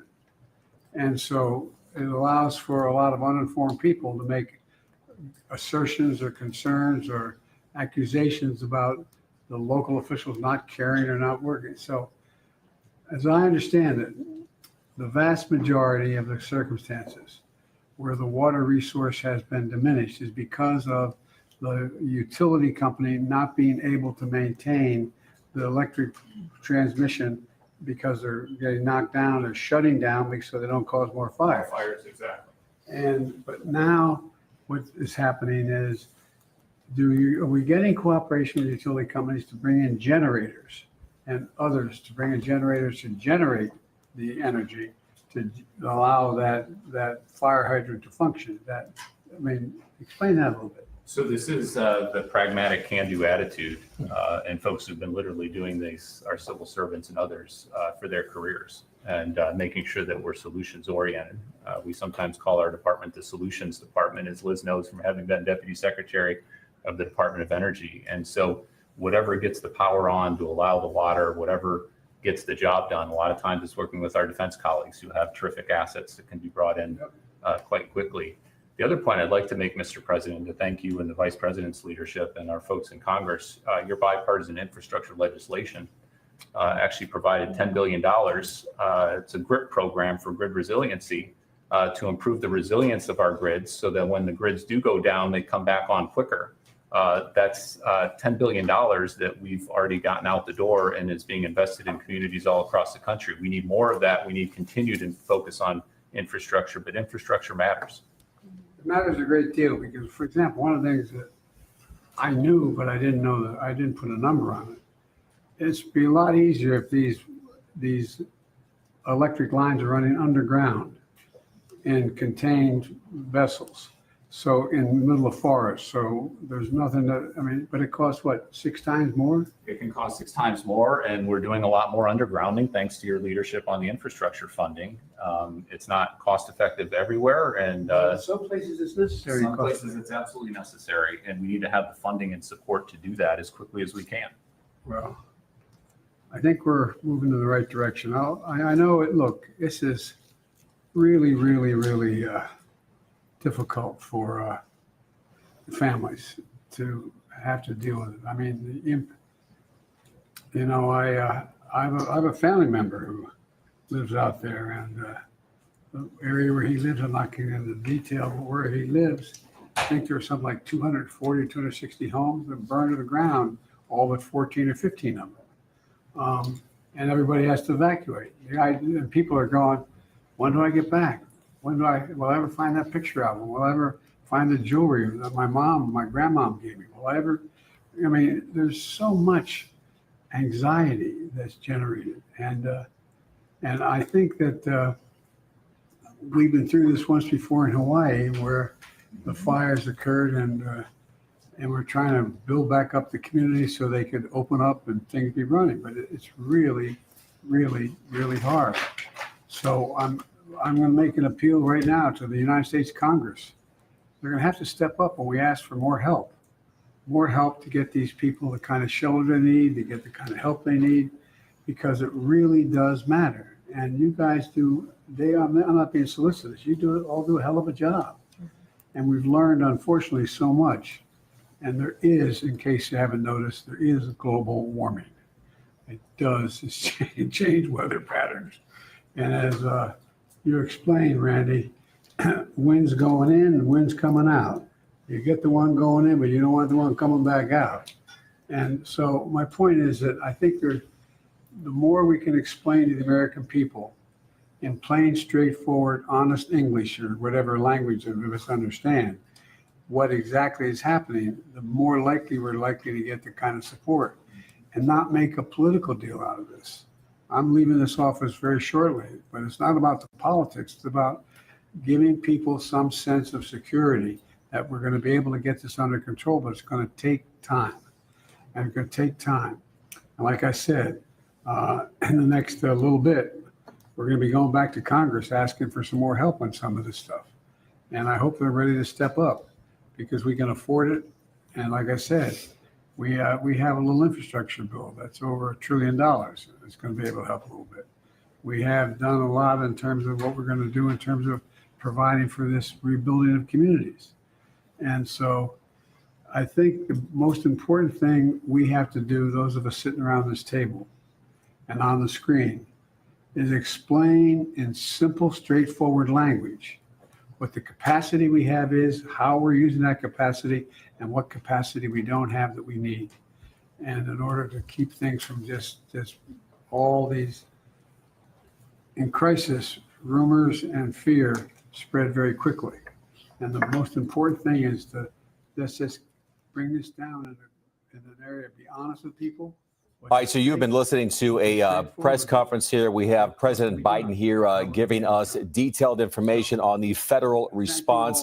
As we know, the president has declared a major disaster declaration that has been approved. His message to Southern California: we are with you, and to first responders, you are heroes. And Michael, one of the things that he said in this news conference, CAL FIRE is bringing in generators to help with the water supply. We know there's been a problem with supply and with pressure. That's right. This is all part of a major disaster declaration that I just mentioned that the president approved at the request of Governor Newsom.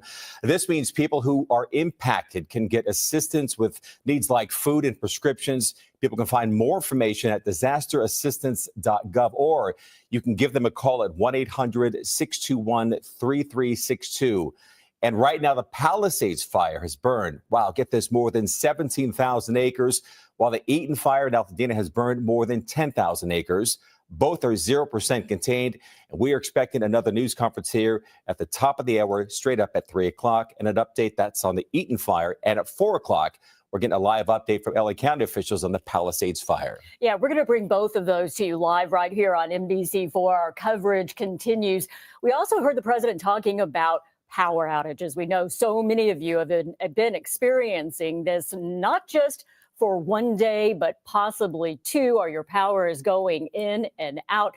So here's the map. Look at this. This is a look at SoCal Edison's outage map. It is everywhere. Right now, we're estimating about 327,000 customers and more are without power. The majority of those customers are in Los Angeles, Ventura, and Riverside County. Many of them are without lights because of the power shutoffs. All right now we want to get to NBC4's Mario Solis. He is live for us here in Pasadena. Mario, what do you got for us? Looting? Starting at the Pasadena Humane Society, we've been talking about how the community comes together in times of need, and this is the most beautiful example of that happening. Look behind me. There's been a stream of cars for the last 2 hours coming in to drop off all kinds of supplies, food, water, blankets, crates, cages, everything you can imagine for all the animals that have been displaced, all the animals that have been hurt. We have, for example, here, Steph, thank you for standing by. Your beautiful pup, Zoe. So you guys stopped by because you needed a harness, right? Yes. And so how did you know that this was available? A friend of ours told us. So we were in the park, and so we just decided to come over and walk over, and we got some treats and a harness. That's awesome. How is he doing, by the way? Hey, man, look at this guy. She's doing great. She's so happy. Amazing. I'm glad you came by. Thanks for saying hello. And we're going to show you the magnitude of the effort here. So it's not just a few things. And by the way, here's Kevin McManus. You are the Director of Communications and PR for the Humane Society. First of all, how did this even happen?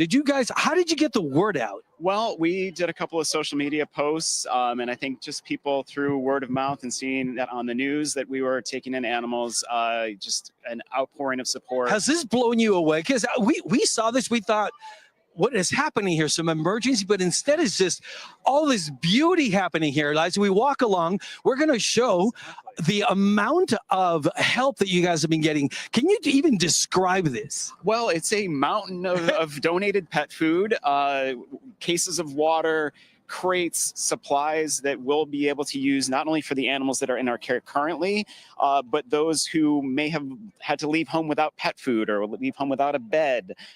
So it's super helpful for us and helps us to help the community in this incredible time of need. And obviously, you're a lot of donations. Altadena, you were probably the closest shelter to that disaster. So you have been, I can imagine, so inundated with pets and requests for help. Yeah, I mean, we're basically for the Eaton fire, anywhere that was evacuated, they're part of our service area. So from Glendale to Sierra Madre, those are our people. Those are our family, our community. So yeah, how does it work, Kevin? So, animals come over here, families lose their home or they're evacuated. They don't know what to do with their pets. So they bring them here. What is the arrangement? And what did you do with the pets that were already here? Because you can't house 1,000 animals here. Right. Well, we've taken in 350. Wow. Now we were super. And you're going to show some of those, right? We will. Yeah. We're super lucky that some of our shelter partners throughout the state have been able to step up and help us out by taking the animals that were already in our care and transferring them into their shelters. So San Diego Humane, Sacramento SPCA, Best Friends here in LA, Ventura County, just so many shelters reached out and said, hey, how can we help? Can we take your animals? And we, of course, happily said yes and allowed us to care for all of the animals that we're about to see. So what happens, again, if an animal doesn't have anywhere to go with its owners, what happens to that animal? How long can you hold on to it? Well, the great thing is, we're really confident in now that some of the evacuation orders may be released, that some of these guys will get to go home soon. All of these little guys that we see here, like, look at, it's heartbreaking, but also amazing that you're able to care for them. Yeah. And I think it's just, we're very lucky and very blessed that, I mean, even the shelter here in Pasadena that took evacuee people, a lot of the shelter allowed them to bring their pets with them. So Look at these little guys. I know, right? So clearly very well cared for, well loved, and just ready to go home as soon as they can. All right, show us some more of these guys. Prepared for the inevitability that some of these guys, some of these families will not have a home to go back to. Right. So we are committed to keeping these animals in our care until those folks get on their feet, until they figure out the next step. Because the last thing we want is to break up a family because of a disaster. Yeah. So how many cages or how many spots do you have here? Because we've worked together in the past for Clear the Shelters, so we know how this works. And of course, it's a great effort, and it takes a lot of work to get these guys taken care of or adopted. So how does that work? So you send some away. Are people more likely to start adopting in situations like this? Well, that's a great question, because we're also taking in stray animals just like normal business. More on that side? More on that side. Show Yeah. us. Oh my gosh, this is the tip of the iceberg. Oh, got it. But we're because of operations being closed, we're kind of putting a pause on all that. But some of these animals, we don't know, they may just not have a family out looking for them. Right. So we will, of course, have to find them homes as quickly as possible, just to kind of, again, ease the pressure that we're feeling. Yeah. What about manpower? So obviously you need a lot of hands, a lot of helping hands. Has that been easy to find, and how do you recruit? Well, we're very lucky that we have a ton of active volunteers who've been active with us before this tragedy. We're also signing up people who are just coming up for the day, to help us sort donations in the parking lot, to do all of the things that allow our staff and our more trained volunteers to care for the animals directly. He's listening to your interview, by the way. He's very attentive. Hey, buddy. But you can, again, say he's got a tag, he's got a collar. This is an owned dog that just, as soon as his family can come reclaim him, he'll be back home. And more on the other side. Have you found any animals that have been just wandering around the streets, picked up by one of the animal services in the city? Yes, we have. And that's kind of the scary thing, is we've seen a lot of animals that were clearly stray and, had evidence of being in the fire. Right. So some burn victims, some smoke inhalation problems. We've been able to care for them because we have a really great vet staff and a lot of great equipment. And that is, of course, made possible because we're donor based. And so, we've already put out an ask for financial donations, which is the easiest way and the quickest way to make us, or to help us make a difference for these guys. But the stray animals who are coming in, those are the ones who we're really concerned about. Hey, bud. Because, if the family had to leave the pet and, the pet either got out of the yard during the windstorm, hopefully the family's out there looking for them. We just a couple of hours ago had this little, what we thought was a gray poodle come in. And it turns out that he was actually a white poodle and just covered in ash. So we're very confident that, once we give him a little bit of TLC, that he'll be able to go back home this quickly. Yeah. My final question. You talked about vet care. We saw an animal come in a few minutes ago with some injuries. How prepared are you to, sort of address those emergency situations and long-term care, I guess? Well, I mean, I think this is good. We've been around for, as you know, a long time and part of this community. So it's easy for us to kind of leap into action, mobilize our resources, and really triage who needs the help as quickly as possible. And like I said, we have some great veterinarians here on site and a great support system of RBTs, vet techs, so they can really quickly assess everybody and get them what they need as quickly as possible. Yeah. Kevin, thank you so much for the time and, of course, for the work that you're doing here for the community and for those who've lost pets, who've needed help with their pets. Thank you so much, and hopefully the word will get out there. Come out here and adopt some animals. This is the best time to do it. You need the help. This is when we're supposed to step up. Absolutely. And I just like this overwhelming support from the community already. It's so touching and brings tears to my eyes. So yeah, I love it. Yeah, it is absolutely heartbreaking, but also such a beautiful sight that these animals are being taken care of so well by you guys. All right, that's all we have. Let's go back to you. You know, Mario, not that we don't like looking at you, but the animals, we just can't get enough of at this point. Quick question. The word went out via social media. Thank you. The word went out via social media, but what struck me was the amount of donations that folks have come through with, that huge mound of bags of dry dog food out there. I mean, and that's just for starters.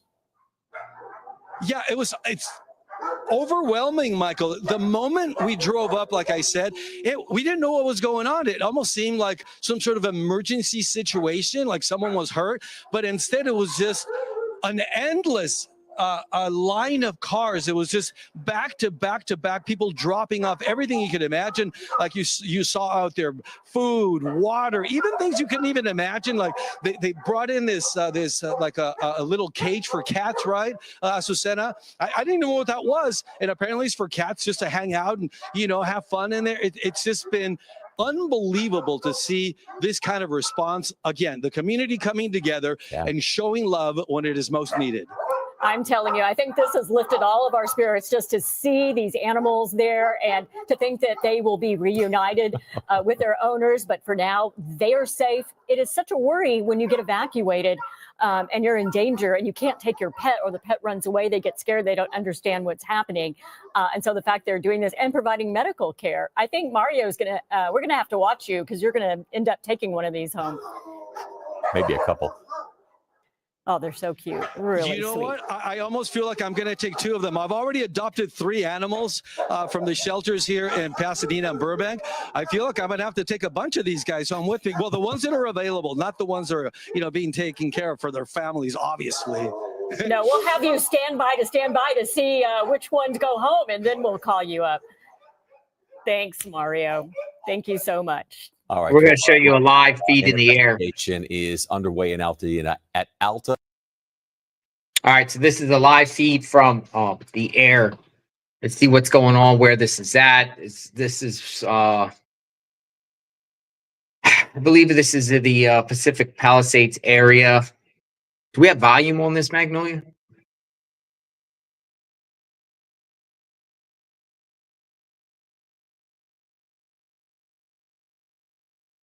The gusts were so strong, the helicopters and air operations weren't able to fly it, but hopefully they'll be able to get over there and drop some phos check and prevent this fire from spreading. Yeah. Also, Gil, is this that one of those areas where when you get the Santa Ana winds, so actually we've seen fires in the past that have gone through here into Calabasas and all the way down to the ocean? Yes. In fact, Glenn and Lou, this was the area that burned in that fire. I'm trying to remember the name of it. Started up near Sylmar, I believe. It made its way across Ode Mountain and then burned down the hills here all the way into Malibu. But that explains some of the terrain here and some of the light grasses. It's been a while since that fire, but at this point, it looks like mostly grass that's burning here. As I zoom in, you can get a better look. I did see a tanker just out of our shot. It should be coming in to drop some fire retardant as you speak. There goes the lead plane dropping a line of smoke. That's for the tanker to hone in on that line of smoke, and it should be coming right behind that lead plane here. There's the tanker. So it took a look at that smoke line. It's going to come back around and be targeting that side of the fire when it makes its orbit back around. But at this point, you see all the homes there on the top of the screen. That is east of the fire and in the hills here as it continues to grow. Several acres and growing at this point. Yeah, Gil, looking across the San Fernando Valley, can you see anything else going on? Because I'm getting messages from people, maybe some other smaller fires or spot fires, and I'm specifically looking not to the north but to the east, like maybe along Ventura Boulevard. Around. Yeah, this is. Oh, okay. Yeah, this is up near Big Tonga Canyon. We heard of a possible fire breaking out there. Here's a look towards the 101 freeway and Ventura Boulevard. Whereabouts did you say it was? In Encino? Maybe Encino area, possibly. Maybe at the top where the mountains. Yeah, that's okay. Yeah, that's the Encino Reservoir there. Don't see any smoke there. Although if I pan to the right, that's the Palisades fire that's burning up there. Maybe that's what people are seeing. Again, it's not really. It's making a slow approach to the valley. We looked at it yesterday, and it looks like it's burning basically in the same area. They have fire retardant drops going on that northern flank of the fire. So that's probably what people are seeing in the valley near Encino. In the meantime, back to this fire, I did see the tanker coming around. We should see that drop soon if it hasn't dropped already, coming in through this area. But that's a look to the south, and up. If I tilt up here, that's looking out towards, I believe that's Las Virgenes there, that goes through the mountains there. But again, at this point, several acres of grass burning here, and the wind is definitely driving that fire. Yeah. You see the tanker? And Gil, hi, this is Kai. You know, you talked a lot about Topanga Canyon, and we know that they're seeing some flames down there in some of the residential areas near Fernwood. But as you put up the map, you showed, and of course, let's take a look at the tanker drop before we talk about that any further. But here we go. Gil, I'll let you describe this. Yeah, he's coming in for his approach this time. It looks like he's going to drop. He followed that lead plane. He's got a good eye on the line of fire and should be hitting the button any second here to drop that. There it goes. Drop that fire retardant right along that line. It's a great drop. Again, the fire retardant doesn't necessarily put out the fire, but it will slow the fire enough for the helicopters to come in and drop water on the line of fire there. So it does suppress it. It does slow the rate of spread down, but it doesn't necessarily put the fire out. What we'll see next, once the tankers are done, we'll see those helicopters come back in and start hitting those lines of fire and dousing it. So it's a great 1-2 punch on the fire itself, hitting that fire retardant, and then the water dropping helicopters to come in and douse the flames. And Gil, if you wouldn't mind, if you could pan back up towards the Malibu Canyon, Las Virgenes road area. At the top of the mountain, there's some smoke there, right there. Some smoke coming up over that mountaintop right there. Yeah. Could you talk about how close that might be towards the Malibu Canyon area? Yeah, it's fairly close, although I think one of the areas that we are really concerned about is over here. If I'm going to pan the camera over to this area here, and that's Topanga State Park, and there's homes right in this area. We were just looking at that when we saw the fire break out over here north of the 101 freeway. So you can see all the homes kind of peppered there in the hillside, a lot of brush around those homes. It doesn't look like there's a lot of brush clearance around those properties, but quite a few there. This is off of the Topanga Canyon Boulevard, and one of the streets is Green Bluff. So they're definitely, Kai, there's definitely an urgency there to protect those homes. Yeah, and that Topanga Canyon Park area is beautiful. You've got Eagle Rock up there, Gil, and then you make your way down the other side and towards the Pacific Palisades. But it's, Gil, describe to folks, that's a difficult area for fixed wing aircraft to fight a fire like that, isn't it? It's just rugged. It's very rugged. You're not going to see a lot of camp crews up there, although in those homes they're going to send some strike teams definitely, and they'll definitely have structure protection fire trucks up there in those neighborhoods to protect. But the concern, as I was saying, the brush clearance in that neighborhood is not very good. There's a lot of brush there around those homes. As I zoom in here, you can see those homes right there on the line of fire, and hopefully they're able to protect them. Doesn't look like we've seen any fire retardant drops there yet, but we might in the coming moments. All right, just to reiterate, where exactly is this? Because you zoom from what was going on in the West Hills, and it's, you know, are we looking at the hills above the south end of the San Fernando Valley, or beyond that? So this is going to be the Topanga State Park area. This is south of the 101 freeway. It's going to be, it's basically south of Calabasas and very close to Topanga Canyon. Yeah, so it's, in fact, I'll pull out wide and bring it back in the map here to show you. There's Topanga Canyon there on the right-hand side of the smoke. We pulled away from the other fire north of the 101 freeway to show you this, but a lot of fire, active fire up here in the hills. And if I may swing back to the other fire, Anton, make a right turn, please.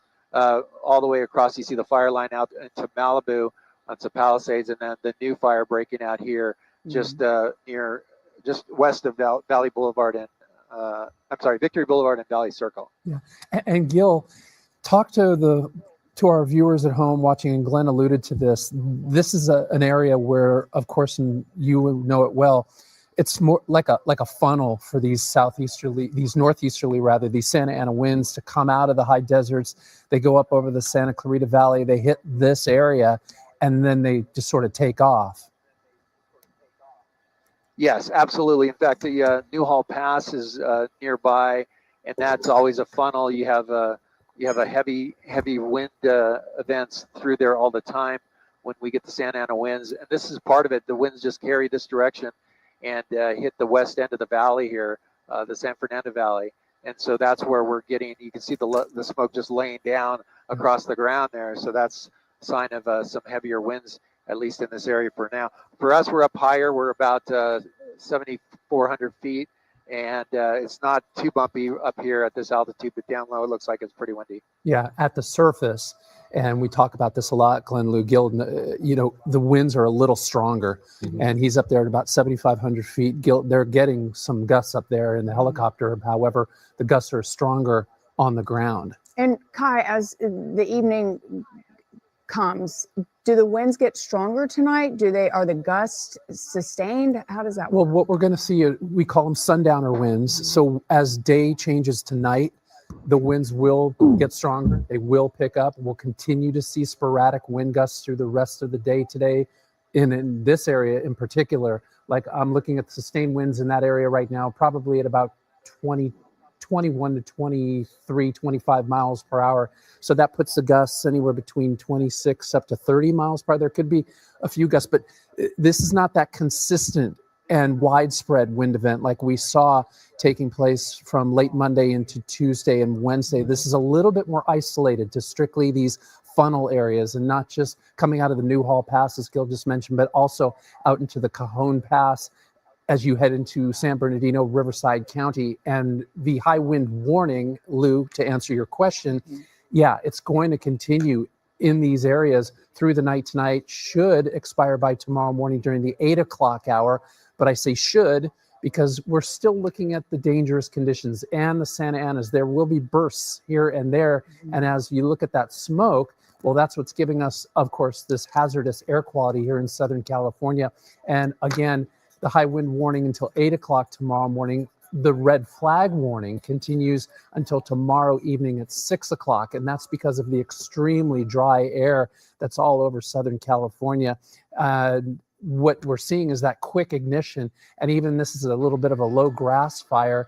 It's so dry out there. And Gil, I'll let him actually describe this a little bit more in a moment, but that's how the fire spreads so rapidly. And Gil, if you could talk to that, talk about just how dry this grass is, talk about how dry the air is. Yeah, it's very dry out here. It's been that way for quite a while. You can see the rolling hills here, the trails that lead up in through this area, and just absolutely dry. Of course, the Chatsworth Reservoir, nothing in it right now. So locally, any kind of reservoir it's lacking water in this area. It's unknown where the LA City Fire is getting their water for their helicopters. They likely set up a helibase in the foothills here close by, and that's where they're going to get water from a water tender that will fill up the aircraft, and then they'll take off again. So we're just trying to get the lay of the land out here for the people that live in this area. With the map in, you can see the different streets. Dry grass out here, and a lot of it. Right. And then Gil also, this is a new if you fire. could talk to the viewers at home about the ember spread. I know that we've seen a lot of these fires popping off from embers that fly up to 2, 3, and 5 miles in distance. Can you kind of talk to that subject? Yeah, absolutely, Kai. There's the 101 freeway there. It's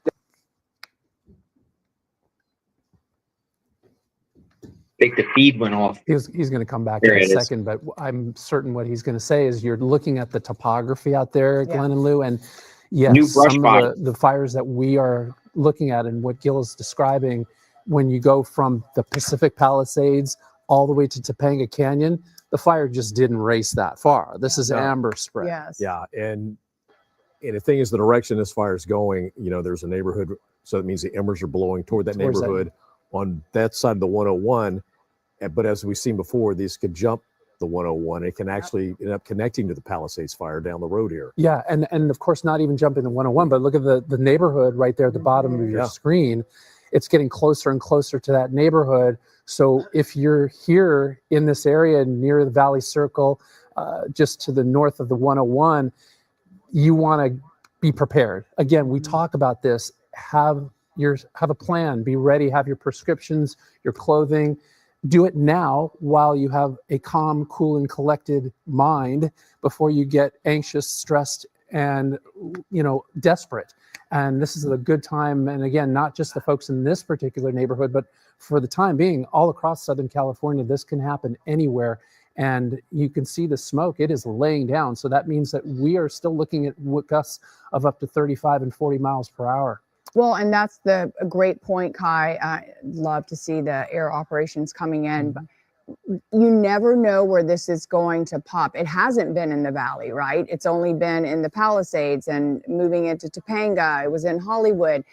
But it can literally pop up anywhere. And that's why you've got to be prepared. So many people have been prepared, and this is the first time they've ever experienced something like this. And just... Yeah, and then the other thing about that's scary is folks in Hollywood last night, they live in apartment buildings surrounded by concrete, and they're being evacuated. They never thought that would happen. Exactly. But it hit them hard, and they realized it could happen because we're watching communities like Altadena, the Pacific Palisades, surrounded by concrete going up in flames. And by the way, we saw footage last night too, is when that happened, basically. Okay, so we're going to leave this now. Officials are holding a press conference to update us on the Eaton fire. Let's listen in. Town council members who have all expressed concerns over the criminal activity in the fire impacted areas. The sheriff announced this morning that 20 people have been arrested by deputies for looting. We cannot, and let me make it clear, we will not allow this to continue to happen. Those who evacuated have faced imaginable devastation, displacement, and loss. We must stand up against opportunists who want to prey on these victims. I will not stand by and allow an already traumatic experience to be further compounded. I stand here today with the sheriff as he makes an important announcement that will amplify our ability to protect our vulnerable communities in their time of need. My deepest thanks to our first responders who have been battling this blaze, and to the law enforcement officers who have been standing up against criminal activity to the best of their ability. I am confident that these steps we are taking today will give us extra leverage and support needed to really crack down on this important issue. To our residents, we stand with you and will continue to stand up for you. It's frustrating to me when we ask people to evacuate. Their greatest fear is, am I going to come back not only to a home that's standing, but if it is standing, have people come in and burglarize my home? They shouldn't have to make that choice. So with that, I would like to introduce our Los Angeles County Sheriff, Robert Luna. Thank you, Supervisor. Just so all of you know, her leadership's amazing. And we've been on the phone consistently with a lot of the challenges that we're facing, but we remind each other we're facing them together, and we have a lot of good things going on. So as we're working through this, I want everyone to know that the Los Angeles County Sheriff's Department has officially requested the support of the California National Guard for both fires, at least in LA County, both the Palisades and Eaton fire. We are in the process and will coordinate deployments for any additional requests through the county. And just so everybody's aware, in order to request mutual aid, at least for law enforcement in Los Angeles County, I'm the primary regional coordinator for that.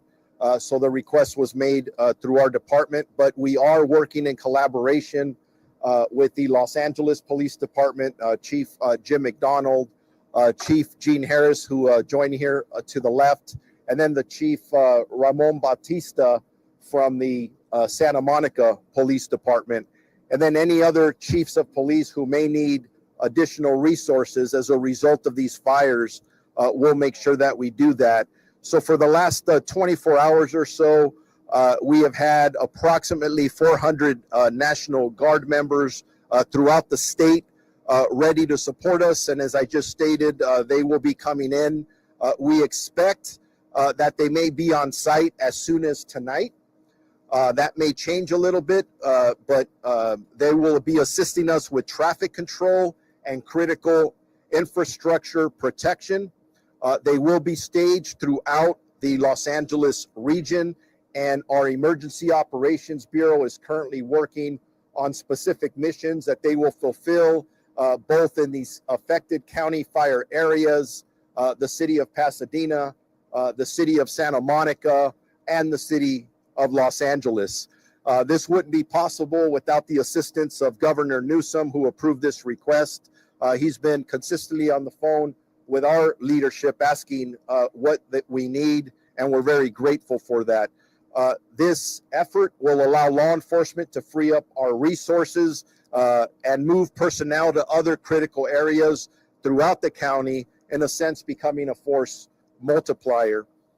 I'm going to switch gears a little bit now. Earlier, there was a lot of questions, as there should be, about the death toll here in Los Angeles County as it specifically relates to the fire. Anytime I talk about numbers, whether they are fatalities or we're talking about potential looting arrest, I'm going to tell you something. The number just continuously fluctuates, and it's because we're still in a very chaotic scenario.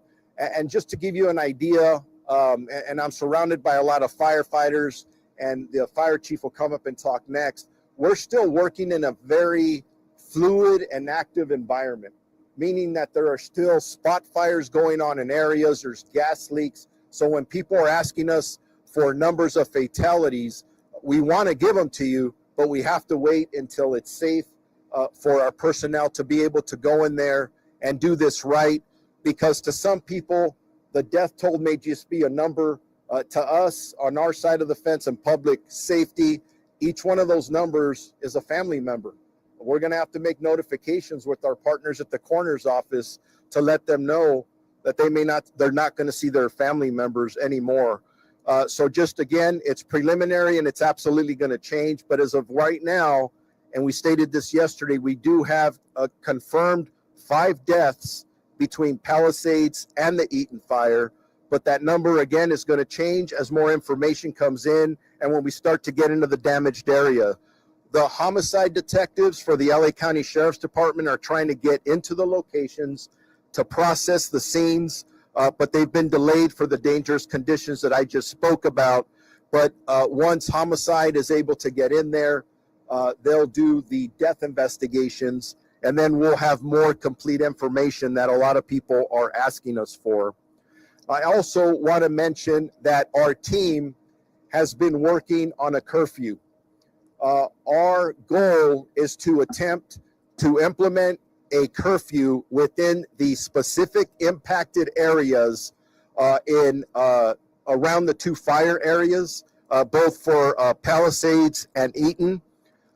As we work through the legal process to get that done, the goal is to try and implement it tonight. If we're not able to do that, that may happen maybe by tomorrow night. That curfew looks like it'll be from 6 p.m. To 6 a.m. Again, 6 p.m. to 6 a.m. That will be the goal. We will be enforcing that. I think if most of you heard our press conference earlier today, we had a number of looting arrests throughout the entire county region. That is unacceptable behavior.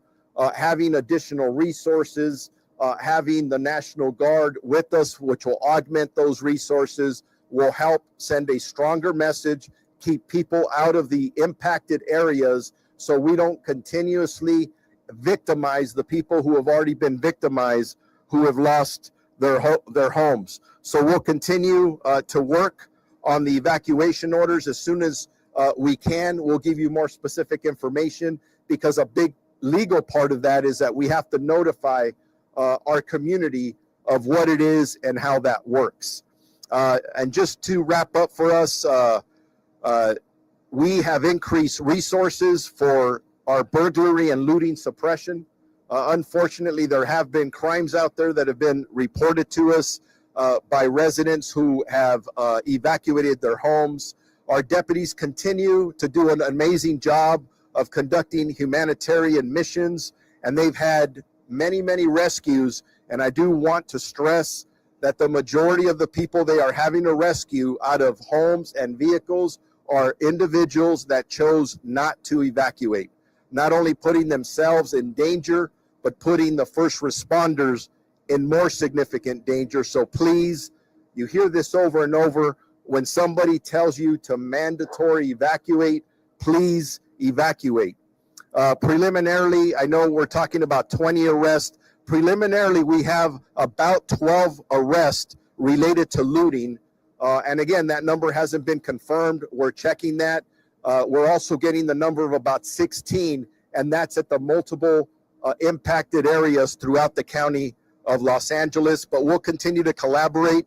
And as I stated earlier, I'm in constant contact with the California Office of Emergency Services. That's where we made the official request for the California National Guard. I've been in communication with the Commissioner of the California Highway Patrol.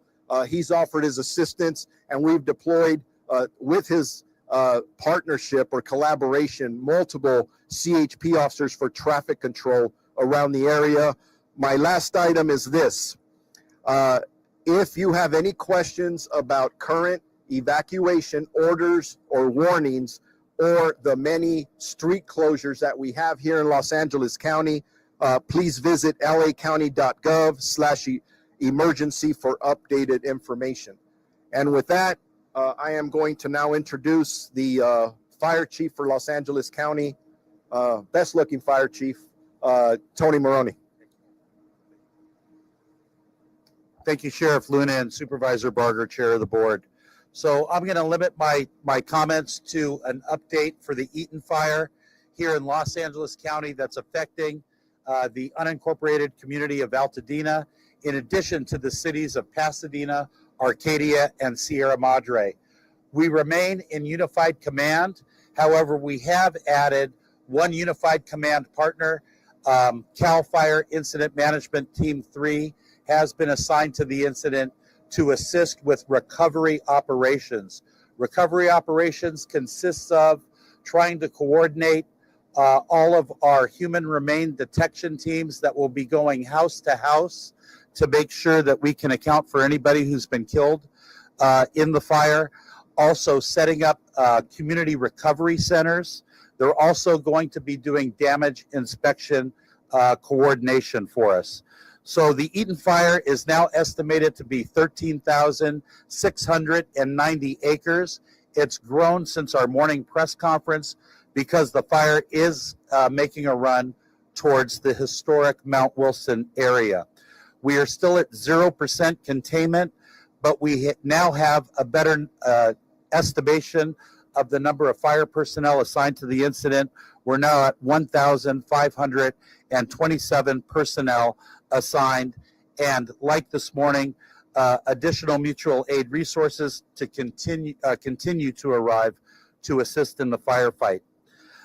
This morning, we did have a firefighter suffer a significant injury in a fall. That firefighter is resting comfortably at an area hospital. He's in stable condition, and he is expected to make a full recovery. We now have a confirmation that we have a potential for over 4,000 to 5,000 structures damaged or destroyed. The definition of a structure could be a single family residence, a multifamily residence, a commercial occupancy, an outbuilding, or a vehicle. So this morning I reported 1,000. We are now reporting 4,000 to 5,000 of those types of structures. The cause of the fire remains unknown and under investigation by the Sheriff's Department, along with the LA County Fire Department and the U.S. Forest Service. The reason that the sheriff is going to be reporting fatality information, because the cause of the fire is unknown at this time. If it turns out that this was an arson fire, any death that relates from an arson fire is considered a murder, and the LASD investigates those types of crimes. The number of resources assigned to this fire siege has increased significantly, and we are in a much better posture than we were on Tuesday and Wednesday. Out-of-state resources continue to arrive in LA County, and we're appreciative of to all of our firefighters from throughout the Western United States for providing assistance to Los Angeles County in our time of need. Regarding the current red flag warning condition, as I stated this morning, it's going to continue for Los Angeles County and much of Ventura County through Friday, but I think we all realize that the winds have significantly diminished after the PDS was canceled 4 p.m. yesterday. So we're hoping that the weather is going to continue to cooperate so we can get some perimeter line in on the fire. I would now like to invite up the Operations Section Chief for California Interagency Incident Management Team 5, Don Fraguglia. Okay, good day, everybody. Like Chief said, my name is Don Fraguglia. I represent California Team 5. I'm going to give you an operational update on what's going on the fire right now as we speak. And I'm going to talk a little bit to the map behind me, just so you know, and I'm going to use a pointer since it's kind of a small map. Okay, we're going to start over here on the right flank of the fire.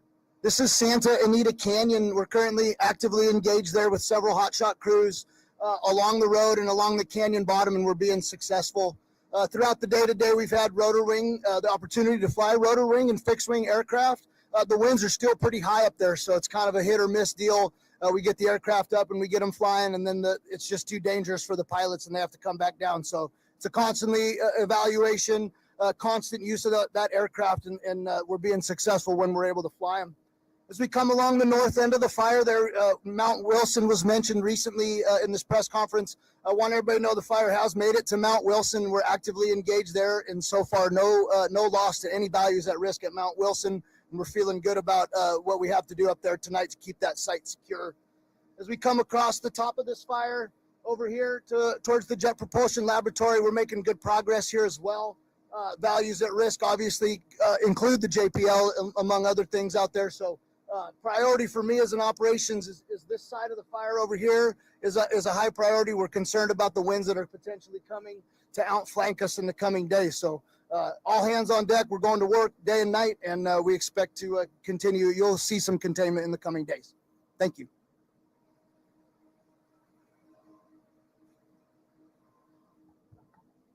Thank you from the Operations Section Chief. So next up, we'll have the Arcadia Fire Chief, Chen Swin. Hello, my remarks will be brief. My name is Chen Swin, Fire Chief for the City of Arcadia. I just wanted to express my deepest gratitude and our deepest gratitude to our community, to our public safety partners up here, many who are standing up here just for their work on the East End. I wanted to provide an update, a website for our Arcadia residents and businesses. You can visit www.arcadiaca.gov/2025 windstorm, or visit any of our social media platforms. Thank you. Now we'll have Pasadena Fire Chief Chad Augustine. Chad?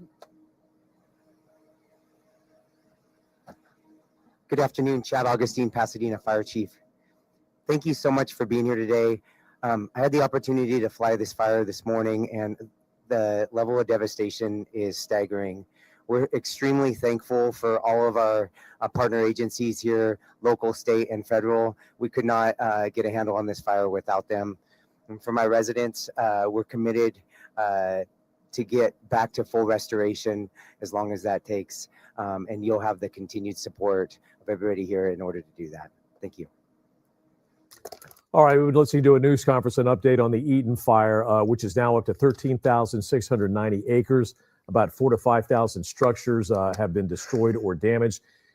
And more importantly, because of some looting going on, Sheriff Robert Luna says that there is now curfew, Altadena area, from 6 p.m. to 6 a.m. Yes. But we do have developing news here in the West Hills area. Let's get straight to Gil Lavis. He's up in Sky 5 over West Hills. Hi.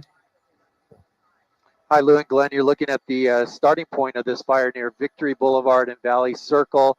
This started, according to the fire department, LA City Fire got the call just after 2:30 this afternoon of the brush fire breaking out in the hills here. It made rapid growth here, a really quick moving fire in those grasses. It's already pushed into these homes here. This is going to be off of Mountain Gate Road and the 101 freeway. The backyards of these homes. As I zoom in here, you'll see how close the fire is. They didn't have much time to evacuate. Yeah, we got some problems here. To try to get out of harm's way, but you can see how it has wrapped around this community to the north and west side of it, and the fire continues to march towards the 101 freeway at Las Virgenes. There's another little pocket of homes here that are in the path of the fire right here. This is, I believe it's called Hidden Valley area, right off the close to what they're calling Malibu Canyon. But again, as I come out to a wider shot here, you can see the extent of the smoke and the embers being cast in that direction. And the concern is for these homes really close here to. Let me bring in my map and show you the names of the streets. You got a second? Governor, I live here, Governor. That was my daughter's school, Governor. Please tell me what you're going to do. I'm not going to hurt him, I promise. I'm literally talking to the president right now to specifically answer the question of what we can do for you and your daughter. Can I hear it? Can I hear your call? Because I don't believe it. I'm sorry. There's literally, I've tried 5 times. That's why I'm walking around to make the Why call. is the president not taking your call? Because it's not going through. So Why? I have to get cell service. So let's There's get no it. cell service. Let's get it. I want to be here when you call the president. I appreciate it. I'm doing that right now. And it's to immediately get reimbursements, individual assistance, and to help you. I'm devastated for you. I'm so sorry, especially for your daughter. I have 4 kids losing the school. Everyone who went to school there, they lost their homes. They lost 2 homes because they were living in one and building another. Governor, please tell me, what are you going to do with the president right now? We're getting the resources to help rebuild. Why was there no water in the hydrants, Governor? That's all literally. Is it going to be different next time? It has to be. Has to be. Of course. What are you going to do? I'm doing To everything fill the I can. hydrants. I would fill them up personally, you know that. I literally have. I would fill up the hydrants myself. I understand. But would you do that? I would do whatever I can. But you're not. I see do you know there's water dripping over there, Governor? There's water coming out there. You can use it. I appreciate it. I'm going to make the call to address everything I can right now, including making sure people I'd are like safe. to make sure you do. Can I have an opportunity to at least tell people you're doing what you're saying you're doing? Could somebody have a contact? Can I have your contact information? Right there. Governor, you got a second? Governor, I live here, Governor. That was my daughter's school, Governor. Please tell me what you're going to do. I'm not going to hurt him, I promise. I'm literally talking to the president right now to specifically answer the question of what we can do for you and your daughter. Can I hear it? Can I hear your call? Because I It don't doesn't- believe it. I'm sorry. There's literally, I've tried 5 times. That's why I'm walking around to make the Why call. is the president not taking your call? Because it's not going through. So Why? I have to get cell service. So There's let's no get cell it. service. Let's get it. I want to be here when you call the president. I appreciate it. I'm doing that right now. And it's to immediately get reimbursements, individual assistance, and to help you. I'm devastated for you. I'm so sorry, especially for your daughter. I have 4 kids losing the school. Everyone who went to school there, they lost their homes. They lost 2 homes because they were living in one and building another. Governor, please tell me, what are you going to do with the president right now? We're getting the resources to help rebuild. We're getting Why the was there no resources to do water in the hydrants, That's all Governor? that's all literally. Is it going to be different next time? It has to be. Has to be. Of course. What are you going to do? I'm doing To everything fill the I can. hydrants. I would fill them up personally, you know that. I literally have. I would fill up the hydrants myself. I understand. But would you do that?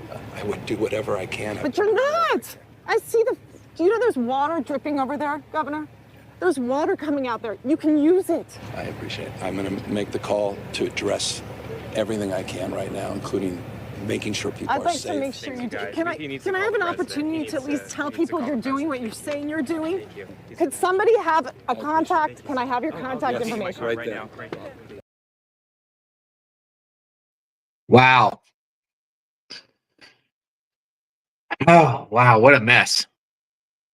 Yeah. So this is 101 here. We'll get the volume up here, but it seems like there's an issue here north of Malibu, across the other side of the Santa Monica Mountains, the Malibu Canyon. We'll put the volume up here and listen to where this fire is or what's going on here.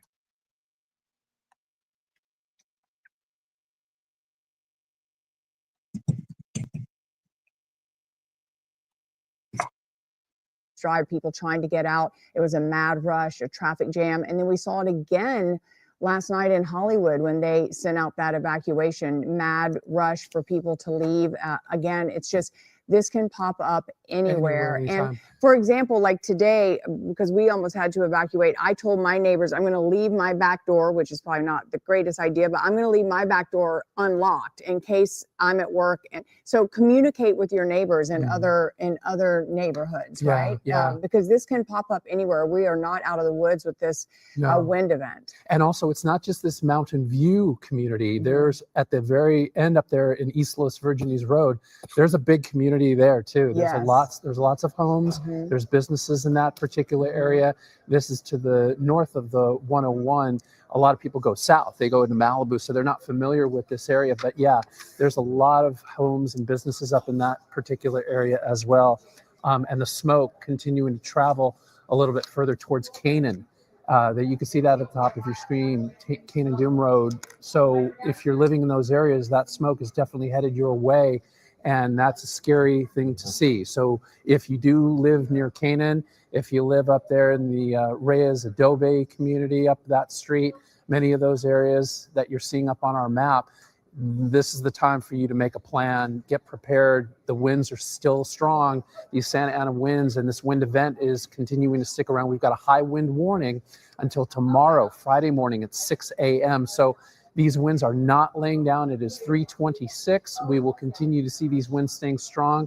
The sun will go down by about 4 or 5 o'clock. I'll look at the exact time. But as that happens, as we start to go from day to night, the winds will most likely begin to pick up a little bit more. And of course, this is a very dangerous area. This is a red flag area. And there's no need to explain that because it's just super bone dry in this area, guys. All right, let's check in with Samantha Cortese. She's in our newsroom right now. Samantha, do you have information on evacuations? I do, yes. I have information on mandatory immediate evacuations. Sorry, let me grab my mic here. I've just been sitting up here for a while watching this fire, and LAFD has now ordered the area of Van Owen, Burbank, Valley Circle to evacuate now. That's Van Owen Street to Burbank, and then County Lane to the east to East Valley Circle have been ordered to evacuate immediately. They have just uploaded a map. I don't know if we have that on the tablet here, but you can see its proximity to the evacuation warnings and orders already in place for the Palisades fire. And once you jump over the 101, get into Hidden Hills, as you all have been talking about, that's where we're seeing this Kenneth fire really explode. We got word that it was about 20 acres at 2:45 this afternoon, quickly grew to 50 acres by 3 p.m. And I know there's been discussion of it growing to 1,000 acres. People watching Bell Canyon, we know they've been hit hard in the last 6 years when that city and area, I guess, had to rebuild because of a fire. So now we're hearing Van Owen, Burbank, Valley Circle area needs to evacuate now. That alert should have just gone out on everyone's phone and all the location alerts. Maybe you heard that in a grocery store nearby, if you're in that area getting supplies ready to go. I know somebody mentioned somebody was turning their car around to face outward. That's the advice we've been hearing over the last 48 hours. If you're in this area, if you see smoke going over your house, I know retired fire captain Bob had talked to us about that, saying, get out. If you see the smoke over your house, be prepared to leave. And right now, again, that is in the area of Van Owen, Burbank, and Valley Circle for the Kenneth fire. Yeah, you are right. That was Bob Goldman, a former firefighter, I think a captain, and he said, if you see the smoke and if it's near your house, you need to evacuate. And he was a firefighter for 3 decades, so he knows what he's talking about. And as we've seen since Tuesday morning, these fires move extremely fast. And then if everyone decides to leave at the same time, you're going to get into a traffic jam. And then we're going to see what happened on Palisades Drive. And you just do not want to be put in a situation like that. I'm going to zoom in here just to show you where this is on the map. They're still updating this as the evacuation orders and warnings will be built out. We've seen over the last couple of days that happened in real time on our surface here.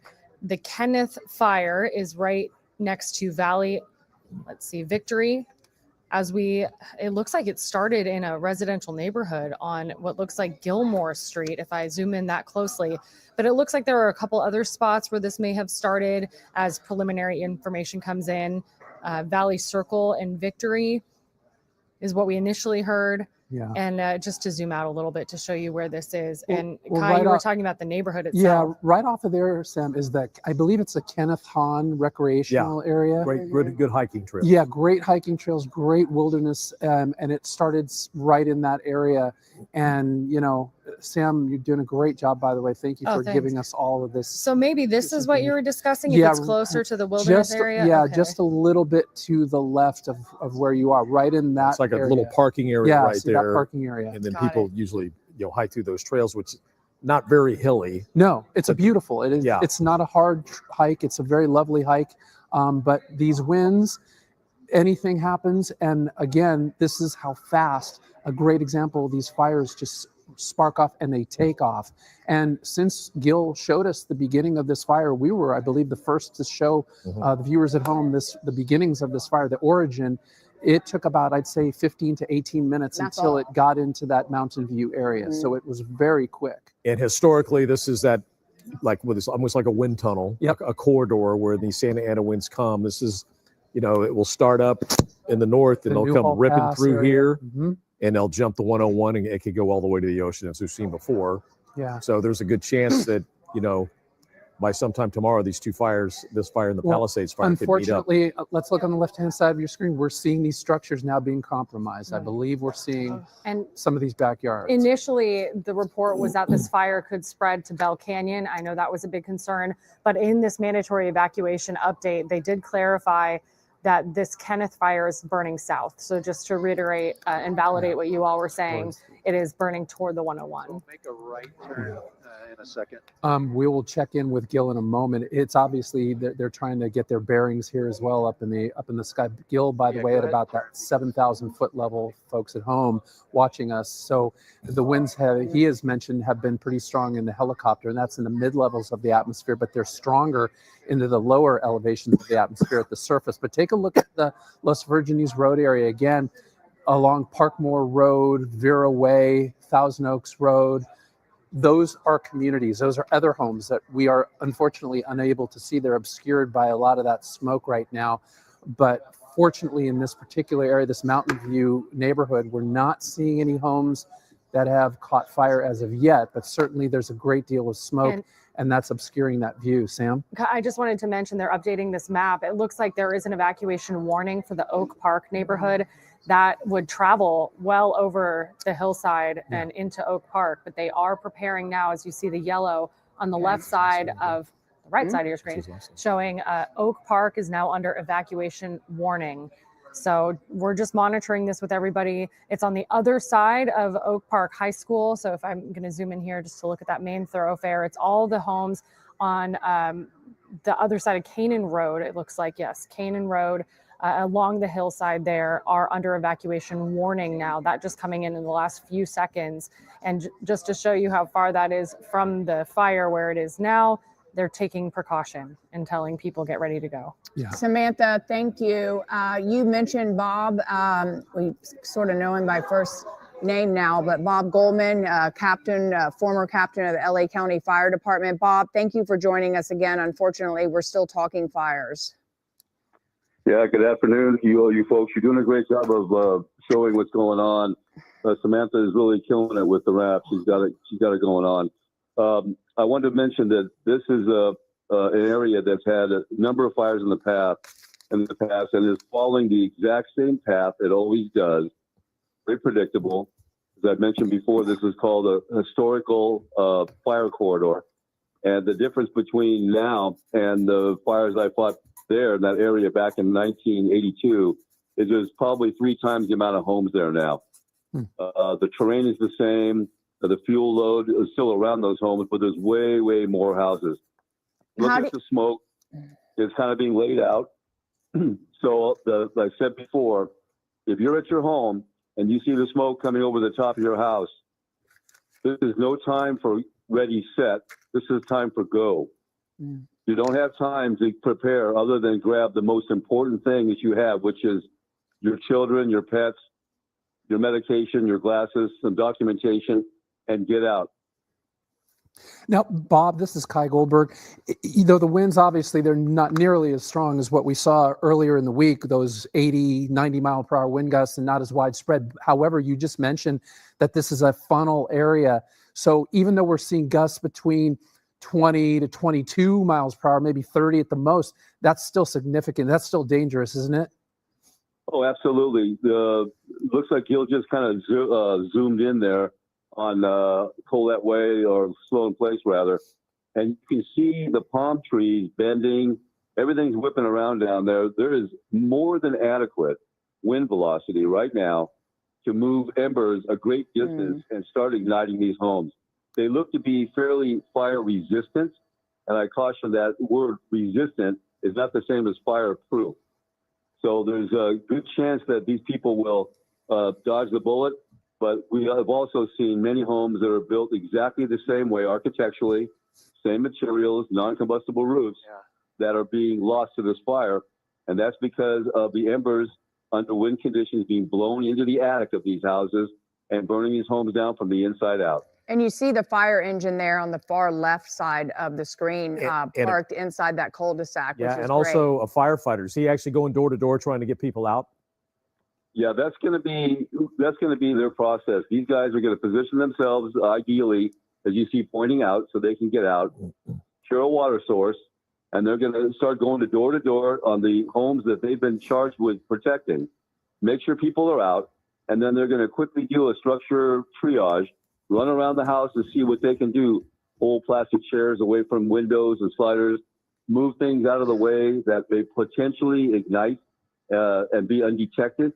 And then just be vigilant to any spots or embers that drop in. Yeah, that was bumping right up against them now. So this street now is of the greatest danger because the fire is approaching these tennis courts. They're going to probably be able to sit on those tennis courts probably. Well, there they are right there, and be able to hopefully fight it from that angle right there. And hopefully some air support will be able to come in, Bob. Yeah, this is going to be the most important thing. We know that between starting at 30 miles per hour to 35 up to 45, that's a restrictive speed on the aircraft. So haven't seen anything yet, but if Gil's up there able to fly, probably likely the choppers are going to do it also. Again, we've got several fires burning, so there's only so many aircraft. I believe my department has 8 or 9. I'm not sure how many LA City has, and there's other agencies there. But again, we've got a number of fires we're fighting still, and we're stretched out as far as aircraft go. I'd be glad to see something arrive, but yet, it looks like something's coming in there. Maybe it's LA City, but yeah, LA City. Fire. There we are. Yeah, there's a Hawk. So good shot. And that's also more powerful aircraft. So that's a great drop right there. And Bob, talk about, and I'm guilty of this from the Altadena fire, but staying behind and watering down your house and all that, does that do anything when the fire's that close? Watering down your house, that term, that's probably not really going to help. It's better to, if you're going to stand there and do something, is be vigilant to what's going on around the house. Don't waste the water just throwing water around, because when it's the low humidity and the wind's blowing, the water evaporates very quickly. Mm-hmm. What you want to do is be vigilant to an ember that drops someplace and lights off some ornamental vegetation. Mm. If you're present and you witness it, you can put a gallon or 2 of water onto it and put it out. Mm. I put out a fire to keep a house from burning down with like 3 cups of water. Mm. Wow. Wow. Catch it when it's in a small little ember state. That prevents it from becoming a monster. Right. Throwing all that water around just a waste of time. Right. But when do you say to yourself, and of course you as an expert, when do you say, okay, I got to go, this is getting too dangerous? If the fire is igniting things around you in your ornamental vegetation, and you can't keep up with what's happening. And again, I'm not condoning people to do that, but I understand why they do want to stay and fight. I get it. But if you start having things popping around you and you can't get to every one of them, that's time to put the hose down and get out because you've been overwhelmed. Right. Yeah. Thank you. Well, that was a very strategic water drop we saw just a minute ago, which is certainly going to buy him some time. The problem is with the wind blowing, the fire's still burning, several feet away, and you got the concern about the embers, which are blowing directly over this neighborhood. And those flames to the left there, he just panned over to the right, but to the left of the tennis courts, it's sneaking up that hill there. It has a lot of foliage to the far left over there. Yeah. It's going to get really close to that house. That terrain is so steep, they're not going to be able to hit that. No. And, these neighborhoods, and Bob, if you could talk to this as well, we've seen mandatory evacuations being called and then folks trying to get out. It's important that people listen to these evacuation orders because you need to get in. That's right. The problem with people waiting to the last minute is that everybody is trying to get out at the same time, and we're trying to get in. And for every second that we're delayed getting there, that could potentially be another home and another life. So it's really important that I understand that people have disaster fatigue. How many times we've told people to be vigilant, to get out. Many people say, oh, I've been down this road so many times. These guys are like Chicken Little. The sky is falling and all that. When it's like this, heed what the orders and the advice of the officials. This is no small thing. And again, I'm looking at smoke that's being laid out flat. And you folks know from all the fire coverage you've done, when the column is going sideways and not vertical, that's a very ominous sign. So I would suggest that people, again, if they're at home right now watching this and they step outside and there's smoke over the top of their home, get out. Don't wait for us to tell them to get out. Get out now. Oh, the flames have gotten even closer to the tennis they're right up court. to the But there are tennis court. people on the tennis court. Can we tell if those are fire? I think it was a firefighter. Firefighters. Yeah. Keep Yeah, flying they're in this just using direction. as a vantage point to see what's going on and talk back to their division leader. No, just keep. Yeah. So he's sort of, if you would, Bob, he's the spotter. Yeah, exactly. Yeah, that guy's he's just keeping an eye, and he's talking to somebody in the chain of command to let him know what he's seeing, conditions and direction of spread and rate of spread. All right. Once again, if people are a little confused about where this is a housing development called Mountain View. It is in Calabasas. It is on the north side of the 101 freeway. The entrance to this neighborhood is off Moreau Road, which runs parallel with the 101. Here comes it. And firefighters, we just saw a water drop a second ago, and here comes hopefully another one. They are furiously trying to save this neighborhood. But again, this is that historical corridor where fires come racing through here and could go all the way to the Pacific Ocean. Gil is up in Sky 5. Gil, can you give us a bird's eye view of what's going on here? Yeah, those water dropping helicopters making quick work to turn around and get their water and come back and hit the flames here. The very tense situation here on Colette Way. The truck pulling into that driveway, as he said, backing in there and getting ready to protect those structures. We have the people on the tennis court here that are keeping an eye on the fire. It looks like that initial drop did a great job of suppressing some of that fire, but there's just even more to it. There's more fire coming. You can see that hot spot there, but another spot that has flared up here is right here, just southwest of Colette Way, in the grasses there, just beyond the community here. So that is a definite concern for the firefighters. You see the smoke pulling off away over the 101 freeway, and it's just unbelievable to see how quick this fire has spread. Let me come out to a wider shot and get that perspective for you. But all the way across, you're going to see the 101 freeway there, and then all the way out, heading out towards that Malibu area as well. So as I come back into this community, that's where the firefighters are really focusing their attention on these homes here to make sure that the fire does not get into any of those homes at this point. But still a lot of active flame and a lot of unburned grass and some brush in this area. Yeah. Thank goodness there's air ops able to fly today. Yeah. And Gil, Samantha Cortese was talking about the neighborhood just to the west of Canaan Road. So if you were to pan towards the left and go over that little knoll there, there's another neighborhood over there, there on the other side. And there's Les Virginies coming up there, and you can see that smoke continue and travel towards Canaan Road. And Sam, I'll let you handle this. Sam, why don't you talk to... No, Kai, I appreciate that. They're updating the map as we speak. That little evacuation order for Oak Park, which was close to the Elgora Hills City Parkland. It looks like they cleared that evacuation warning. They're making different boundaries. This could just be the map that hasn't updated yet. But if you take a look at the evacuation order now and how far it has extended down to the 101, we are hearing the evacuation warning has added, let's see, Ingomar Street and Satakoy Street south to Burbank and Valley Circle Boulevard east to Woodlake Street. Those are the specific streets that have added to the existing mandatory evacuation order, which is reflected on the map there.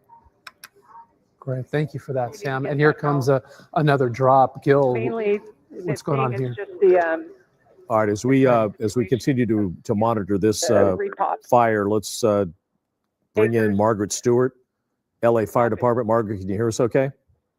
yes, I can. What kind of update can you give us? So we responded to this fire at about 2:30 this afternoon with our initial size up of 50 acres burning southerly direction. We have not only LAFD resources, we're in unified command with LA County and Ventura County Fire. We do not know the number of homes threatened at this time, but we have issued a mandatory evacuation. Our map is available at lfd.org/news. This is called the Kenneth Fire, but I can provide that verbally. So our mandatory is the northern border is Van Noen Street, south to Burbank Boulevard. On the west side is the County Lane Road, which is the LA City border, east to East Valley Circle Boulevard.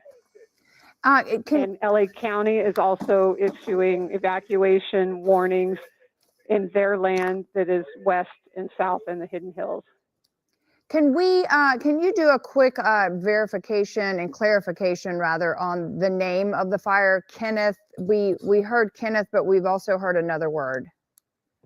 It initially came out as a Kenneth, but it's been updated to Kenneth IC. Okay, great. Okay. Thank you. So this fire is burning pretty much in a historical corridor where we've seen fires rip through here, jump the 101 freeway, and go all the way to the Pacific Ocean. There's got to be a big concern with this thing actually linking up, with a Palisades fire. Obviously, our efforts right now are to hit it from the air as fast as we can and stop the progress. And we have 28 LAFD fire companies, and I don't know the number of LA County, of Ventura County also. So we are bringing everything we have to it. So basically, we've seen these helicopters coming in here. Do you happen to know how many air resources you're going to be able to bring to this fire? I know last night for the Sunset Fire, it was just an immediate hit. Right. Well, just LAFD, we have 4 helicopters flying. You can see them right now. And LA County also has helicopters. I just don't know how many they have there right now. Okay. Well, from what we can see, you're doing a pretty good job of hitting this thing pretty hard, because that neighborhood, Mountain View, looked like it was in big trouble, and you guys have done a good job of snuffing those flames out as it gets close to the back of that community, especially where that one particular tennis court is. And any advice for residents? Right now is follow our evacuation order, please. If you go to lafd.org/news and they click on Kenneth Fire, they can see a map, an interactive map that describes not only the evacuation zone that I gave, but the warning area that is in yellow on the map. And we ask, don't stay, have your go bag and exit. Can you give that address again, please? The website address? Yes. LAFD, so as in Los Angeles Fire Department, lafd.org/news. .news. And when you go to that site, you'll actually see 3 different pages, one for each fire we have. So scroll down to the Kenneth fire. All right, Margaret Stewart from LA Fire Department. We certainly appreciate the updated information. Again, a mandatory evacuation orders for this brush fire in the West Hills are calling this the Kenneth fire. The big concern here again is that immediate neighborhood where the smoke is blowing over, called Mountain View. Firefighters doing a good job of those water drops, very strategic. Done a great job there, keeping this fire from getting into this neighborhood, Mountain View, as well as possibly jumping the 101 freeway into the larger Calabasas area. Yeah.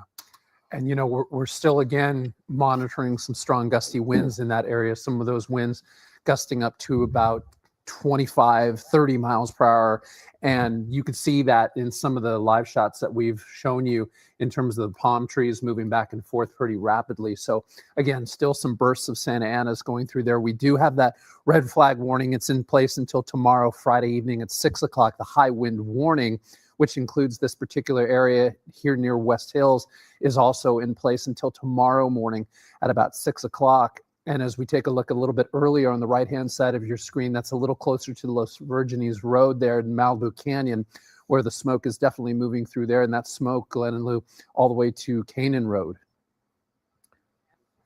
Kai, what about the Palisades fire? What is the wind direction on that, at least, say, on the northern or western flank at this point? It's going in a northwesterly direction as we look at that drop, that Phos-Check drop. That was, again, a little bit earlier. That's called painting that stripe, and they did that really well with that fixed-wing aircraft. But yeah, it's coming out of the northeasterly direction. It's moving sort of in a southeasterly direction. But the problem with the Palisades fire, and we saw this happening with the Eaton fire as well, is the fire made its way from a west from the east to the west. So it sort of traversed the mountain, if you will. If you were in Pasadena looking up at the San Gabriel Mountains, the fire, the Eaton fire and the Eaton Canyon area is on the eastern side. And the fire just overnight and throughout the early morning hours traversed in a westerly direction, made its way into Altadena.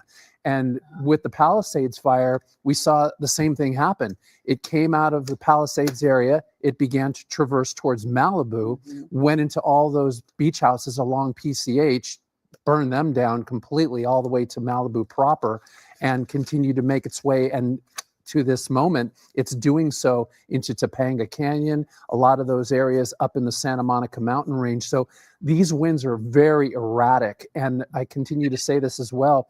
They create their own weather as well. They create their own winds. So it's easy to say, hey, it's moving in this direction for now. But some of these areas, some of these pockets and these canyons and passes, well, the smoke and the fire gets down in there and it creates its own weather pattern. And here's a live look into that Topanga Canyon area. And we've been watching this near Topanga Canyon State Park. And unfortunately, this, of course, is an area that it's difficult for residents to do any brush clearing. You just can't do that. You live in these communities. And yes, you can create a clearance around your house in terms of 100 feet or 150 feet, but it's a natural land, and there's so much oak, there's a lot of eucalyptus, there's many trees out there that once they heat up, they sometimes explode, especially those eucalyptus. There's a lot of oils inside of a lot of these trees, and of course at the surface the trees are bone dry. But that's where you see a lot of the black smoke. That's why we're seeing the black smoke. That's why we're seeing that. We're seeing a lot of those oils that are burning. And it is just magnificent to live in communities like this, but it's very dangerous. And we're seeing the results of that this afternoon. And I feel like the resources are spread so thin, because I feel like the Topanga Canyon fire had started to break out and they were able to start focusing on that. And now this West Hills Kenneth fire is breaking out. It's like cat and mouse. They're like chasing fires constantly. Well, earlier in the show, we heard someone refer to it, and I love this description as whack-a-mole. Yeah. So yeah, you're trying to hit that one, and then another one pops up. You're trying to hit that, another trying to hit that, and it's just awful. And firefighters, they're so stretched. They're stretched thin. And President Biden talked about providing more federal help, more assets, more fixed-wing aircraft, more helicopters, and we're seeing strike teams from Arizona. We saw a strike team in the Altadena area yesterday from Kern County. They came down. We're seeing folks from San Diego County coming up to help, San Francisco. So all the assets are trying to get into Southern California, but the fires are happening so quickly, so rapidly, that it's hard to catch up. All right, let's get back up to Gil Lavis and Sky 5. Gil, what do you have for us here? Well, Glenn and Lou and Kai, we're between the two fires right now, just south of the one way.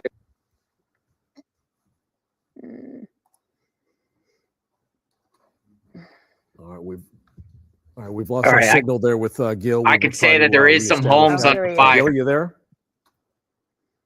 This is bad. This is growing rapidly out of control. But, yeah, the fire has definitely raced toward and in the chopper here in the this is the Mountain View community that you were mentioning here. They continue to hit those flame lengths here. You see another fire helicopter here that looks like an LA City fire going to make a drop on one of the lines of fire here. But we've seen LA City fire helicopters. We've seen LA County fire helicopters, Ventura County fire helicopters, and a Colson helicopter that was dropping water right behind that the home on Colette Way that we were looking at with the tennis courts. But it looks like at this point, no structures are burning. That's good news. They're really hitting it hard. They're quick. Yeah. We are having a lot of technical issues with the helicopter right now. Let's check back in with Samantha Cortese. Hi, Samantha. Hi, all three of you and Gil above, looking at what I have on a map here from CAL FIRE. This includes that evacuation warning for Oak Park, as well as the evacuation orders now that extend down to the 101, and the evacuation order for the neighborhood that was immediately under fire that we saw next to the tennis court there.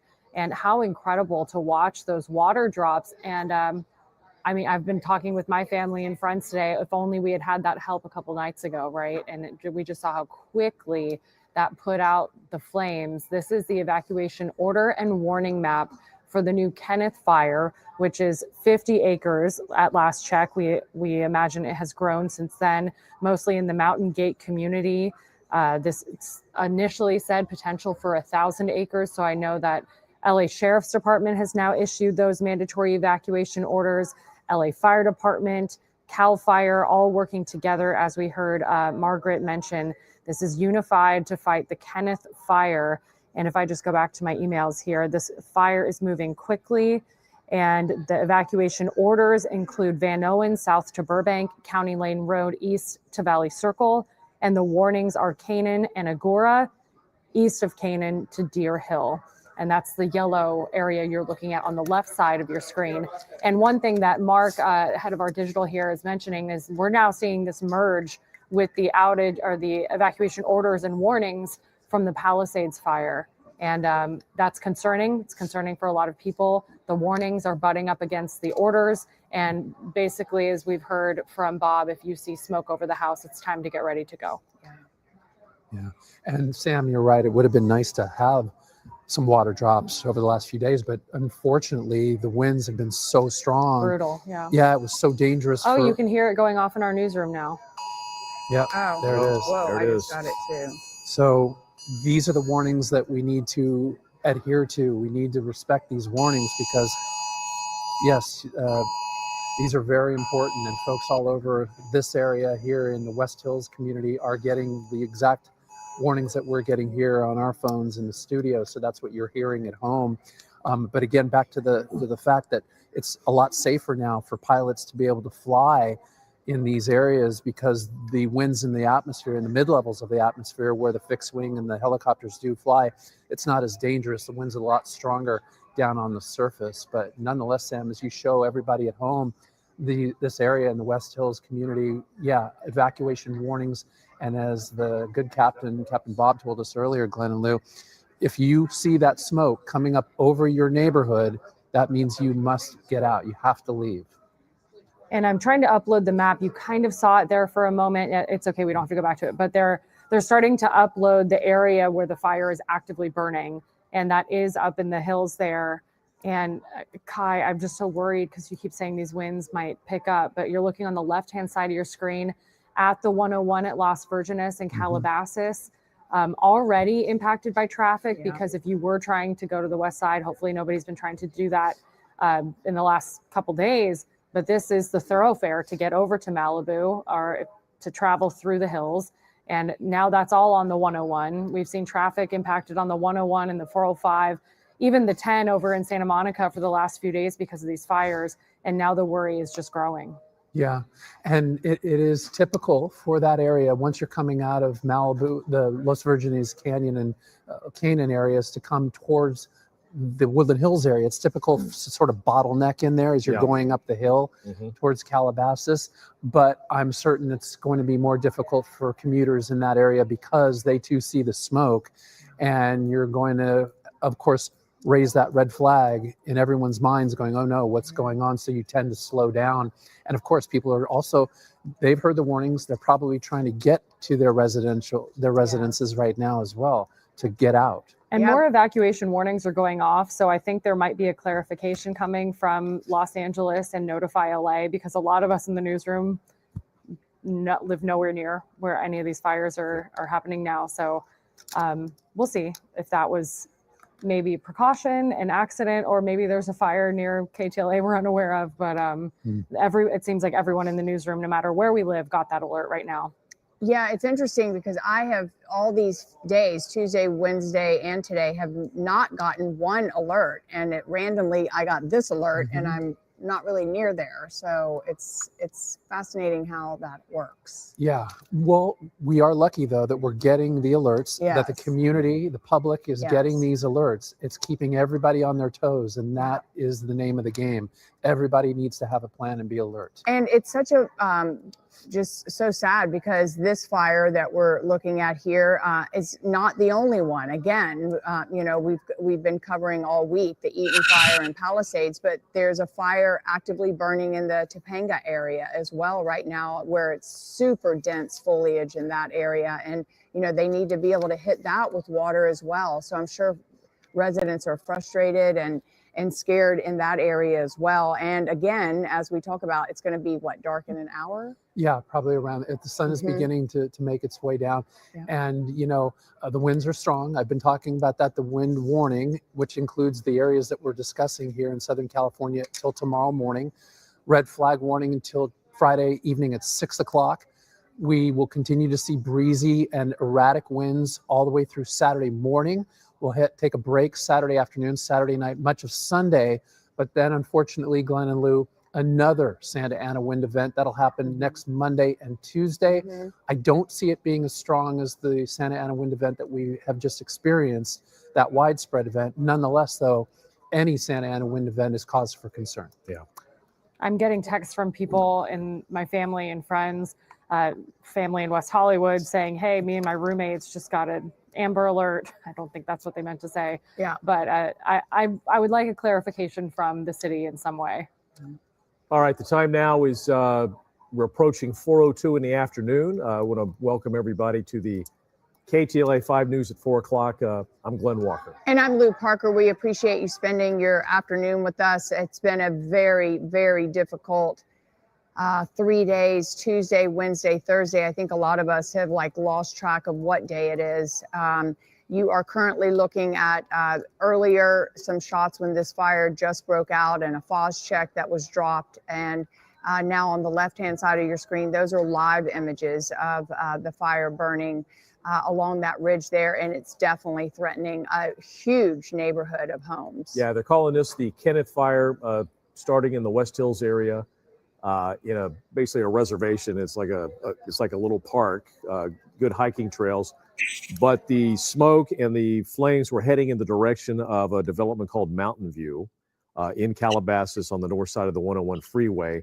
And as we have seen, in the last 30, 40 minutes, firefighters from the sky have hit this one really hard because this is, again, one of those traditional corridors. It's like a wind tunnel.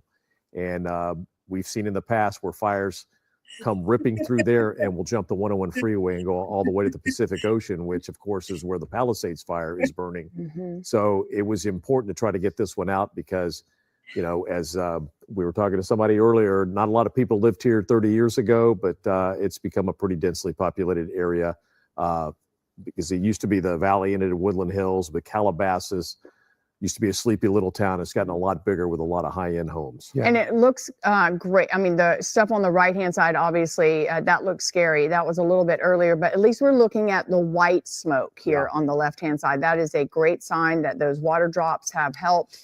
Not a lot of dark smoke. And as you know, we've been covering these for so many years. That's a really good sign. Yeah, they've done an amazing job. I mean, such a rapid response for this fire. Last night, the Sunset Fire, incredible. That was a very rapid response. And we have got to send out our huge thanks to firefighters who not only hit those two fires, the one today, Sunset Fire, but they continue to work on the Eaton fire, which went into Altadena, and of course, Pacific Palisades. And everyone is so exhausted. I can't imagine first responders and firefighters and their families, because, you have to expect that a lot of these firefighters who are trying to save our lives and our homes have their own homes and their own families that they're having to leave and go work. Yeah. Well, even us, we've been in contact with families ourselves. When during a news conference, we'll get a text message or call from a family member, no one with another problem. All right, Bob Goldman, a retired firefighter, back on the phone with us. Bob, can you hear us okay?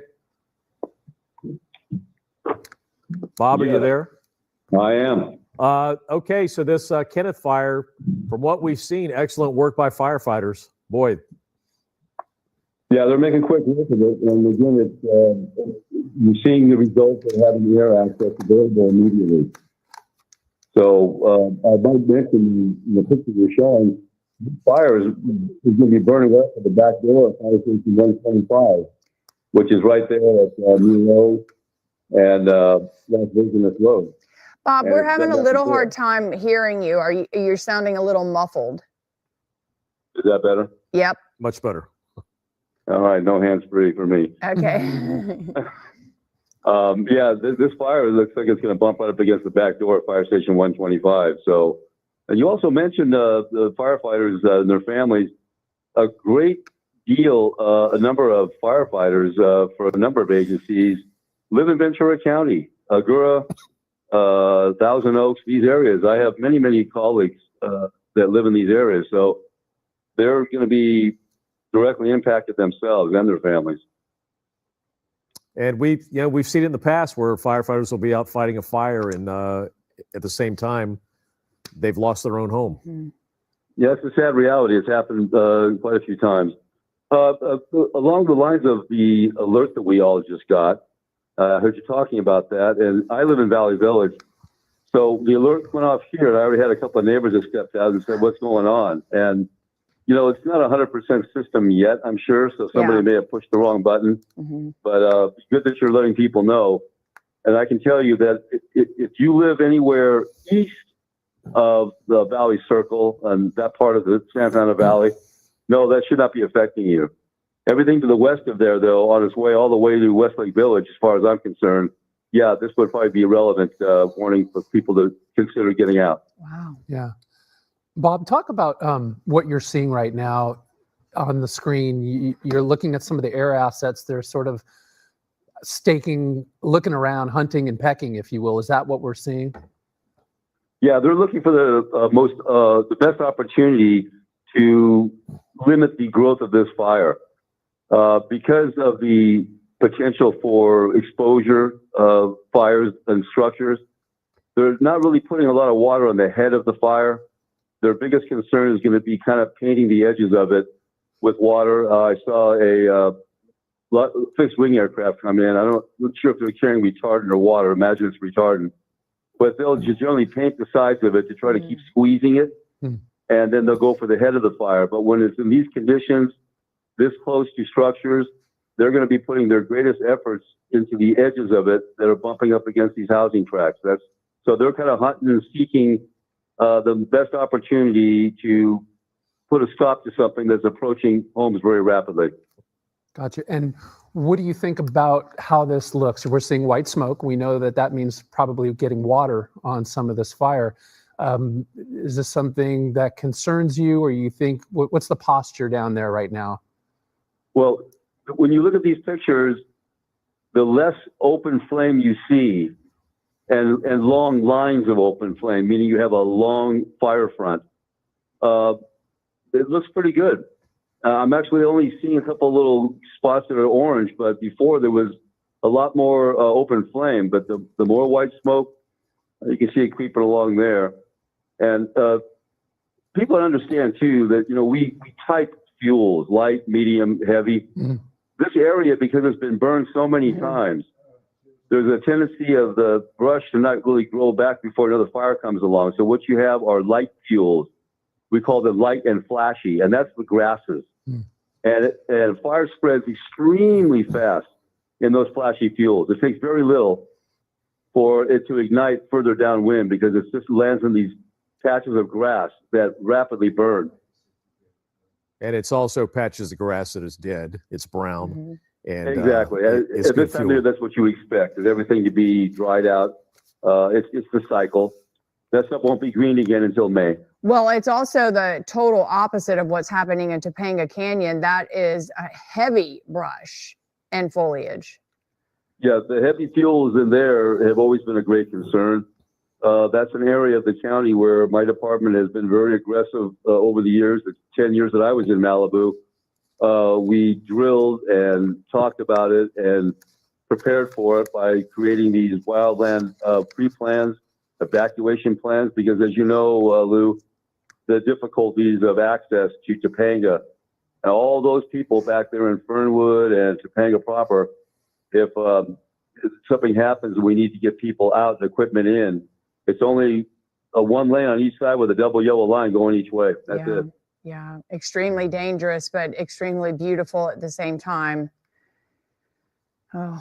So yeah, in those areas too, in the plan that we've developed, we realize that the volume of people and cars is so great that we've established refuge areas, safety areas, where the community gathering points, where instead of trying to get out of the canyon, based on where you're at and your situation, you're directed to go to your community gathering point, which is just an area that's been cleared out where people can park their cars and congregate together while the fire does its thing.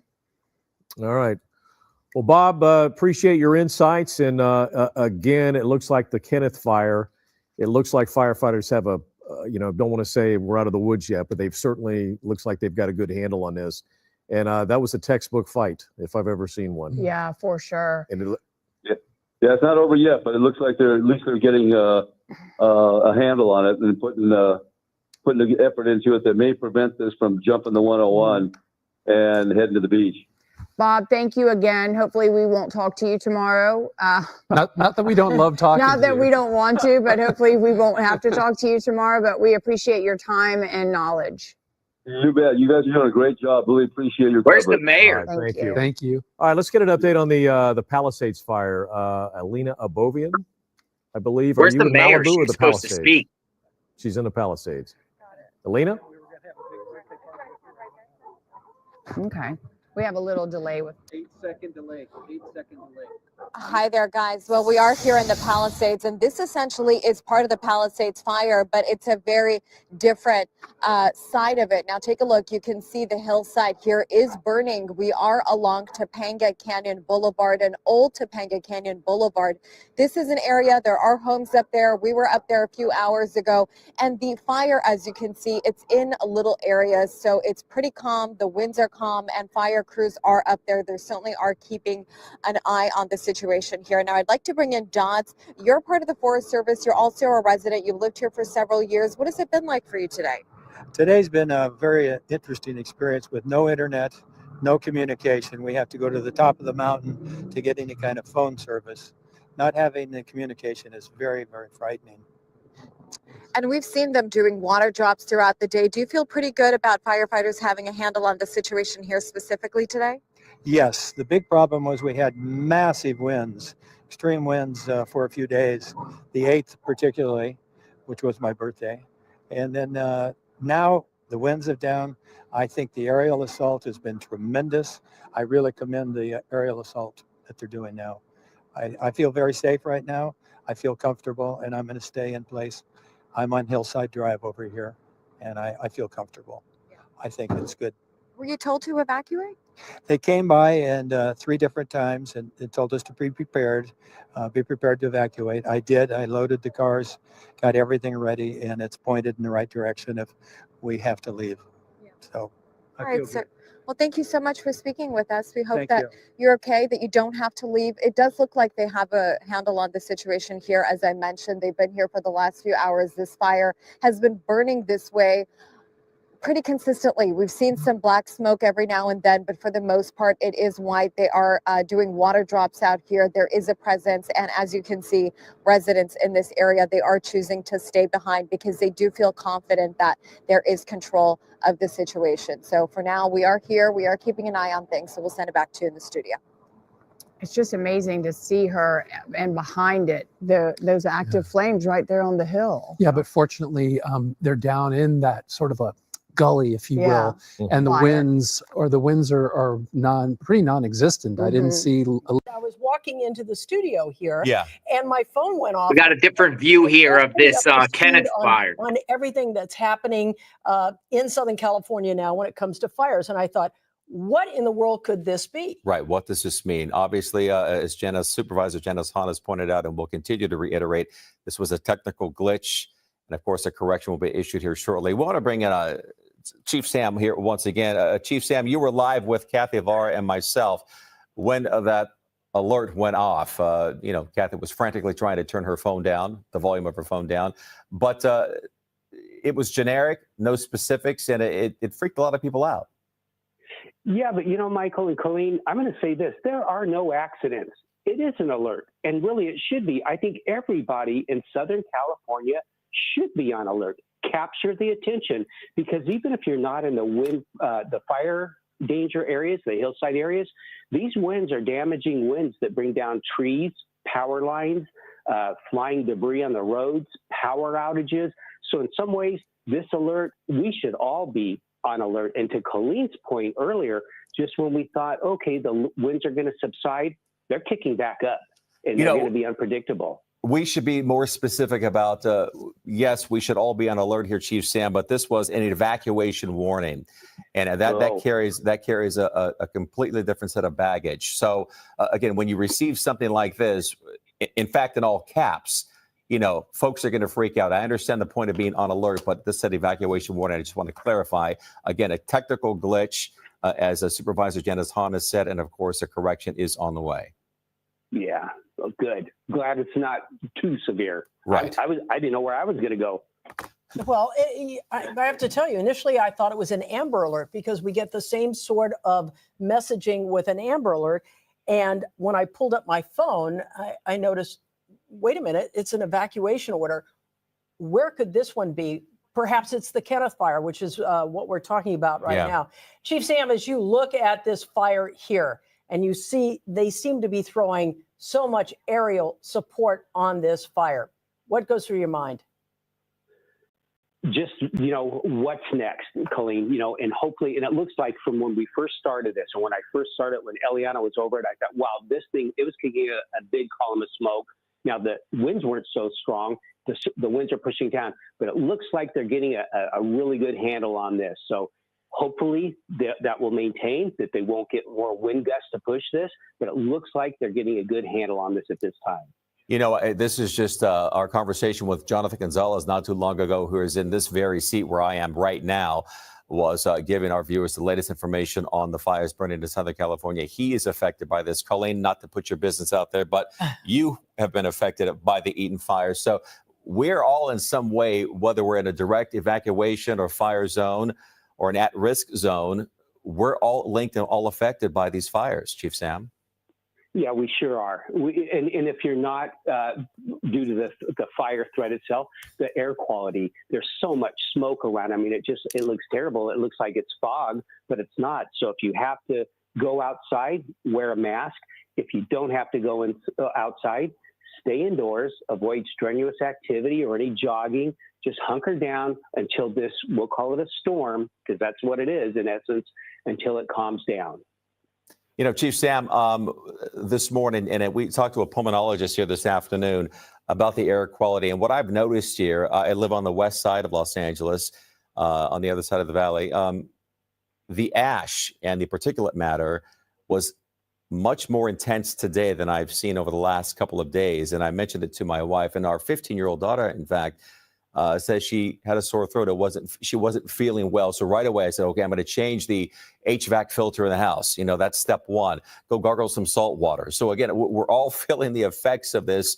Again, if not a direct impact of the fire, an indirect impact by the fire. And as we more alarms. Here is this. We receive another emergency alert telling us to disregard the last evacuation warning. It was for the Kenneth fire only. So that was the technical glitch that Supervisor Janice Hahn spoke of. Again, the evacuation warning, which was in all caps initially, is for the Kenneth fire only. The one, in fact, we're dealing with right now, which we have an aerial shot of from News Chapter 4.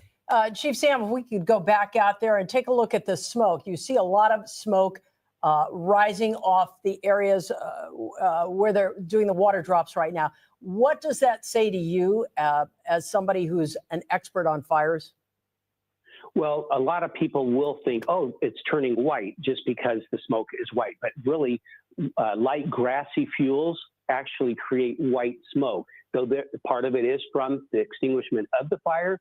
There is a lot of the white smoke from the light grassy fuels. When you see the darker smoke, that's heavier brush and full of oils in it, and that's going to create darker smoke. And what about problems?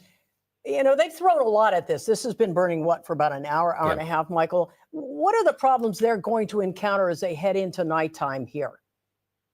Well, the big thing is you know, the good thing is we have night vision capability with the helicopters, so that's going to be good. But do the winds tend to pick up at night when we're talking about strong winds like this? You know, your guess is as good as mine. I don't know what the winds are going to do tonight, but they can pick up. That is a concern. And the other thing is when power is out, if this was a plant, if they had a planned power outage, or if the power did go out, it's difficult maneuvering around in there. And even if you're asked to evacuate when it's completely dark, that's a big concern. You know, Chief Sam, if we can just put you on pause for here a second. We're going to bring into the conversation meteorologist Melissa McGee, because we do have the questions. What do the next couple of hours and into nightfall look like in terms of winds and weather? So we were talking about the winds, and we've got more wind advisories. All of these were expiring yesterday at 6 p.m. When I got off the air late last night, they were done. So we've got wind advisories for areas in Calabasas. So we're still anticipating winds for this region, for Calabasas, for the West Hills area, anywhere from 40 to 50 miles per hour. And we also have a high wind warning. That's for areas in Ventura County, up through LA County Mountains, down across San Bernardino County, and the Inland Empire. Those spots, they can have winds gusting anywhere from 50 to 65 miles per hour with some higher gusts. But in relation to this fire specifically, there close to West Hills, we still have this wind advisory through Friday. So that's a big concern. And we've got those northeasterly winds. And what we're seeing this afternoon is that the winds are shifting and turning directions here. So that's causing these hot spots and the flare-ups like we saw with this fire that popped up earlier today. Our First Alert Radar Network has the ability to show you the smoke in the atmosphere because of this fire that's burning. And you can see the plume of smoke moving to the north and east all the way down to the south and west. So West Hills specifically is to the north and east of that fire. We were talking to Jonathan earlier today. He's actually driving away from that fire, and the winds are actually blowing away from Jonathan and away from West Hills, moving toward the north and west. So that's why the 101 is a concern. Las Virgenes Road is a concern, and just south of the 101 in Calabasas, that's a concern as well. But to answer your question, we're still not out of it in terms of the winds. They're not as strong, which is why we're starting to see that aerial assault as well. If this started out when we had those significant winds, it'd be different. But the winds are still there, 40 to 50 miles per hour for this area. And in the mountains, we'll have winds stronger, 50 to 65 miles per hour. Did you ever think we'd be sitting here and thinking we're thankful for wind gusts that are 50 to 65 miles an hour as opposed to 80 to 100 miles an hour? Absolutely not. I mean, and if you live in one of these communities, do you care how strong the winds are? Yeah. If the fires are coming toward you, it's a concern. So I never thought we'd be saying something like this, where we're thankful that we've got winds up to 50 miles per hour rather than 100 miles per hour. You talk about that wind shift. Again, if you can just remind me, when do we expect that wind shift here? And the wind's coming in from the coast, correct? Well, they're coming in from the north and east right now. Right. Yes. And so what we're starting to see with the fires, they create their own weather system. So it's causing these flare-ups. So anytime you have a fire, it's kind of circulating around itself. So it causes these hot spots to create. But to your point, Michael, we've got these northeasterly winds during the day, and then we get these sundowner winds that come in at night. And typically at night, we start to see some relief, but those winds come in from the ocean. So during the day, you've got those winds coming in from the north and east. That helps firefighters push the flames away. And then at night, you have the opposite direction in terms of that sea breeze coming on in, and the fire is fought probably from a different direction because the flames are now heading inland. We want to let people know we're waiting for a news conference from downtown LA with Mayor Bass and all the experts on this fire, fire officials, sheriff, police. They were going to schedule this a bit earlier, and then all of a sudden we got the Kenneth fire in West Hills, so they pushed it back to about 5 o'clock right now. But as you can see, the aerial assault is and has been tremendous on this almost from the get-go. Oh, absolutely. And I think it's because of the dying down of the winds. Yeah. And that's great news in terms of the hot spots that they're getting ahead of. So you try to get containment, and then you try to flank the fire after you get containment around the original fire source. But absolutely, in the sense that we can attack this from the air because the winds aren't as strong. They're not as dynamic as they were just a couple of days ago. Were they almost pre-positioned for this? I mean, is there a way to tell where the strongest winds will be in our area as you look at the forecasting on this?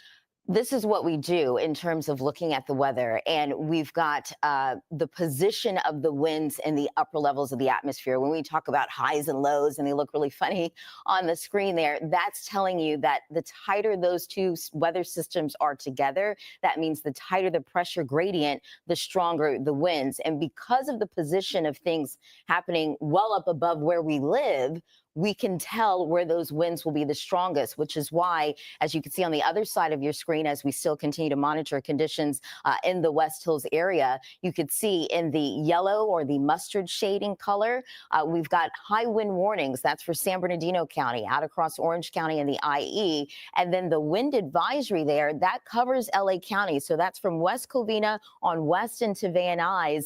And we also have that covering areas in Calabasas and Agora Hills, in West Hills, and that's where we've got those winds anywhere from 40 to 50 miles per hour. So it's not just today, it's tomorrow still that we're tracking winds that will likely be this strong, gusting for this specific location anywhere from 40 to 50 miles per hour. All right, we want to remind our viewers here, Melissa, of the evacuation zones and warnings. Again, we want to, if we can, just lay them out there for you. All right. Evacuations, orders, and warnings. The major wildfires burning right now. The fires have forced nearly 180,000 people from their homes. Here's a look at the evacuation map for the New Brush area. This is in the West Hills area. The red area west of Valley Circle Boulevard under mandatory evacuation orders right now. That's right. The Palisades fire. Any area in red here on the map is under an evacuation order, meaning there is an immediate threat to life and people must get out of there. These are all areas north of Mulholland Road, east to Kenter Road, and south to PCH.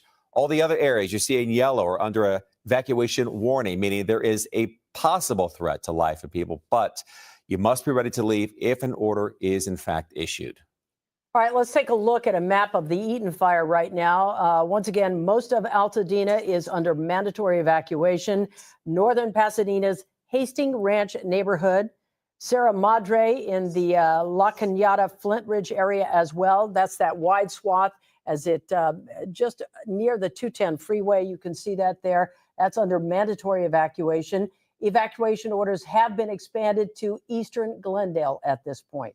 All right, so here is a map for the Hurst fire in Sylmar. Mandatory evacuation orders remain in effect for those north of the 210 freeway from Roxford to I-5 and Interstate 14. Split because the evacuation warnings are from the 5 freeway to Woodley, Balboa to Leahy Street and Zelza Avenue.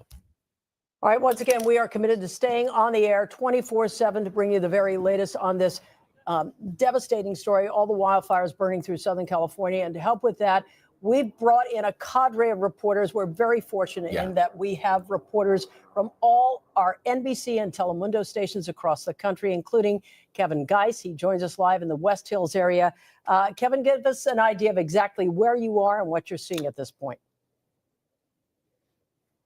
Absolutely. Good evening to you both. We're right on the County Oak Road. We're in the Woodland Hills section. Now, in the time we've been here, some of the good news for some of the residents who, a lot of them have since evacuated in this area, that this previously was just totally covered in some of that dark brown hazy smoke. You could hear some of those helicopters. They've been making pass after pass after pass. Just on the other side of some of these homes here is the Ventura County line. So the fire itself is up on the other side of the hill, and we've been watching these helicopters just come. You can hear one coming over us right now, ready to make another pass in the area.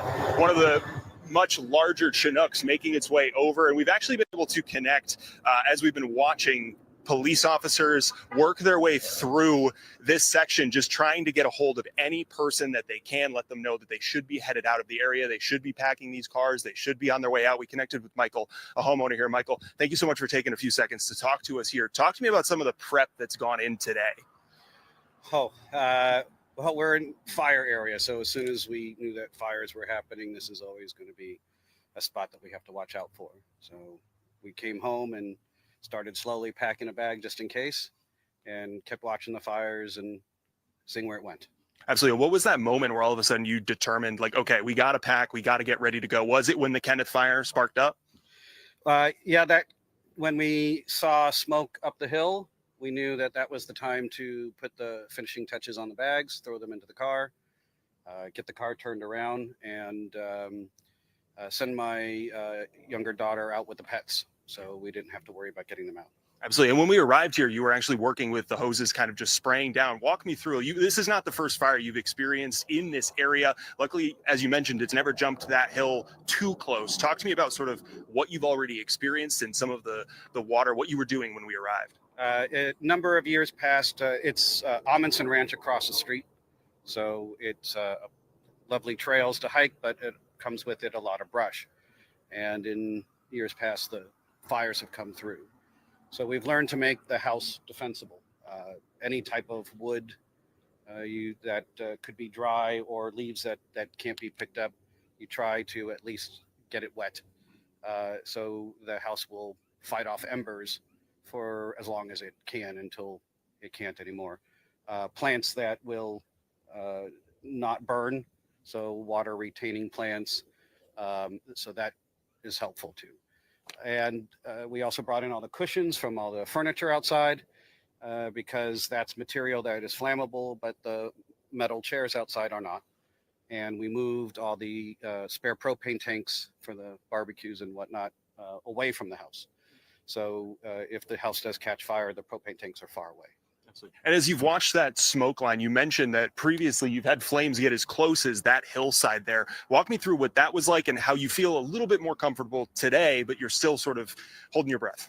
Yeah, so I've had my family evacuate, and I've stayed back to try to help out as best I can, make the house as defensible as best I can, while firefighters are busy, and stay as long as I can without becoming a burden on them.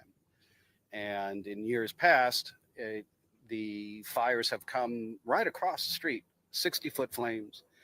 And I saw the firemen come by and do their structure protection. And I asked the firemen, what do I do in this situation? And they said, well, what does your backyard look like? Is it green or is it brown? And I said, it's green. They said, go inside, turn off the air conditioner, and have a glass of wine, because the wind wasn't bad. If the wind's bad, that's another story, because then they can't control where the embers go. And you were kind enough earlier, if you could take us into the backyard. Now, Michael sort of earlier was showing us an incredible shot from his backyard. If you could take us over there and just show us a little bit of what's back there. One of the things we've sort of been watching as we've been standing here, some of the good news is that the wind is blowing in the totally wrong direction. But the bad news is that the wind, even in the time that we've been here, has picked up pretty significantly. And from the vantage point we have here in the backyard, you can get a good look at not just the fire sort of in the headed over into Calabasas, but specifically over into the Palisade fire. Just an incredible shot here. So I wanted to sort of take you folks back here with us and just sort of describe what you can see from here. There's a chance you can see some flames. There's seemingly some new smoke popping up, some of that darker smoke you've been hearing about from the helicopter. So walk me through a little bit of sort of, you know, what you're seeing here and what it's even looked like this afternoon, and sort of the concern with what's going on sort of in the distance over by the Palisade fire. So you can see the smoke back there from the Palisade fire, and the smoke actually was more to the left and further back the other day, and at night you could see the orange glow, and you watched as it progressed and moved with the wind. It is now significantly further to the right, which means it's coming into the Topanga Canyon area and maybe beyond. You can see these little puffs of white smoke close on the ridge. So to me, that's more concerning, because that means it's coming more into the Valley Calabasas area. Or at least the wind is blowing it that way. And I've noticed these all the way to the far right, even more puffs of smoke as it travels closer in the Malibu direction. Our concern is when the wind changes and it blows here more into the valley, then again, we have this Amundsen Ranch corridor, and nothing stops it once it gets in there. Absolutely. Michael, thank you. We appreciate you coming in. Sort of, we'll let you get back to what you were doing, packing, doing whatever you need to do, but we really appreciate your time, letting us sort of see what's going on back here. Thank you. We appreciate it. Yeah, absolutely. And again, we've sort of watched as, you know, police officers were directing traffic. Unless you lived up in these hill sections, they were getting people headed in the opposite direction. And one of the things I kept watching as we were coming into this area on the 101, every single car we saw was trying to snap a photo, and all I could imagine in the back of my mind were people trying to make some of those split-second decisions. Do I keep going? Do I try to make it back to my house? They couldn't probably tell from the 101 exactly where it was unless they were following along with the news as we've sort of progressed through these newscasts. I could only imagine sort of the fear in those moments, and you could almost feel it coming from some of the other cars as we were headed in the same direction as them. So luckily, police, when we got here, have been around. We've seen some structure prevention fire trucks working their way through here. And again, you just continue to hear chopper after chopper making their way through this area. So we'll continue to sort of work our way through the hills here. But for now, we'll send it back to you folks in the studio. You know, Kevin, before you go, I know that Michael said he had a great relationship with firefighters there. He's learned how to fireproof his home to the best of his ability. Has he ever had to evacuate before? Did he talk to you about that at all? He didn't mention any prior evacuations. Again, it was sort of that moment when it was close just on sort of the Ventura County line, just sort of on the other section of the Woodland Hills here. He said that was sort of the closest he's ever seen the fires get specifically to his home. He says he's done some voluntary evacuations and sort of getting out of the way of any of these fires, doing what he can, but he's never actually had to physically mandatory evacuate from some of these areas. So he says he's been lucky in that regard. He certainly knows what to do, though, that's for sure. All right, Kevin, we appreciate it. We'll check back in with you here in just a bit. We want to get back up to NBC4's Eliana Moreno live on News Chopper 4. And Eliana, again, some progress has been made on this fire, perhaps. What can you tell us? Michael, it is looking a lot better. What my pilot, James Pollard, did for us was he moved us from the east side of the fire over to the west side because the fire is advancing towards the west. So we wanted to see if it does continue to grow, what would be in its path. And the good news is that as I widen out the shot, you're going to see that there really isn't much in the way of homes over here. We do have power lines, which is never good, but we do also still have some homes, just not as many as we have on the east side of the fire. But overall, this aerial assault that has taken place over the Kenneth fire has been spectacular. They had fixed wing aircraft as well as multiple water dropping helicopters on it within minutes. And that's really showing a huge difference between what we're seeing now and how the Eaton fire and Palisades fires were able to grow because of the inability of aircraft to fight that fire due to the winds. Now, we do still see some bits of flame every now and then, but you can see that these are just very short grasses. So these fires burn very quickly, but again, they burn out very quickly as well. So we don't anticipate that any structures are going to be immediately threatened, but we do have structure protection crews in place rather, should the fire continue to progress to the west, although we don't anticipate that it's going to get over the hill. But as I move the shot over closer to where we are, you'll notice here we're over these large ranch style properties. They're just off of Chesborough Road, and I'll push in here on some of the Ventura County firefighters that are here staging, and they are here to protect people's homes and to help with evacuations should it come to that. But at this point, you see that they're actually just standing around, just kind of waiting to see what happens with this fire, because again, at this point, these homes are not threatened. The fire would have to move quite a ways to the west. It would have to jump over this hill and then come downhill. And based off of the way the winds are right now and how we project them to be, we don't anticipate that it's going to get to that level. But again, the Kenneth fire, the last official word is that it is about 50 acres. So that's 50 acres. But at the end of it all, it likely will end up being more than that. Ileana, we know that there are mandatory evacuation orders for many of the neighborhoods out there, and we will bring those to you in just a moment.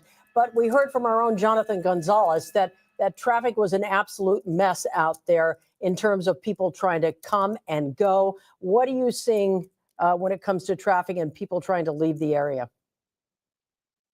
Colleen, I'm so glad you mentioned it. I can't quite show you all the small little streets surrounding the fire just because we're on the other side of the hill, but I'm going to move over to the 101 freeway, and that's going to be the 101 freeway right around there. A little bit difficult to tell with all the smoke, but I'll give you the map because then at least you'll be able to see it that way. But we are seeing a lot of heavy delays on both sides of the 101 freeway, north or south or east or west, depending on how you consider it. But we are seeing heavy slowdowns in both directions. A lot of this is just people getting out of work and trying to head home. But then we also have the traffic from people evacuating, because again, these were mandatory evacuations, but we also had a lot of evacuation warnings. So people are getting out of the general area, and the nearest freeway is the 101. You'd have to go a long ways away to get to either the 23 or the 118, which would be your other nearest alternates.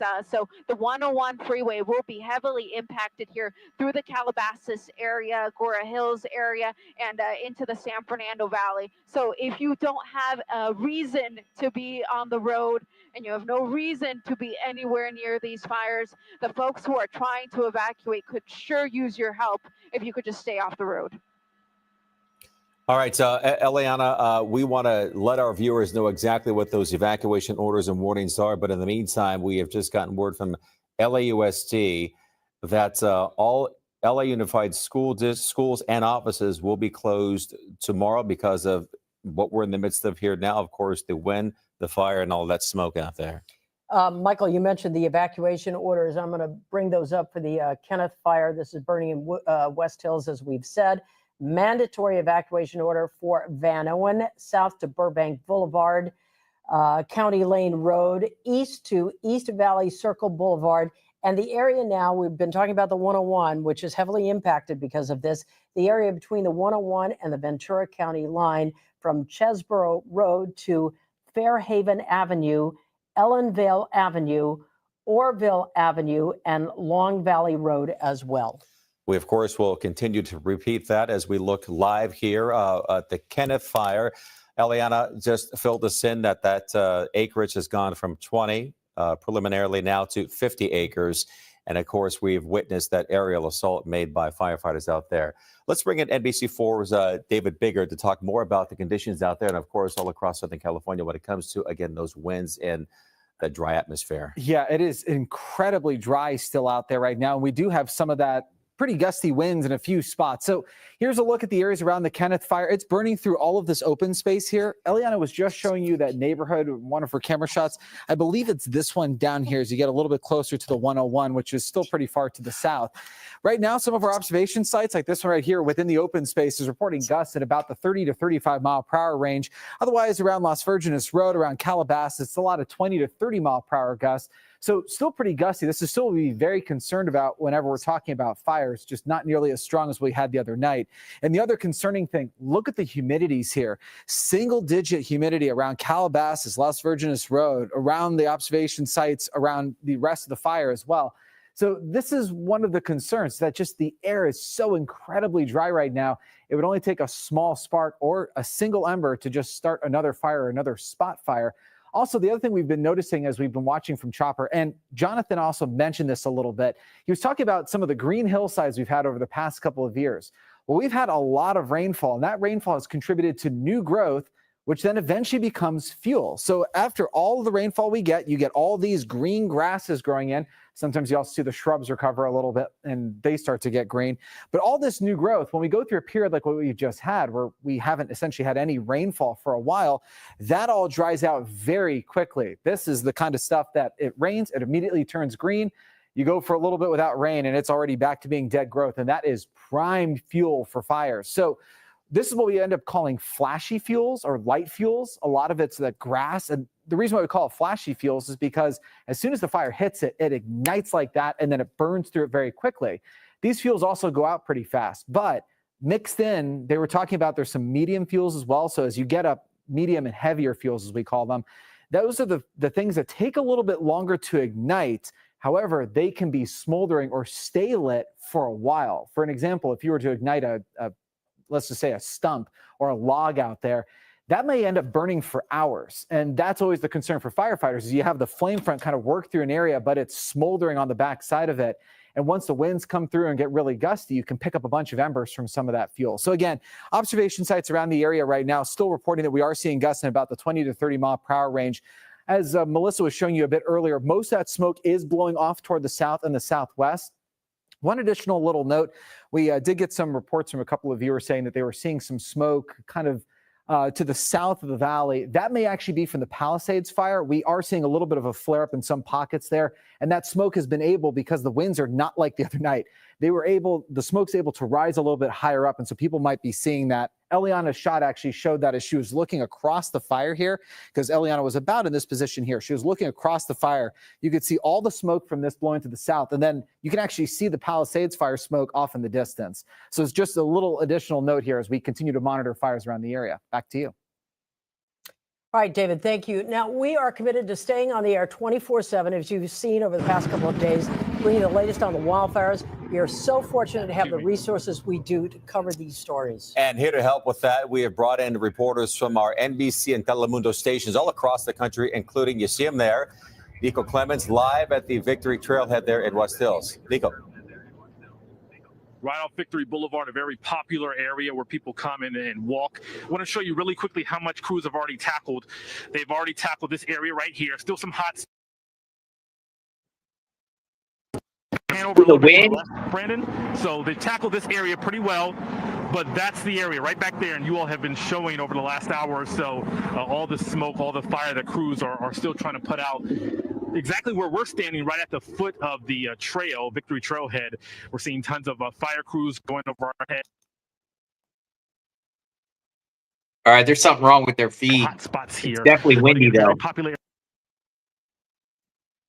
We understand they've already evacuated a few people in this area, but thankfully this area is taken care of. I want to show you all tell you all rather, when we came up in here, which you all have heard already, we saw several fire trucks, several police speeding past us to get here, move as quickly as possible to put this fire out. But this area where we're at right now, the very beginning of Victory Trailhead, the fire's pretty much out over here, just a couple of hot spots, just some smoke, but they're really now working to tackle beyond this hill right here, beyond where we are right now. So we'll go around the area, drive around, see if we can get a little bit closer to where the majority of the fire and the smoke is. But right now, this area seems to be pretty good, pretty clear. They have done a pretty good job clearing out this area. So I'll send it back to you all. You all can probably hear the fire crew still flying over us, trying to get those water drops in the areas that need it the most. You know, the best, all right, Nico, thank you for that. The best sound that we're hearing here is all those aircraft. This is a super scooper getting ready to drop. I believe they typically drop Phos-Chek. I believe so. Don't hold me to that, Colleen. But we have the 50-50 shot of being right. David Bigger, is it Phos-Chek or water for the super scoopers? Can do Phos-Chek, I think, but when they were doing the Palisades fire initially, they were actually picking up water, I think, from the ocean and then doing drops. But you'll have to just watch to see, I guess. Yes, we will. These are the planes that are typically on lease from Canada during the fire season. But as we've seen, the fire season really knows no end here in Southern California lately. But again, that was a super scooper just about to make a drop there. Obviously, a welcome sight for those who live in West Hills. Joining us now is John Lippian. You live in this area. And John, you were on a mountain bike ride when you noticed this fire igniting, huh? Yes, that is correct. So at the top of Victory Trailhead, I just had started a bike. There was only a few hikers up there. And looking out into the distance, I immediately started to smell what had smelled like campfire. And looking behind me, I immediately noticed white smoke already. So as quick as that was, I decided to return to the trailhead, obviously. And by the time I got to the trailhead, I could see the start of the fire. If anybody's familiar with that area, there's a picnic bench pretty much right at the top of the trailhead, very common spot. And the whole hilltop was just starting to engulf. And at the top, you know, I've been watching the news the past couple of days. At the top of the trailhead there, off to the left-hand side further south, there is a high spot. And at the top there, I witnessed at least 40 to maybe 50 mile an hour gust. It was actually very hard to stand up there during that time. John, we're actually looking at the video that you shot of that area that you sent in to us. How quickly did this fire grow? Super fast. So from what I can recall on timestamps on photos and 911 calls, to me, the fire started approximately 232 to 234 at the latest range. And by the time I got towards the area where I could view the top of the trailhead and view the bench area, the flames were rapidly spreading, again, due to the fire, at least 40 miles an hour up there. So my main concern was actually more so there was a family, a father and his two kids with him that also had to come down the trail as quick as possible. And just before the fire started, as I started my ride, I noticed another family that was just above where the fire started. I did not see them as I came back down, and pretty much, my main concern was just the safety of others while I was standing there making sure everything was okay. Timeline here for us. We noticed the aerial assault, and we noticed it quickly. How soon were firefighters on, not only on the front lines, but how soon were they there with the aerial assault and the aerial attack? Great question. Love the question. So I don't know if it was shared, but I'm a retired police officer from another state. And as I got to the bottom of where the trail officially starts in the parking lot, I made sure at least one or two people were on the phone with 911. I am very happy to report that we were able to get through almost immediately. And we had LAPD one cruiser there within, I believe, 5 to 6 minutes range. And shortly afterwards, there was already a county helicopter cruising by. And basically over the next 10 minutes time, wow, there were at least 5 to 6 other planes, helicopters already dropping. From my standpoint, very impressive for the amount of chaos that obviously Los Angeles has seen over the past couple of days. John, you tell us you're an ex-officer, ex-law enforcement. Explains why you were concerned about the other people on the mountain trail there, their safety. But were you ever concerned you would be trapped up there? I would be foolish to say that it wasn't a thought. Yes, the pathway on the trailhead, if you walk down, there's a very sharp left-hand turn that you take to get to the other side, right above the residential area. That was basically impassable or starting to be impassable by the time I got there. Luckily, there is one very steep path from the point of where I was with the other family, and happy to report at least we made it down safely. And before we let you go, based on what you've seen over the last 2+ hours here, what would you say about what the progress here? So I just got back home maybe a half hour ago. Happy that at least at the trailhead, it seems like the fire is down.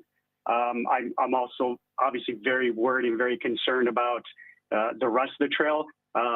I actually have a biking crew that we ride pretty much twice a week back in that area. And over the past couple of years, we've noticed, the immense growth we've had of the vegetation, and now the lack of rain, unfortunately. Everything back there is very dry, and it's very concerning for everybody that lives in the area. John, as a lot of people awoke this morning here in Southern California, they looked at what was going on. They felt that the wind situation wasn't as dire as it was the past couple of days. They sort of had this false sense of security. Were you in that group as well? I mean, you went biking today. So as a rule of thumb, always stay alert, always be prepared. My plans and my original intentions were actually never to drop down into the valley area there to go biking. It was basically just like all the other families that were there. Everybody's very curious. They're very concerned. Across the valley, I have an uncle that lives right by the section that's closed off by Topanga. I have another friend in Encino, and sort of a recon mission. Hey, let's make sure friends, family, colleagues, building structures are all as safe as possible. So I went up there and spent a few minutes, and unfortunately, all this is happening. All right, go ahead. John Lipiani, I was just going to say, we certainly thank you for your time. Thank you for the video, and thank you for your witness to what you saw out there today.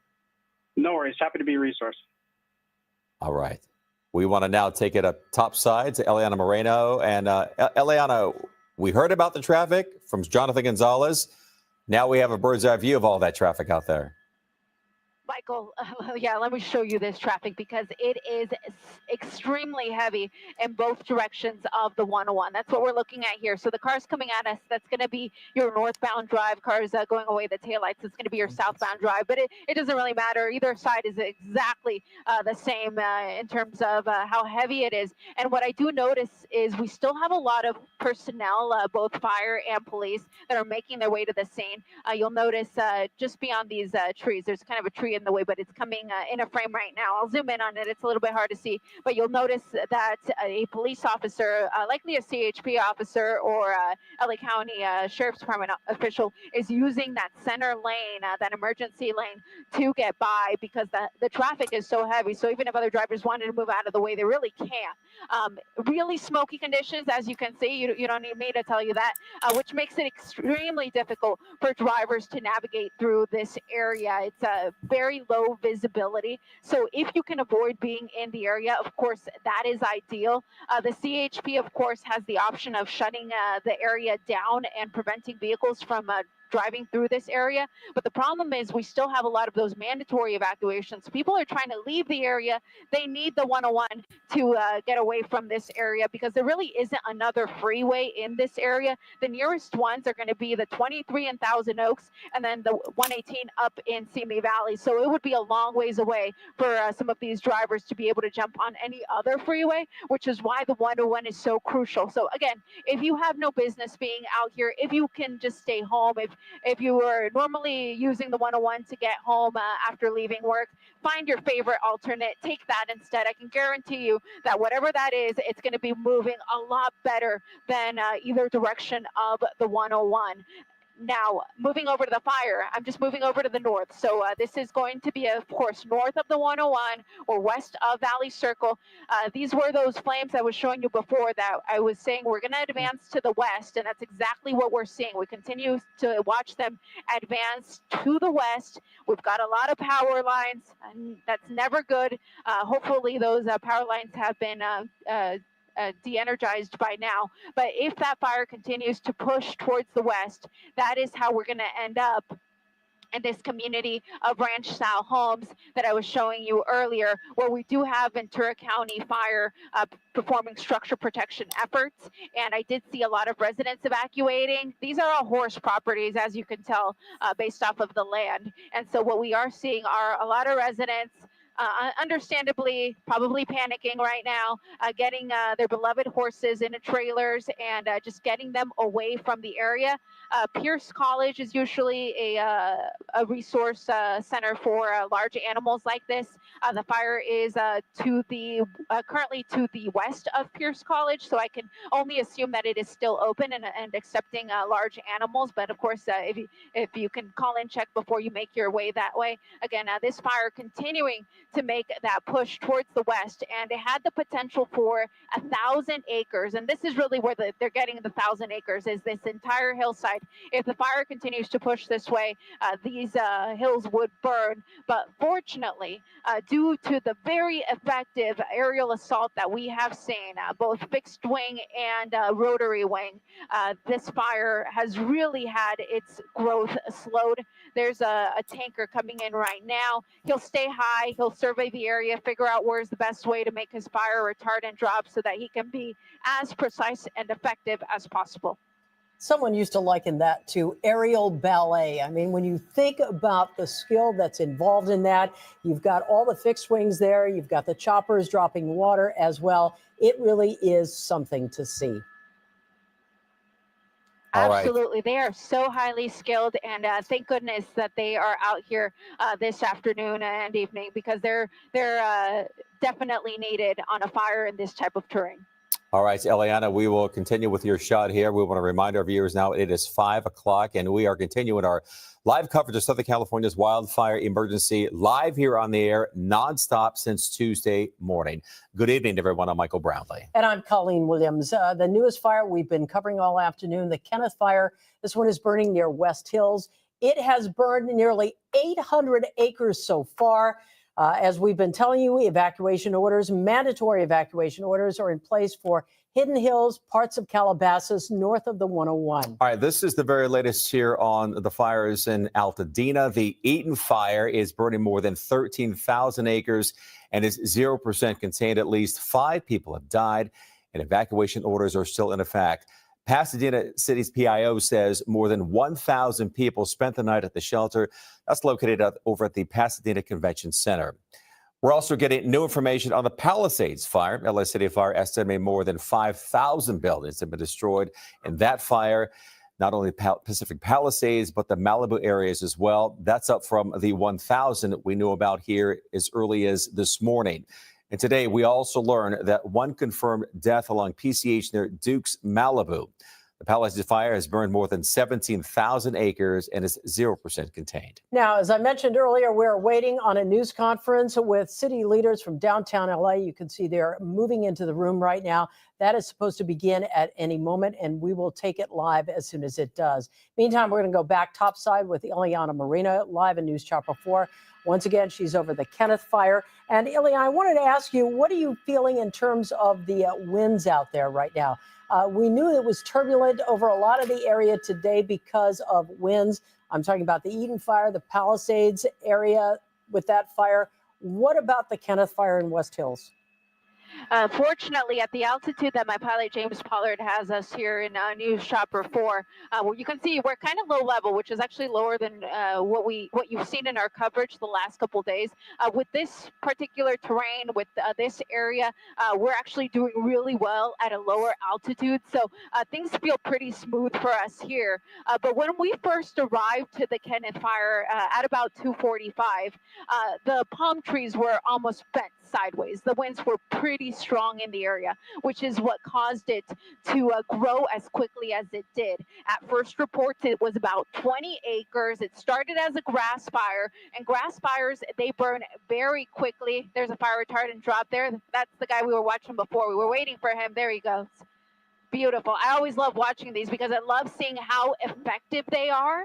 And you'll see it won't necessarily knock out those flames, but the goal here was to lay the retardant ahead of those flames. So what should happen is that should be the very last line of flames. It shouldn't be able to go beyond that because all of that area has now been wet down by that fire retardant. That won't stop embers, of course. Embers don't respect fire retardant lines, but fortunately at this point it seems like the winds are starting to calm down in this area, so we're not really seeing too much of an ember cast, and hopefully, cross our fingers, the fire will hold to those 800 acres in this what's almost like a gully.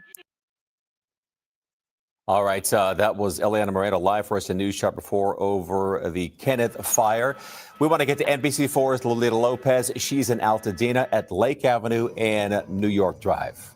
Lolita.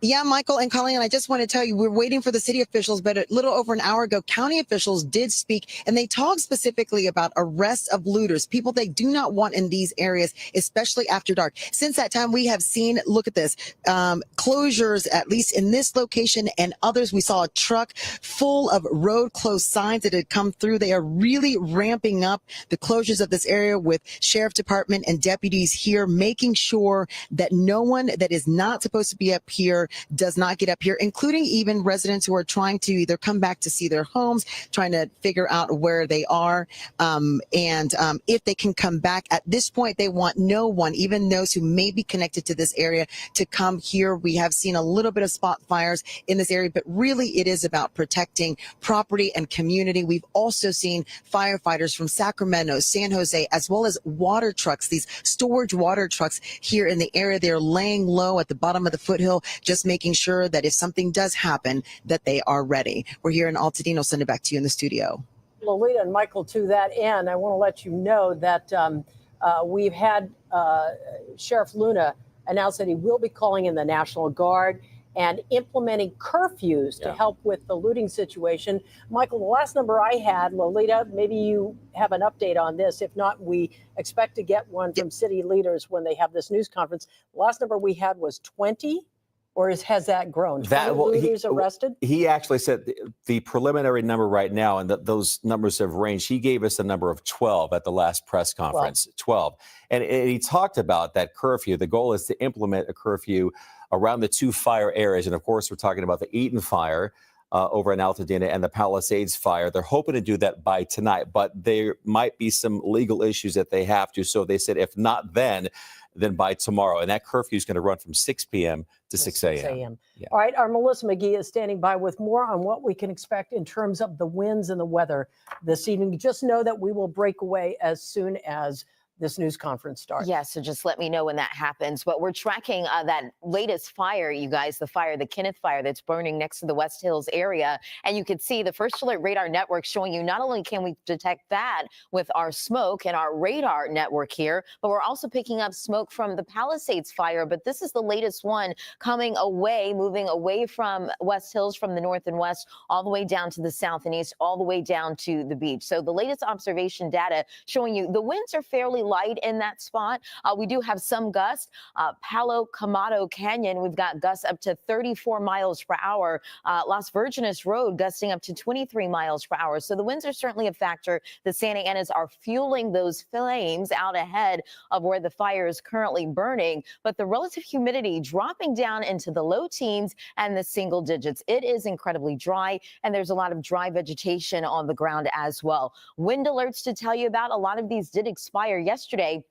And they're up once again this afternoon because of the positioning of this area of low pressure that's really responsible for creating a tight pressure gradient and allowing those winds to funnel in here in Southern California. So a wind advisory is up for areas in LA County from West Covina back across Van Nuys, Agora Hills, West Hills is included in that, as well as Calabasas. So you are anticipating winds anywhere from 40 to 50 miles per hour. Then the high wind warning, that's the mustard shaded color. We have gusts later on tonight, right through your Friday, anywhere from 50 to 65 miles per hour, and some isolated gusts a little stronger than that. Current gusts across our region. I want to show you what's going on. They're void here in LA County, but we're starting to see those winds in those typical wind-prone spots where we always see them this time of year. 30 miles per hour in Santa Clarita. We've got a gust up to 31 miles per hour there in Ontario. But I want to show you the wind gusts futurecast for areas in LA County, and specifically out across areas in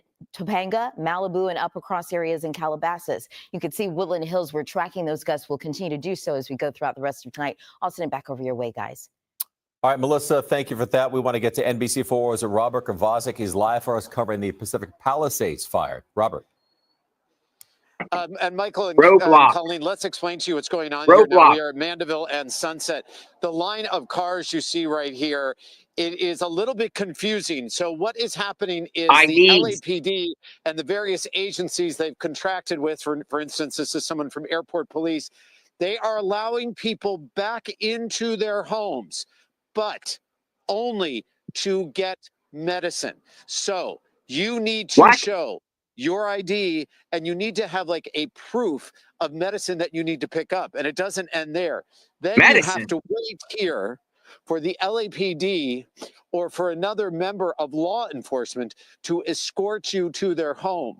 And to your home. They do not want you staying inside of your home. They don't want you to remain there. This is still a very active fire scene. They still have a fire that is moving actually into this area. They're watching it creep. They're standing by. They are still in an active firefight. So what we have here are some people who are trying to just get in, check in on their homes. But here's the deal. They are going to turn you around. They are not going to let you in unless you have proof of ID, and unless you can explain to them that your purposes of needing to go home are specifically for some type of medicine or for something that you need for your health or your family's health. Also, what we have seen, which has been really impressive and heartwarming, is a number of people have stopped by to bring food and water to these first responders that have remained at these roadblocks that we see here. So when you try to come into the Palisades, you ain't going to be able to come home yet, guys. It's not happening. You're not going to. And just it's a very complicated situation. And you don't want to tie up traffic by just saying, I just need to go home, make sure my home is okay, because I know that is something everybody wants to do. But you see here, this is, an officer trying to explain to a gentleman that he needs help. And let me take your hand. It's okay. I won't put you on camera. I know you don't want to be. This poor woman is trying to explain that, her ID is a P.O. box number. And so she doesn't have a proof of a specific address, but she needs to get her medicine. So we are escorting her to go and talk to an officer. You can lean against my car right there and somebody will be able to help you. Hey, sir, this lady, she's got Spectrum on the phone and they can give you proof of her identification and her address. So you see right here, the officer he's taking people's IDs. So when they go up with the police escort, they got to come back to get their driver's license. So this is the situation right now. For those of you who live in the Palisades fire, they will let you back in only to get medicine, but don't come down here without an ID. Try to bring a prescription and try to explain to them exactly why you need to be here. Because as you see, they're going to do a big interview before they even consider allowing you in. And to do that, they will need to escort you. Let's go back to you guys. And of course, one more thing we do want to point out, in about an hour's time, we have a curfew that's going to be in place as well. So we're going to watch how that plays out for you. And we'll have more for you after the news conference and when this curfew is enacted. All right, Robert, thank you. And of course, once again, we are waiting for that news conference. As you can see, this is going to be a long, tedious process. of checking IDs, then getting escorts up into the hills. As we've mentioned, we have reporters, NBC reporters from all across the country helping us with our coverage out here. Dana Williams from NBC San Diego is at the Eaton fire in Altadena. And Dana, I understand you're on West Terrace Street and Glen Rose right now, the James Village area. Correct. That's where we are. This is a historic and very, very tight-knit community. So many of these homes this year were turning 100. So you could truly say this is a 1 in 100 years fire for this area. Look just to this side here. This is what most of the homes look like. You're looking at 273 West Terrace Street. And just before you guys came to me, you were talking a lot about protections into the night, looting, all sorts of things that Sheriff Luna has warned he will not tolerate. This is what this street looks like. There's nobody here. It's nearly silent. Once it gets dark, there's no power. We've seen a lot of utility crews coming through, making sure that all of these power lines are off. But the thing that is most concerning, Paul, if you walk toward me a little bit here, on this entire street, not a single home survived past 273, except for 281. These are the homes, obviously, that people are concerned about, first responders are concerned about. This is nearly a miracle. If you look closer, they still have a wreath. We're just going to watch out for these power lines. They still have a wreath with its lights on their front door, obviously reminiscent of the holidays that were likely spent here just a couple weeks ago. But again, this is James Village. If we look, you can see all of these homes. They're built as historic cottages, a lot of them Spanish and English style. All of these chimneys are really all that's left here. And you can still see that each home has a little open flame near gas lines. We saw gas crews also coming through today, making sure that they were turning those off.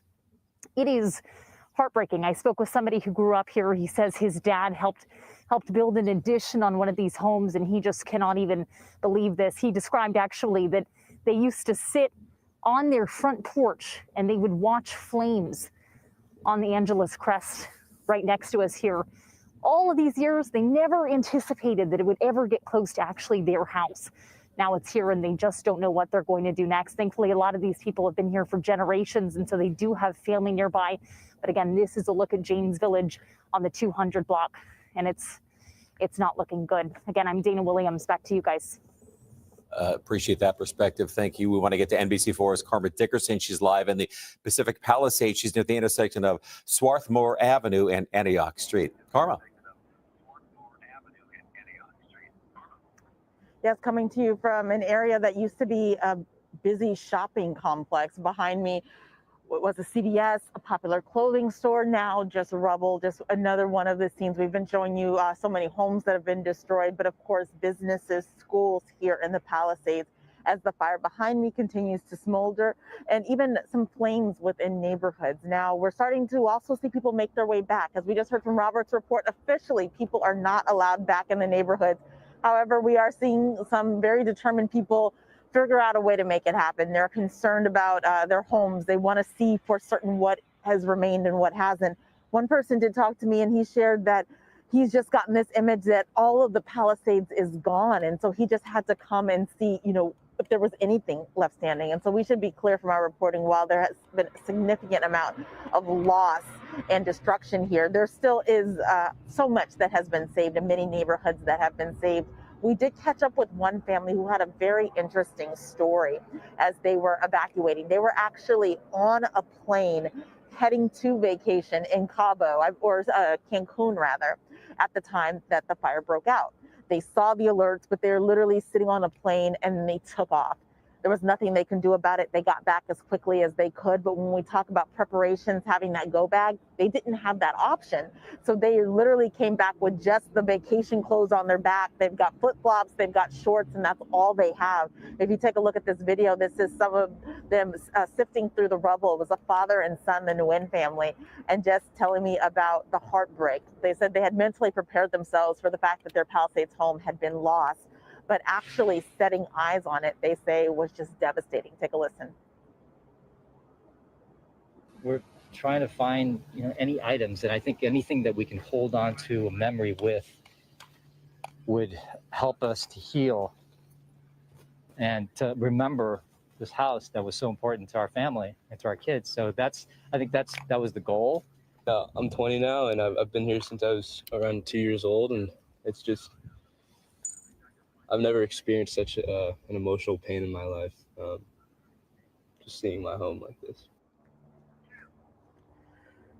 It was hard to see the Newwood family go through that, but we really appreciate them sharing their story. One thing we can note as we saw people going back and checking out their properties or checking out friends' homes is that it still remains a really dangerous situation on the ground. There's a reason people aren't being let back in, and not just because of the active fire, but because these homes that have burned down have all sorts of dangerous things on the ground. And so just a reminder. And so that's the latest here from the Palisades. I'll send it back to you. All right, Karma, thank you. We want to switch live right now to this press conference with the latest information from downtown LA. We're going to hear from Mayor Bass as well as Chief Crowley of LAFD. Following that, Mayor Bass will come back to the podium and provide remarks. We'll hear from FEMA Administrator Deanne Criswell, Senator Adam Schiff, Supervisor Lindsay Horvath, Sheriff Robert Luna, County Fire Chief Deputy John O'Brien, Fire Chief Crowley, PD Chief Jim McDonnell, followed by Superintendent Alberto Carvalho.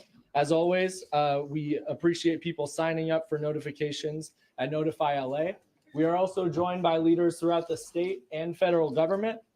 We're joined by FEMA Regional Administrator Bob Fenton, Congresswoman Luz Rivas, Congressman George Whitesides, Congressman Brad Sherman, Congresswoman Laura Friedman, Congresswoman Judy Chu, Congressman Jimmy Gomez, Congressman Ted Lieu, also Assemblymember Rick Zabur, Assemblymember Mark Gonzalez, Assemblymember Jessica Caloza, Assemblymember Celeste Rodriguez, as well as Assemblymember John Harabian. We're also joined by Mayor of Santa Monica, Lana Negretti. Thank you so much, and Mayor Bass, I'll pass it off to you. Good afternoon, everyone, and let me just thank all of the leaders that are here with us today. I think it is a perfect example of how we are speaking with one voice. We will unify our city, we will get through this crisis, and we will rebuild a better Los Angeles.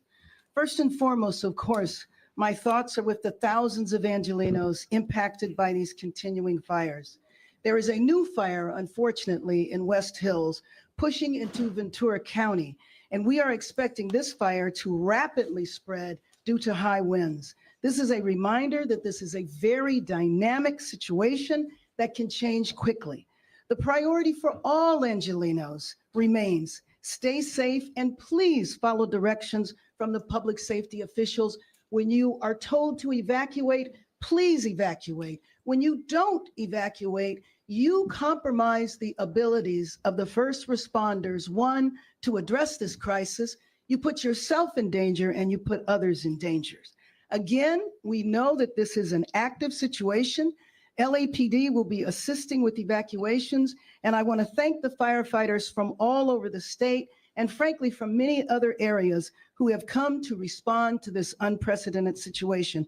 Now, for an update on this most recent fire, I'd like to call Chief Crowley.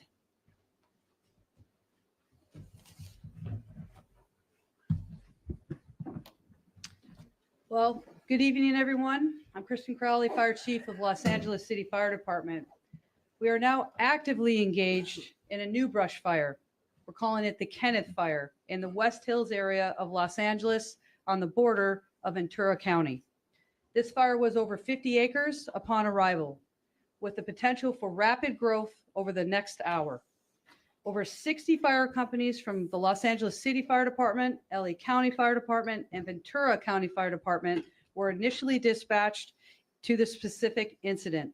Additional resources have been requested and are en route. The fire started in the city of Los Angeles and burned rapidly into the county of Ventura. Los Angeles County Fire Department and Ventura County Fire Department are in unified command. The LAFD is now an assisting agency. There are currently immediate evacuation orders in place south of Van Owen, north of Burbank, east of Valley Circle, and west of County Lane Road. An evacuation warning is in place west of Valley Circle, north of Saticoy, east of Woodlake, and south of Burbank. I will now be providing a quick update on the Palisades fire. Current acreage is 19,978. There are currently 5,316 structures that were damaged or destroyed. And unfortunately, our thoughts and prayers go out to the families. We do have a confirmed 2 fatalities that are now due to this incident. In closing, I want to make sure that we thank the residents of Los Angeles for remaining vigilant. And this new fire shows that we are absolutely not out of this extreme weather event. I personally want to take and show, I should say, my thanks and gratitude to all of our firefighters, our first responders, and for their families for all the sacrifices, their relentless efforts in battling this historic fire. And I should make that plural, historic fires. Next up, we're going to bring back the mayor. Thank you, Chief Crowley, for your leadership, and thank you for that update. We'll have critical updates on the state of this emergency broadly, including resources for Angelenos who have been impacted. Again, the priority of all Angelenos remains to stay safe and to follow directions from public safety officials. I was at the command post for the Palisades fire with Governor Newsom and other federal partners earlier today, and we talked about strategies to provide relief. First, I just got off the phone with President Biden, and right before this press conference, I also spoke to Vice President Harris earlier today. Earlier today, the president announced the federal government would pay for 100% of disaster response costs from the wildfires in this area. This is unprecedented because usually it is not 100%. As the FEMA Administrator Criswell will discuss, new resources are also available for impacted Angelenos to recover from this emergency. So thank you, FEMA Administrator, for being here today and for your continued partnership on behalf of the White House. Second, as you heard from the update from the county, at the Eaton Fire Post in coordination with the County of LA, we have requested the National Guard, along with the sheriff, and the county has implemented a curfew in all burn areas. And actually, let me correct that and say that the county is looking at a curfew, but has not implemented it yet. In Los Angeles, we have had evacuation orders in place in the Palisades and in Sylmar. Those evacuation orders have the force of a curfew, meaning you must leave and you cannot come back into the area, period, 24 hours a day. We have to protect the area, especially from those properties that remain.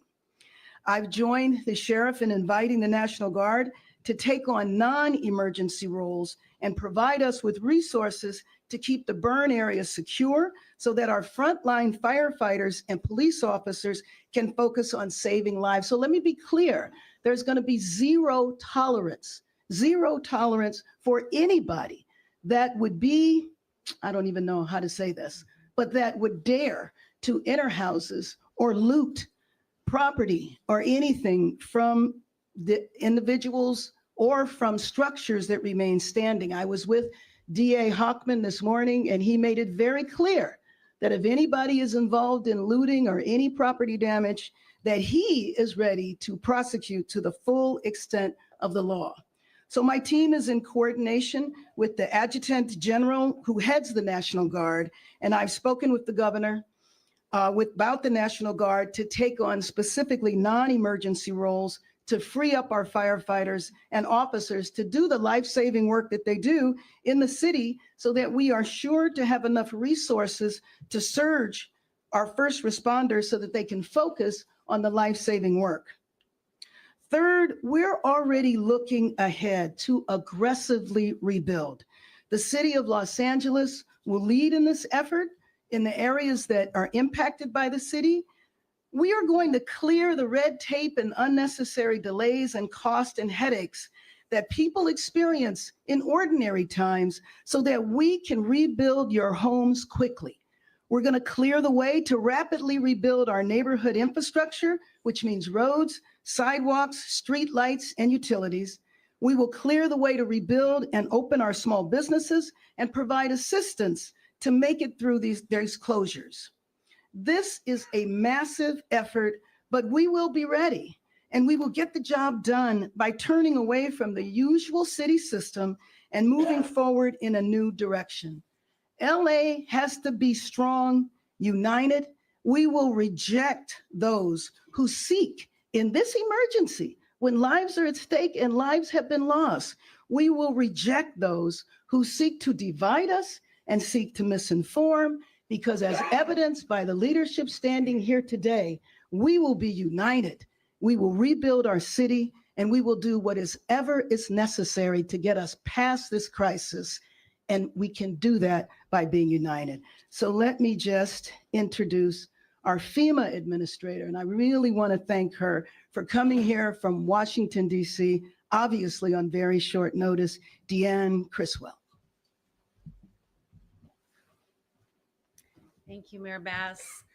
First, I would just like to start by saying, on behalf of President Biden, Vice President Harris, and the entire Biden-Harris administration, our hearts go out to everybody who has been impacted by this truly tragic event.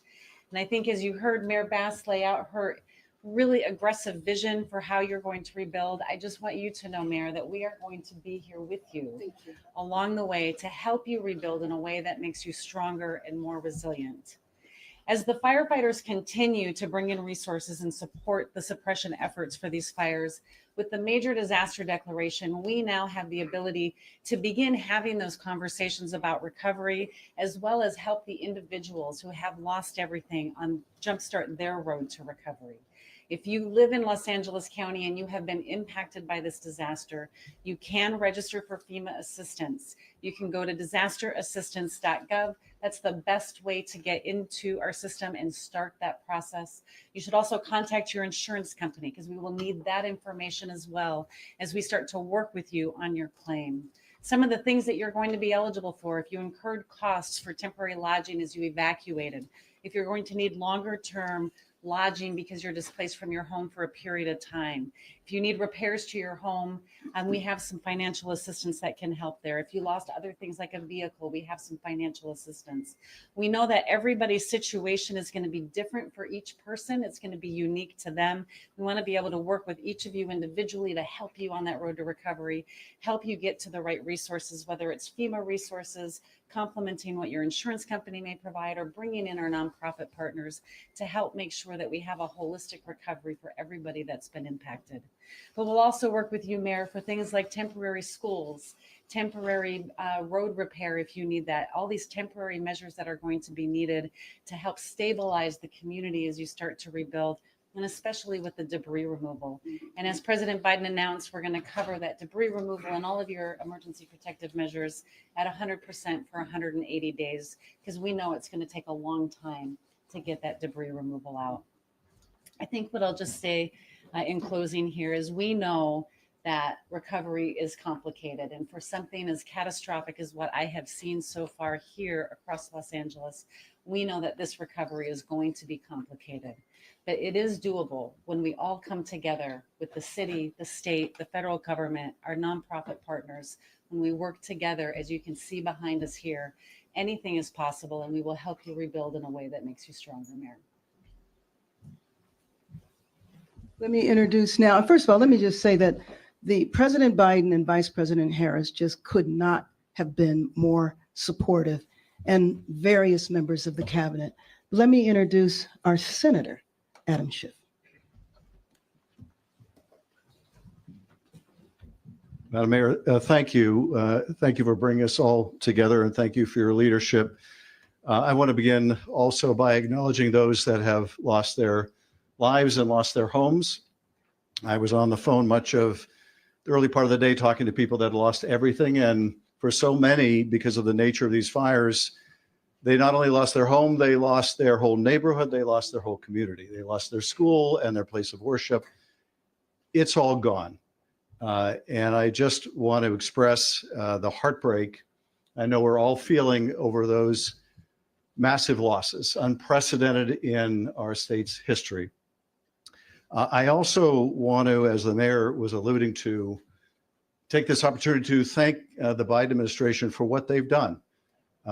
Senator Padilla and I and the California House delegation, several of my colleagues here today, have worked to try to get a quick declaration of disaster, to try to get the most we could in terms of federal match. And we could not have asked for more from the administration. The declaration was almost immediate. And as the mayor was saying, you're lucky normally to get 75% of a federal match. We learned today from the president, we're getting 100% federal match here.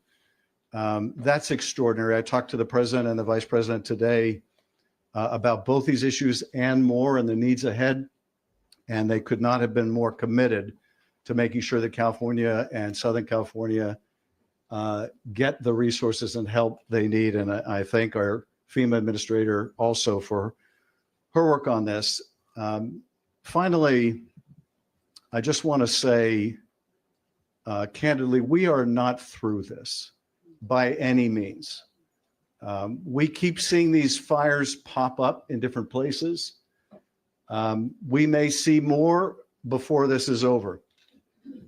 If you're told to evacuate, then get the hell out. You might think you can outrun a fire. You are not going to outrun these fires. You're just not. The way they are moving, the unpredictability of how they're moving, the swiftness with how they're moving, you are not going to outrun these fires. If you stay, you're going to die in them, and it's not worth it. So if you're told to evacuate, get the hell out.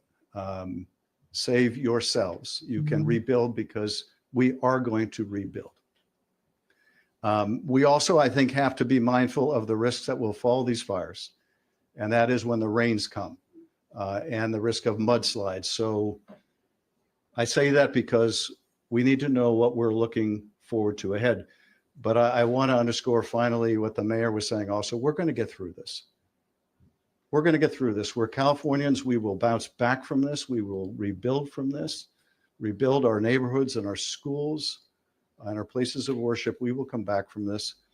And once again, I thank all of you that are on the front lines of this, all of the first responders who are out there every day putting their lives on the line, doing heroic work. I'm grateful to all the other jurisdictions that are providing personnel and materiel. Just going through some of the fire areas earlier today, you see one truck from this county, another from that county, from all over the state, the country, and indeed other countries as well. So thank you to the first responders. Thank you, Mayor. Before I bring up our supervisor, let me just acknowledge City Councilman John Lee. He wanted to be here today, but because of the latest fire, he went to that situation. Supervisor Lindsay Horvath. Thank you, Madam Mayor. Our West Hills, Hidden Hills, Calabasas residents are under evacuation order and evacuation warning for the Kenneth fire. As you heard, it just started over 2 hours ago, and at the rate of spread and the density of the communities in this area, it is serious. Please act swiftly, move quickly, evacuate now to protect your life, the lives of your community members, and the lives of our first responders. A shelter has been established at El Camino Real Charter School at 5440 Valley Circle in Woodland Hills. Continue to stay updated at emergency.lacounty.gov to ensure we can protect lives during this critical time. I've been in touch with most of the elected leaders in this area, and we are united in our commitment to keeping people safe. Our independent cities have lived through this before. They are resilient and they are strong, but they must stay informed. Your partnership is critical to our success in keeping you safe. To those impacted by these devastating fires, my heart is with you. The grief that we have witnessed out there is immense as we see homes and neighborhoods changed forever. And as the time goes on, it feels heavier. We are weary, but we will not break. The county is here for you, both in the crisis and on the road ahead. For my 3rd District communities impacted by Palisades, Sunset, and Hurst fires, the Pacific Palisades, due to the President's major disaster declaration, Impacted community members can start applying for relief now, as you heard. Please visit disasterassistance.gov or call 800-621-FEMA to get started. For my residents in the Topanga Canyon, I've been in contact with Chief Maroney and Captain C2, and Topanga Canyon is the #1 priority for Palisades fire area today for them. Personnel, both aerial and on the ground, are being deployed to protect our Topanga Canyon communities, and we are here for you, and every resource is committed to you and your safety. To our residents in Malibu, be on alert for additional evacuation instructions due to the Kenneth fire. We know you are already suffering so much, and we are fighting even greater devastation. We are here for you. Santa Monica's curfew remains active from sunset to sunrise, and their evacuation orders are unchanged today. Santa Monica Mayor Lana Negretti is here with us this afternoon, and we stand strong with all Santa Monicans. Hollywood, the Sunset Fire is contained with no structures destroyed. All evacuation orders have been lifted. Please continue to stay alert and move with caution as you return to your homes. Crews are still working, so your safety is their and our priority. I want to especially thank Senator Schiff and FEMA Administrator Criswell for their support. Alongside many present here, I was able to join so many in visiting and learning from our extraordinary firefighters, our law enforcement officials, and first responders at the Palisades Fire Incident Command Post earlier today. They are digging even deeper, despite treacherous conditions and long hours. Help is on the way for them, but we know you will have our back until then. Shortly after that, President Biden called me personally to offer his additional support. His compassion knows no bounds, and his deep understanding of our pain means he has our back too. With that, I want to close in talking about the devastation that people are feeling. Mental health supports continue to be available through the county's Department of Mental Health, 800-854-7771. We have sent mental health professionals out to many of the shelter locations to ensure that while people are waiting, they are beginning their healing process and getting the support that they need. The Disaster Distress Helpline is also available for crisis counseling. You can call or text 800-985-5990. Our county is doing everything possible to respond to these fires and to work towards containment, but please continue to follow evacuation orders and stay vigilant. I know it is hard to walk away from everything that you have invested yourself in, but if you don't, it puts us all at risk. Please follow these evacuation orders. Take care of yourselves and each other. The only way we get through this is together. We will protect our communities and come through this stronger. And next, I'd like to introduce LA County Fire Chief, Deputy Chief John O'Brien. Good evening, everyone. My name is John O'Brien, Chief Deputy of Emergency Operations for the County of Los Angeles Fire Department.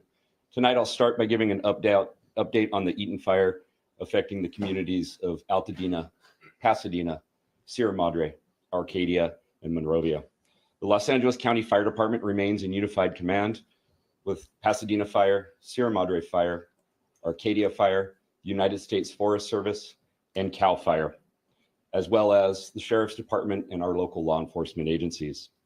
The Eaton fire is now over 13,609 acres and still remains 0% contained. We have 1,527 firefighting personnel assigned and mutual aid resources from across the state and nation arriving to assist with this fire. We have had several firefighter injuries reported and estimate that over 5,000 structures have been destroyed. This is based on aerial imagery that's been provided. We expect those numbers can change, either go up or down based on additional mapping of the fire, as well as when our damage inspection teams get out there and complete their thorough damage assessment of the burn area. We also had one firefighter injured today who sustained injuries battling the fire and is currently at a local area hospital. The cause of the fire is unknown and remains under investigation. As soon as the cause is determined, we'll be sure to get that information out to all. As Supervisor Horvath and Chief Crowley mentioned, the Kenneth Fire started just after 2:30 p.m. today in West Hills and has grown over 800 acres in that short period of time. We have a significant augmentation of ground and air resources assigned, with evacuations currently in the communities of West Hills, Hidden Hills, and Calabasas. Additional information will be provided as this incident develops, but I encourage all to be vigilant and visit lacounty.gov/emergency for the latest incident information. The number of resources assigned to this fire siege event has increased significantly, and we are in a much better position than we were earlier in the week. Out-of-state resources continue to arrive in Los Angeles County, and we are appreciative of our fire partners from throughout the Western United States for providing assistance to Los Angeles County in our time of need. Regarding the current red flag warning, the National Weather Service predicts the warning will remain in effect for Los Angeles County and the majority of Ventura County through Friday, with another likely event impacting both counties earlier next week. I encourage all residents and communities to remain vigilant as we weather this fire siege together. And again, visit lacounty.gov/emergency for the latest information on all incidents. And lastly, I want to acknowledge the tireless efforts of my Los Angeles County Fire Department personnel and all the firefighters who are here assisting, both on the lines and those behind the scenes who continuously place themselves in harm's way to protect the residents and property of this great county. Thank you for always being there and continuing to be a safe and take care of yourself, those around you and the people who need us most. Thank you. And with that, I'll now turn it over to Los Angeles Police Chief Jim McDonald. Good evening. Los Angeles Police Department extends our deepest sympathy to those who've been affected by the devastating fire. Our community is facing significant challenges, and ensuring the safety and well-being of our residents is our #1 priority. The department is fully committed to protecting lives, property, and critical infrastructure during this crisis. I want to also, as you've heard, I don't know that we can thank enough the members of the LAPD, the Sheriff's Department, all of our fire partners, and then others that don't get recognition, the Department of Public Works, Department of Water and Power, so many others that are out there on the front lines and doing the job to try and restore order to everyone. There was a fatality reported earlier today around 10 a.m. Officers were notified of a death investigation in the 15,300 block of Friend Street in the Palisades area. LAPD investigators immediately notified LA Fire Department Arson and the Los Angeles County Coroner's Office, who responded and determined the death to be fire-related. The LAPD and our law enforcement partners are actively maintaining law and order in areas impacted by the fires. Officers are patrolling these areas to try and deter criminal activity and ensure public safety. Protecting homes and businesses in the evacuated and vulnerable zones is our priority, ensuring no one takes advantage of a difficult situation. As the mayor said earlier, there will be zero tolerance for looting. Looting or exploiting this disaster will not be tolerated. Individuals caught looting or committing crimes in affected areas will be arrested and prosecuted to the fullest extent of the law. There are no reports of looting at this time tonight. Our people remain vigilant, and patrols in burn areas have been increased to prevent and respond swiftly to such activities. To enhance public safety and allow first responders and recovery teams to work effectively, a countywide hard curfew is in effect or will be in effect from 6 p.m. to 6 a.m. in the affected burn areas. Anyone violating this curfew order or that will be in effect, or the current evacuation order without valid reason may face legal consequences. The measure is essential to protect residents and support recovery efforts.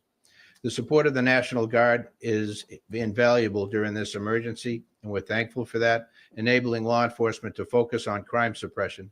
The National Guard will be assisting in the following areas: Traffic control to maintain roadways and ensuring access to affected areas is restricted only to authorized personnel. Critical infrastructure security and checkpoints verifying credentials and restricting unauthorized entry into those protected zones. These measures may cause inconvenience to many, but they are necessary for public safety and community recovery. Residents are encouraged to report any suspicious activity to their local law enforcement agency. A united effort is key to ensuring a swift and secure recovery process for all. Law enforcement, the National Guard, and other first responders are here to support the community during this difficult time. The commitment remains steadfast in restoring safety and normalcy as quickly as we can. Cooperation and resilience from the community is greatly appreciated, and we're thankful for the cooperation that we've received to this point. Thank you. Let me now introduce, following me is LA Unified School District Superintendent Alberto Carvalho. Before the superintendent, we'll hear from the sheriff. I'm sorry, my mistake. Now my partner, Los Angeles County Sheriff Robert Luna. Forgot about me already. Just a quick overview. We have close to 500 sheriff deputies working throughout the county, working on evacuations, working on traffic control, both ingress and egress. And we are also working what we call looter suppression. It's unfortunate that we have to assign people to do that task, but we have, and we have made arrests behind that. In regards to resources, on the way to this press conference, our Northern Command made a request for 100 more deputies, or roughly 100 more deputies. So we are in the process, from a mutual aid perspective, of sending what we have internally and then requesting resources from counties around us as we are working, as you see and hear, many different priorities. Because this event continues and we continue to get new fires, the mayor mentioned it, Chief McDonald mentioned it. I've been working with the state, the Office of Emergency Services, for the last several days in trying to estimate the California National Guard and how they would be utilized. We made the official request earlier today, and I'm happy to report that they have been staged and ready to go.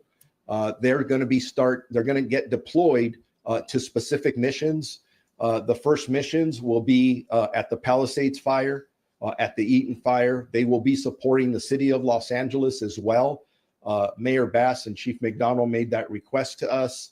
There are several other cities that have requested National Guard resources. The city of Santa Monica, the city of Pasadena, the city of Arcadia. And I'm sure as time goes on, there will be others. Our Emergency Operations Bureau will distribute not only mutual aid resources throughout the county as needed, and then we may have to redeploy people, whether it is police officers, deputy sheriffs, or National Guardsmen, as we see. And then the state, again, I can't say enough about the Office of Emergency Services and the support of Governor Newsom, who has basically called and said, what do you need? What else can we send you? I also received a call from Commissioner Sean DeRee from the California Highway Patrol. We have been utilizing their resources and using them through a mutual aid response throughout the county. I want to switch gears momentarily. You've heard the word curfew come up a couple of times. We as the county are in the process with our attorneys and our Office of Emergency Management of drafting that curfew paperwork. And as we're doing that, I cannot tell you if the curfew will be enacted tonight. The goal is for it to be enacted tonight, but once we get everything done, we may enact it tomorrow night. That being said, I want to make sure, and we've said it a couple of times, in the areas that have been evacuated, do not go in there unless you have specific business. And right now, the only people who have business in there are firefighters and law enforcement, or some kind of worker that's trying to put utilities back together for us. You will be detained. You will be arrested if you're doing there and you're up to no good. And as the mayor said, we've all talked to the district attorney who says that they will prosecute without hesitation. So please make sure everybody understands that. And just going back to the curfew for clarification is not county-wide. The curfew will only take place in the impacted areas, specifically those areas that have had mandated evacuations. So for example, in the city of Los Angeles, as they're requesting those National Guard resources, you're talking about the Palisades area.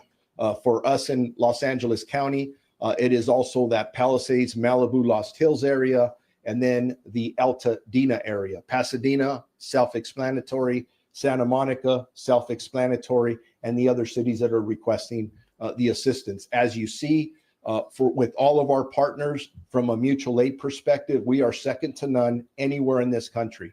Whether it is fire resources or it is law enforcement resources, we are able to depend on each other to make sure that we provide the best service we can to our community. Just the very last thing, if anyone has any questions about whether it's evacuations, mandatory, or warnings, or any traffic closures, go to lacounty.gov/emergency for updated information. Thank you very much. And with that, now I will bring up the superintendent. We didn't forget about you. Thank you very much, Sheriff Luna. Madam Mayor, thank you so much for your leadership. I would like to also thank the city leaders, county, state, and federal entities who have been responsive, who have been supportive and collaborative during very trying times. Today, we closed all schools in Los Angeles Unified School District, and we announced earlier today, because of a detailed examination of scientific data, wind trends, and the continuity of these awful fires, that would be prudent to announce early on the closure of all schools going into tomorrow, January 10th. We made this decision after reviewing, first and foremost, air quality data. Fires may be far away from some communities where we have schools. However, winds are transporting particulate matter, smoke, and ashes across the entire district. And yes, we celebrate when the winds subside, because that allows more effective combating of fires. But when the winds subside, often that cloud of smoke lingers over certain communities. When the winds pick up, obviously the fires explode, creating more smoke. Smoke for us is the enemy, as it compromises the air quality around our schools. We opened 8 feeding centers, grab-and-go food distribution centers across our community. We will increase that to 16 centers across Los Angeles Unified. We recognize that when we close schools, there are a lot of parents who depend on our schools, not only for nutrition, but also for child supervision. That is why we partner aggressively, and I am indebted to the YMCA for opening 30 sites providing child supervision with enrichment activities at no cost to the residents of our community. So tomorrow, our students will continue in a continuity of learning methodology, relying on digital resources available to them. We also recognize that some areas of our community are struggling with power, with electricity, obviously not being able to perhaps have connectivity or electricity for their devices. That is why at our regional centers, we have packets of instructional materials for all grade levels and subject areas for those families that may need them. For tomorrow, not only are our schools closed, all extracurricular activities and athletic activities previously scheduled have also been canceled. Reopening the school system is not an easy process, particularly after a crisis like this one. We need to do indoor and outdoor cleaning, the replacement of filters. That's why I want to thank in advance our workforce, particularly SEIU 99, the Teamsters, everyone involved in the replacement of filters and the cleaning process in advance of our students and our staff returning to our schools. We will be examining the data tomorrow and into the weekend before making a decision about conditions as we head into Monday. I don't need to say what has been said. This is a set of unprecedented circumstances. At no point in the history of our community, or perhaps the country, have we had fires simultaneously happening, not one, multiple serious fires simultaneously occurring, wrapped around hurricane-level force winds. I come from a place where hurricanes are a constant, but there's no fire associated. So this is a real threat. I want to thank the first responders that are working tirelessly in our community, and we will be bringing information to our community, which can also be accessed on www.lusd.org. Unas palabras en español. Quiero primeramente agradecer a nuestra alcaldesa, la señora Bass, los líderes locales, estatales y federales que están aquí con nosotros. All right, we've been listening to the superintendent of LAUSD talking about all the precautions they'll be taking for students.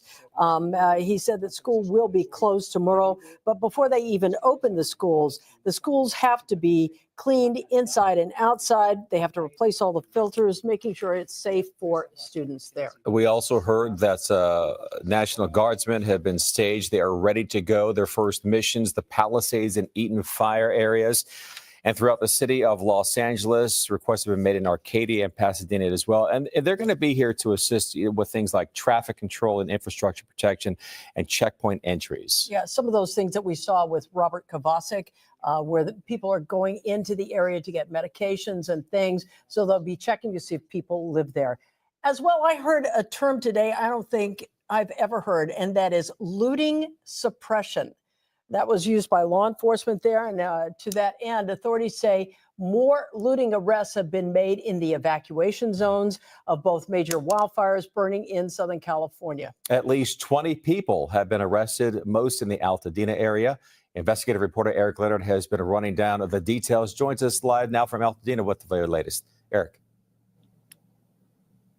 Yeah, hi, Michael and Colleen. The numbers are a little bit unclear. We're working to get through all of that, but you heard lots of talk tonight from a variety of officials about the concerns about looting, especially when you have huge swaths of Southern California, many, many square miles that are under these evacuation orders, and the instructions to the people who live in those areas were to leave, and in many cases, leave your homes unlocked and open so that emergency people can get in if they need to, if the fire begins to spread.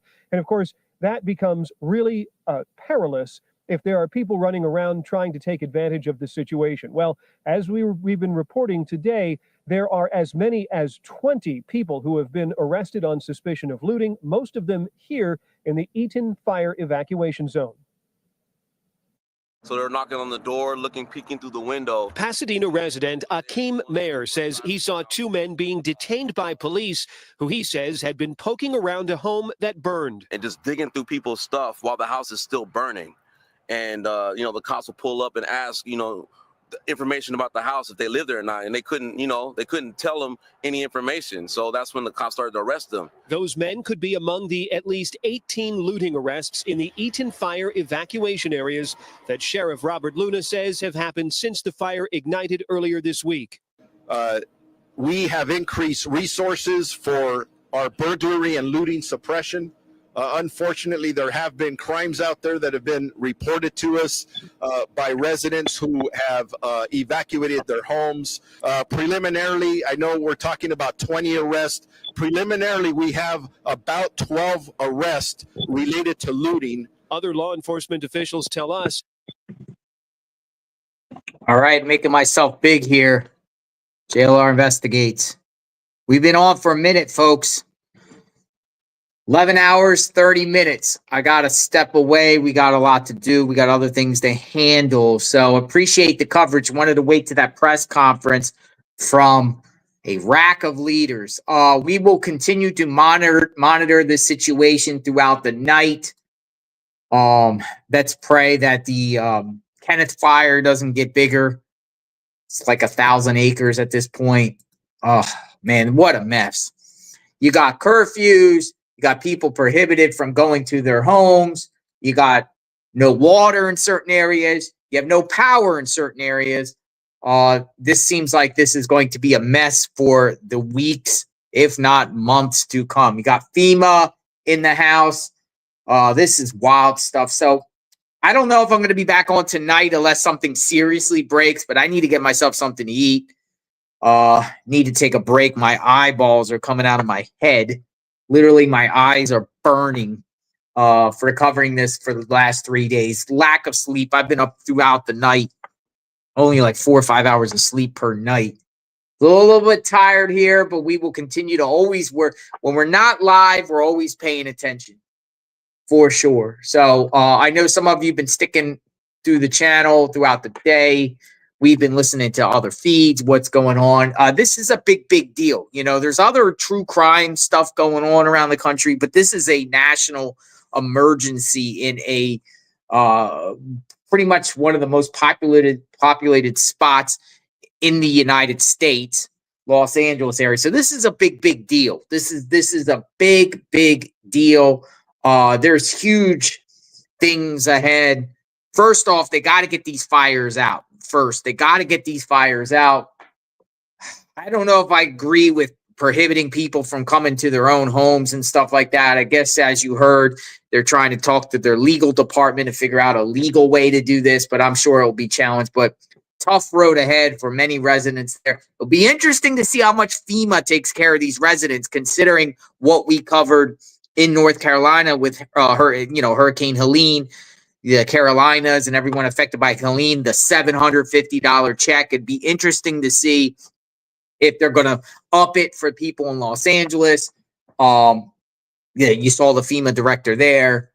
So we'll see. You know, there's a lot of calls for Newsom to resign. There's a lot of calls for Bass to resign. There's a lot of people outraged with them. However, they are getting some praise from people too. But I'm seeing a lot of criticism based off what I've been observing on Twitter. So we're constantly in the know.